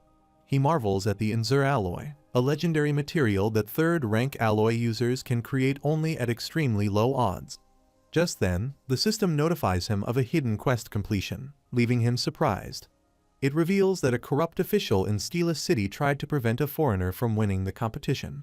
But by securing victory fairly, Yuhan has become the hero of Steel's City, earning an increased reputation in the Kazan Principality. Still in shock, he mutters about the unexpected rewards, realizing how deep the corruption must have been. Elder looks at Zig with admiration and remarks that his sword is truly remarkable, asking if he would be willing to share his secret. Yuhan casually responds that he was trained by a dwarf master who taught him a special technique, though he cannot reveal its details. The elder nods in understanding. Yuhan then adds that there was a slight accident during the competition, but for him, it was nothing. He reflects that without grain, he wouldn't have finished in time. Two onlookers watch Yuhan with fascination, whispering to each other in surprise about his skills. Noticing the crowd's curiosity, Yuhan steps forward and calls for attention, addressing the distinguished blacksmiths of Steel's City. He announces that Zig Forge is recruiting staff, emphasizing that it specializes in crafting small but powerful weapons and is personally operated by him, the winner of the city's craftsmanship contest. He then poses a series of questions, asking if they are curious about the secret behind his victory, if they want to learn Zig Forge's exclusive techniques, and if they wish to broaden their skills as blacksmiths. Encouraging them to visit a baron, he expresses his hope of meeting them again at his forge. Among the crowd, some feel persuaded, while the two curious spectators show keen interest, wondering if they, too, could learn the winner's skills by joining him. At night, Gaston arrives, appearing tired and upset as he recalls how his former subordinates rejected him, asking him to leave. When he questioned why, they simply stated that they could no longer follow him. Sighing, he wonders if there is a deeper story behind their decision, but contemplates whether he should just walk away. Meanwhile, Yuhan arrives and waves at Gaston, asking if he met his subordinates. Just as Gaston is about to respond, two men approach them. One of them finally recognizes Yuhan and accuses him of being a coward who used an unusual skill to block Aaron's victory, demanding to know if he thought he could escape the consequences. The other man declares that as Aaron's enemy, he will not be let go. At that moment, the system informs Yuhan that corruption in Steeler's city remains and that he must cleanse the city of its rotten elements. Yuhan mutters to himself, surprised that there is a follow-up quest he did not anticipate. Gripping his new sword, he considers how he had wanted to test it further and sees these men as the perfect opportunity. Without hesitation, he rushes toward them and begins attacking. The men cry out in pain and attempt to flee, but Yuhan quickly approaches one of them, striking him with his hammer and demanding to know where he is going. He then asks if the man has any last words. Trembling, the man pleads for his life and suddenly recognizes Gaston, referring to him as the boss of Rachel. Desperately, he claims to know where Rachel's child is being held and promises to reveal the location if they spare him. Confused, Yuhan questions the man about Rachel, stating that he does not know anyone by that name. Gaston quickly steps forward and asks Yuhan to wait. When Yuhan inquires what is wrong, Gaston explains that Rachel is his right-hand subordinate. Despite being an NPC, Rachel is more reliable than most real people. Looking both concerned and worried, Gaston insists that they must help him and anxiously wonders what might have happened to Rachel. At night, Yuhan and Gaston take Aaron's subordinate, Manson, to rescue the hostage child. As they arrive outside a house, Manson points to it and informs them that this is the place. Yuhan orders him to open the door. Meanwhile, inside, a gang of Aaron's men are playing cards when they suddenly notice the door creaking open. Alarmed, they shout, demanding to know who is there. Recognizing Manson, they question his presence, asking about Aaron and why he looks so beaten up. Injured and struggling to speak, Manson attempts to explain, but before he can, Yuhan and Gaston leap toward the guy who is inquiring from Manson and strikes him hard, causing him to collapse. The gang members, shocked by the sudden attack, exclaim in confusion, wondering who these intruders are. Without giving them a chance to react, Yuhan and Gaston swiftly take them down one by one, subduing them and gathering them in one place. Yuhan, unimpressed, remarks that these low-level thugs are acting too arrogant. Turning to Gaston, he asks if he has found the hostage. Gaston then emerges, carrying the child in his arms and a bag, reassures them, gently telling the child that everything is okay now. The system states that the corrupt city of Steeler quest has been completed, acknowledging that the city of Steelers will never forget Yuhan's bravery and that his fame now echoes throughout the Kazan Principality. Concerned for the child, Yuhan mutters that at least one issue has been resolved. Outside, Rachel approaches with two other men and, noticing the defeated gang members, wonders why they have already been knocked out.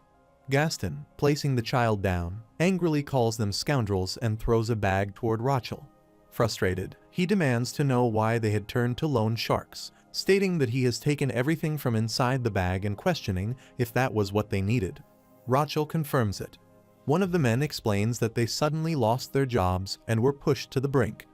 Rachel then shared that his wife had fallen ill and passed away. He recounts that after being expelled from Gaston's mine, he had come to Steeler's city in search of work, but his wife had died soon after. Struggling to feed his child, he wandered from place to place, but the territorial nature of the city had made things unbearable, as no one was willing to offer jobs to outsiders. The child approaches his father, reassuring him not to cry. Rachel, overcome with guilt, apologizes to his son and explains that he has no choice but to borrow money from Aaron's gang, which controls the mine. As the interest accumulated, he found himself trapped with no way out.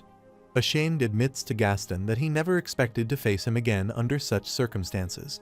Gaston, striking his stick against the ground in frustration, questions the unfairness of the game system, and then offers Rachel a job, provided he is willing to follow him.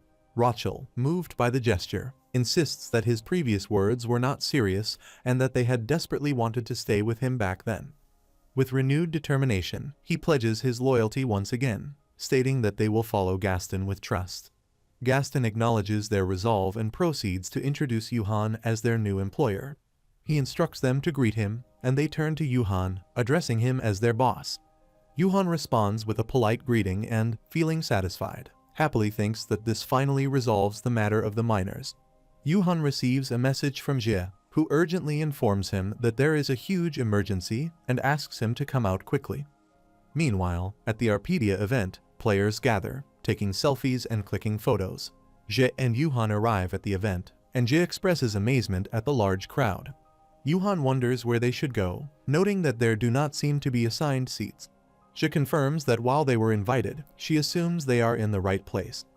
Yuhan checks and finds their names written on the seating list, but admits he is unsure about what a reception event entails. Jie then notices a buffet and quickly runs toward it, exclaiming excitedly about the food. She enthusiastically declares that Yuhan should prepare to register a cultural asset because she plans to build a 150-story tower with a buffet. As they are focused on the food, they suddenly hear the sound of a microphone being adjusted.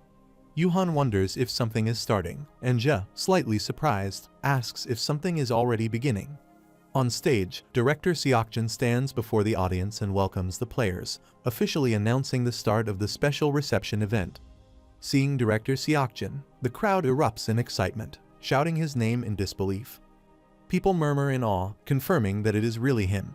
Yuhan, observing the scene, finds the reaction exaggerated and wonders why everyone is overreacting, especially since it is not his first time seeing the director's face. Just then, Seokjin's gaze briefly shifts toward Yuhan.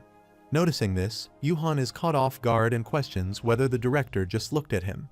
Director Seokjin begins the question and answer session, announcing that other contestants are being prepared and encouraging active participation. A player asks about the balance patch they previously requested, wondering if it will be updated later. The director responds that they still lack enough data, but will check with the development team and provide an update afterward. He then moves to the final question, pointing at a girl in a yellow shirt who raises her hand. She asks about the class update, specifically why some players received class ranks while others did not, and what the conditions are.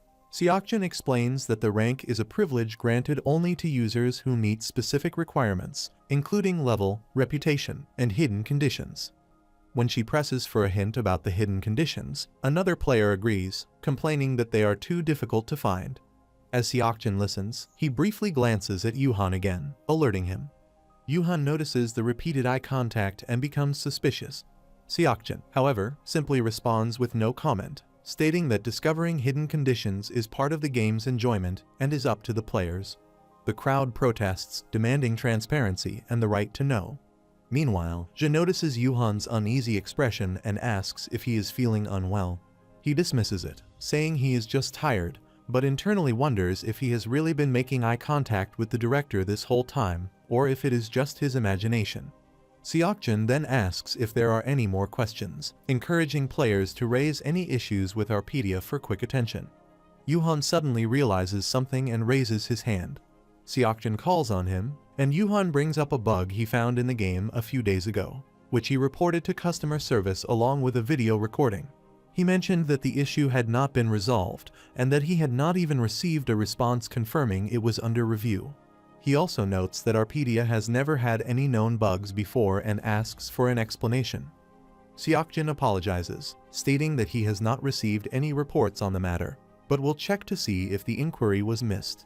With that, he concludes the question and answer session, encouraging everyone to enjoy the event and promising to see them next time.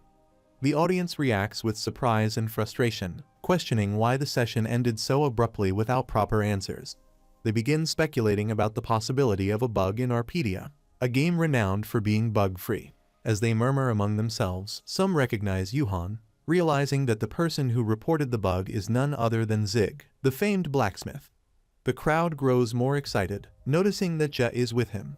Someone exclaims that she is from Jie's family, the first discoverers of the aerial fortress, and another player refers to Yuhan as the ruler of lizards. Players gather around them, bombarding them with questions about where the bug was found. The discussion quickly shifts to the aerial fortress incident, with people recalling that members of Jie's family were inside when it collapsed. They asked whether it was related to the bug and suggested that this might be why Seokjin avoided answering. The excitement builds as players connect the dots, assuming the map collapsed due to a hidden game-breaking error. Overwhelmed by the speculation, Yuhan raises his voice, clarifying that the aerial fortress and the reported bug are completely unrelated matters. Suddenly, a red-haired girl pushes through the crowd, announcing her presence as she makes her way forward. Recognizing her, the audience exclaims that it is Yunbai, the well-known game reporter. A blue-haired man follows her, prompting whispers about his identity. Yuhan, frustrated, tells the crowd to leave, insisting that they have nothing more to say and that there are plenty of other attractions to see at the event. However, Yunbai and the man surround Yuhan, introducing themselves to the gathering. She excitedly declares that they are live and introduces the man as Sino, a gaming YouTuber. Sino greets his audience, encouraging Yuhan to do the same. Yunbai expresses her surprise at meeting such a famous player during her coverage and asks if Yuhan would be willing to do a quick interview. Caught off guard, Yuhan reacts with shock at the sudden request.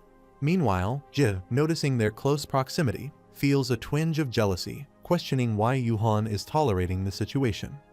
At the same time, a male player approaches her, asking what she prioritizes most when forming a party. Confused, she replies that she does not have any specific conditions. He immediately offers to join her, promising to help her find hidden maps and carry her through dungeons. She hesitates, explaining that she usually plays with close friends and finds it strange to team up with strangers. Sino, sensing the tension and looking to distract the crowd, suddenly shouts and points toward another area, exclaiming that Director Seokjin is handing out special coupons. The audience quickly shifts its attention, eager to see what is happening. As the audience rushes toward Director Seokjin for the special coupons, Yuhan, curious, also wants to go and asks where Seokjin is handing them out. However, before he can move, Sino suddenly grabs his arm and tells him to follow. Ji, lost in the crowd, notices Yuhan's sudden disappearance and instinctively wants to call out to him, but the overwhelming crowd makes it difficult. Sino leads Yuhan to an elevator and, before leaving, instructs him to go up, saying that someone is waiting for him. Confused, Yuhan mutters about the sudden turn of events, wondering why he was dragged here and who could be expecting him. Upon reaching an apartment, Yuhan hesitantly steps inside and calls out, confirming if the person before him is Development Director Sun Seokjin. Seokjin, visibly excited, enthusiastically greets him, addressing him as Zig and expressing how thrilled he is to finally meet. Yuhan, taken aback, mutters to himself, questioning how Seokjin knows him. The director quickly apologizes for getting carried away, explaining that he was really looking forward to meeting both Yuhan and Ji today. However, due to circumstances, he could only bring Yuhan. Curious, Yuhan asks why he was chosen specifically. Seokjin responds with admiration, stating that Yuhan is the hero who thwarted the conspiracy of the Mycenae Kingdom, making it inevitable that he would want to meet him in person. While shaking hands with Seokjin, Yuhan can't shake off his unease, wondering what the real reason behind this meeting is and if it could be to hold him responsible for destroying Mycenae. With that thought lingering, Yuhan directly asks if the reason for his summons is related to the reported bug. The director explains that while a complaint was indeed filed under that title, an investigation determined that it was not a bug. Yuhan, surprised, questions how that could be possible, pointing out that the NPC suddenly froze, glitched, and stopped functioning. He insists that such behavior should be considered a bug.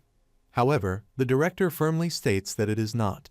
When Yuhan asks for clarification, Seokjin explains that the issue is actually a part of the game's scenario. He then marvels at Yuhan's ability to consistently uncover hidden elements, expressing his amazement at how he always manages to find them.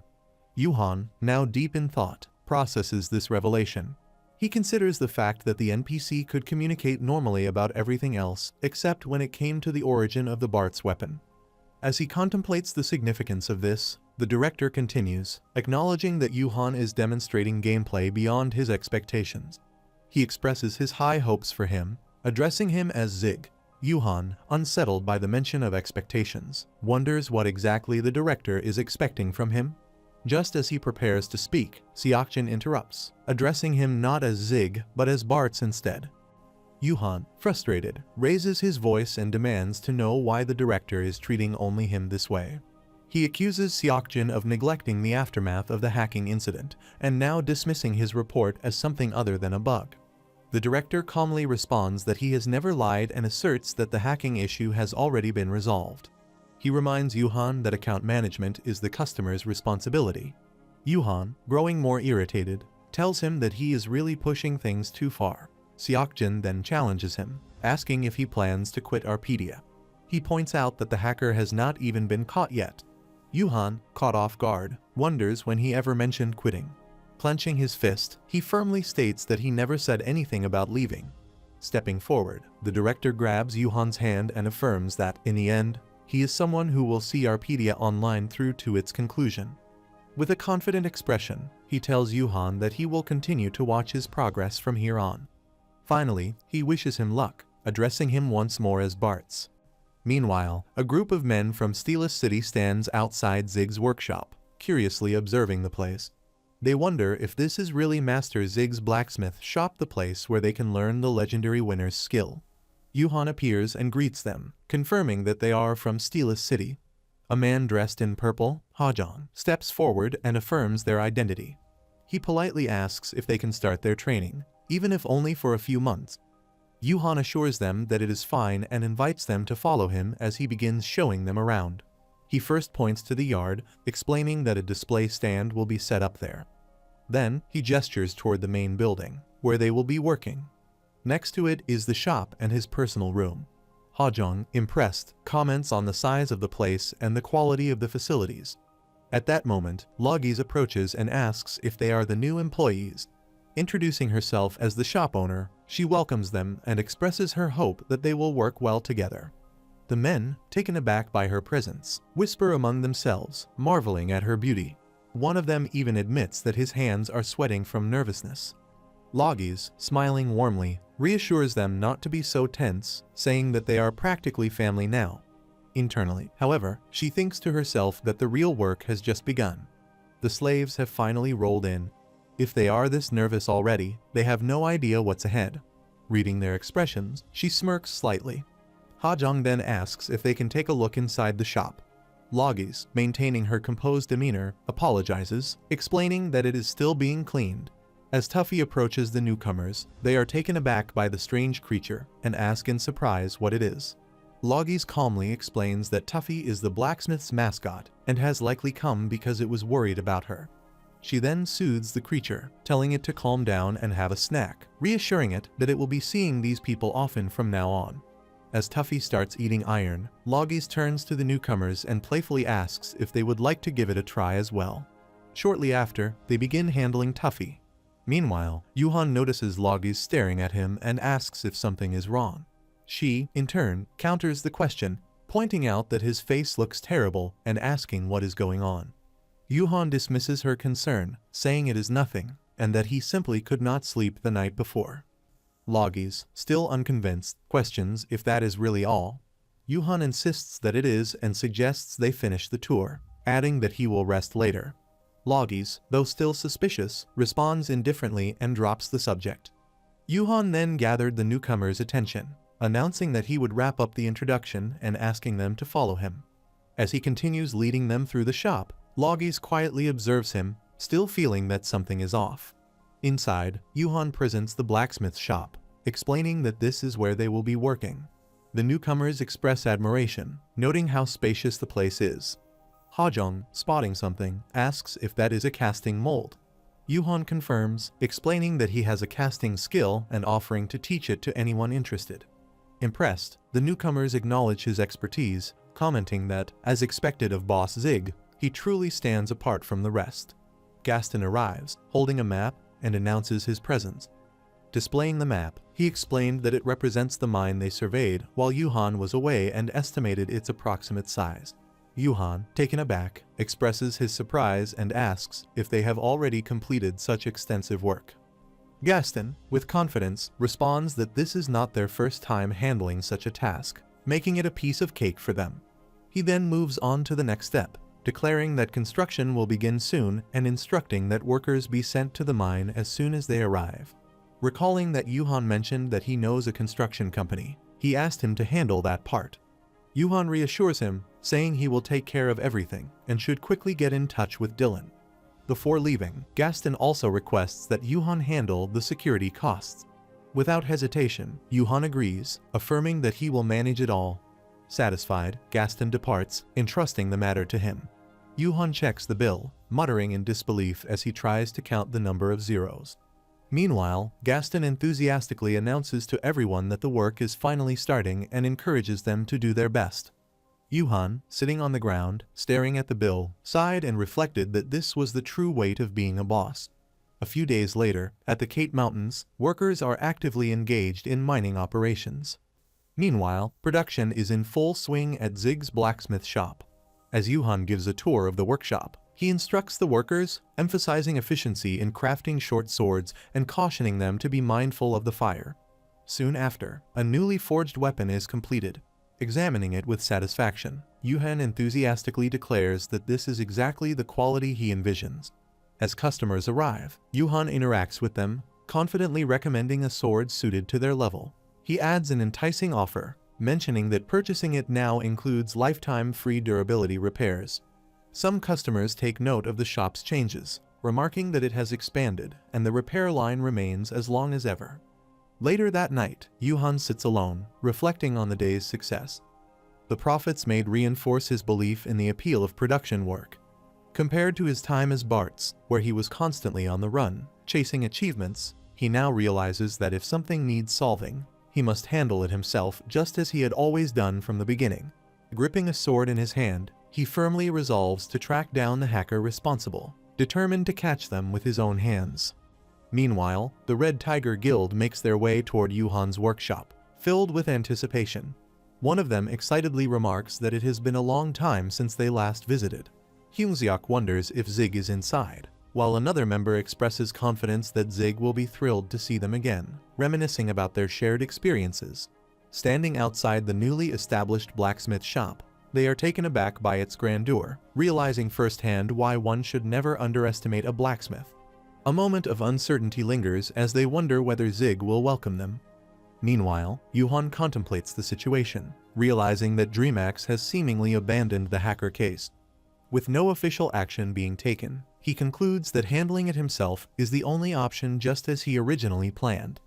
Turning his attention back to his blacksmithing skills, he notes that his casting skill is on the verge of reaching level 5, while alloy remains the lowest ranked skill. He wonders what he should create to level up alloy, acknowledging that it is not a particularly useful skill, and, therefore, difficult to advance. If he wants to establish a foundry, he needs to level up all his skills as quickly as possible. Adding to his concerns, he reflects on the cryptic words spoken by that angel, or whatever it was. He speculates that once his proficiency increases, he will likely unlock more diverse quests, making skill progression even more crucial. As he checks his inventory, he suddenly recalls something: Erzin alloy. In the midst of his busy schedule, he had completely forgotten about it. Realizing its potential, he considers it the perfect material to level up his alloy skill. Since it is a high-quality material, anything he crafts with it is likely to turn out legendary. The key now is figuring out what to make. At that moment, Seokhyun shouts, asking if Zig is there. As they enter, they express amazement at Yuhan's private room, praising his efforts. However, they quickly notice his strange behavior as he tries to hide the Erzin alloy behind him. Yuhan then asks Humiliates what brings him there. Humiliates responds with a casual remark, questioning whether they need a reason to visit. Yuhan mutters to himself, realizing that they are simply stopping by. Humiliates invites Yuhan to join them for the Battle of the Kings tournament without hesitation. The Battle of the Kings tournament is one of the events introduced in the latest major update. It functions like a crafting competition, but also includes various battle events. There are matches between individuals with the same profession, as well as competitions between completely different jobs. Additionally, some tournaments require cooperation between different professions. Humiliates explains that the guild war will take place, and cooperation with production-based professions, especially blacksmiths, is essential. Yuhan acknowledges this, but internally considers that, while he is curious about the new event, leveling up his skills remains his priority. He then declines, explaining that he is currently busy with blacksmithing work and does not think he can participate. Humiliates, surprised, questions Yuhan's refusal, reminding him of everything they have been through. Yuhan remains firm, stating that it is his busiest time and suggesting they find another blacksmith instead. Frustrated, Hyungseok then brings up the 90% discount Yuhan received on the Kate Mountain gear from the Lizardmen, accusing him of being shameless for refusing to help despite benefiting from their generosity. At that moment, Loki speaks up, saying he has heard something about the tournament. Yuhan mutters to himself that even if Loki is the one asking, he still does not intend to go. However, Loki then leans in and whispers that Gwaryeon, the #1 blacksmith, will be participating in the tournament. Upon hearing this, Yuhan immediately becomes alert, realizing that if Gwaryeon is competing, it means he will have the chance to examine the best gear created by the top-ranking blacksmith.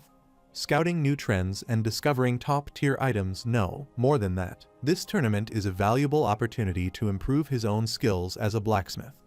Yuhan then tells Hyungseok that, after thinking it over, participating in the tournament might not be a bad idea, and decides to join them. Hyungseok responds enthusiastically, expressing his happiness at Yuhan's decision. Meanwhile, on their way to the tournament, Yuhan checks the system and notes that there are specific standards for the weapons that can be used, along with a set of rules. As they get closer to their destination, they spot the kingdom of Grozia, recognizing the Colosseum where the tournament will take place. Yuhan, impressed by the grand scale of the event, comments that it looks much more serious than he had expected. Hyungseok laughs and agrees, reminding him that they are almost there. Suddenly, another participant drives past them in a buggy, moving at an incredibly fast speed. Frustrated, Hyungseok shouts at them not to be intimidated and reminds the group of the tournament's prize money, which amounts to 10 million gold. Excited by the thought, the group starts cheering and chanting, identifying themselves as the Red Tiger Guild. Yuhan, watching their enthusiasm, mutters to himself that he still cannot get used to this energy. Hyungseok then urges the group to defeat their flashy competitors, declaring that they will claim the 10 million gold to fix their empty treasury. Hearing this, Yuhan leans over and quietly asks Loki if the Abaran Kingdom's treasury is really in such a dire state. Loki confirms that it is, explaining that since no one had managed the territory before, they are struggling even to feed the Lizardmen, which poses a significant problem. Yuhan then inquires about guild leader Guilford, wondering why he did not come. Loki replies that Guilford has embarked on a rigorous training journey and left strict instructions that they should not return unless they win the tournament's prize money. Determined, Yuhan assures him that he will make sure they win. Yuhan, while checking the system, asks about the first place prize for the tournament. Loki responds, mentioning something about a relic key. Hearing this, Yuhan immediately loses interest, stating that a key does not appeal to him. Instead, he decides to focus on leveling up his alloy skill rather than aiming for the prize, thinking that he should make the most of the opportunity in some other way. Meanwhile, Hyungseok announces that they have arrived. Observing the surroundings, Yuhan is surprised by the number of participants and comments on how many people gather for the event. That night, in the Mono's Empire, inside the Iron Cross Guild headquarters, Behemoth, whose real name is Hunil in real life, sits on a throne. He questions Cage, who is sitting on the ground, about his request. Cage explains that in order to complete the Thunder Emperor's quest, he needs the relic key, which happens to be the first place prize for the Battle Polo event. He asks Hunil to lend him some men, promising that he will obtain them for him. Hunil, skeptical, asks why he should trust Cage, reminding him that he was utterly crushed in the guild war against Red Tiger. He also mentions that he had to personally smooth things over to prevent Cage from being expelled. And now, Cage is requesting to take men from the guild into the tournament. Cage, determined, argues that if he can obtain Thunder Emperor's Hall, he will be able to recover the combat power they lost in the past. He pleads for one more chance. After considering the request, Hunil agrees and hands Cage a bag. Cage, confused, asks why Hunil has that particular item. However, Hunil dismisses the question, telling him that he does not need to know. He emphasizes that he is giving it to Cage especially, so he expects him to do his best with the gear. Finally, he warns Cage that if he fails to bring back the Thunder Emperor's legacy, he will truly be expelled from the guild this time. Confidently, Cage assures Hunil that he will not fail and tells him to just leave it to him. As the battlefield readies and the audience gathers, Hyungseok, standing at the stand, comments on how well the seating arrangements have been designed, noting that the entire arena can be seen clearly from their position. Loki observes the vast number of seats and remarks on the large turnout. Humiliates then reminds the team that their first match is scheduled for tomorrow, suggesting they observe how the other teams fight today. Meanwhile, Yuhan reflects on his preparations, thinking that he did modify some armor and weapons to make them battle-ready for the tournament. But he still wonders how strong the other teams actually are. As he watches the teams entering the battlefield, they seem pretty normal at first glance, but he mutters to himself that the key is to watch their strategy and learn from it. Then Yuhan hears someone call him Bartz. Turning around, he sees Inset, who smirked and said he knew Yuhan would show up. He asks if it is not nice to see each other again after so long. Yuhan leaps toward him, clenching his teeth, and warns him to be quiet, insisting that he is Zig now. He threatens that if NC calls him Bartz one more time, he will regret it. Inset, confused, asks why, to which Yuhan replies that if he does, he will spread the word that a production job player kicked the charging king Insa.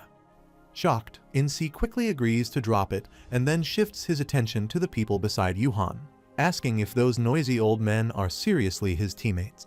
The Red Tiger members do not like Insa's comment, and Humiliates, feeling suspicious, asks what is with the name Bartz. Inse smirked and said that even the great Bartz he quickly corrected himself to Zig seemed past his prime, competing in a tournament with players who looked like they belonged in a senior soccer club. The Red Tiger members feel insulted upon hearing this, and Siak angrily asks what exactly Inse just said. Inse responds that this is a new competition added after the update and asks why they did not put more effort into preparing for it. Before tensions escalate, Seoyoung steps in, urging everyone to calm down. He then points in a specific direction and asks if they realize how big of a deal this tournament actually is. Sino, serving as the announcer, greets the citizens of the Empire and introduces himself as the 12th Grand Master of the Imperial Knights. He expresses his honor in hosting the event and shares his excitement for the Battle of the King, acknowledging the many incredible competitors participating. With great anticipation, he declares the beginning of the first match. As his announcement concludes, the referee blows the whistle to officially start the battle. As the two teams enter the battlefield on horseback, Inse remarks that the match has finally begun. Yuhan, observing the scene, is surprised to see both teams charging toward each other immediately. Noticing their similar infantry strategies, he becomes even more intrigued when a player employs what appears to be the crane wing formation technique. He analyzes the teams, realizing that one has thickened armor and large shields, clearly prioritizing defense. Meanwhile, the opposing team lacks shields, suggesting they intend to rely purely on brute strength. As the match unfolds, the king of one team hurls a spear toward the opposing king, who skillfully deflects it while dodging the attack. Shouting to his teammates, he orders them to cover him, only to realize they are scattering. Frustrated, he demands to know where they are going, but they respond in panic, admitting that their opponents are far more intimidating than expected. Just as he processes their retreat, an attack strikes him down. Sino, the announcer, declares that the king has been defeated in a single blow, making the Hansando Guild the winner. Watching the match end so quickly, Yuhan realizes he needs to gather more data on the other teams. Turning to Insit, he asks if he was originally a member of that guild. Inse replies that he was scouted and saw it as the perfect opportunity to put arrogant big-shot guilds in their place, so he joined.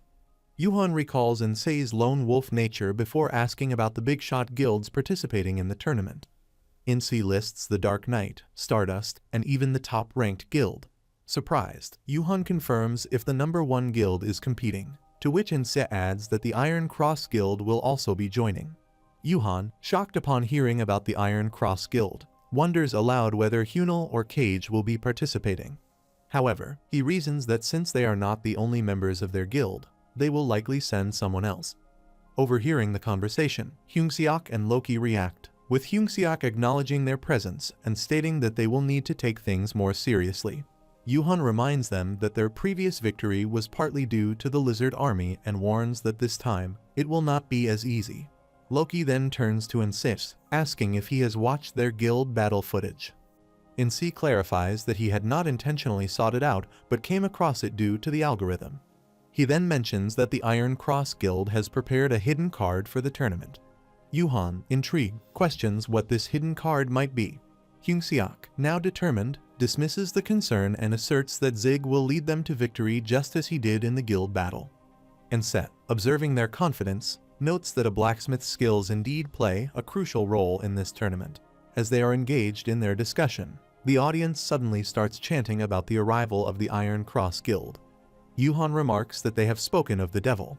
Sino then announces the guild's arrival, introducing them as top contenders for the companionship title and referring to them as the warriors of the Iron Cross Guild. As they enter the battlefield, Yuhan notices the guild king wearing a full suit of armor. His eyes widen in shock, and he tightens his grip while questioning what that armor is. Upon noticing the name Bartz inscribed on it, he wonders in disbelief if it truly belongs to him. People begin commenting on the armor, questioning whether it is the Redbone Plate Mail that Bartz used. Redbone Plate Mail has a defense rating of 400 and offers excellent resistance to both physical and magical attacks with fire attributes.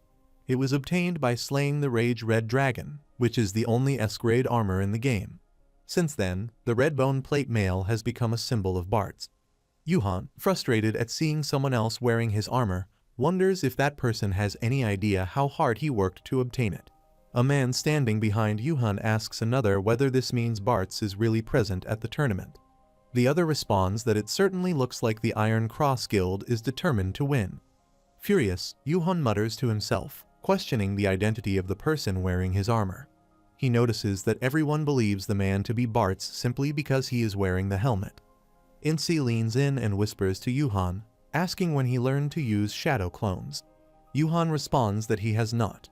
Meanwhile, the armored man declares that he is Bartz the Berserker and has once again returned to Arpedia. Yuhan, still in shock, wonders who that person truly is. Both teams enter the battlefield as Sino announces the start of the second match. He introduces the top contender, the Iron Cross Guild, facing off against the Black Crescent Moon Guild. Kira, from Black Crescent Moon, confidently states that even if the real Bartz were present, they would still not be able to take him down. Without hesitation, the armored man attacks, taking out the enemy's king, Kira, with a single blow. Sino immediately declares the Iron Cross Guild as the winner. Yuhan, shocked by the sudden outcome, wonders how the match ended so quickly when the infantry had not even moved. Humziok, equally stunned, remarks that with someone like that on their side, the Iron Cross Guild does not even need to come up with a strategy. The man is a monster. As the winning team leaves the battlefield, the crowd erupts in cheers for Bartz, with fans excitedly shouting about his return. Meanwhile, a red-haired girl clad in full armor pushes through the crowd, apologizing as she moves. A spectator, noticing her heavy armor, remarks on the stamina required just to wear it. She, upon realizing the last match has already ended, expresses disappointment at missing the chance to watch the other teams in action. As the next team enters, the crowd buzzes with curiosity. The Gory Guild makes its appearance, fully armored from head to toe, with even their horses covered in heavy plating. Having registered under the name Ironclad Cavalry, their strategy sparks mixed reactions among the onlookers.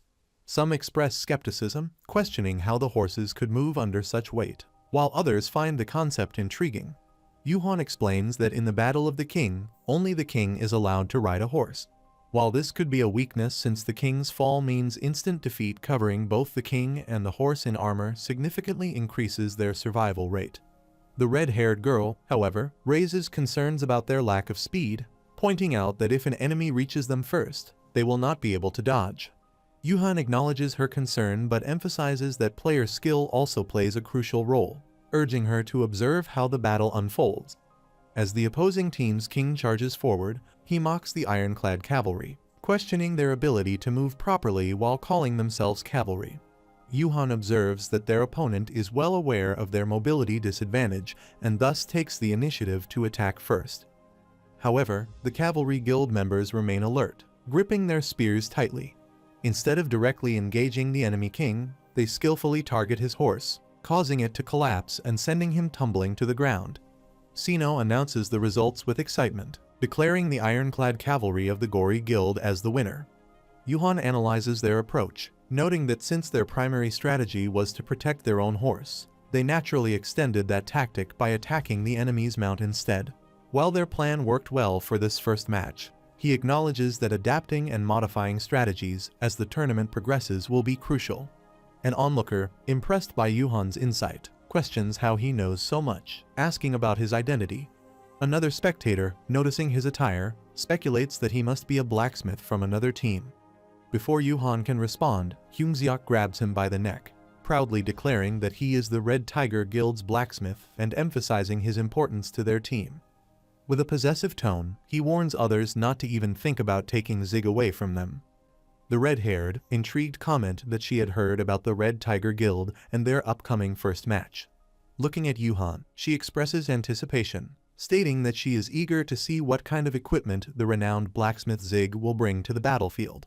As the match concludes, while going, Siak says to Yuhan, commenting that it was an enjoyable experience and suggesting they arrive early the next morning. Meanwhile, a man rushes after the red-haired girl, calling out to her as Guryon and questioning why she is there instead of working. She firmly reminds him to address her as Pollen when she is making this appearance. The player, probably her subordinate, seemingly anxious, informs her that the Iron Cross Guild has brought Barts, emphasizing the need to reconsider their strategy.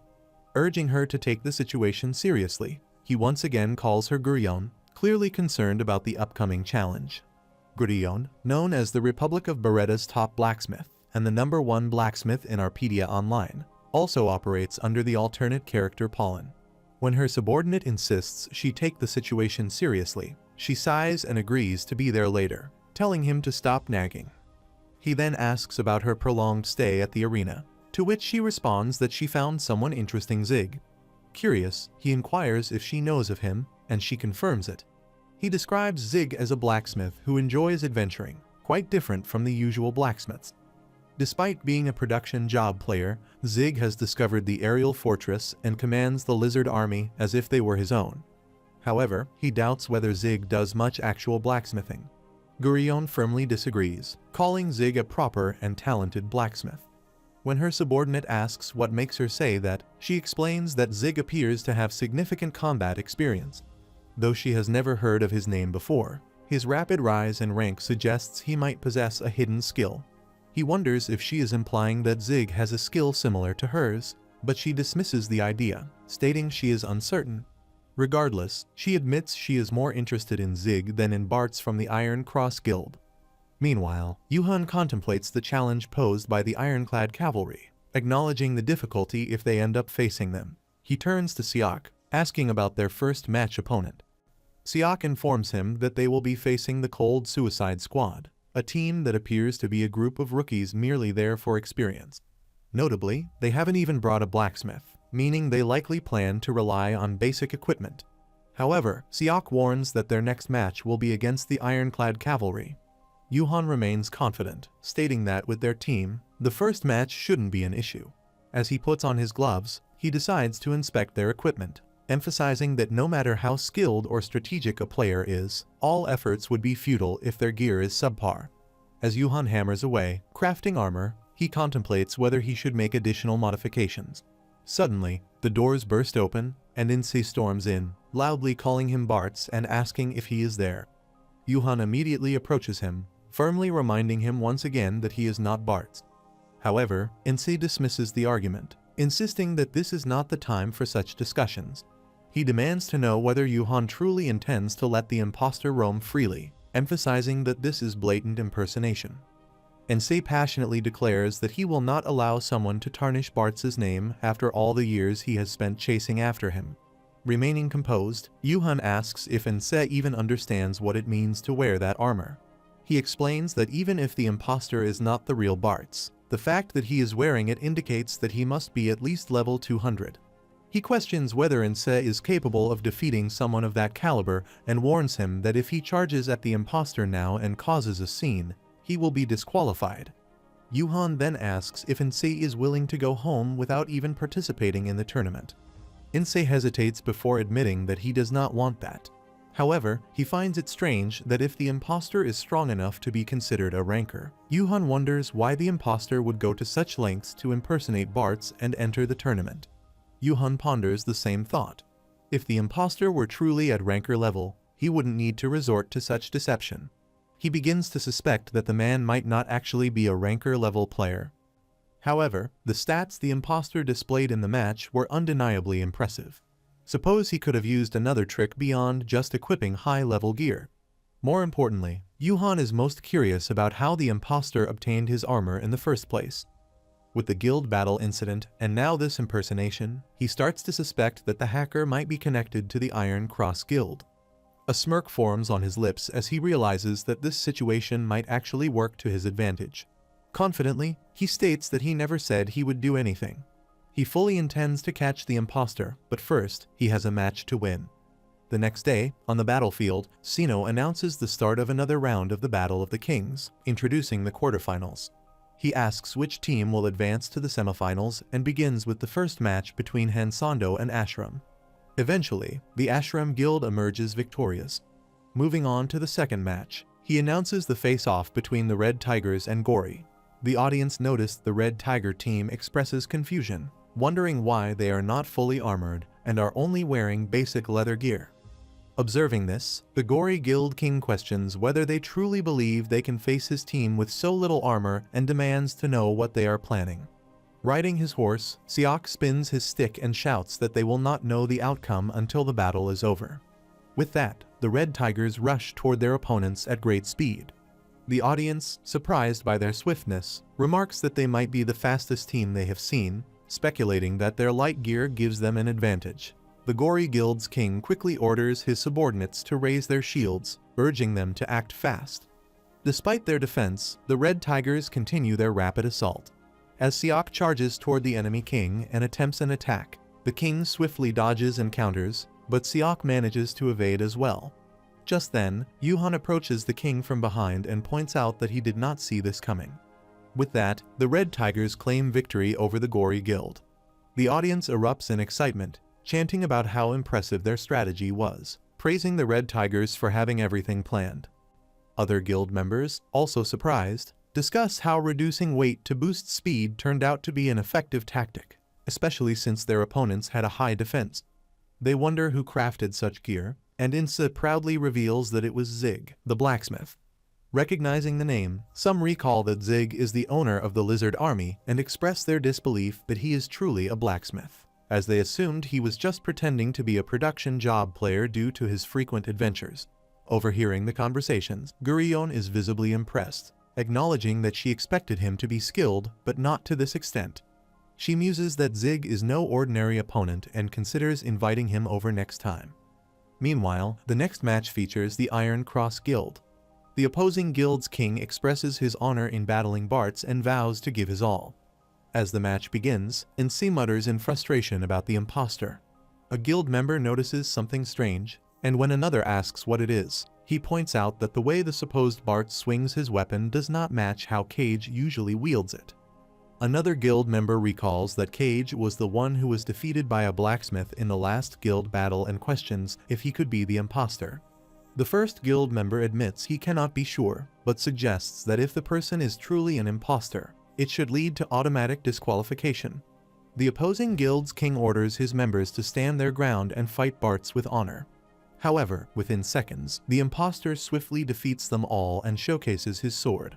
Sino announces the Iron Cross Guild as the winner, praising their lightning speed victory, just like in their first match. The audience erupts in cheers, chanting Bartz's name. Smirking, the imposter quietly mocks them, revealing that they did not even notice his blade was coated with paralysis poison before the match. Frustrated, Insa declares that he has had enough. Yuhan, noticing his anger, asks what he plans to do. Insa insists that he cannot just stand by and watch the imposter ruin Bartz's name any longer. As he prepares to act, Yuhan stops him, acknowledging that while it is true he never acted like that, causing a scene before the tournament ends would not be wise. Insa, determined, refuses to change his mind. Seeing this, Yuhan suggests hearing him out first before taking action.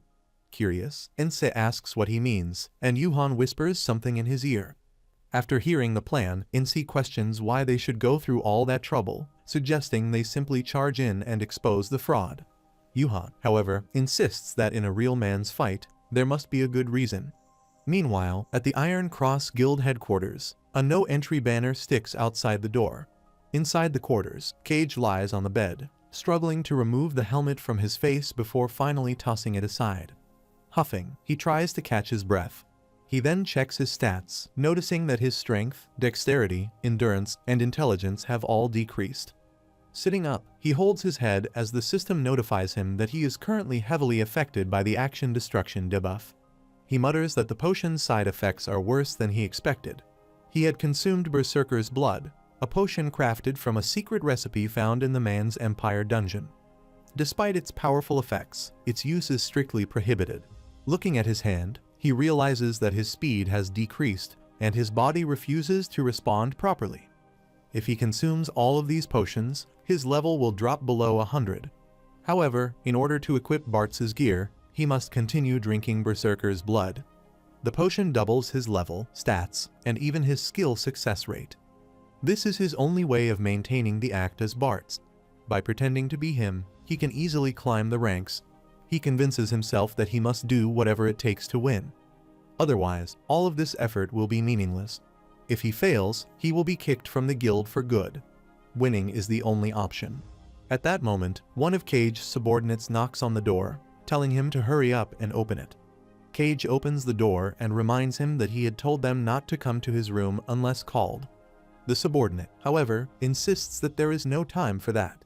When Cage asks what is going on, the subordinate explains that a man outside claims to be Bartz's friend in real life. Meanwhile, outside the headquarters, players gather, wondering whether Bartz will come out. One of them expresses excitement, believing that an interview with Bartz would easily reach 1 million views. Another player states that they started playing the game because of him and wishes to see him without his helmet. Just then, Insa arrives and accidentally bumps into someone, warning them to watch where they are going. Without hesitation, he begins knocking on the door, calling for Bartz to come out. A nearby player informs him that it is pointless since Bartz never opens the door, no matter how many times someone knocks.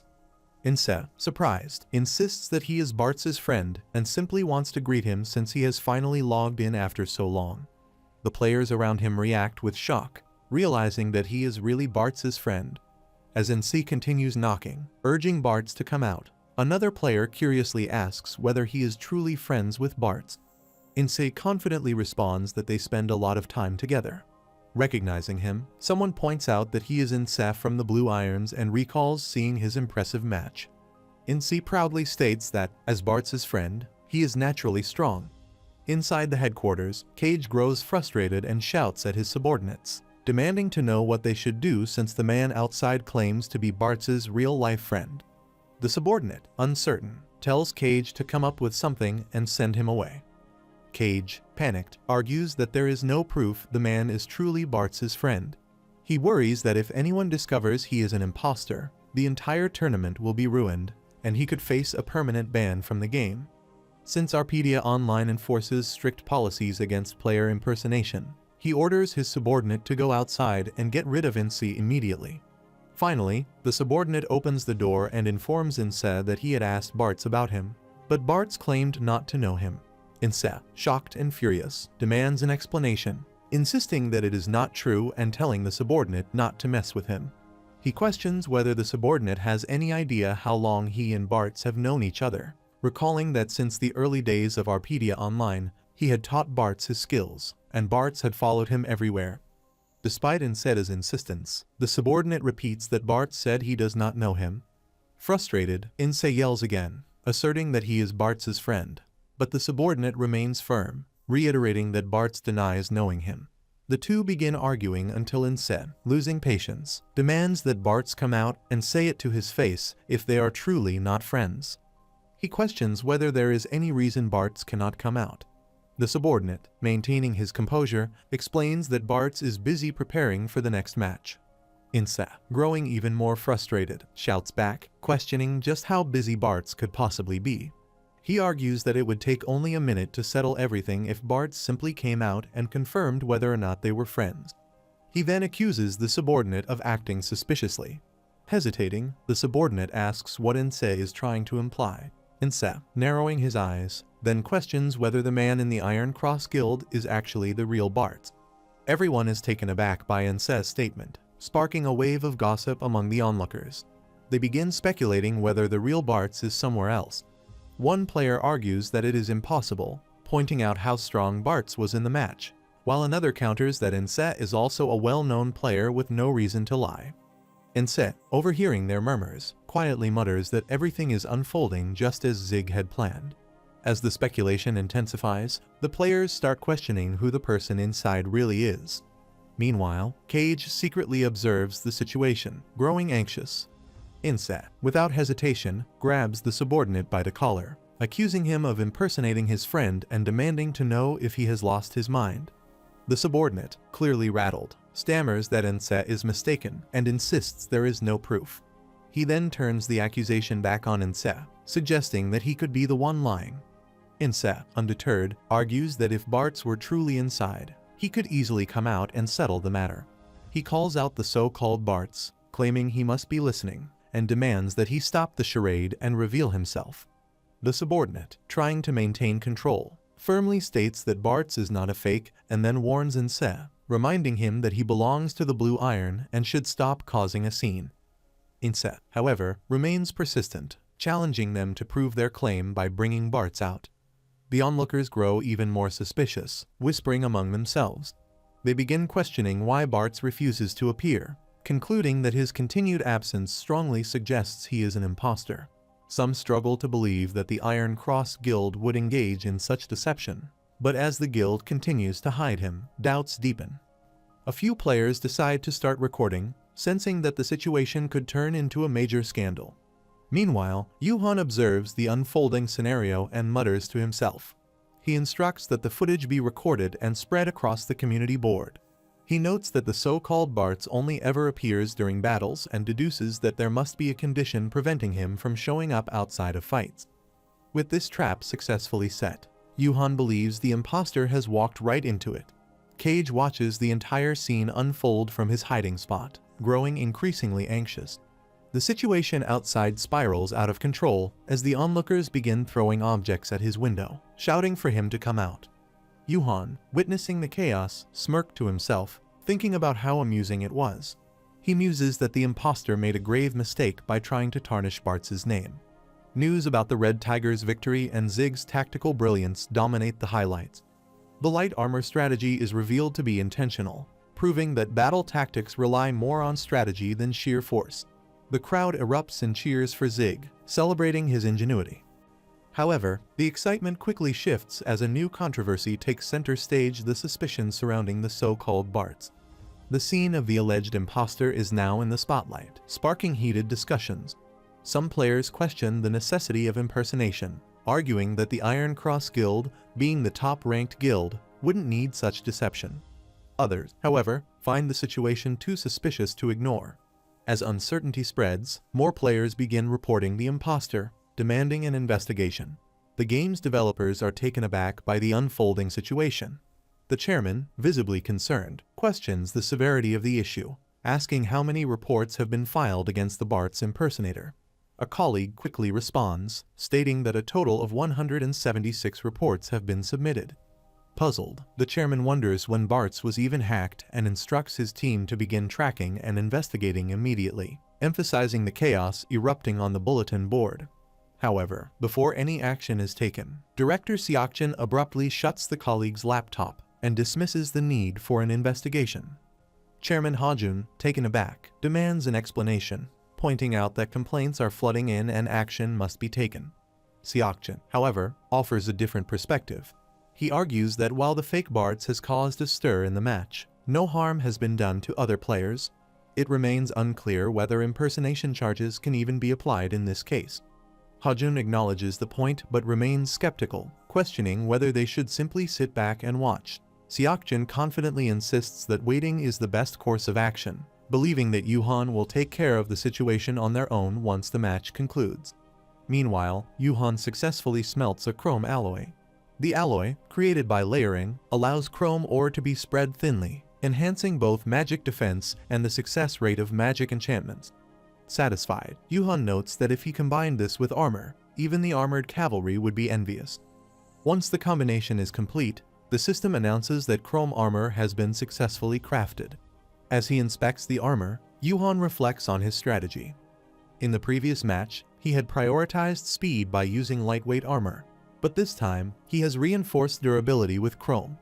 The system then notifies him that his alloy level has increased, and his smelting, production, casting, and alloy skills have all reached rank 5. Additionally, he now has the ability to build a steel workshop. However, to proceed, he must travel to an industrialized nation to gather the necessary information. Excited by the progress, Yuhan exclaims that this is like killing 2 birds with 1 stone. Determined, he plans to start building the steel workshop as soon as he returns. Holding up his newly forged chrome armor, he confidently declares that with this, he will defeat the Iron Cross Guild. With his armor complete, Yuhan shifts his focus to enhancing his weapon. He acknowledges that raw attack power alone won't be enough. This is no ordinary spear. Carefully selecting stones and other materials, he mutters about adding specific enhancements. Despite asking Logis in a hurry, he finds the outcome impressive. He then begins drawing a magic circle, carefully copying the design. Once finished, he confirms that he has done it correctly. With only one more team left to defeat before the finals, Yuhan prepares himself, determined to showcase his full potential in the next match. The next day at the Colosseum Stadium, Hunal instructs the NPC of the Monos Empire to guide Empress Minerva to her seat. As she settles in, Hunal remains close by. The audience murmurs in surprise, recognizing him as the leader of the 4th-ranked Iron Cross Guild and astonished that he has entered alongside the Empress of the Monos Empire. Minerva reminds Hunal that she has come personally at his request and warns him not to disappoint her. Bowing his head, he assures her that he will not, though inwardly, he reflects that this is Cage's last chance. Sino then steps forward to make an announcement, addressing the eager crowd. He declares that, after much anticipation, the final round of the Battle of the King is about to begin.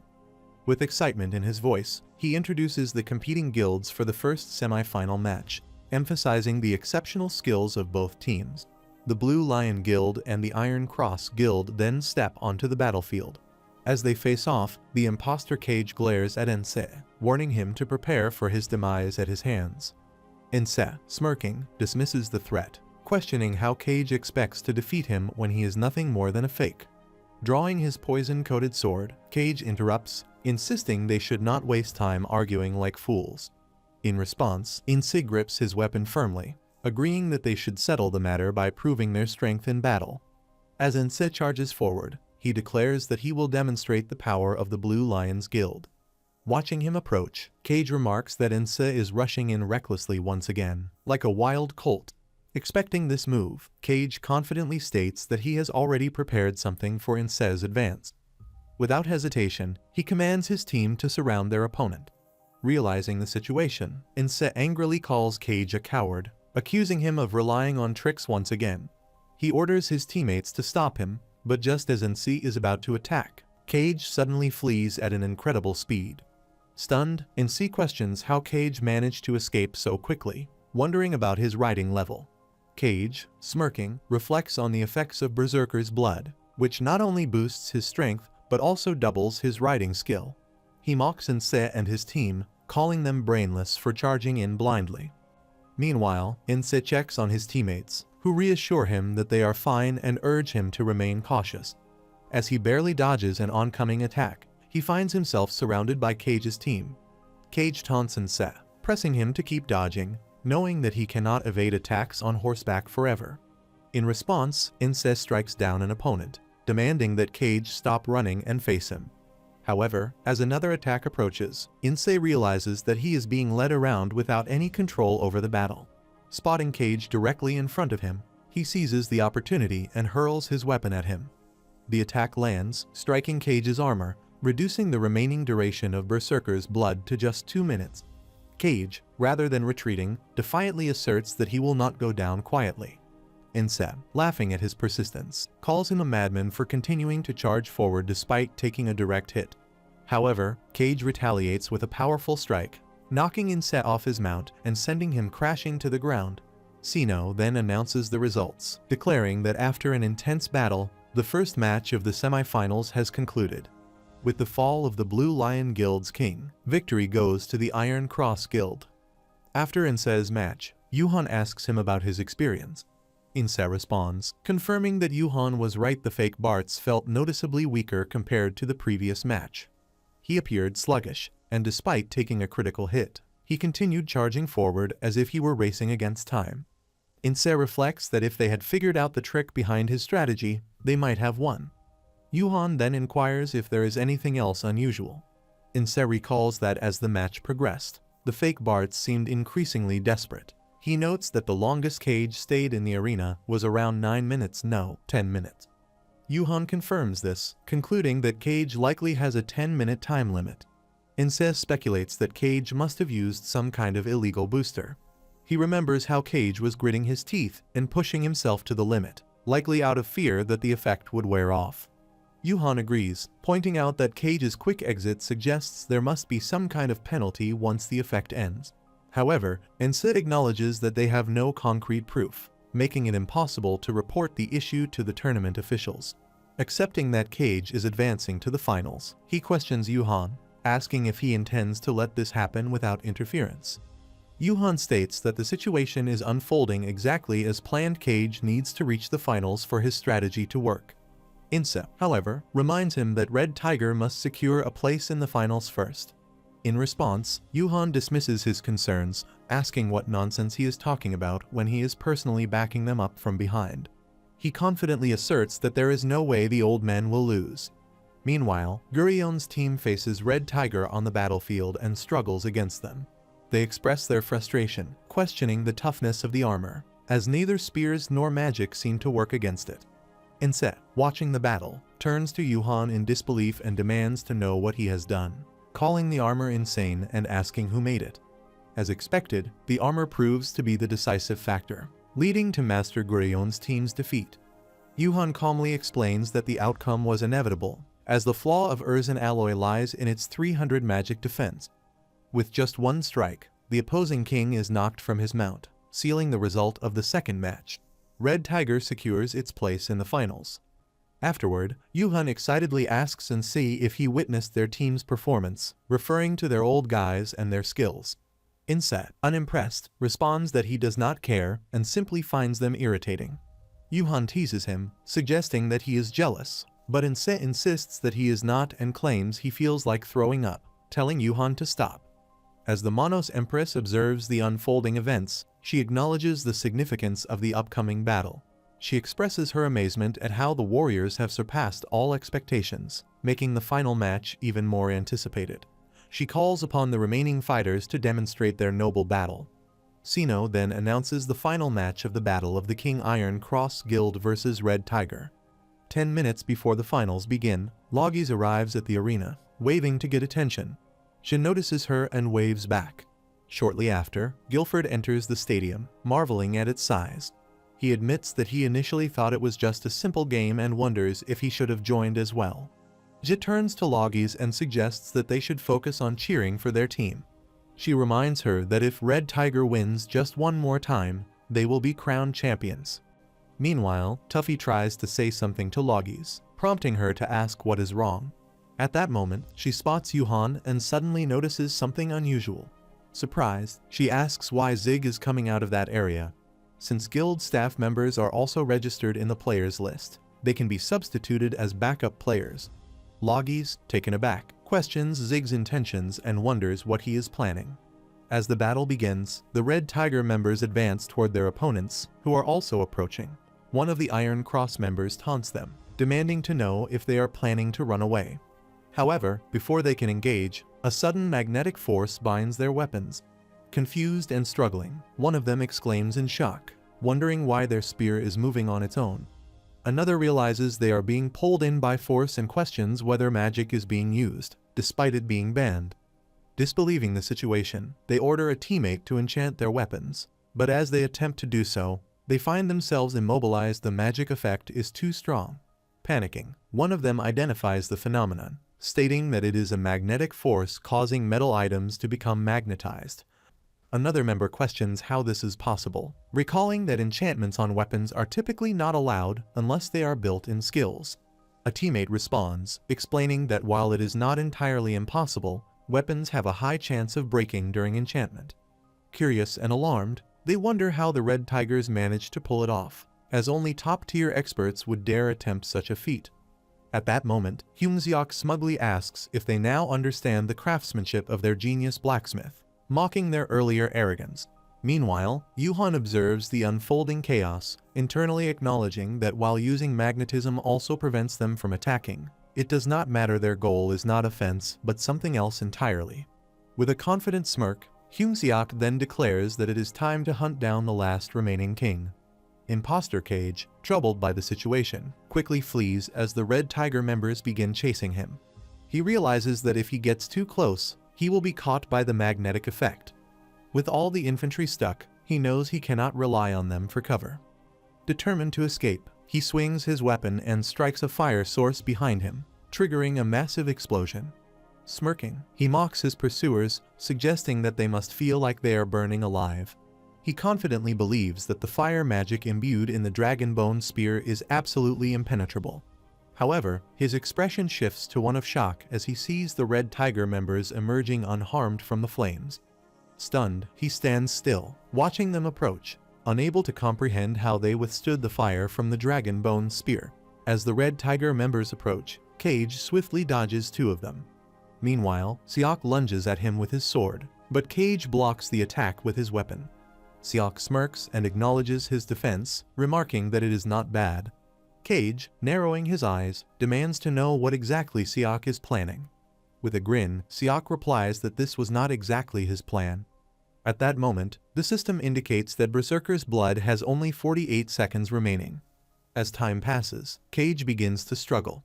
He attempts to strike Siak, but Siak skillfully dodges each attack while maintaining a firm stance. With each passing second, Cage becomes more desperate, doing his best to land a hit.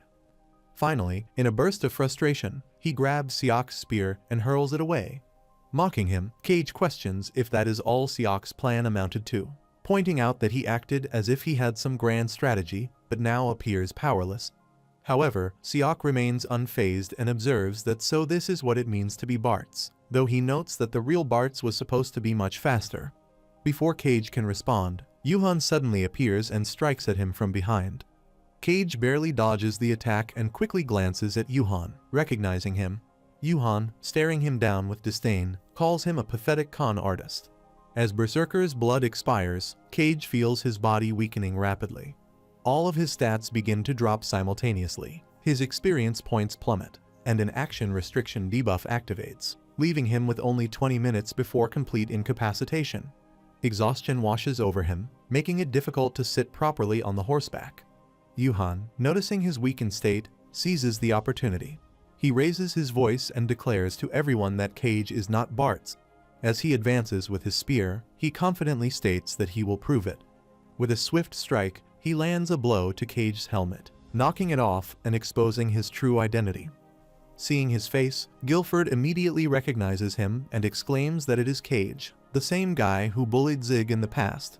Ja, equally shocked, confirms that it really is him. Without hesitation, Yuhan draws his dagger and prepares for the final blow. Addressing Cage, he bids him farewell before swiftly striking him down in a single decisive attack. The system then announces that Cage has died. Sino announces that Zig, a mere foot soldier from the Red Tiger Guild, has defeated the king of the Iron Cross Guild. With that, the winner of Battle of the King is officially declared to be the Red Tiger Guild. The audience erupts into discussion, with some confirming that the rumors were true. They acknowledge that the defeated player was never the real Bartz, as the true Bartz would never have fallen from a single blow dealt by a mere foot soldier. Meanwhile, Hunal, deeply disappointed, mutters that Cage is utterly useless. Sino then calls the runners-up forward and presents the Iron Cross Guild with their runner-up trophy. Meanwhile, Ja turns to Zig and praises him, saying that he looked amazing today. Guilford joins in, adding that Zig truly pulled off something incredible. Even Logis acknowledges his efforts, saying that he did well. Yuhan, slightly surprised, questions Logis about her sudden compliment. In response, she teases him, pointing out that he seems oblivious to what is happening. She informs him that, at this moment, he is a total star. At the same time, Yuhan reflects on how coming to this tournament was entirely worth it. His blacksmith workshop has already gained significant recognition, with its location pinpointed by many. Ja, still excited, tells Zig that this is a great moment for him. Sino then calls for the champions to step forward. As Yuhan shifts his attention toward the Red Tiger members, he expects them to be celebrating wildly. However, he notices that they seem unexpectedly calm while holding the trophy. This unusual behavior causes Yuhan to wonder if something has happened. Finally, Sino concludes the event, bestowing blessings upon the glorious champions and officially closing the Battle of the King.